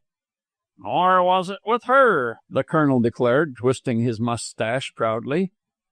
A captain of the Northwest Mounted Police, by virtue of his magisterial office, may perform marriages in time of stress as well as execute exemplary justice. So Captain Alexander received a call from Colonel Trethaway, and after he left, jotted down an engagement for the next morning. Then the impending groom went to see Frona. Lucille did not make the request, he hastened to explain, but, well, the fact was she did not know any women, and furthermore, he, the colonel, knew whom Lucille would like to ask, did she dare, so he did it upon his own responsibility, and coming as a surprise, he knew it would be a great joy to her. Frona was taken aback by the suddenness of it. Only the other day it was that Lucille had made a plea to her for St. Vincent, and now it was Colonel Trethaway. True, there had been a false quantity somewhere, but now it seemed doubly false. Could it be, after all, that Lucille was mercenary? These thoughts crowded upon her swiftly, with the colonel anxiously watching her face the while. She knew she must answer quickly, yet was distracted by an involuntary admiration for his bravery, so she followed perforce the lead of her heart and consented. Yet the whole thing was rather strained when the four of them came together next day in Captain Alexander's private office. There was a gloomy chill about it. Lucille seemed ready to cry, and showed a repressed perturbation quite unexpected of her, while, try as she would, Frona could not call upon her usual sympathy to drive away the coldness which obtruded intangibly between them. This, in turn, had a consequent effect on Vance, and gave a certain distance to his manner, which forced him out of touch even with the colonel. Colonel Trethaway seemed to have thrown 20 years off his erect shoulders, and the discrepancy in the match which Frona had felt vanished as she looked at him. "He has lived the years well," she thought, and prompted mysteriously, almost with vague apprehension, she turned her eyes to Corliss. But if the groom had thrown off 20 years, Vance was not a whit behind. Since their last meeting he had sacrificed his brown mustache to the frost, and his smooth face, smitten with health and vigor, looked uncommonly boyish. And yet, withal, the naked upper lip advertised a stiffness and resolution hitherto concealed. Furthermore, his features portrayed a growth, and his eyes, which had been softly firm, were now firm with the added harshness or hardness which is bred of coping with things and coping quickly, the stamp of executiveness which is pressed upon men who do, and upon all men who do, whether they drive dogs, buck the sea, or dictate the policies of empires. When the simple ceremony was over, Frona kissed Lucille, but Lucille felt that there was a subtle something wanting, and her eyes filled with unshed tears. Trethaway, who had felt the aloofness from the start, caught an opportunity with Frona while Captain Alexander and Corliss were being pleasant to Mrs. Trethaway. "What's the matter, Frona?" the colonel demanded bluntly. "I hope you did not come under protest. I am sorry not for you, because the lack of frankness deserves nothing. But for Lucille, it is not fair to her." "There has been a lack of frankness throughout." Her voice trembled. "I tried my best. I thought I could do better, but I cannot feign what I do not feel. I am sorry, but I am disappointed. No, I cannot explain, and to you least of all." "Let's be above board, Frona. St. Vincent's concerned?" She nodded. "And I can put my hand right on the spot. First place." He looked to the side and saw Lucille stealing an anxious glance to him. "First place. Only the other day she gave you a song about St. Vincent. Second place. And therefore you think her heart's not in this present proposition. That she doesn't care a rap for me, in short. That she's marrying me for reinstatement and spoils. Isn't that it?" And isn't it enough? Oh, I am disappointed, Colonel Trethaway, grievously, in her, in you, in myself. Don't be a fool. I like you too well to see you make yourself one. The play's been too quick, that is all.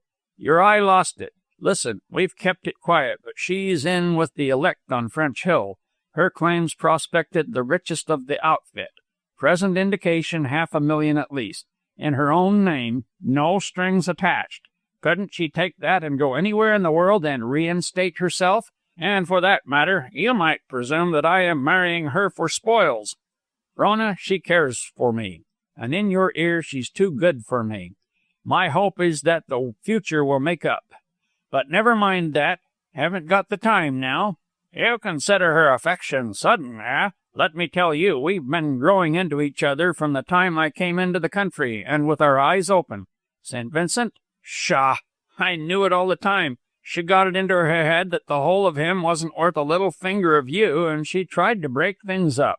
You'll never know how she worked with him. I told her she didn't know the Welles, and she said so too after. So there it is. Take it or leave it. Well, what do you think about St. Vincent? What I think is neither here nor there, but I'll tell you honestly that I back her judgment. But that's not the point. What are you going to do about it? About her, now? She did not answer, but went back to the waiting group. Lucille saw her coming and watched her face. He's been telling you that I am a fool, Frona answered, and I think I am. And with a smile, I take it on faith that I am anyway. I can't reason it out just now, but... Captain Alexander discovered a prenuptial joke just about then, and led the way over to the stove to crack it upon the colonel, and Vance went along to see fair play. That's the first time, Lucille was saying, and it means more to me, so much more than to most women. I am afraid. It is a terrible thing for me to do, but I do love him, I do. And when the joke had been duly digested and they came back, she was sobbing. Dear, dear Frona. It was just the moment, better than he could have chosen, and capped and mittened without knocking, Jacob Welles came in. "The uninvited guest," was his greeting. "Is it all over? So?" And he swallowed Lucille up in his huge bearskin. "Colonel, your hand and your pardon for my intruding, and your regrets for not giving me the word. Come, out with them. Hello, Corliss. Captain Alexander, a good day." "What have I done?" Frona wailed, received the bear hug, and managed to press his hand till it almost hurt. "Had to back the game," he whispered, and this time his hand did hurt. "Now, Colonel, I don't know what your plans are, and I don't care. Call them off. I've got a little spread down to the house, and the only honest case of champagne this side of Circle. Of course you're coming, Corliss," and his eye rolled past Captain Alexander with hardly a pause. "Of course," came the answer like a flash, though the chief magistrate of the Northwest had time to canvass the possible results of such unofficial action. "Got a hack?" Jacob Welles laughed and held up a moccasined foot. "Walking be chucked." The captain started impulsively towards the door. "I'll have the sleds up before you're ready, 3 of them, and bells galore." So Trethaway's forecast was correct, and Gosson vindicated its agglutinativeness by rubbing its eyes when 3 sleds, with 3 scarlet-tunicked policemen swinging the whips, tore down its main street, and it rubbed its eyes again when it saw the occupants thereof. "We shall live quietly," Lucille told Frona. "The Klondike is not all the world, and the best is yet to come." But Jacob Welles said otherwise. "We've got to make this thing go," he said to Captain Alexander, and Captain Alexander said that he was unaccustomed to backing out. Mrs. Scoville emitted preliminary thunders, marshaled the other women, and became chronically seismic and unsafe. Lucille went nowhere save to Frona's, but Jacob Welles, who rarely went anywhere, was often to be found by Colonel Trethaway's fireside, and not only was he to be found there, but he usually brought somebody along. "Anything on hand this evening?" he was wont to say on casual meeting. "No? Then come along with me." Sometimes he said it with lamb-like innocence, sometimes with a challenge brooding under his bushy brows, and rarely did he fail to get his man. These men had wives, and thus were the germs of dissolution sown in the ranks of the opposition. Then again, at Colonel Trethaway's there was something to be found besides weak tea and small talk, and the correspondents, engineers, and gentlemen rovers kept the trail well packed in that direction, though it was the king's to a man who first broke the way. So the Trethaway cabin became the center of things, and backed commercially, financially, and officially, it could not fail to succeed socially. The only bad effect of all this was to make the lives of Mrs. Scoville and divers others of her sex more monotonous, and to cause them to lose faith in certain hoary and inconsequent maxims. Furthermore, Captain Alexander, as highest official, was a power in the land, and Jacob Welles was the company, and there was a superstition extant concerning the unwisdom of being on indifferent terms with the company. And the time was not long till probably a bare half-dozen remained in outer cold, and they were considered a warped lot anyway. Chapter 22. Quite an exodus took place in Dawson in the spring. Men, because they had made stakes, and other men, because they had made none, bought up the available dogs and rushed out for DA over the last ice. Incidentally, it was discovered that Dave Harney possessed most of these dogs. "Going out?" Jacob Welles asked him on a day when the meridian sun for the first time felt faintly warm to the naked skin. "Well, I calculate not. I'm clearing $3 a pair on the moccasins I cornered, to say nothing but sawwood on the boots. Say, Welles, not that my nose is out of joint, but you just cinched me everlasting on sugar, didn't you?" Jacob Welles smiled. "And by the gimcracky, I'm squared. Got any rubber boots?" "No, went out of stock early in the winter." Dave snickered slowly. "And I'm the particular party that hocus-pocused 'em." "Not you. I gave special orders to the clerks. They weren't sold in lots." "No more they want. 1 man to the pair, and 1 pair to the man, and a couple of 100 of them, but it was my dust they chucked onto the scales, and nobody else's. Drink? Don't mind. Easy. Put up your sack. Call it rebate, for I can afford it. Going out? Not this year, I guess. Wash-up's coming." A strike on Henderson in the middle of April, which promised to be sensational, drew St. Vincent to Stewart River, and a little later Jacob Welles, interested on Gallagher Gulch, and with an eye riveted on the copper mines of White River, went up into the same district, and with him went Frona, for it was more vacation than business. In the meantime, Corliss and Bishop, who had been on trail for a month or more, running over the Mayo and McQuestion country, rounded up on the left fork of Henderson, where a block of claims waited to be surveyed.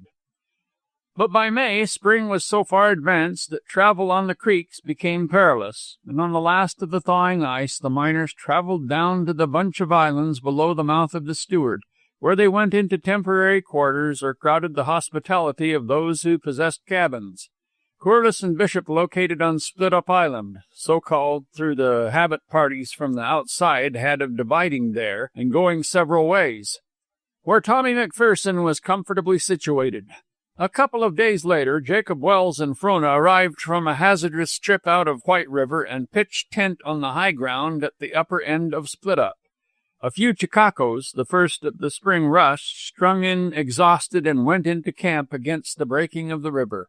Also, there were still men going out who, barred by the rotten ice, came ashore to build poling boats and await the break-up or to negotiate with the residents for canoes.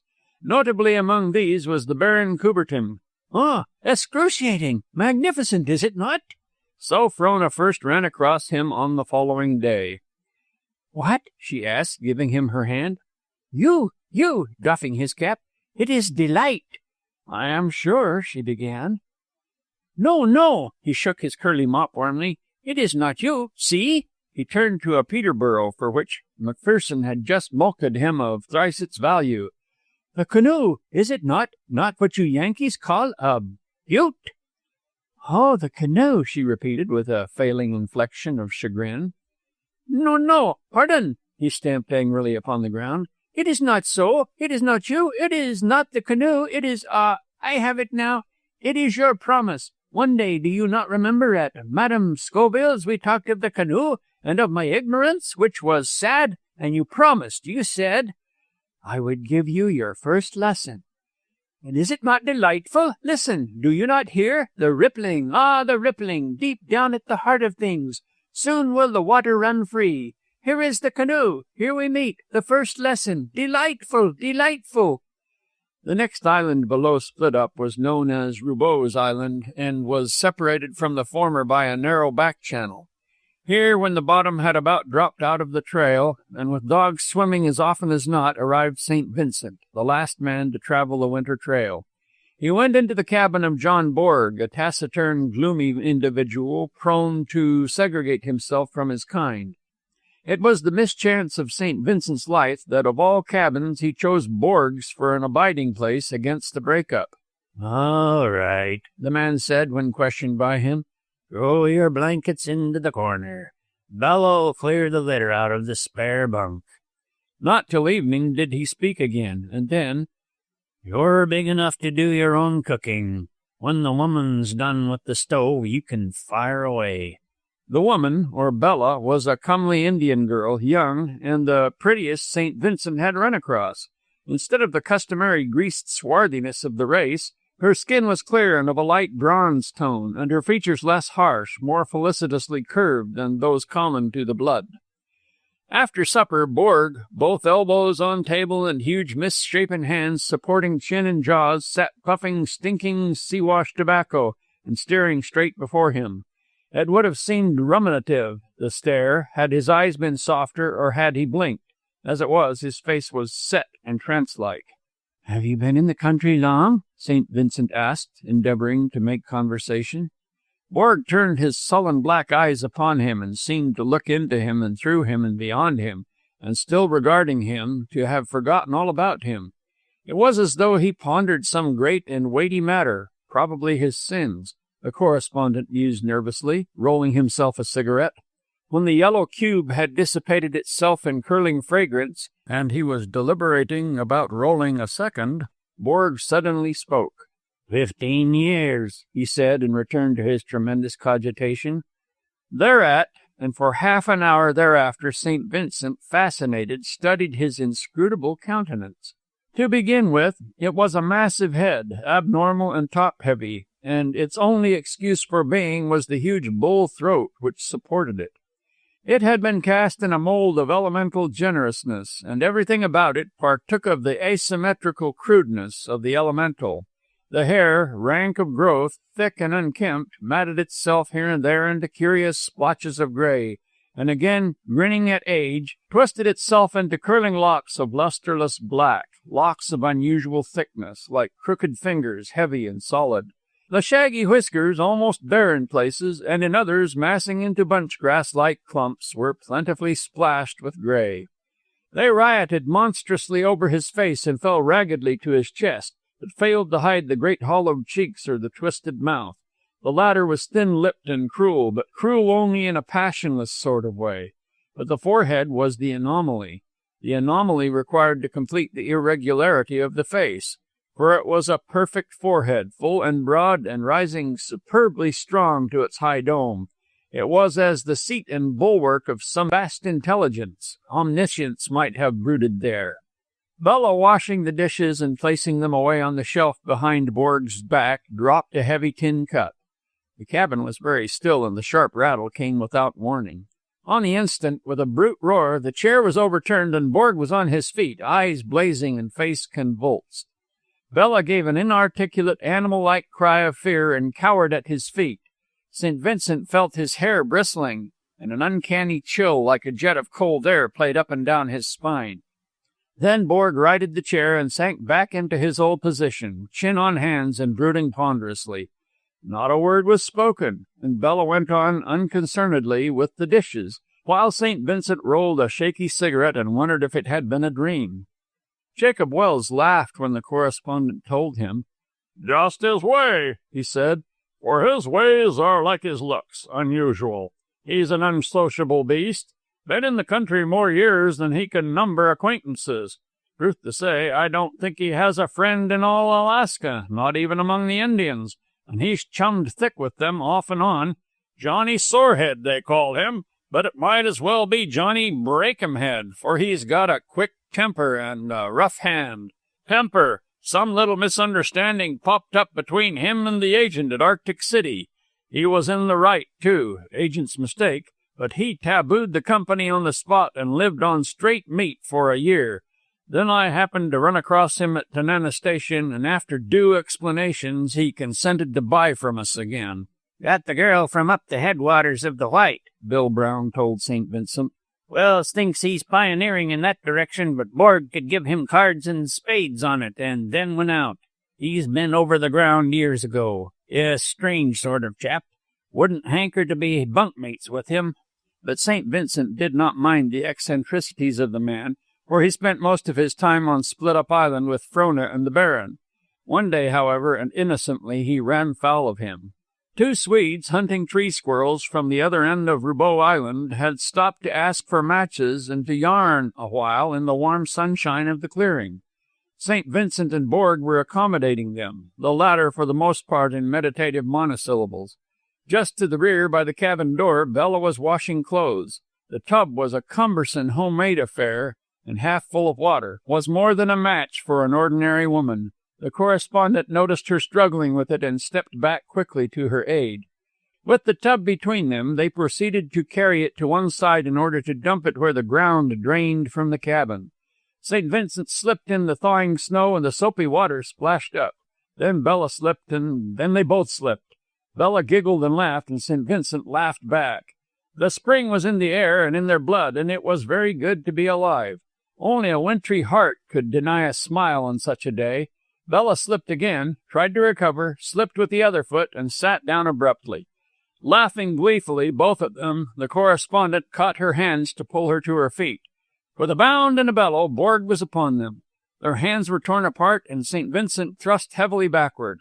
He staggered for a couple of yards and almost fell. Then the scene of the cabin was repeated.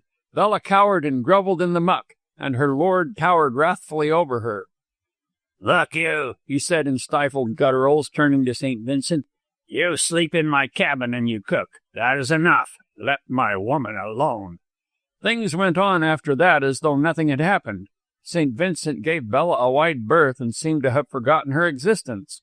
But the Swedes went back to their end of the island, laughing at the trivial happening which was destined to be significant. Chapter 23. Spring, smiting with soft, warm hands, had come like a miracle, and now lingered for a dreamy spell before bursting into full-blown summer.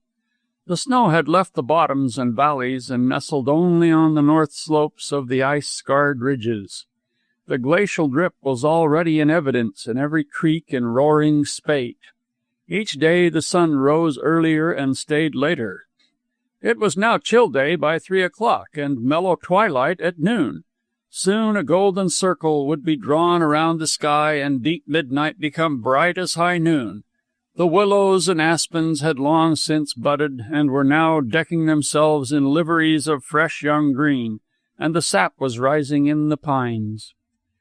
Mother Nature had heaved her waking sigh and gone about her brief business.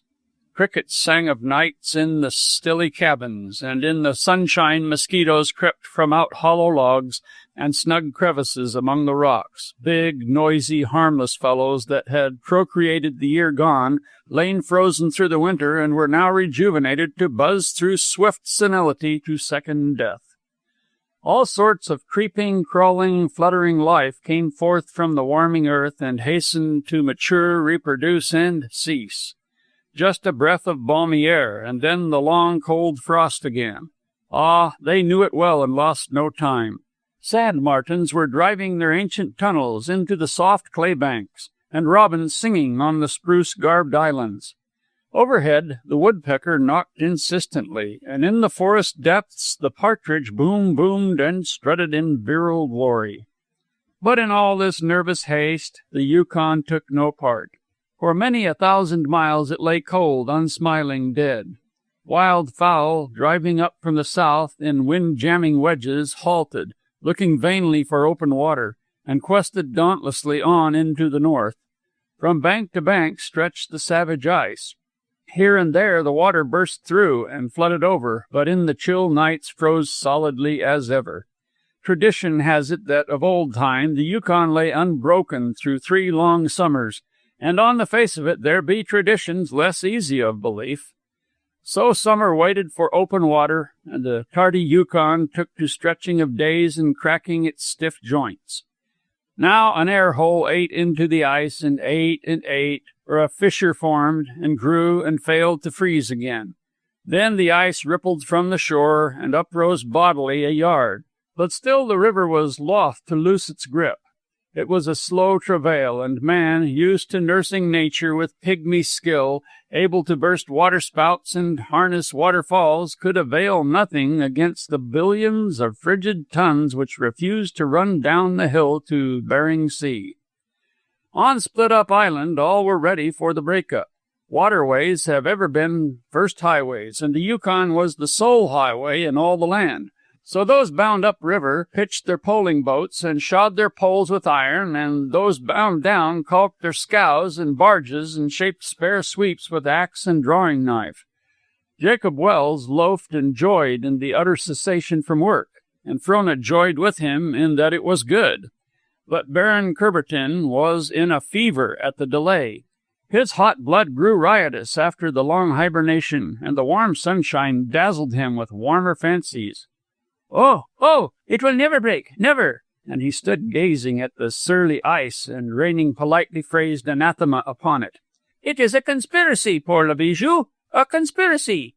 He caressed La Bijou like it were a horse, for so he had christened the glistening Peterborough canoe.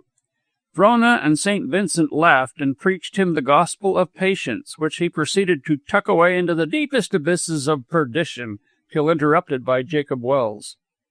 "Look, Coubertin, over there, south of the bluff. Do you make out anything? Moving?" "Yes, a dog." "It moves too slowly for a dog. Frona, get the glasses." Coubertin and St. Vincent sprang after them, but the latter knew their abiding place and returned triumphant. Jacob Welles put the binoculars to his eyes and gazed steadily across the river. It was a sheer mile from the island to the farther bank, and the sun glare on the ice was a sore task to the vision. "It is a man." He passed the glasses to the Baron and strained absently with his naked eyes. "And something is up." "He creeps!" the Baron exclaimed. "The man creeps! He crawls on hand and knee! Look! See!" He thrust the glasses tremblingly into Frona's hands.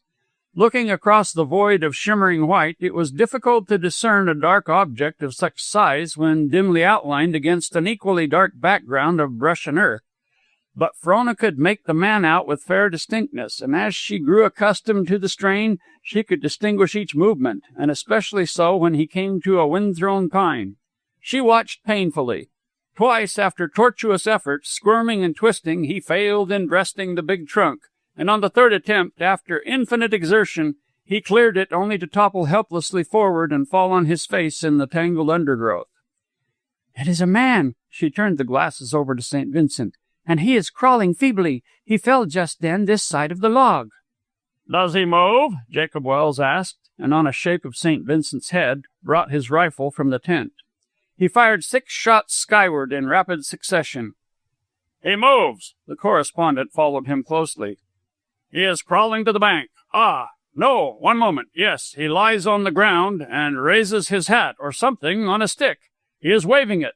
Jacob Welles fired 6 more shots. "He waves again. Now he has dropped it and lies quite still." All 3 looked inquiringly to Jacob Welles. He shrugged his shoulders. "How should I know? A white man or an Indian? Starvation most likely, or else he is injured." "But he may be dying," Frona pleaded, as though her father, who had done most things, could do all things. "We can do nothing." "Ah, terrible, terrible!" The Baron wrung his hands. "Before our very eyes, and we can do nothing? No," he exclaimed, with swift resolution. "It shall not be. I will cross the ice." He would have started precipitately down the bank had not Jacob Welles caught his arm. "Not such a rush, Baron. Keep your head." "But—" "But nothing. Does the man want food or medicine or what? Wait a moment. We will try it together." "Count me in," St. Vincent volunteered promptly, and Frona's eyes sparkled. While she made up a bundle of food in the tent, the men provided and rigged themselves with 60 or 70 feet of light rope. Jacob Welles and St. Vincent made themselves fast to it at either end, and the Baron in the middle. He claimed the food as his portion and strapped it to his broad shoulders. Frona watched their progress from the bank. The first 100 yards were easy going, but she noticed at once the change when they had passed the limit of the fairly solid shore ice. Her father led sturdily, feeling ahead and to the side with his staff and changing direction continually. St. Vincent at the rear of the extended line was the first to go through, but he fell with the pole thrust deftly across the opening and resting on the ice. His head did not go under, though the current sucked powerfully, and the two men dragged him out after a sharp pull. Frona saw them consult together for a minute, with much pointing and gesticulating on the part of the Baron, and then St. Vincent detached himself and turned shoreward. He shivered, coming up the bank to her. It's impossible. But why didn't they come in? She asked, a slight note of displeasure manifest in her voice. Said they were going to make one more try, first. That Coubertin is hot-headed, you know. And my father just as bull-headed, she smiled. But hadn't you better change? There are spare things in the tent. Oh, no. He threw himself down beside her. It's warm in the sun. For an hour they watched the two men, who had become mere specks of black in the distance, for they had managed to gain the middle of the river and at the same time had worked nearly a mile upstream. Frona followed them closely with the glasses, though often they were lost to sight behind the ice ridges. It was unfair of them, she heard St. Vincent complain, to say they were only going to have one more try. Otherwise I should not have turned back. Yet they can't make it. Absolutely impossible. Yes. No. Yes, they're turning back, she announced. But listen, what is that?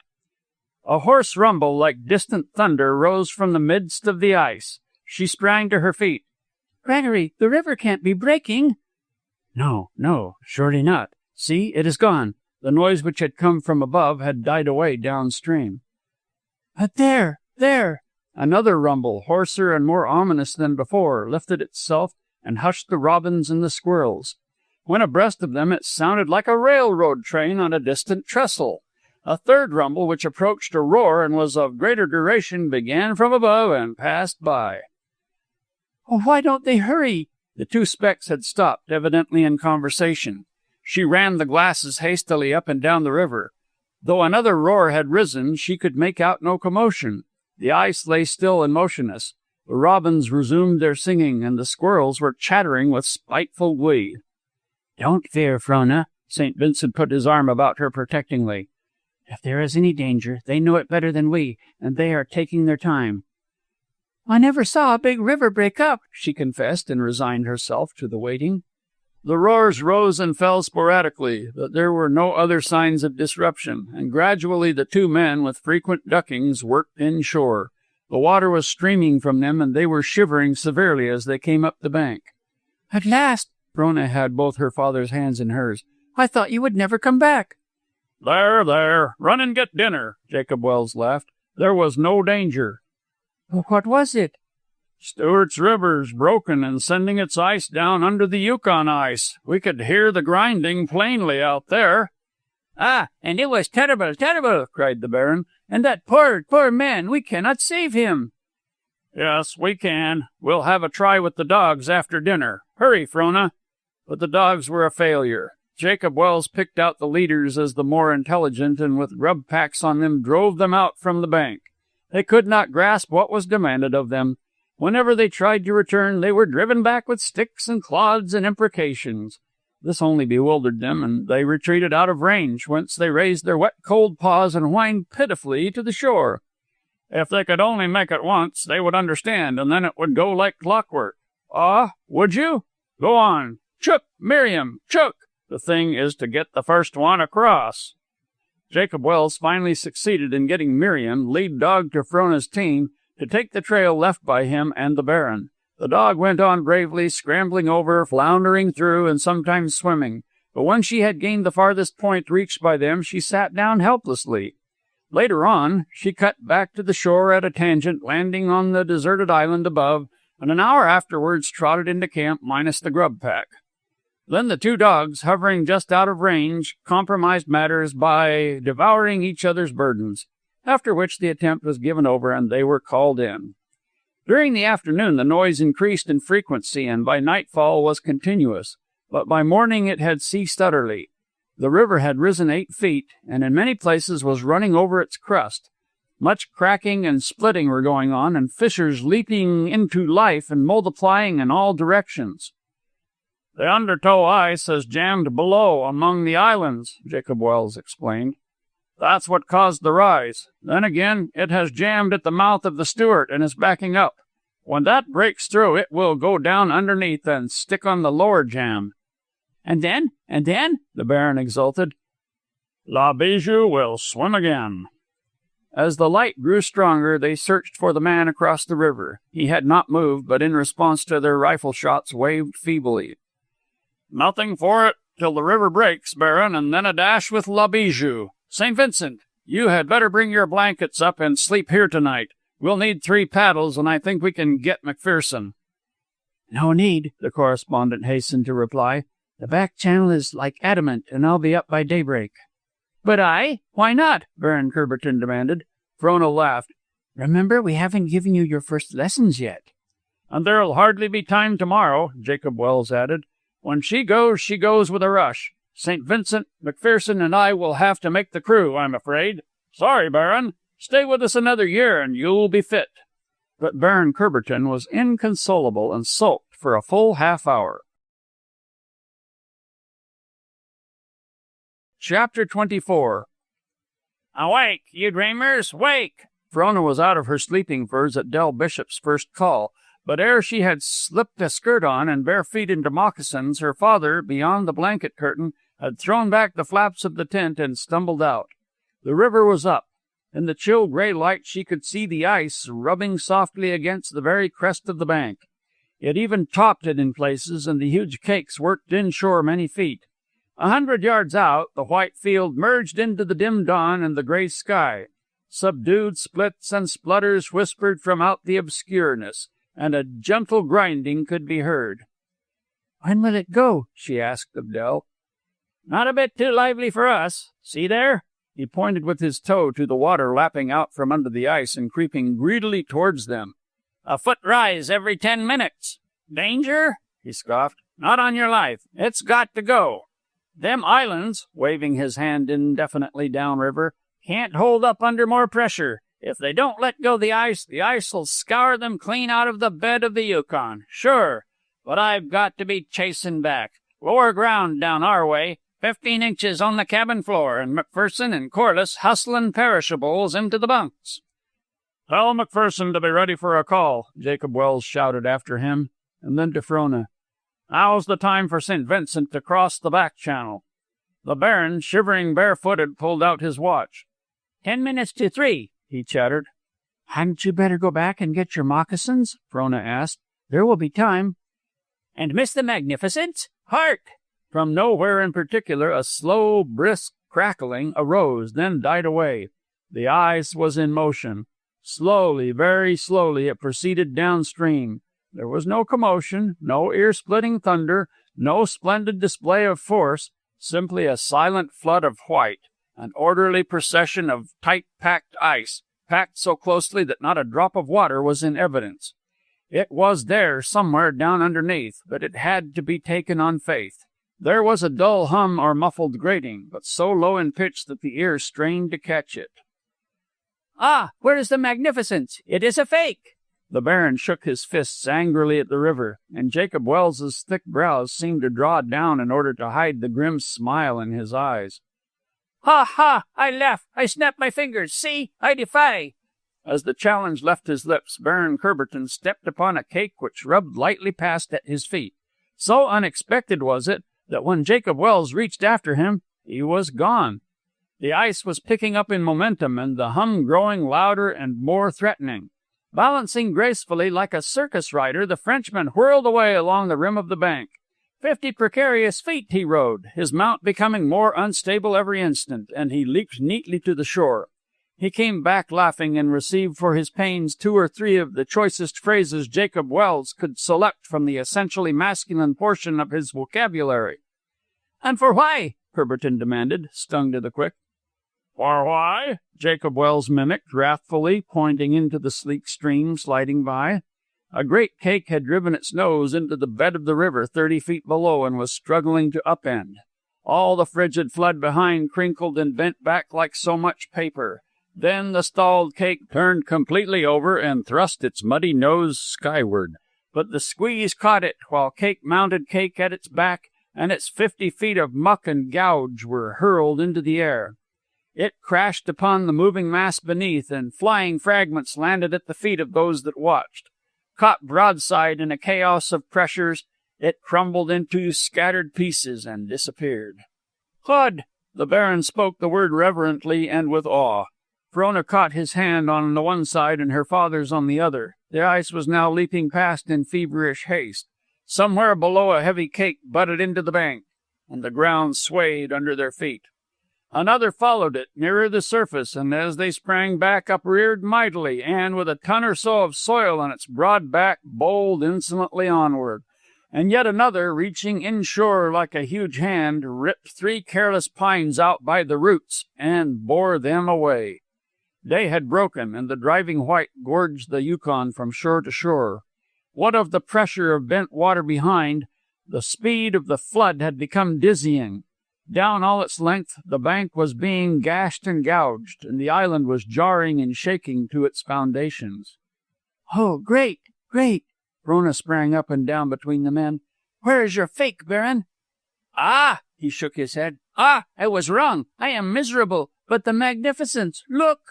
He pointed down to the bunch of islands which obstructed the bend. There the mile-wide stream divided and subdivided again, which was well for water, but not so well for packed ice. The islands drove their wedged heads into the frozen flood and tossed the cakes high into the air. But cake pressed upon cake and shelved out of the water, out and up, sliding and grinding and climbing, and still more cakes from behind, till hillocks and mountains of ice upreared and crashed among the trees.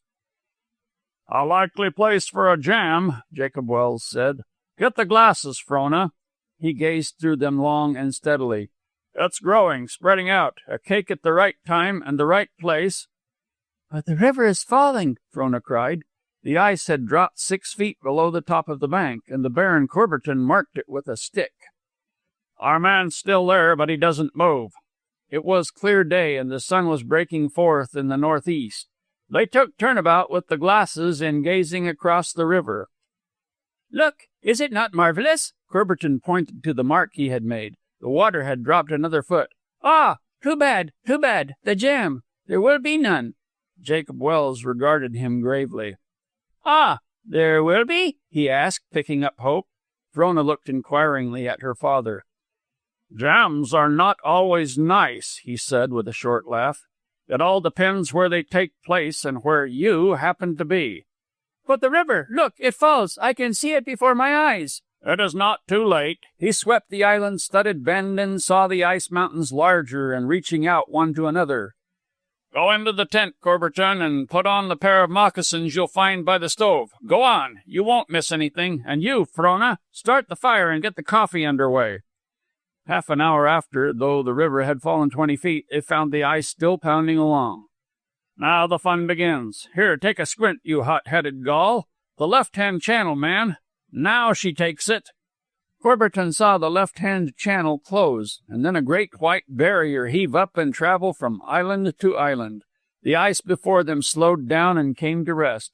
Then followed the instant rise of the river. Up it came in a swift rush as though nothing short of the sky could stop it. As when they were first awakened, the cakes rubbed and slid inshore over the crest of the bank, the muddy water creeping in advance and marking the way. "Mon Dieu, but this is not nice." "But magnificent, Baron," Frona teased. "In the meanwhile, you are getting your feet wet." He retreated out of the water, and in time, for a small avalanche of cakes rattled down upon the place he had just left. The rising water had forced the ice up till it stood breast-high above the island like a wall. "But it will go down soon when the jam breaks. See, even now it comes up not so swift. It has broken." Frona was watching the barrier. "No, it hasn't," she denied. "But the water no longer rises like a racehorse." "Nor does it stop rising." He was puzzled for the nonce. Then his face brightened. "Ah, I have it. Above somewhere there is another jam. Most excellent, is it not?" She caught his excited hand in hers and detained him. "But listen, suppose the upper jam breaks and the lower jam holds." He looked at her steadily till he grasped the full import. His face flushed, and with a quick intake of breath, he straightened up and threw back his head. He made a sweeping gesture as though to include the island. Then you and I, the tent, the boats, cabins, trees, everything in La Bijou, poof, and all are gone, to the devil. Frona shook her head. It is too bad.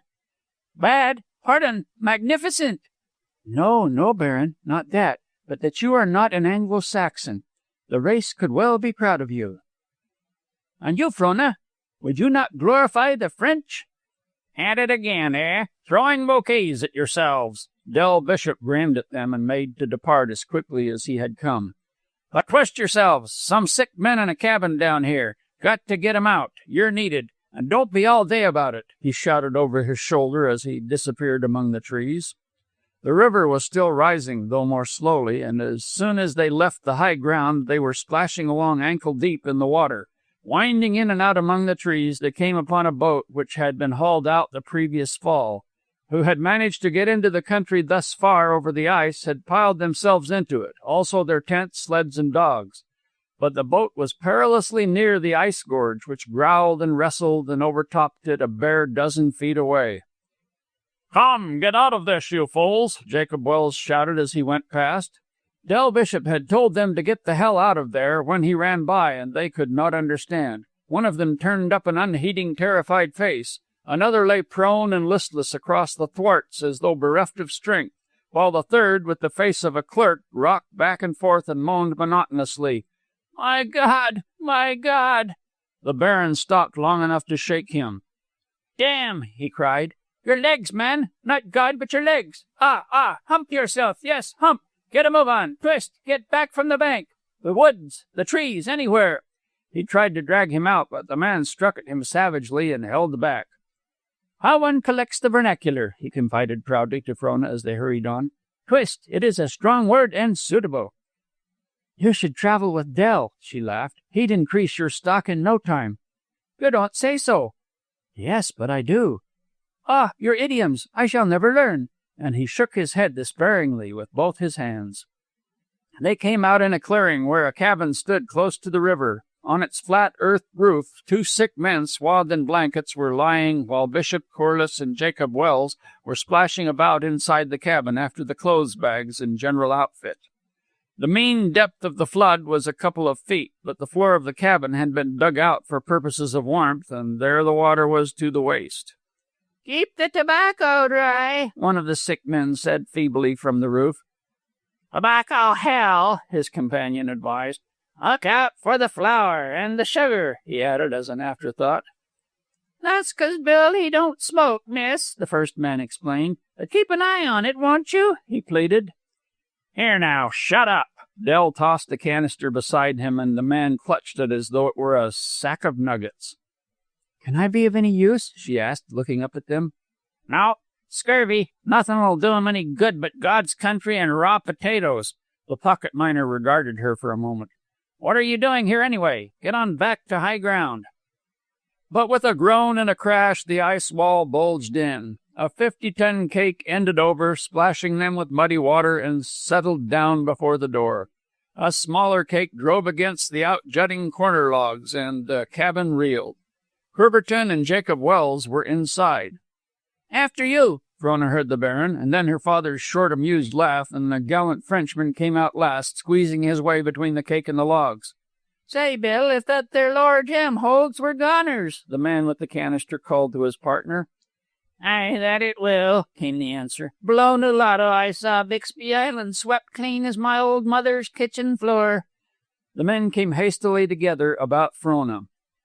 This won't do. We've got to carry them over to your shack, Corliss. As he spoke, Jacob Welles clambered nimbly up the cabin and gazed down at the big barrier. Where's McPherson? He asked. Petrified astride the ridgepole this last hour. Jacob Welles waved his arm.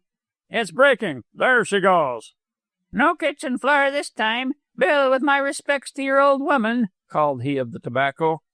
Aye, answered the imperturbable Bill. The whole river seemed to pick itself up and start down the stream. With the increasing motion, the ice wall broke in 100 pieces, and from up and down the shore came the rending and crashing of uprooted trees. Corliss and Bishop laid hold of Bill and started off to McPherson's, and Jacob Wells and the Baron were just sliding his mate over the eaves when a huge block of ice rammed in and smote the cabin squarely.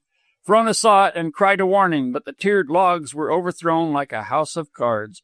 She saw Curberton and the sick man hurled clear of the wreckage and her father go down with it.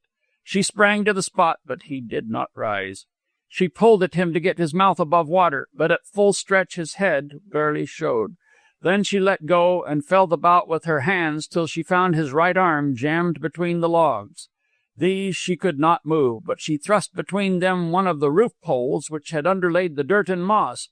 It was a rude handspike, hardly equal to the work, for when she threw her weight upon the free end it bent and cracked.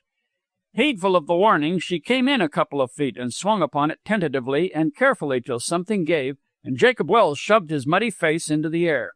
He drew half a dozen great breaths and burst out, "But that tastes good." And then, throwing a quick glance about him, "Frona, Del Bishop is a most voracious man." "Why?" she asked perplexedly. "Because he said you'd do, you know." He kissed her, and they both spat the mud from their lips, laughing. Curberton floundered round a corner of the wreckage.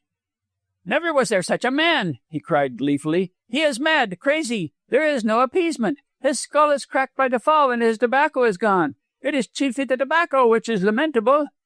But his skull was not cracked, for it was merely a slit of the scalp of 5 inches or so. "You'll have to wait till the others come back. I can't carry." Jacob Wells pointed to his right arm, which hung dead. "Only wrenched," he explained. "No bones broken." The Baron struck an extravagant attitude and pointed down at Frona's foot. "Ah, the water! It is gone! And there, a jewel of the flood! A pearl of price!" Her well-worn moccasins had gone rotten from the soaking, and a little white toe peeped out at the world of slime. "Then I am indeed wealthy, Baron, for I have 9 others." "And who shall deny? Who shall deny?" he cried fervently. "What a ridiculous, foolish, lovable fellow it is." "I kissed your hand," and he knelt gallantly in the muck. She jerked her hand away, and, burying it with its mate in his curly mop, shook his head back and forth. "What shall I do with him, father?" Jacob Wells shrugged his shoulders and laughed, and she turned Curberton's face up and kissed him on the lips, and Jacob Wells knew that his was the larger share in that manifest joy. The river, fallen to its winter level, was pounding its ice glut steadily along, but in falling it had rimmed the shore with a 20-foot wall of stranded floes. The great blocks were spilled inland among the thrown and standing trees, and the slime-coated flowers and grasses like the titanic vomit of some Northland monster. The sun was not idle, and the steaming thaw washed the mud and foulness from the bergs till they blazed like heaped diamonds in the brightness, or shimmered opalescent blue. Yet they were reared hazardously one on another, and ever and anon flashing towers and rainbow minarets crumbled thunderously into the flood. By one of the gaps so made lay La Bijou, and about it, saving chicacos and sick men, were grouped the denizens of the split-up. "No, lad, 3 men'll be a plenty." Tommy McPherson sought about him with his eyes for corroboration. "Gin ye get 3 in the canoe, 'twill be o'er comfortable." "It must be a dash or nothing," Corliss spoke up. "We need 3 men, Tommy, and you know it." No, 'twas a plenty, I'm a-telling ye." "But I'm afraid we'll have to do with 2. The Scotch-Canadian evinced his satisfaction openly. "Mair to be a bother, and I doot not ye'll make it all richt, lad." "And you'll make one of those 2, Tommy," Corliss went on inexorably. "No, there's ithers a plenty, well, countin' me." "No, there's not. Curberton doesn't know the first thing. St. Vincent evidently cannot cross the slough. Mr. Wells's arm puts him out of it, so it's only you and I, Tommy." "I'll not be inquisitive, but yon son of an ox a likely man. He maun pit up a guid stroke." While the Scot did not lose much love for the truculent pocket miner, he was well aware of his grit, and seized the chance to save himself by shoving the other into the breach.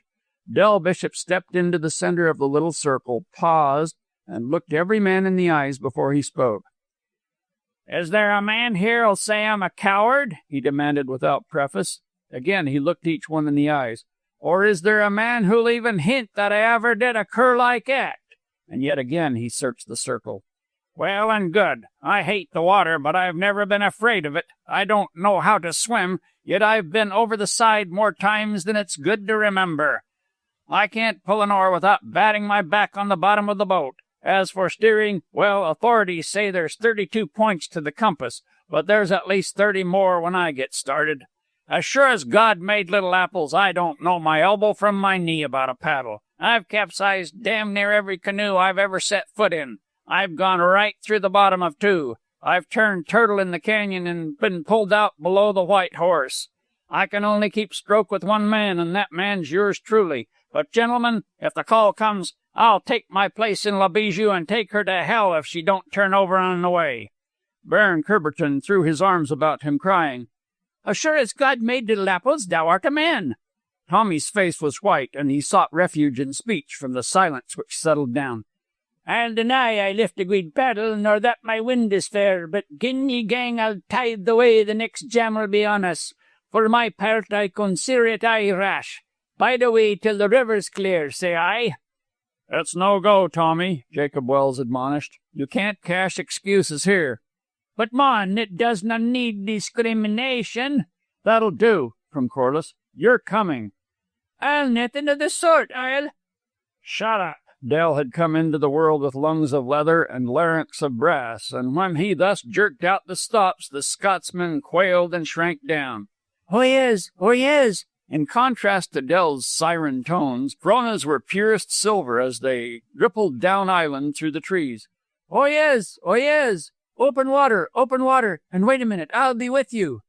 3 miles upstream, where the Yukon curved grandly in from the west, a bit of water appeared. It seemed too marvelous for belief after the granite winter, but McPherson, untouched of imagination, began a crafty retreat. Bide away, he protested when collared by the pocket miner. "I've forgot my pipe." "Then you'll bide with us, Tommy," Dell sneered, "and I'd let you have a draw of mine if your own wasn't sticking out of your pocket." "'Twas the baccy I didn't mind." "Then dig into this." He shoved his pouch into McPherson's shaking hands. "You'd better shed your coat. Here, I'll help you. And private, Tommy, if you don't act the man, I won't do a thing to you. Sure." Corliss had stripped his heavy flannel shirt for freedom, and it was plain when Frona joined them that she also had been shedding. Jacket and skirt were gone, and her underskirt of dark cloth ceased midway below her knee. "You'll do," Dell commended. Jacob Wells looked at her anxiously and went over to where she was testing the grips of the several paddles. "You're not," he began. She nodded. "You're a good girl," McPherson broke in. "Now I've a woman to home, to say nothing of 3 bairns." Already, Corliss lifted the bow of La Bijou and looked back. The turbid water lashed by on the heels of the ice run. Curberton took the stern in the steep descent, and Dell marshaled Tommy's reluctant rear. A flat floe, dipping into the water at a slight incline, served as the embarking stage. "Into the bow with you, Tommy." The Scotsman groaned, felt Bishop breathe heavily at his back, and obeyed, Frona meeting his weight by slipping into the stern. "I can steer," she assured Corliss, who for the first time was aware that she was coming. He glanced up to Jacob Wells as though for consent, and received it. Hit her up, Dell urged impatiently. "You're burning daylight." Chapter 25. La Bijou was a perfect expression of all that was dainty and delicate in the boat-builder's soul. Light as an eggshell and as fragile, her 3/8-inch skin offered no protection from a driving chunk of ice as small as a man's head. Nor, though the water was open, did she find a clear way, for the river was full of scattered floes which had crumbled down from the rim ice. And here, at once, through skillful handling, Corliss took to himself confidence in Frona. It was a great picture, the water rushing blackly between its crystalline walls. Beyond, the green woods stretching upward to touch the cloud-flecked summer sky. And over all, like a furnace blast, the hot sun beating down. A great picture, but somehow Corliss's mind turned to his mother and her perennial tea, the soft carpets, the prim New England maidservants, the canaries singing in the wide windows, and he wondered if she could understand. And when he thought of the woman behind him and felt the dip and lift dip and lift of her paddle, his mother's women came back to him, one by one, and passed in long review. Pale, glimmering ghosts, he thought, caricatures of the stock which had replenished the earth and which would continue to replenish the earth. La Bijou skirted a pivoting floe, darted into a nipping channel, and shot out into the open with the walls grinding together behind. Tommy groaned. "Well done," Corliss encouraged. "The fair woman," came the backward snarl. "Why couldn't she bide a bit?" Frona caught his words and flung a laugh defiantly. Vance darted a glance over his shoulder to her, and her smile was witchery. Her cap, perched precariously, was sliding off, while her flying hair, a glint in the sunshine, framed her face as he had seen it framed on the Dyea Trail. "How I should like to sing if it weren't for saving one's breath. Say, the Song of the Sword, or the Anchor Chanty?" "Or the first chanty," Corliss answered. "Mine was the woman. Darkling I found her," he hummed significantly. She flashed her paddle into the water on the opposite side in order to go wide of a jagged cake, and seemed not to hear. "I could go on this way forever." "And I," Corliss affirmed warmly, but she refused to take notice, saying instead, "Vance, do you know I'm glad we're friends?" "No fault of mine we're not more." "You're losing your stroke, sir," she reprimanded, and he bent silently to the work. La Bijou was driving against the current at an angle of 45 degrees, and her resultant course was a line at right angles to the river.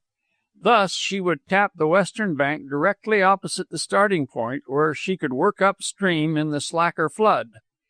But a mile of indented shore and then 100 yards of bluffs rising precipitously from out a stiff current would still lie between them and the man to be rescued. "Now let us ease up," Corliss advised as they slipped into an eddy and drifted with the back tide under the great wall of rim ice. "Who would think it in mid-May?" She glanced up at the carelessly poised cakes. "Does it seem real to you, Vance?" He shook his head.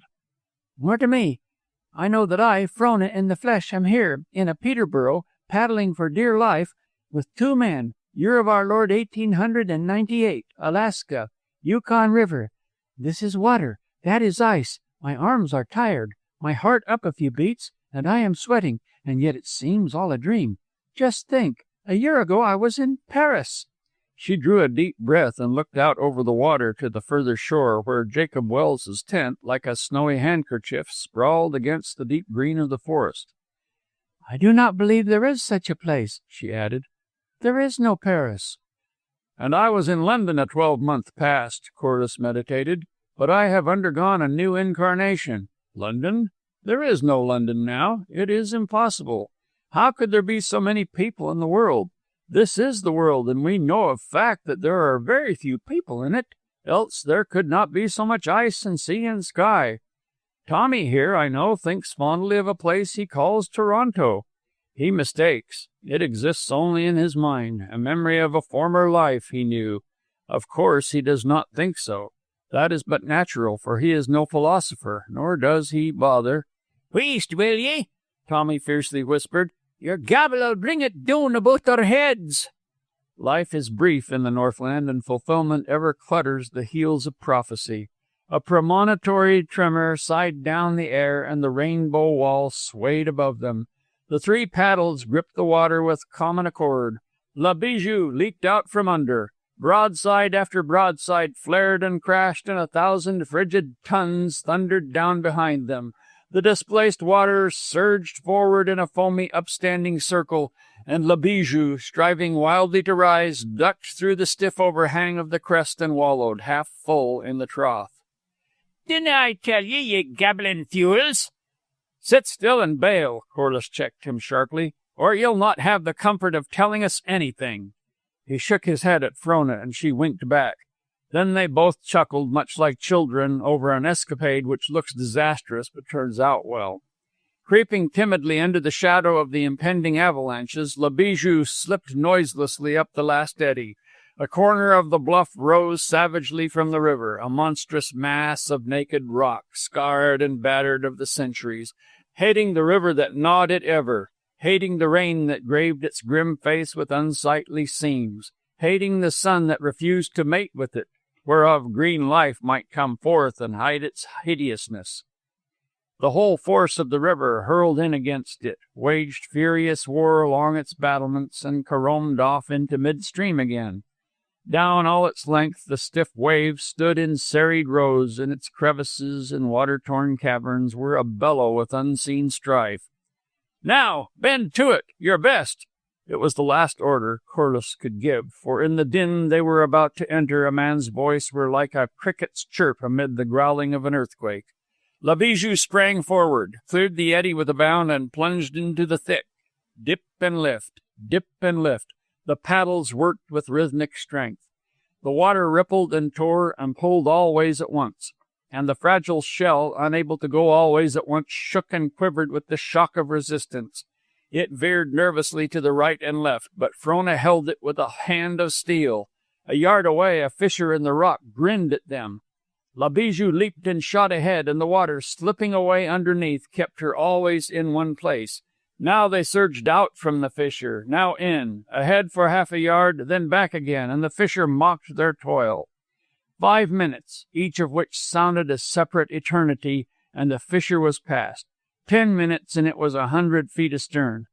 Dip and lift, till sky and earth and river were blotted out, and consciousness dwindled to a thin line, a streak of foam, fringed on the one hand with sneering rock, on the other with snarling water.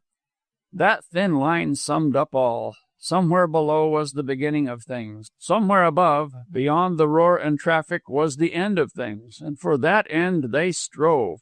And still Frona held the eggshell with a hand of steel.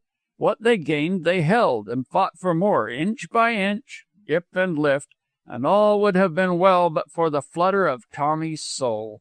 A cake of ice, sucked beneath by the current, rose under his paddle with a flurry of foam, turned over its toothed edge, and was dragged back into the depths. And in that sight he saw himself, hair streaming upward and drowned hands clutching emptiness, going feet first down and down. He stared wide-eyed at the portent, and his poised paddle refused to strike. On the instant the fissure grinned in their faces, and the next they were below the bluffs, drifting gently in the eddy. Frona lay, head thrown back, sobbing at the sun. Amidships Corliss sprawled panting, and forward, choking and gasping and nerveless, the Scotsman drooped his head upon his knees. La Bijou rubbed softly against the rim ice and came to rest. The rainbow wall hung above like a fairy pile. The sun, flung backward from innumerable facets, clothed it in jeweled splendor. Silvery streams tinkled down its crystal slopes, and in its clear depths seemed to unfold, veil on veil, the secrets of life and death and mortal striving.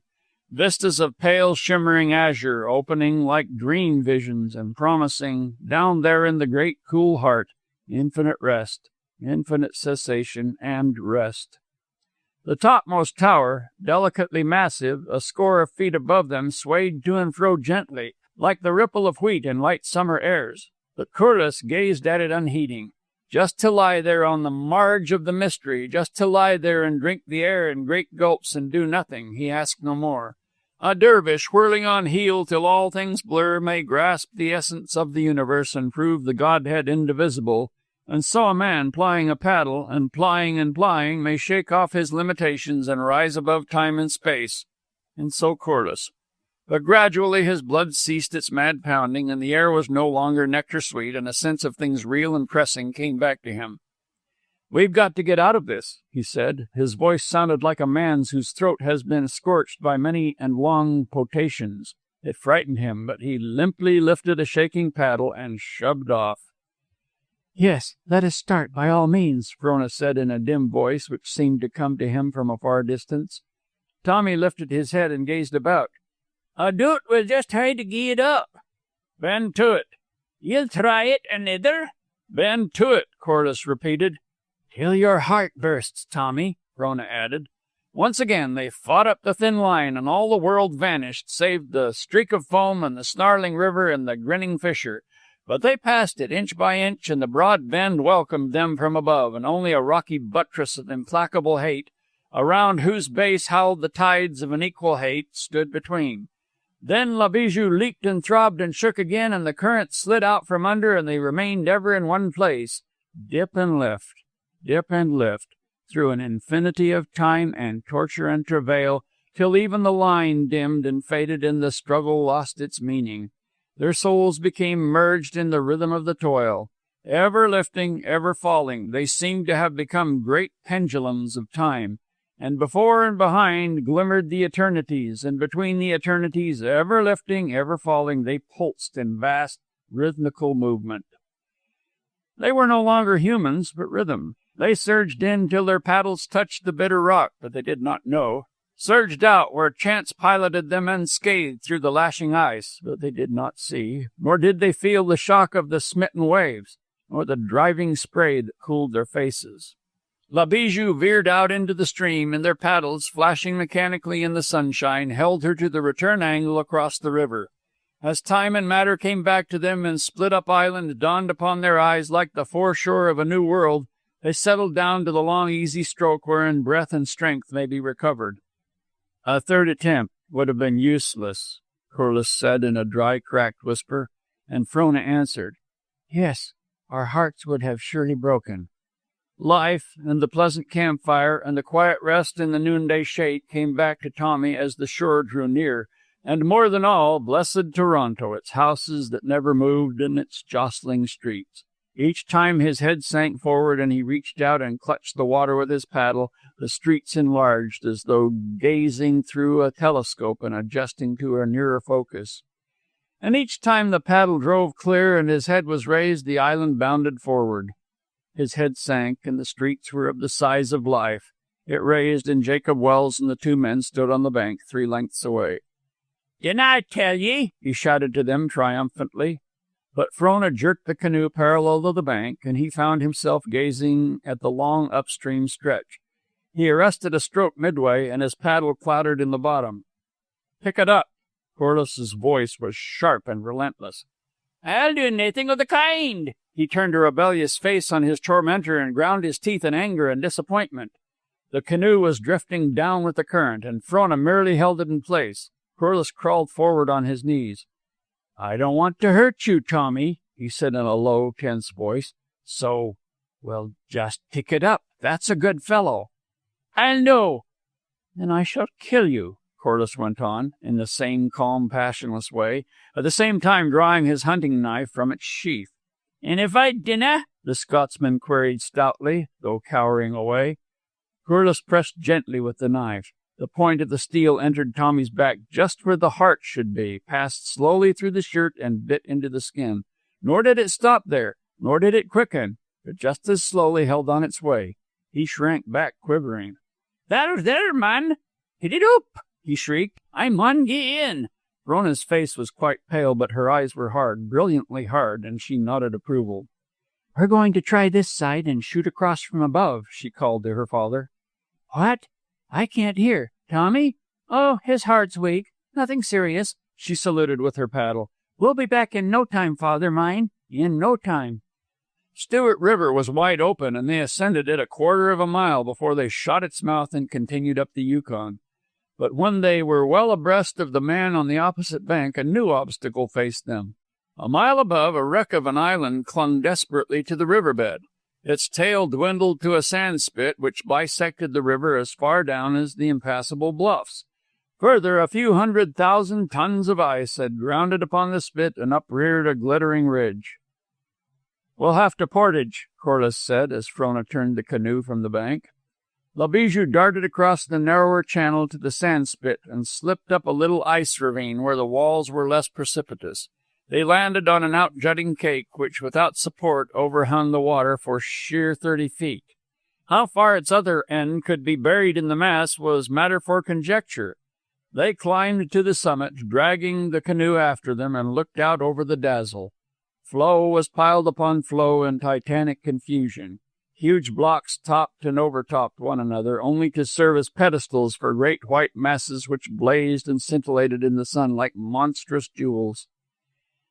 "A bonny place for a bit walk," Tommy sneered. "With the next jam, fair to come ony time." He sat down resolutely. "No, thank ye kindly, I'll no try it." Frona and Corliss clambered on, the canoe between them. "The Persians lashed their slaves into battle," she remarked, looking back. I never understood before. Hadn't you better go back after him?"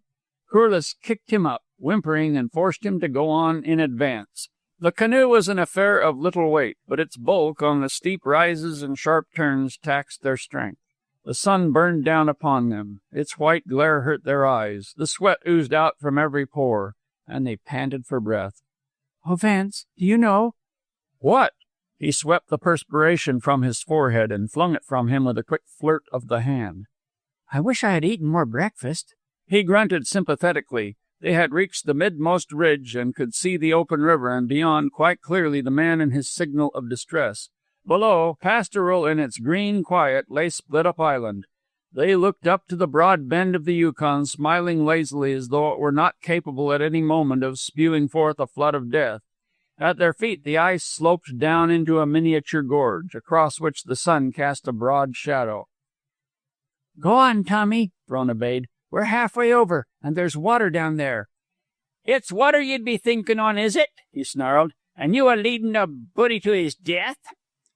"I fear you have done some great sin, Tommy," she said with a reproving shake of the head, "or else you would not be so afraid of death." She sighed and picked up her end of the canoe. "Well, I suppose it is natural. You do not know how to die." "No more do I want to die," he broke in fiercely. "But there come times for all men to die, times when to die is the only thing to do. Perhaps this is such a time." Tommy slid carefully over a glistening ledge and dropped his height to a broad foothold. "It's a very good," he grinned up. "But dinna you think I've sufficient discrimination to judge for myself? Why should I no sing my own song?" "Because you do not know how. The strong have ever pitched the key for such as you. It is they that have taught your kind when and how to die, and led you to die, and lashed you to die." "Ye pit it fair," he rejoined, "and ye do it well. It doesna behoove me to complain. Sic a michty fine job ye're making on it." "You are doing well," Corliss chuckled as Tommy dropped out of sight and landed into the bed of the gorge. "The cantankerous brute, he'd argue on the trail to judgment." "Where did you learn to paddle?" she asked. "College. Exercise," he answered shortly.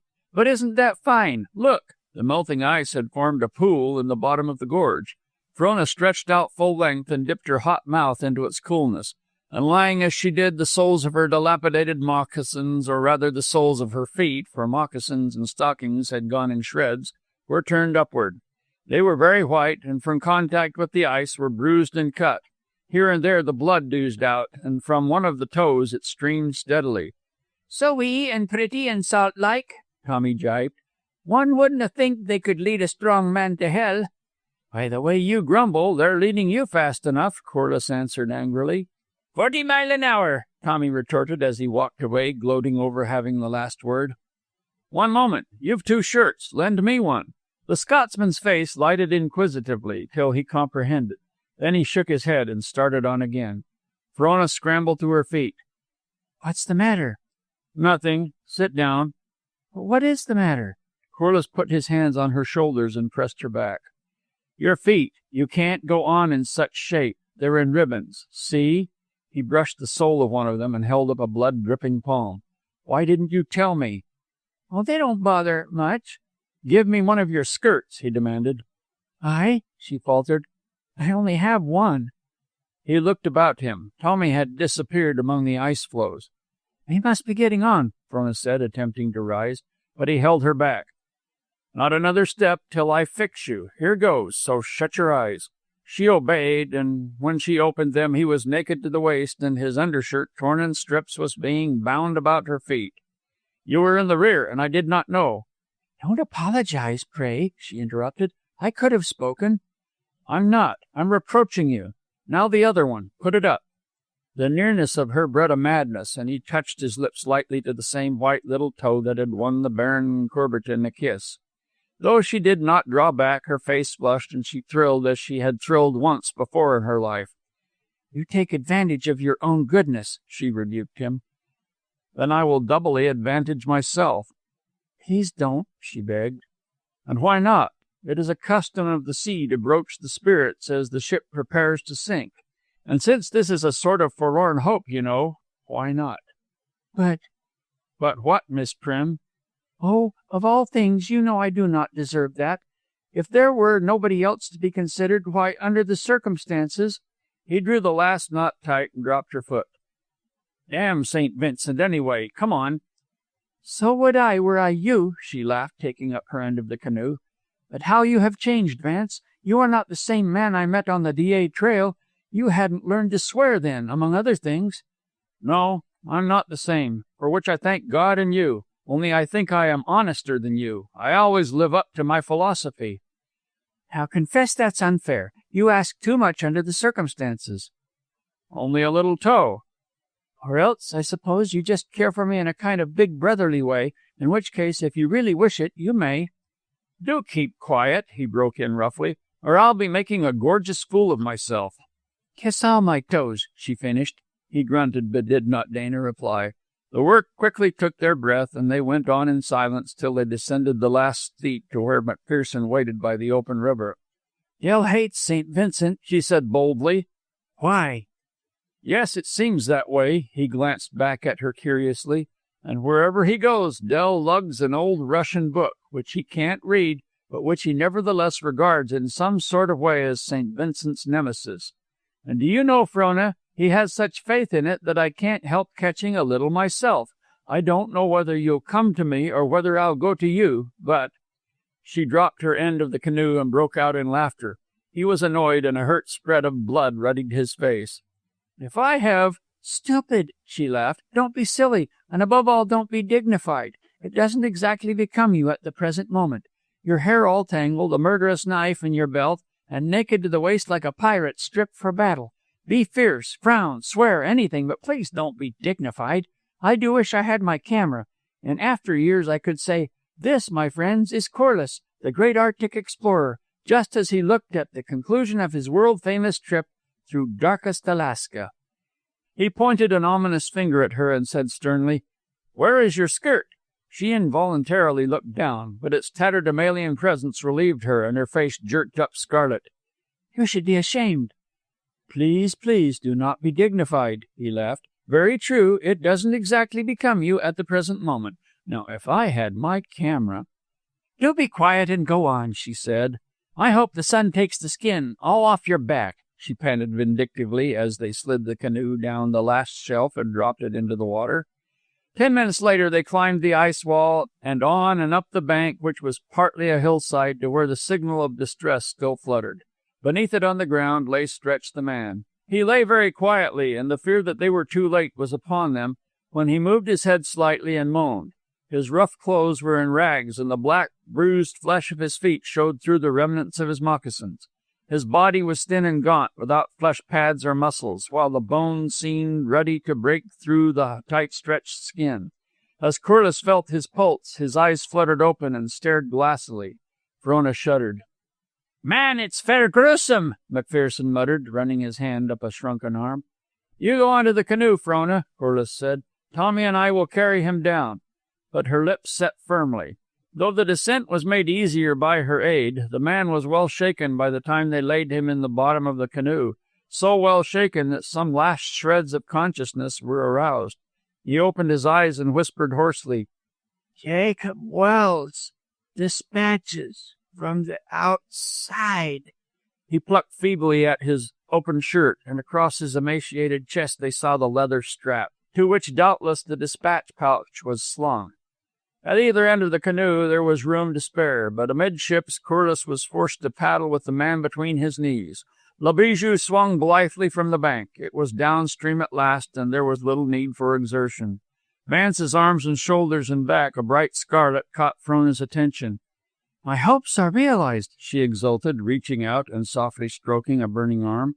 "We shall have to put cold cream on it when we get back." "Go ahead," he encouraged. "That feels awfully good." She splashed his hot back with a handful of the ice-cold water from overside. He caught his breath with a gasp and shivered. Tommy turned about to look at them. "It's a good deed we'll ha' done this day," he remarked pleasantly. "To gie a hand in distress is good i' the sight of God." "Who's afeard?" Frona laughed. "Weel," he deliberated, "I was a bit fashed, no doubt, but—" His utterance ceased, and he seemed suddenly to petrify. His eyes fixed themselves in a terrible stare over Frona's shoulder, and then, slowly and dreamily, with the solemnity fitting an invocation of deity, murmured, "Great God Almighty!" They whirled their heads about. A wall of ice was sweeping round the bend, and even as they looked, the right-hand flank, unable to compass the curve, struck the farther shore and flung up a ridge of heaving mountains. "Great God! Great God! Like rats in the trap!" Tommy jabbed his paddle futilely in the water. "Get the stroke!" Corliss hissed in his ear, and Le Bijou sprang away. Frona steered straight across the current, at almost right angles, for Split Up, and when the sand spit over which they had portaged crashed at the impact of 1,000,000 tons, Corliss glanced at her anxiously. She smiled and shook her head, at the same time slacking off the course.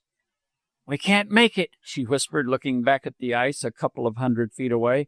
"Our only chance is to run before it and work in slowly."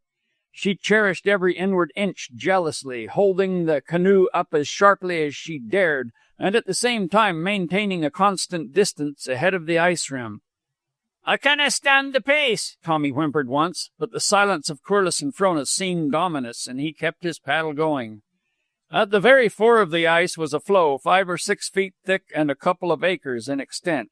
Reaching out in advance of the pack, it clove through the water till on either side there formed a bore like that of a quick flood tide in an inland passage. Tommy caught sight of it and would have collapsed had not Corliss prodded him between strokes with the point of his paddle. "We can keep ahead," Frona panted, "but we must get time to make the landing." "When the chance comes, drive her in, bow on," Corliss counseled, "and when she strikes, jump and run for it."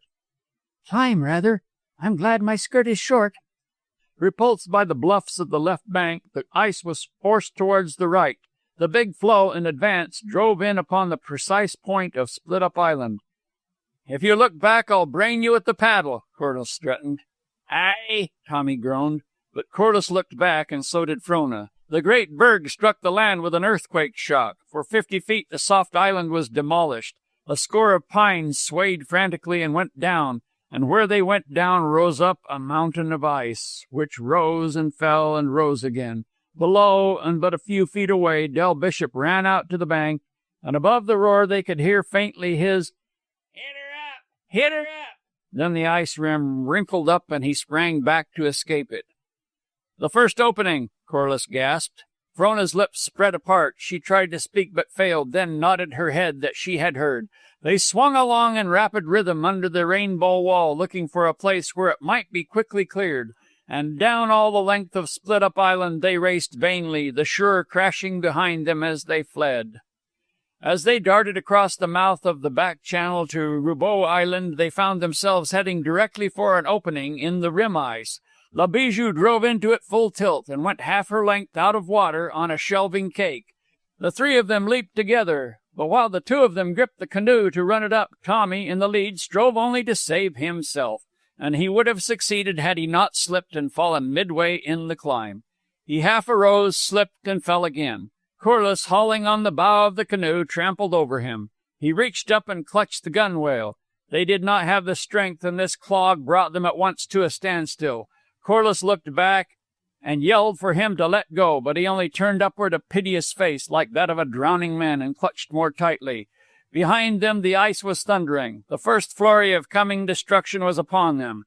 They endeavored desperately to drag up the canoe, but the added burden was too much, and they fell on their knees. The sick man sat up suddenly and laughed wildly. "Blood of my soul!" he ejaculated, and laughed again. Roubeau Island swayed to the first shock, and the ice was rocking under their feet. Frona seized a paddle and smashed the Scotsman's knuckles, and the instant he loosed his grip, Corliss carried the canoe up in a mad rush, Frona clinging on and helping from behind. The rainbow wall curled up like a scroll, and in the convolutions of the scroll, like a bee in the many folds of a magnificent orchid, Tommy disappeared. They fell breathless on the earth, but a monstrous cake shoved up from the jam and balanced above them. Frona tried to struggle to her feet, but sank on her knees, and it remained for Corliss to snatch her and the canoe out from underneath. Again they fell, this time under the trees, the sun sifting down upon them through the green pine needles, the robins singing overhead, and a colony of crickets chirping in the warmth. Chapter 26. Frona woke, slowly, as though from a long dream. She was lying where she had fallen, across Corliss's legs, while he, on his back, faced the hot sun without concern. She crawled up to him. He was breathing regularly with closed eyes, which opened to meet hers. He smiled, and she sank down again. Then he rolled over on his side, and they looked at each other. "Vance!" Yes. She reached out her hand. His closed upon it, and their eyelids fluttered and drooped down. The river still rumbled on, somewhere in the infinite distance, but it came to them like the murmur of a world forgotten. A soft languor encompassed them. The golden sunshine dripped down upon them through the living green, and all the life of the warm earth seemed singing, and quiet was very good. 15 long minutes they drowsed and woke again. Frona sat up. I was afraid," she said. "Not you." "Afraid that I might be afraid," she amended, fumbling with her hair. "Leave it down. The day merits it." She complied with a toss of the head which circled it with a nimbus of rippling yellow. "Tommy's gone," Corliss mused, the race with the ice coming slowly back. "Yes," she answered. "I rapped him on the knuckles. It was terrible, but the chance is we've a better man in the canoe, and we must care for him at once. Hello, look there!" Through the trees, not a score of feet away, she saw the wall of a large cabin. "Nobody in sight. It must be deserted, or else they're visiting, whoever they are. You look to our man, Vance. I'm more presentable, and I'll go and see." She skirted the cabin, which was a large one for the Yukon country, and came around to where it fronted on the river. The door stood open, and as she paused to knock, the whole interior flashed upon her in an astounding picture, a cumulative picture, or series of pictures, as it were. For first she was aware of a crowd of men, and of some great common purpose upon which all were seriously bent. At her knock they instinctively divided, so that a lane opened up, flanked by their pressed bodies, to the far end of the room. And there, in the long bunks on either side, sat 2 grave rows of men, and midway between, against the wall, was a table. The table seemed the center of interest. Fresh from the sun-dazzle, the light within was dim and murky, but she managed to make out a bearded American sitting by the table and hammering it with a heavy caulking mallet. And on the opposite side sat St. Vincent. She had time to note his worn and haggard face before a man of Scandinavian appearance slouched up to the table. The man with the mallet raised his right hand and said glibly, "You do most solemnly swear that what you are about to give before the court—" He abruptly stopped and glowered at the man before him. "Take off your hat," he roared, and a snicker went up from the crowd as the man obeyed. Then he of the mallet began again. "You do most solemnly swear that what you are about to give before the court shall be the truth, the whole truth, and nothing but the truth, so help you God." The Scandinavian nodded and dropped his hand. "One moment, gentlemen." Frona advanced up the lane which closed behind her. St. Vincent sprang to his feet and stretched out his arms to her. "Frona!" he cried. "Oh, Frona, I am innocent." It struck her like a blow, the unexpectedness of it, and for the instant, in the sickly light, she was conscious only of the ring of white faces, each face set with eyes that burned. Innocent of what? She thought, and as she looked at St. Vincent, arms still extended, she was aware in a vague, troubled way of something distasteful. Innocent of what? He might have had more reserve. He might have waited till he was charged. She did not know that he was charged with anything. "Friend of the prisoner," the man with the mallet said authoritatively, "bring a stool forward, some of you." "One moment." She staggered against the table and rested a hand on it. "I do not understand. This is all new." But her eyes happened to come to rest on her feet wrapped in dirty rags, and she knew that she was clad in a short and tattered skirt, that her arm peeped forth through a rent in her sleeve, and that her hair was down and flying. Her cheek and neck on one side seemed coated with some curious substance. She brushed it with her hand, and caked mud rattled to the floor. "That will do," the man said not unkindly. "Sit down. We're in the same box. We do not understand, but take my word for it, we're here to find out. So sit down." She raised her hand. "One moment." "Sit down," he thundered. "The court cannot be disturbed." A hum went up from the crowd, words of dissent, and the man pounded the table for silence. But Frona resolutely kept her feet. When the noise had subsided, she addressed the man in the chair. "Mr. Chairman, I take it that this is a miners' meeting." The man nodded. Then, having an equal voice in the managing of this community's affairs, I demand to be heard. It is important that I should be heard.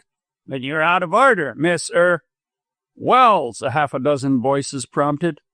Miss Welles, he went on, an added respect marking his demeanor. It grieves me to inform you that you are out of order. You had best sit down. I will not, she answered. I rise to a question of privilege, and if I am not heard, I shall appeal to the meeting. She swept the crowd with her eyes, and cries went up that she be given a fair show. The chairman yielded and motioned her to go on. Mr. Chairman and men, I do not know the business you have at present before you, but I do know that I have more important business to place before you. Just outside this cabin is a man probably dying from starvation. We have brought him from across the river. We should not have bothered you, but we were unable to make our own island. This man I speak of needs immediate attention. A couple of you nearest the door go out and look after him, the chairman ordered. And you, Doc Holliday, go along and see what you can do. Ask for a recess, St. Vincent whispered.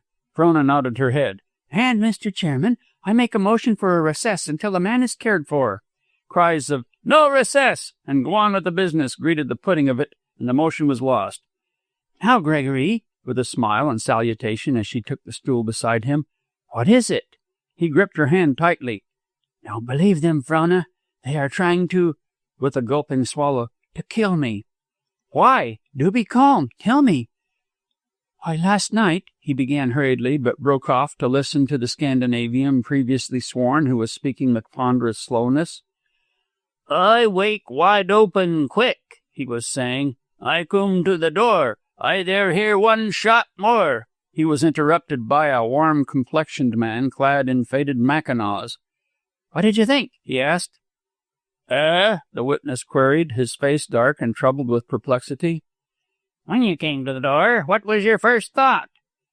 The man sighed, his face clearing and infinite comprehension sounding in his voice. I have no moccasins. I think pretty damn cold.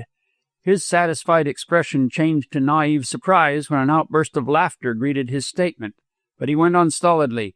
One more shot I hear, and I run down the trail. Then Corliss pressed in through the crowd to Frona, and she lost what the man was saying.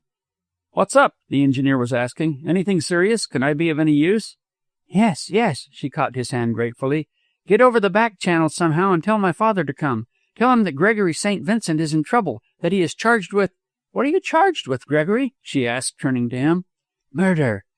Murder? From Corliss. Yes. Say that he is charged with murder, that I am here and that I need him, and tell him to bring me some clothes. And, Vance, with a pressure of the hand and swift upward look, don't take any big chances, but do try to make it.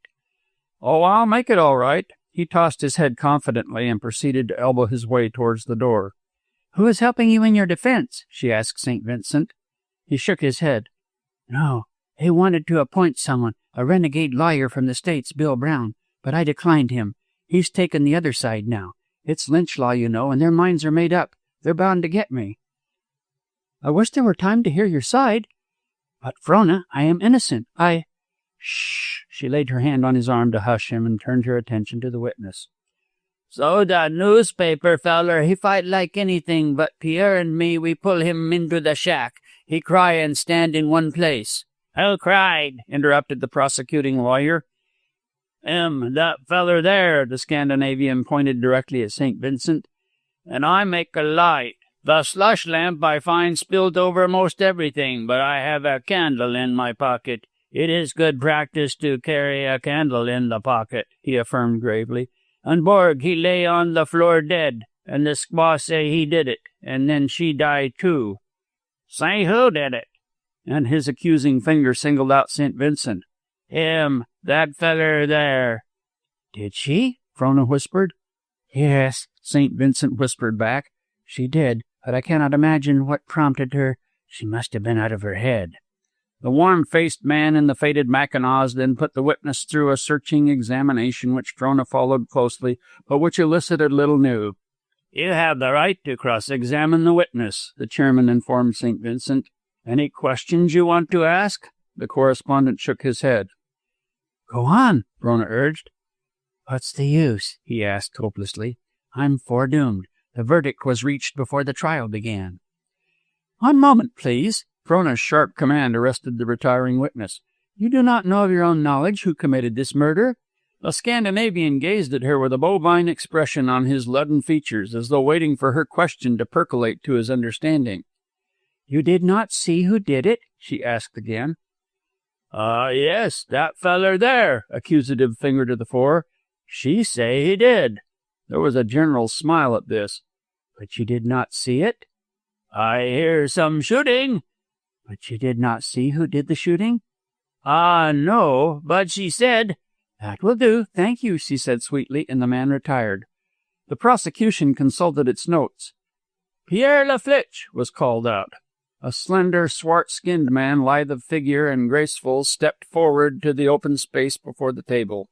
He was darkly handsome, with a quick, eloquent eye which roved frankly everywhere. It rested for a moment on Frona, open and honest in its admiration, and she smiled and half nodded, for she liked him at first glance, and it seemed as though they had met of old time. He smiled pleasantly back, the smooth upper lip curling brightly and showing beautiful teeth, immaculately white. In answer to the stereotyped preliminaries, he stated that his name was that of his fathers, a descendant of the coureurs de bois. His mother, with a shrug of the shoulders and a flash of teeth, was a breed. He was born somewhere in the Barrens, on a hunting trip, he did not know where. Oui, men call him an old-timer. He had come into the country in the days of Jack McQuestion, across the Rockies from the Great Slave.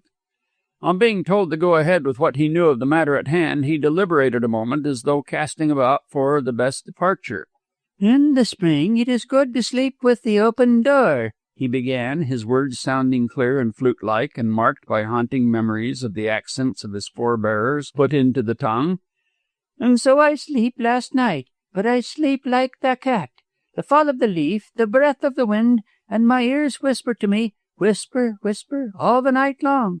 So the first shot," with a quick snap of the fingers, "and I am awake, just like that, and I am at the door." St. Vincent leaned toward Frona. "It was not the first shot." She nodded, with her eyes still bent on Laflitche, who gallantly waited. "Then 2 more shot," he went on. "Quick, together, boom, boom, just like that. Borg shack, I say to myself, and run down the trail. I think Borg kill Bella, which was bad. Bella very fine girl," he confided with one of his irresistible smiles. "I like Bella, so I run, and John he run from his cabin like a fat cow with great noise. 'What the matter?' he say, and I say, 'I don't know,' and then something come, whew, out of the dark, just like that, and knock John down and knock me down.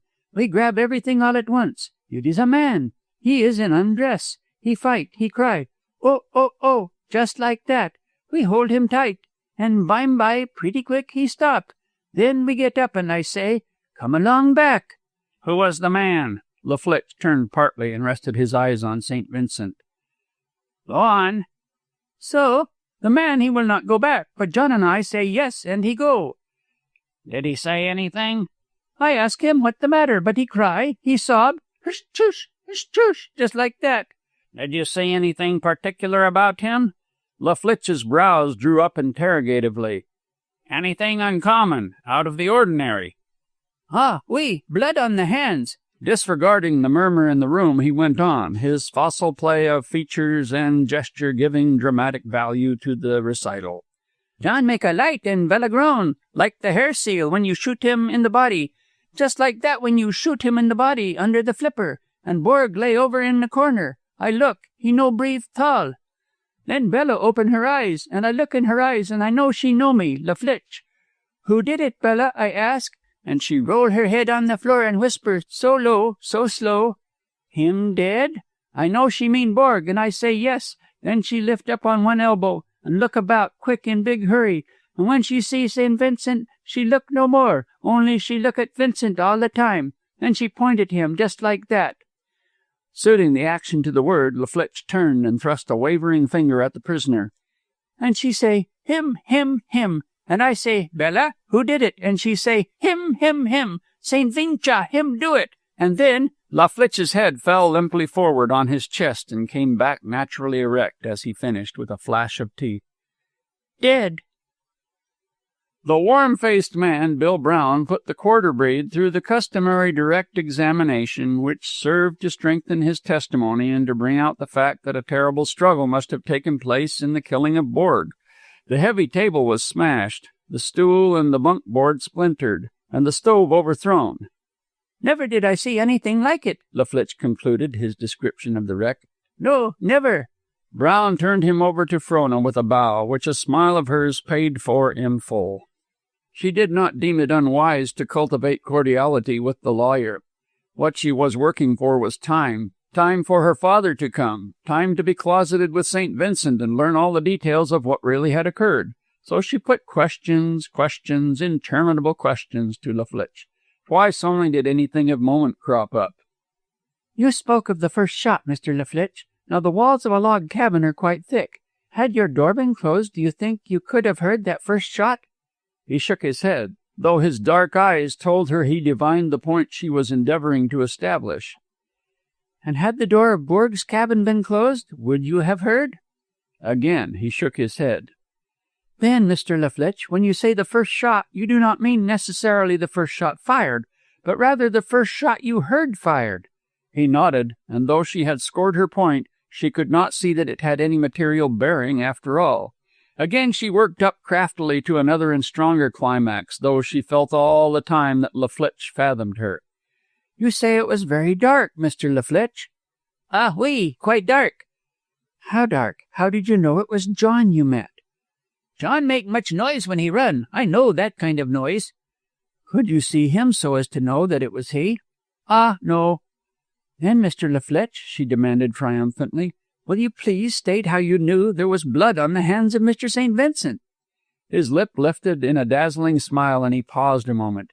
"How? I feel it warm on his hands, and my nose. Ah, the smoke of the hunter camp, long way off, the hole where the rabbit hide, the track of the moose which has gone before, does not my nose tell me?"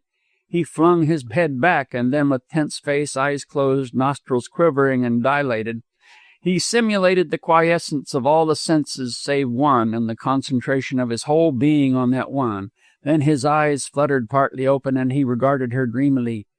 "I smell the blood on his hands, the warm blood, the hot blood on his hands." "And by gad, he can do it!" some man exclaimed.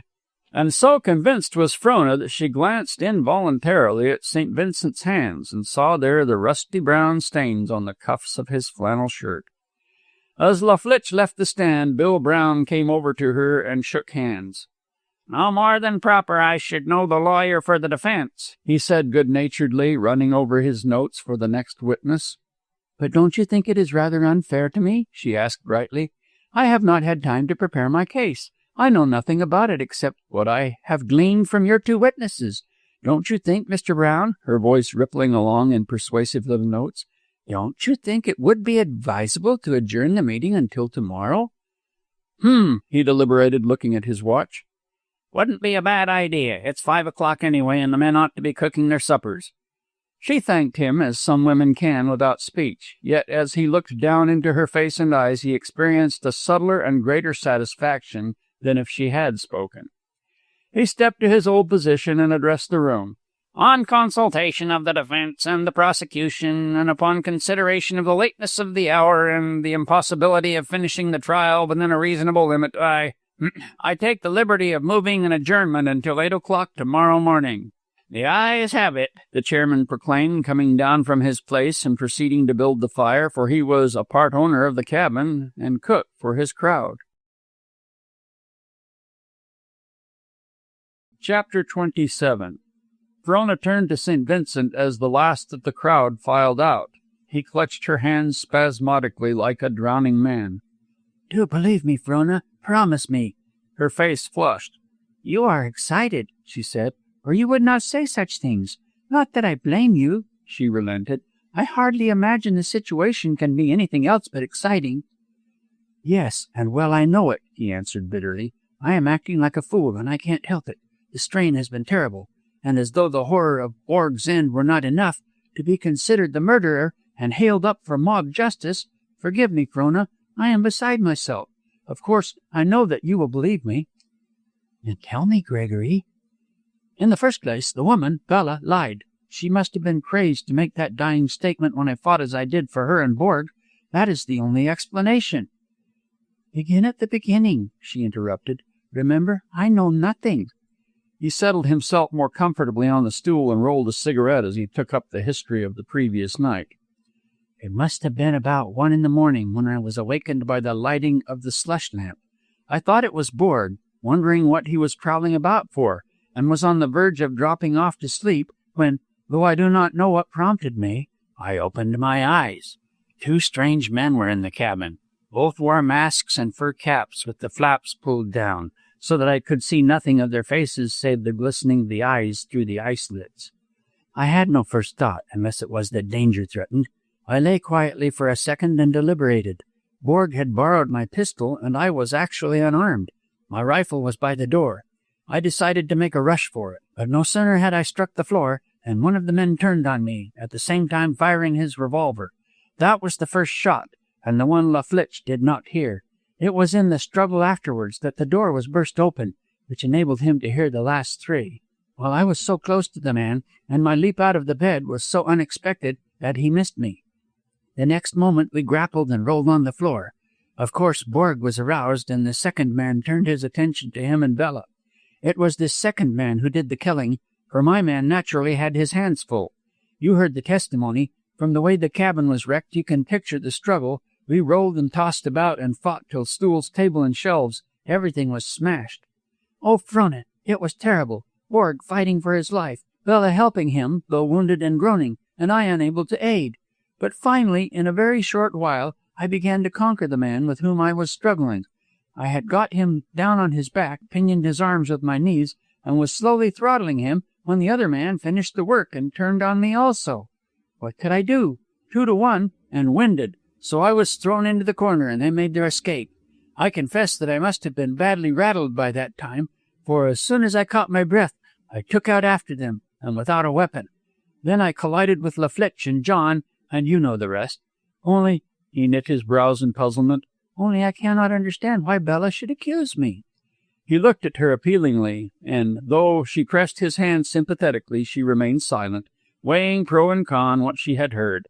She shook her head slowly. It's a bad case, and the thing is to convince them. But my God, Frona, I am innocent. I have not been a saint, perhaps, but my hands are clean from blood. But remember, Gregory, she said gently, I am not to judge you.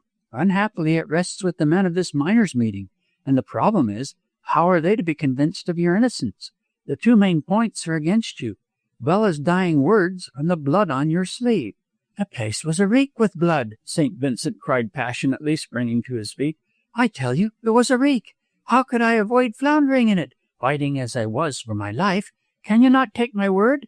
There, Gregory, sit down. You are truly beside yourself. If your case rested with me, you know you would go free and clean. But these men, you know what mob rule is. How are we to persuade them to let you go? Don't you see? You have no witnesses. A dying woman's words are more sacred than a living man's. Can you show cause for the woman to die with a lie on her lips? Had she any reason to hate you? Had you done her or her husband an injury? He shook his head. Certainly, to us, the thing is inexplicable, but the miners need no explanation. To them, it is obvious. It rests with us to disprove the obvious. Can we do it? The correspondent sank down despondently with a collapsing of the chest and a drooping forward of the shoulders. Then I am indeed lost. No, it's not so bad as that. You shall not be hanged. Trust me for that. But what can you do? He asked despairingly. They have usurped the law, have made themselves the law. In the first place, the river has broken. That means everything. The governor and the territorial judges may be expected in at any moment with a detachment of police at their backs, and they're certain to stop here. And furthermore, we may be able to do something ourselves. The river is open, and if it comes to the worst, escape would be another way out, and escape is the last thing they would dream of. No, impossible. What are you and I against the many? But there's my father and Baron Corberton. 4 determined people acting together may perform miracles, Gregory dear. Trust me, it shall come out well. She kissed him and ran her hand through his hair, but the worried look did not depart. Jacob Welles crossed over the back channel long before dark, and with him came Dell, the Baron, and Corliss. While Frona retired to change her clothes in one of the smaller cabins which the masculine owners readily turned over to her, her father saw to the welfare of the mail carrier. The dispatches were of serious import, so serious that long after Jacob Welles had read and reread them his face was dark and clouded. But he put the anxiety from him when he returned to Frona. St. Vincent, who was confined in an adjoining cabin, was permitted to see them. "It looks bad," Jacob Welles said, on parting for the night. "But rest assured, St. Vincent, bad or not, you'll not be stretched up so long as I've a hand to play in the rumpus. I am certain you did not kill Borg, and there's my fist on it." "A long day," Corliss remarked as he walked back with Frona to her cabin. "And a longer tomorrow," she answered wearily, "and I'm so sleepy." "You're a brave little woman, and I'm proud of you." It was 10 o'clock, and she looked out through the dim twilight to the ghostly ice drifting steadily by. "And in this trouble," he went on, "depend on me in any way." "In any way?" she queried with a catch in her voice. "If I were a hero of the melodrama, I'd say, to the death. But as I'm not, I'll just repeat, in any way." "You are good to me, Vance. I can never repay." "Tut, tut, I do not put myself on sale. Love is service, I believe." She looked at him for a long time, but while her face betrayed soft wonder, at heart she was troubled, she knew not why, and the events of the day, and of all the days since she had known him, came fluttering through her mind. "Do you believe in a white friendship?" she asked at last. "For I do hope that such a bond may hold us always, a bright white friendship, a comradeship, as it were." And as she asked, she was aware that the phrase did not quite express what she felt and would desire. And when he shook his head, she experienced a glad little inexplicable thrill. "A comradeship?" he questioned. "When you know I love you?" "Yes," she affirmed in a low voice. "I am afraid, after all, that your knowledge of man is very limited. Believe me, we are not made of such clay. A comradeship? A coming in out of the cold to sit by your fire? Good. But a coming in when another man sits with you by your fire? No.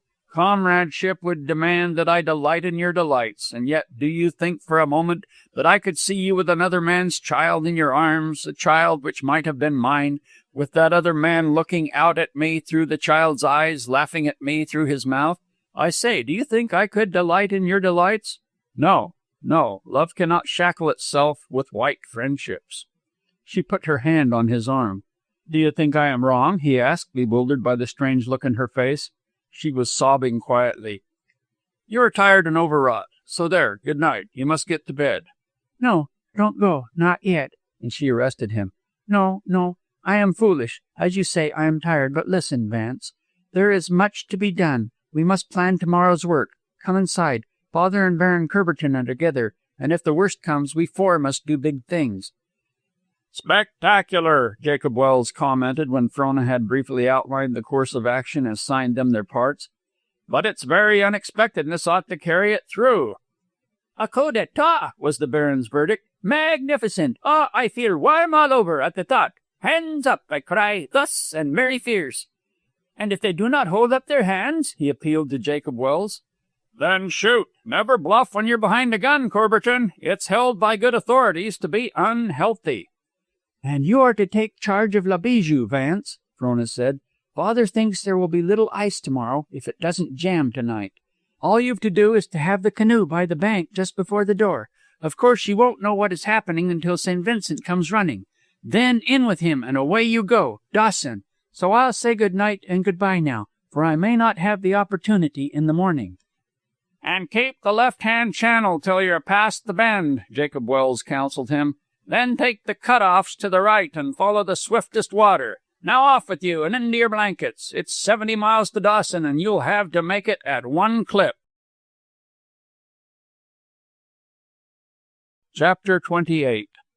Jacob Welles was given due respect when he arose at the convening of the miners' meeting and denounced the proceedings. While such meetings had performed a legitimate function in the past, he contended, when there was no law in the land, that time was now beyond recall, for law was now established, and it was just law. The Queen's government had shown itself fit to cope with the situation, and for them to usurp its powers was to step backward into the night out of which they had come. Further, no lighter word than criminal could characterize such conduct. And yet further, he promised them in set, sober terms, if anything serious were the outcome, to take an active part in the prosecution of every one of them.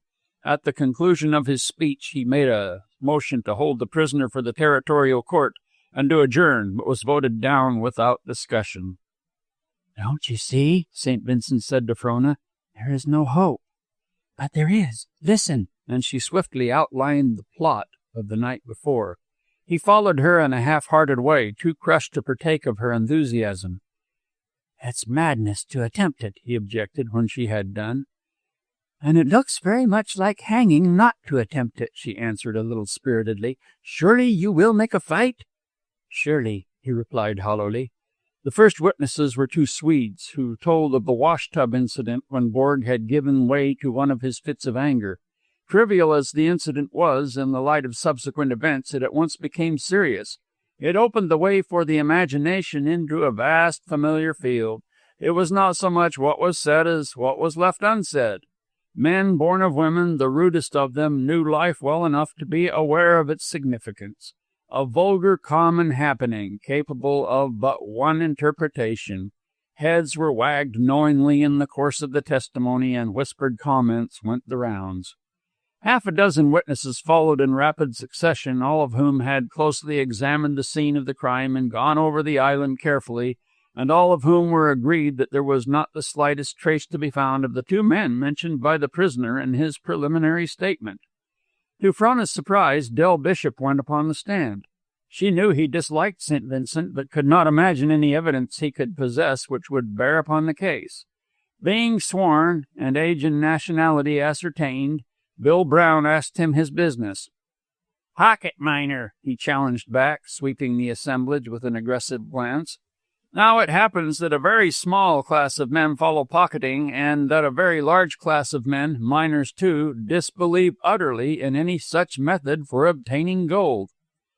"Pocket miner," sneered a red-shirted, patriarchal-looking man, a man who had washed his first pan in the California diggings in the early 50s. "Yep," Del affirmed. "Now look here, young feller," his interlocutor continued. "do you mean to tell me you ever struck it in such fangled way?" "Yep." "Don't believe it." With a contemptuous shrug, Del swallowed fast and raised his head with a jerk. "Mr. Chairman, I rise to make a statement. I won't interfere with the dignity of the court, but I just wish to simply and distinctly state that after the meeting's over, I'm going to punch the head of every man that gets gay. Understand?"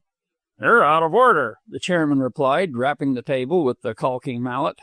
"And your head, too," Del cried, turning upon him. "Damn poor order you preserve. Pocketing's got nothing to do with this here trial, and why don't you shut such fool questions out? I'll take care of you afterwards, you pot-walloper." "You will you?" The chairman grew red in the face, dropped the mallet, and sprang to his feet. Del stepped forward to meet him, but Bill Brown sprang in between and held them apart. "Order, gentlemen, order," he begged. "This is no time for unseemly exhibitions, and remember there are ladies present." The two men grunted and subsided, and Bill Brown asked, "Mr. Bishop, we understand that you are well acquainted with the prisoner. Will you please tell the court what you know of his general character?" Del broadened into a smile. "Well, in the first place, he's an extremely quarrelsome disposition." "Hold! I won't have it!" The prisoner was on his feet, trembling with anger. "You shall not swear my life away in such fashion, to bring a madman, whom I have only met once in my life, to testify as to my character." The pocket miner turned to him. "So you don't know me, Gregory St. Vincent?" "No," St. Vincent replied coldly. "I do not know you, my man." "Don't you man me!" Del shouted hotly, but St. Vincent ignored him, turning to the crowd. "I never saw the fellow but once before, and then for a few brief moments in Dawson." "You'll remember before I'm done," Del sneered. "So hold your hush and let me say my little say. I came into the country with him way back in '84. St. Vincent regarded him with sudden interest. "Yep, Mr. Gregory St. Vincent, I see you begin to recollect. I sported whiskers, and my name was Brown, Joe Brown, in them days." He grinned vindictively, and the correspondent seemed to lose all interest. "Is it true, Gregory?" Frona whispered. "I begin to recognize," he muttered slowly. I don't know. No. Folly. The man must have died. You say in 84, Mr. Bishop? Bill Brown prompted. Yep, in 84. He was a newspaper man bound round the world by way of Alaska and Siberia. I'd run away from a whaler at Sitka, that squares it with Brown, and I engaged with him for 40 a month and found. Well, he quarreled with me. A snicker beginning from nowhere in particular, but passing on from man to man, swelling in volume, greeted this statement. Even Frona and Dell himself were forced to smile, and the only sober face was the prisoner's. But he quarreled with Olin, the D.A., and with Chief George of the Chilcoots, and the factor at Pelly, and so on down the line. He got us into no end of trouble, and especially woman trouble. He was always monkeying around. Mr. Chairman, I object. Frona stood up, her face quite calm and blood under control. There is no necessity for bringing in the amours of Mr. St. Vincent. They have no bearing whatsoever upon the case, and further, none of the men of this meeting are clean enough to be prompted by the right motive for conducting such an inquiry. So I demand that the prosecution at least confine itself to relevant testimony. Bill Brown came up, smugly complacent and smiling. Mr. Chairman, we willingly accede to the request made by the defense. Whatever we have brought out has been relevant and material. Whatever we intend to bring out shall be relevant and material. Mr. Bishop is our star witness, and his testimony is to the point. It must be taken into consideration that we have no direct evidence as to the murder of John Board. We can bring no eyewitnesses into the court. Whatever we have is circumstantial. It is incumbent upon us to show cause. To show cause, it is necessary to go to the character of the accused. This we intend to do. We intend to show his adulterous and lustful nature, which has culminated in a dastardly deed and jeopardized his neck. We intend to show that the truth is not in him, that he is a liar beyond price, that no word he may speak upon the stand need be accepted by a jury of his peers. We intend to show all this, and to weave it together thread by thread till we have a rope long enough and strong enough to hang him with before the day is done. So I respectfully submit, Mr. Chairman, that the witness be allowed to proceed. The chairman decided against Frona, and her appeal to the meeting was voted down. Bill Brown nodded to Dell to resume. As I was saying, he got us into no end of trouble. Now I've been mixed up with water all my life. Never can get away from it, it seems. And the more I'm mixed, the less I know about it. St. Vincent knew this, too, and him a clever hand at the paddle. Yet he left me to run the box canyon alone while he walked around. Result? I was turned over, lost half the outfit and all the tobacco, and then he put the blame on me besides. Right after that, he got tangled up with the Lake Labarge sticks, and both of us came near croaking. And why was that? Bill Brown interjected. All along of a pretty squaw that looked too kindly at him. After we got clear, I lectured him on women in general and squaws in particular, and he promised to behave. Then we had a hot time with the little salmons. He was cuter this time, and I didn't know for keeps, but I guessed. He said it was the medicine men who got hostile, but nothing will stir up a medicine man quicker'n women, and the facts pointed that way. When I talked it over with him in a fatherly way, he got wrathy, and I had to take him out in the bank and give him a threshing. Then he got sulky and didn't brighten up till we ran into the mouth of the Reindeer River, where a camp of Siwashes were fishing salmon. But he had it in for me all the time, only I didn't know it. Was ready at any time to give me the double cross. Now there's no denying he's got a taking away with women. All he has to do is whistle 'em up like dogs. Most remarkable faculty, that. There was the wickedest, prettiest squaw among the reindeers. Never saw her beat except Bella. Well, I guess he whistled her up, for he delayed in the camp longer than was necessary, being partial to women, interrupted the chairman, who from profitless watching of Frona's immobile face had turned to her hand, the nervous twitching and clinching of which revealed what her face had hidden. That will do, Mr. Bishop. I think we have had enough of squaws. Pray do not temper the testimony, Frona chirruped sweetly. It seems very important. Do you know what I am going to say next? Dell demanded hotly of the chairman. You don't, eh? Then shut up. I'm running this particular sideshow. Bill Brown sprang in to avert hostilities, but the chairman restrained himself, and Bishop went on. I'd been done with the whole shooting match, squaws and all, if you hadn't broke me off. Well, as I said, he had it in for me. And the first thing I didn't know, he'd hit me on the head with the rifle stock, bundled the squaw into the canoe, and pulled out. You all know what the Yukon country was in '84, and there I was without an outfit, left alone 1,000 miles from anywhere. I got out all right, though. There's no need telling how, and so did he. You've all heard of his adventures in Siberia. Well, with an impressive pause, I happen to know a thing or two myself. He shoved a hand into the big pocket of his Mackinaw jacket and pulled out a dingy leather-bound volume of venerable appearance.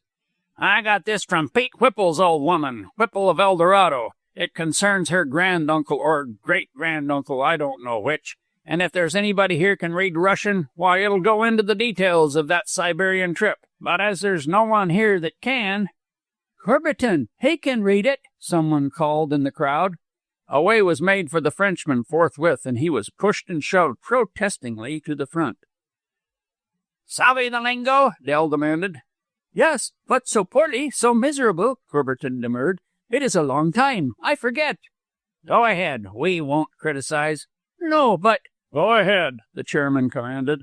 Dell thrust the book into his hands, opened at the yellow title page. I've been itching to get my paws on some buck like you for months and months, he assured him gleefully. And now I've got you. You can't shake me, Charlie, so fire away. Corberton began hesitatingly. The Journal of Father Yukon, comprising an account in brief of his life in the Benedictine monastery at Obedorsky, and in full of his marvelous adventures in East Siberia among the deer men. The Baron looked up for instructions. Tell us when it was printed, Dell ordered him. In Warsaw, 1807. The pocket miner turned triumphantly to the room. Do you hear that? Just keep track of it. 1807, remember? The Baron took up the opening paragraph. It was because of Tamerlane, he commenced, unconsciously putting his translation into a construction with which he was already familiar. At his first words, Frona turned white, and she remained white throughout the reading. Once she stole a glance at her father and was glad that he was looking straight before him, for she did not feel able to meet his gaze just then. On the other hand, though she knew St. Vincent was eyeing her narrowly, she took no notice of him, and all he could see was a white face devoid of expression.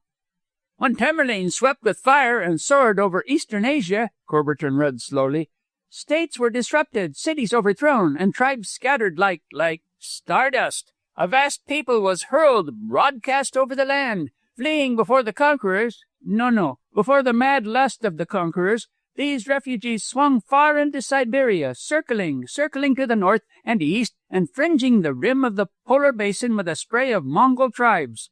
Skip a few pages, Bill Brown advised, and read here and there. We haven't got all night. Corberton complied. The coast people are Eskimo stock, merry of nature and not offensive. They call themselves the Ukilion, or the Seamen.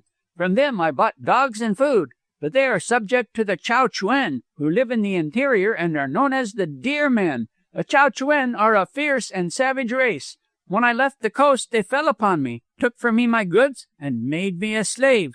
He ran over a few pages. I worked my way to a seat among the headmen, but I was no nearer my freedom. My wisdom was of too great value to them for me to depart. Old Piuni was a great chief, and it was decreed that I should marry his daughter Ilswunga. Ilswunga was a filthy creature. She would not bathe, and her ways were not good. I did marry Ilswunga, but she was a wife to me only in name. Then did she complain to her father, the old Piuni, and he was very wroth, and dissension was sown among the tribes. But in the end I became mightier than ever, what of my cunning and resource, and Ilswunga made no more complaint, for I taught her games with cards, which she might play by herself, and other things. Is that enough? Corberton asked. Yes, that will do, Bill Brown answered. But one moment. Please state again the date of publication.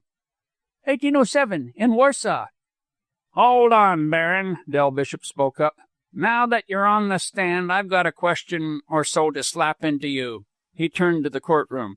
Gentlemen, you've all heard somewhat of the prisoners' experiences in Siberia. You've caught on to the remarkable sameness between them and those published by Father Yakonsk nearly 100 years ago, and you have concluded that there's been some wholesale cribbing somewhere. I propose to show you that it's more than cribbing. The prisoner gave me the shake on the Reindeer River in '88. Fall of '88, he was at St. Michael's on his way to Siberia.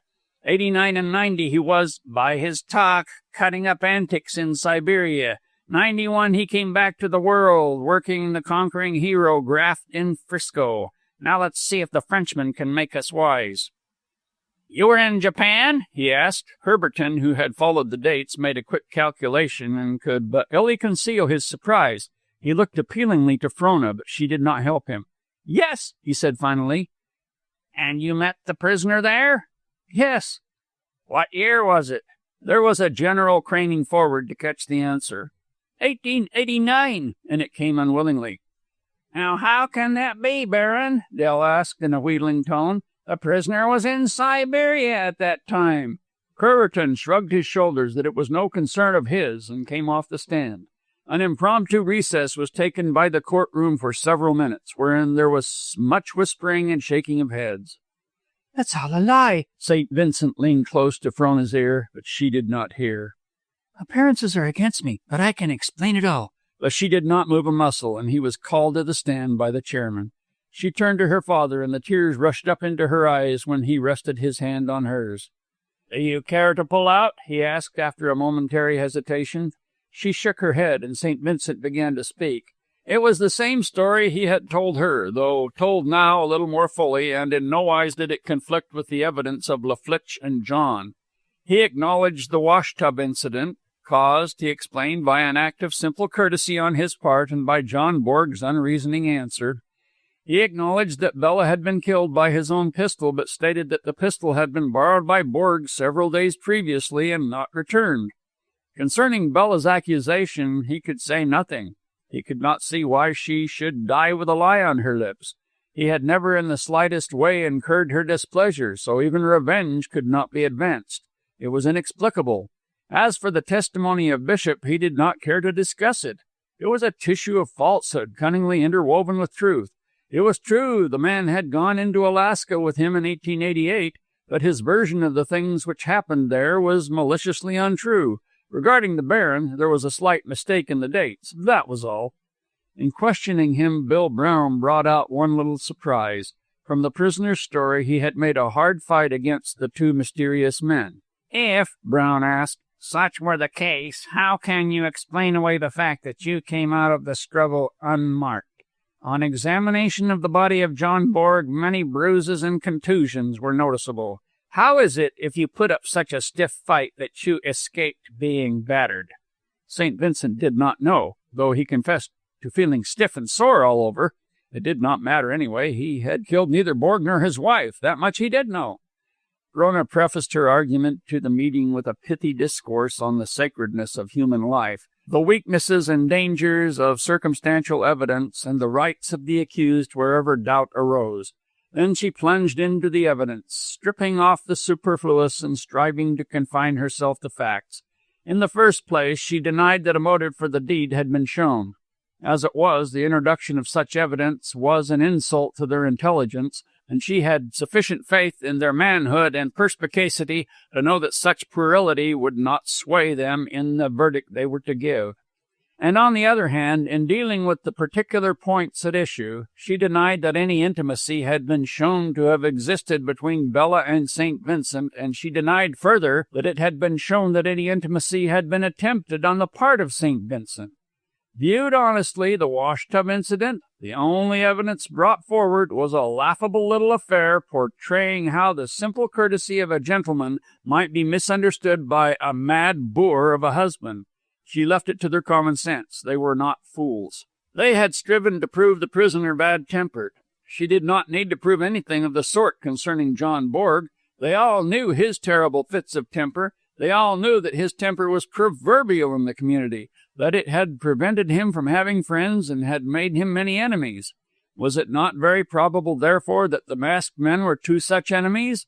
As to what particular motive actuated these two men, she could not say, but it rested with them, the judges, to know whether in all Alaska there were or were not two men whom John Borg could have given cause sufficient for them to take his life.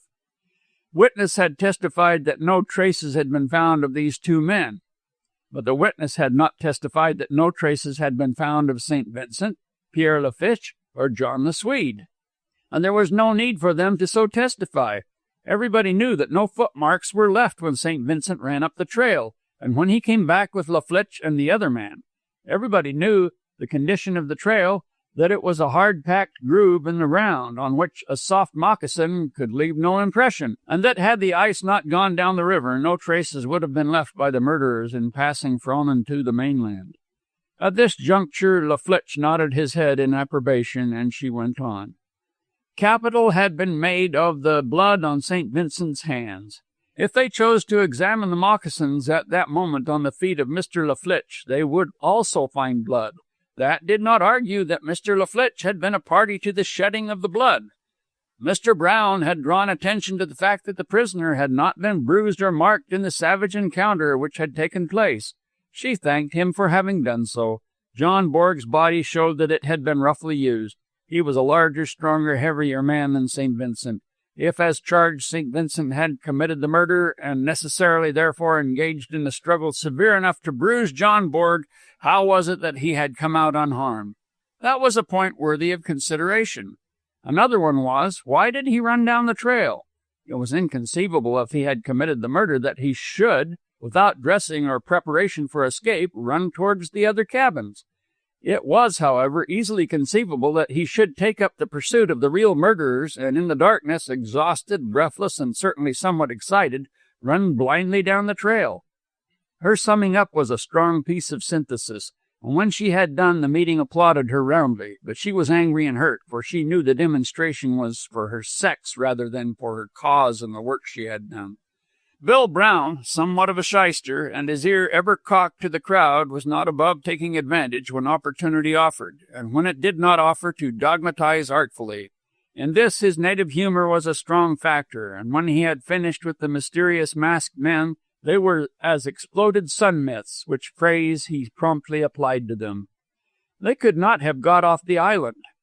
The condition of the ice for the 3 or 4 hours preceding the break-up would not have permitted it.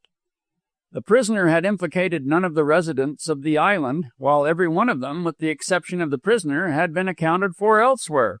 Possibly the prisoner was excited when he ran down the trail into the arms of La Flitche and John the Swede. One should have thought, however, that he had grown used to such things in Siberia. But that was immaterial. The facts were that he was undoubtedly in an abnormal state of excitement, that he was hysterically excited, and that a murderer under such circumstances would take little account of where he ran. Such things had happened before. Many a man had butted into his own retribution. In the matter of the relations of Borg, Bella, and St. Vincent, he made a strong appeal to the instinctive prejudices of his listeners, and for the time being abandoned matter-of-fact reasoning for all potent sentimental platitudes. He granted that circumstantial evidence never proved anything absolutely. It was not necessary it should. Beyond the shadow of a reasonable doubt was all that was required. That this had been done, he went on to review the testimony. And finally, he said, you can't get around Bella's last words. We know nothing of our own direct knowledge. We've been feeling around in the dark, clutching at little things and trying to figure it all out. But, gentlemen, he paused to search the faces of his listeners, Bella knew the truth. Hers is no circumstantial evidence. With quick, anguished breath and life-blood ebbing from her and eyeballs glazing, she spoke the truth. With dark night coming on and the death rattle in her throat, she raised herself weakly and pointed a shaking finger at the accused, thus, and she said, him, St. Vincia, him do it. With Bill Brown's finger still boring into him, St. Vincent struggled to his feet. His face looked old and gray, and he looked about him speechlessly. Funk, funk, was whispered back and forth, and not so softly but what he heard. He moistened his lips repeatedly, and his tongue fought for articulation. It is as I have said, he succeeded finally. I did not do it. Before God, I did not do it. He stared fixedly at John the Swede, waiting the while on his laggard thought. I did not do it. I did not. I did not. He seemed to have become lost in some supreme meditation, wherein John the Swede figured largely, and as Frona caught him by the hand and pulled him gently down, some man cried out, Secret ballot!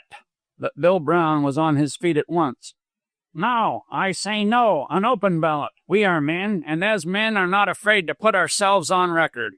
A chorus of approval greeted him, and the open ballot began. Man after man, called upon by name, spoke the one word, guilty. Baron Curberton came forward and whispered to Frona. She nodded her head and smiled, and he edged his way back, taking up a position by the door. He voted not guilty when his turn came, as did Frona and Jacob Welles. Pierre Laflitche wavered a moment, looking keenly at Frona and St. Vincent, then spoke up, clear and flute-like, "Guilty." As the chairman arose, Jacob Welles casually walked over to the opposite side of the table and stood with his back to the stove. Curberton, who had missed nothing, pulled a pickle keg out from the wall and stepped upon it. The chairman cleared his throat and rapped for order. "Gentlemen," he announced, "the prisoner." "Hands up," Jacob Welles commanded peremptorily, and a fraction of a second after him came the shrill, "Hands up, gentlemen," of Curberton. Front and rear, they commanded the crowd with their revolvers. Every hand was in the air, the chairman's having gone up still grasping the mallet. There was no disturbance. Each stood or sat in the same posture as when the command went forth. Their eyes, playing here and there among the central figures, always returned to Jacob Welles. St. Vincent sat as one dumbfounded. Frona thrust a revolver into his hand, but his limp fingers refused to close on it. "Come, Gregory," she entreated. "Quick, Corliss is waiting with the canoe. Come!" She took him, and he managed to grip the weapon. Then she pulled and tugged, as when awakening a heavy sleeper, till he was on his feet. But his face was livid, his eyes like a somnambulist's, and he was afflicted as with a palsy. Still holding him, she took a step backward for him to come on. He ventured it with a shaking knee. There was no sound save the heavy breathing of many men. A man coughed slightly and cleared his throat. It was disquieting, and all eyes centered upon him rebukingly. The man became embarrassed and shifted his weight uneasily to the other leg. Then the heavy breathing settled down again. St. Vincent took another step, but his fingers relaxed and the revolver fell with a loud noise to the floor. He made no effort to recover it.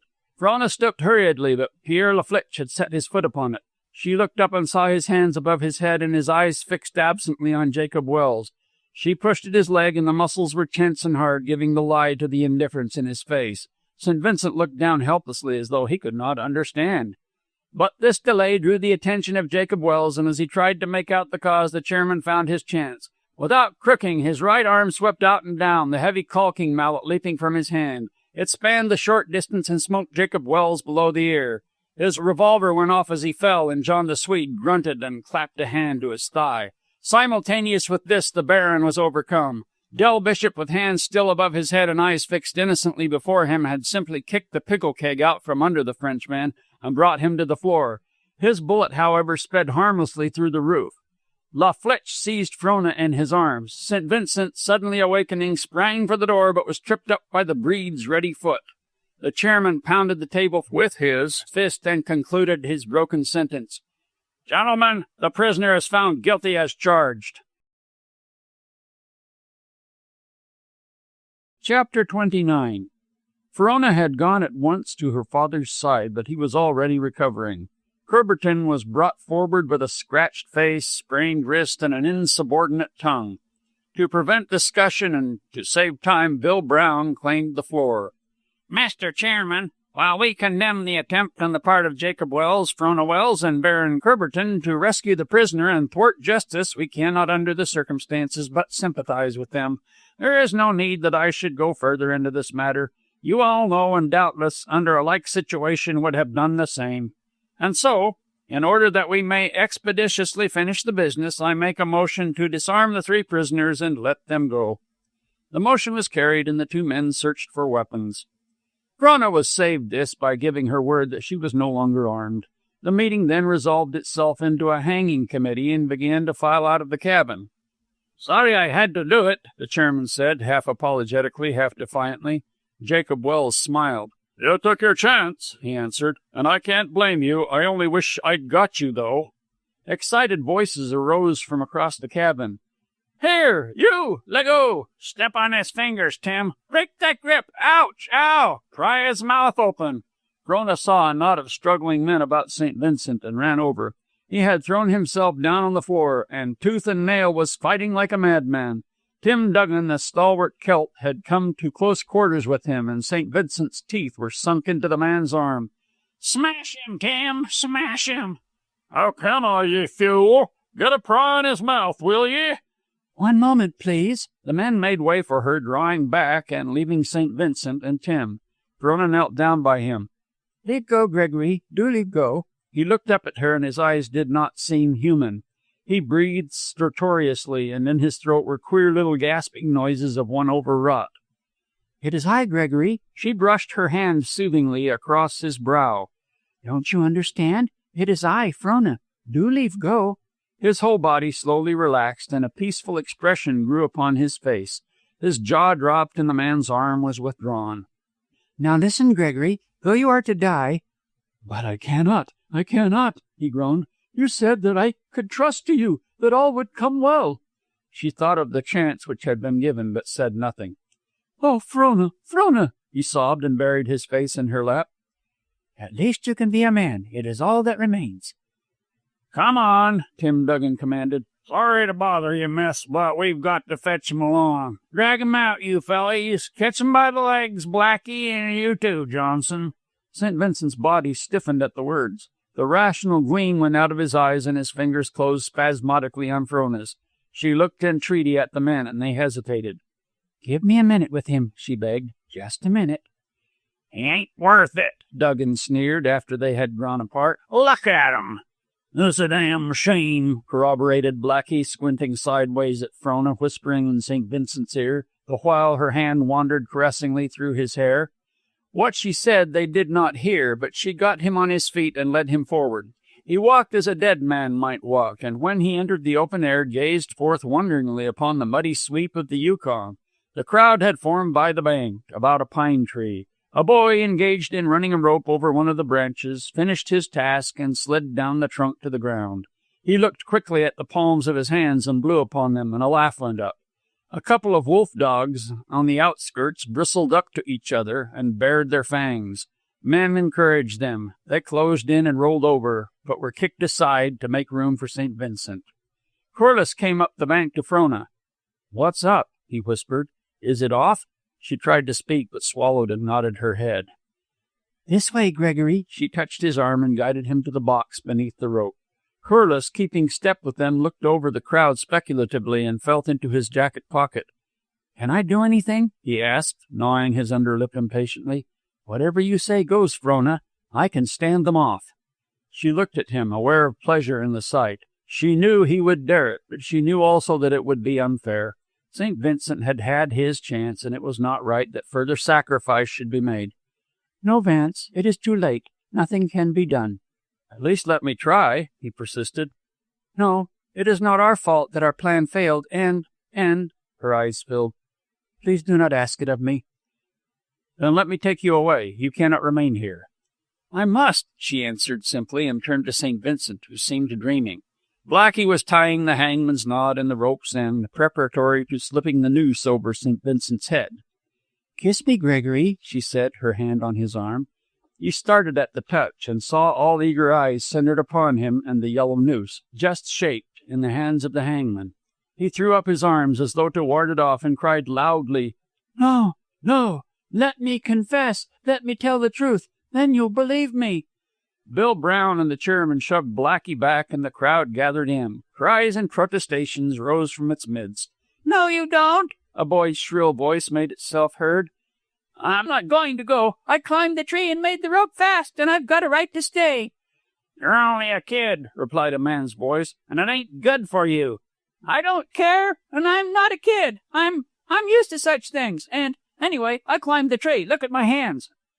"Of course he can stay," other voices took up the trouble. "Leave him alone, Curly." "You ain't the whole thing." A laugh greeted this, and things quieted down. "Silent," the chairman called, and then to St. Vincent. "Go ahead, you, and don't take all day about it."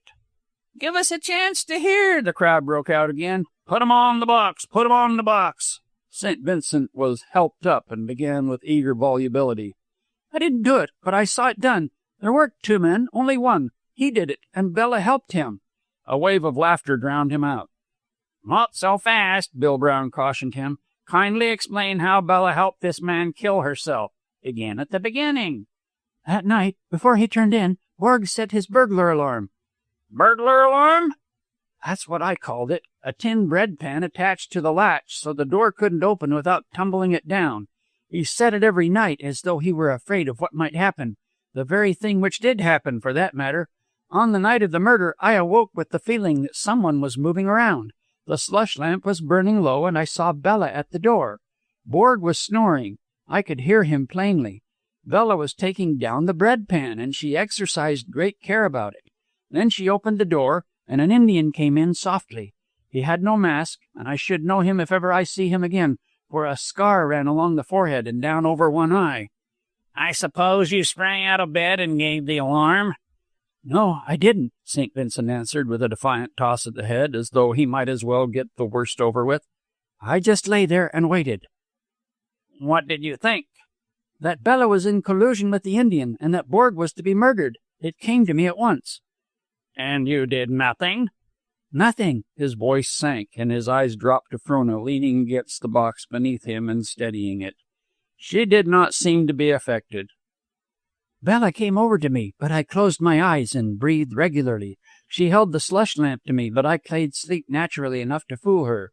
Then I heard a snort of sudden awakening, an alarm, and a cry, and I looked out. The Indian was hacking at Borg with a knife, and Borg was warding off with his hands and trying to grapple him. When they did grapple, Bella crept up from behind and threw her arm in a stranglehold about her husband's neck.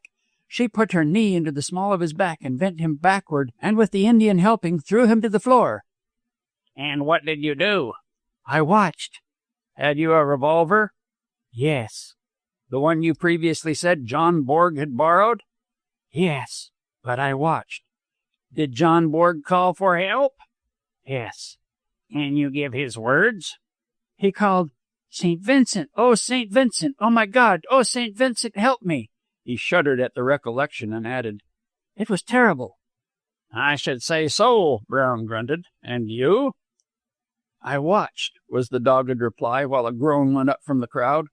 Borg shook clear of them, however, and got on his legs. He hurled Bella across the cabin with a back sweep of the arm and turned upon the Indian. Then they fought. The Indian had dropped the knife, and the sound of Borg's blows was sickening. I thought he would surely beat the Indian to death. That was when the furniture was smashed. They rolled and snarled and struggled like wild beasts. I wondered the Indian's chest did not cave in under some of Borg's blows, but Bella got the knife and stabbed her husband repeatedly about the body. The Indian had clenched with him, and his arms were not free, so he kicked out at her sideways. He must have broken her legs, for she cried out and fell down, and though she tried, she never stood up again. Then he went down with the Indian under him, across the stove. Did he call any more for help? He begged me to come to him. And? I watched. He managed to get clear of the Indian and staggered over to me. He was streaming blood, and I can see he was very weak. Give me your gun, he said. Quick, give me it. He felt around blindly. Then his mind seemed to clear a bit, and he reached across me to the holster hanging on the wall and took the pistol. The Indian came at him with the knife again, but he did not try to defend himself. Instead, he went on towards Bella, with the Indian still hanging to him and hacking at him. The Indian seemed to bother and irritate him, and he shoved him away.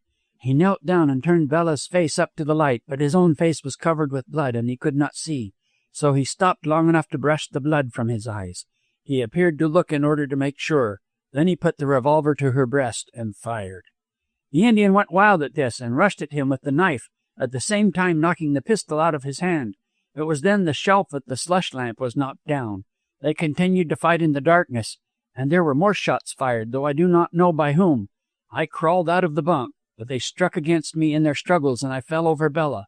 That's when the blood got on my hands. As I ran out the door, more shots were fired. Then I met Laflitch and John, and you know the rest. This is the truth I have told you, I swear it. He looked down at Frona. She was steadying the box, and her face was composed. He looked out over the crowd and saw unbelief. Many were laughing. Why did you not tell this story at first? Bill Brown demanded. Because? Well? Because I might have helped. There was more laughter at this, and Bill Brown turned away from him. Gentlemen, you have heard this pipe dream. It is a wilder fairy story than his first. At the beginning of the trial, we promised to show that the truth was not in him. That we succeeded, your verdict is ample testimony. But that he should likewise succeed and more brilliantly, we did not expect. That he has, you cannot doubt. What do you think of him? Lie upon lie he has given us. He has been proven a chronic liar. Are you to believe this last and fearfully impossible lie? Gentlemen, I can only ask that you reaffirm your judgment. And to those who may doubt his mendacity, surely there are but few, let me state that if his story is true, if he broke salt with this man, John Borg, and lay in his blankets while murder was done, if he did hear unmoved the voice of the man calling to him for help, if he did lie there and watch that carnival of butchery without his manhood prompting him, let me state, gentlemen, I say let me state that he is none the less deserveful of hanging. We cannot make a mistake. What shall it be? Death! String him up! Stretch him! Were the cries. But the crowd suddenly turned its attention to the river, and even Blackie refrained from his official task. A large raft, worked by a sweep at either end, was slipping past the tail of Split Up Island, close to the shore. When it was at their feet, its nose was slewed into the bank, and while its free end swung into the stream to make the consequent circle, a snubbing rope was flung ashore and several turns taken about the tree under which St. Vincent stood. A cargo of moose meat, red and raw, cut into quarters, peeped from beneath a cool covering of spruce boughs, and because of this, the two men on the raft looked up to those on the bank with pride in their eyes. "Trying to make Dawson with it," one of them explained, "and the sun's all fired hot." "No," said his comrade in reply to a query. "Don't care to stop and trade. It's worth $1.50 a pound down below, and we're hustling to get there. But we've got some pieces of a man we want to leave with you." He turned and pointed to a loose heap of blankets which slightly disclosed the form of a man beneath. "We gathered him in this morning, about 30 mile up the Stewart, I should judge." "Stands in need of doctrine," the other man spoke up, "and the meat's spoiling, and we ain't got time for nothing." "Beggar don't have anything to say, don't savvy the burro. Looks as he might have been mixing things with a grizzly or something, all battered and gouged, injured internally from the looks of it. Where'll you have him?" Frona, standing by St. Vincent, saw the injured man borne over the crest of the bank and through the crowd. A bronzed hand drooped down and a bronzed face showed from out the blankets. The bearers halted near them while a decision could be reached as to where he could be carried. Frona felt a sudden fierce grip on her arm. "Look, look!" St. Vincent was leaning forward and pointing wildly at the injured man. "Look, that scar!" The Indian opened his eyes, and a grin of recognition distorted his face. "It is he! It is he!" St. Vincent, trembling with eagerness, turned upon the crowd. "I call you all to witness. That is the man who killed John Borg." No laughter greeted this, for there was a terrible earnestness in his manner. Bill Brown and the chairman tried to make the Indian talk, but could not. A miner from British Columbia was pressed into service, but his Chinook made no impression. Then La Flitche was called. The handsome breed bent over the man and talked in gutturals which only his mother's heredity made possible. It sounded all one, yet it was apparent that he was trying many tongues. But no response did he draw, and he paused disheartened. As though with sudden recollection, he made another attempt. At once a gleam of intelligence shot across the Indian's face, and his larynx vibrated to similar sounds. "It is the stick-talk of the Upper White." La Flitche stopped long enough to explain. Then, with knit brows and stumbling moments when he sought dim-remembered words, he plied the man with questions. To the rest, it was like a pantomime, the meaningless grunts and waving arms and facial expressions of puzzlement, surprise, and understanding. At times a passion wrote itself on the face of the Indian, and a sympathy on the face of La Flitche. Again, by look and gesture, St. Vincent was referred to, and once a sober, mirthless laugh shaped the mouths of them. "So, it is good," La Flitche said, when the Indian's head dropped back. "This man make true talk. He come from White River way up. He cannot understand. He surprised very much so many white men. He never think so many white men in the world. He die soon. His name Gow. Long time ago, 3 year, this man John Borg go to this man Gow's country. He hunt, he bring plenty meat to the camp, wherefore White River sticks like him. Gow have one squaw, Pisku. By John Borg make preparation to go away. He go to Gow and he say, 'Give me your squaw, we trade. For her I give you many things.' But Gow say no, Pisku good squaw. No man sew moccasin like she. She tan moose skin the best, and make the softest leather. He like Pisku. Then John Borg say he didn't care, he want Pisku. Then they have a skookum big fight, and Pisku go away with John Borg. She no want to go away, but she go anyway. Borg call her Bella and give her plenty good things, but she like Gal all the time." La Flitche pointed to the scar which ran down the forehead and past the eye of the Indian. "John Borg, he do that. Long time Gal pretty near die. Then he get well, but his head sick. He don't know nobody.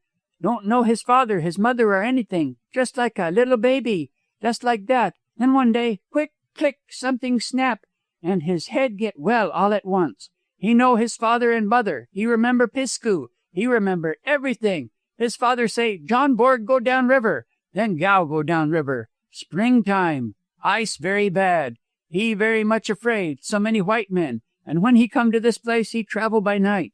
Nobody see him tall, but he see everybody. He like a cat see in the dark. Somehow he comes straight to John Borg's cabin. He do not know how this was, except that the work he had to do was good work.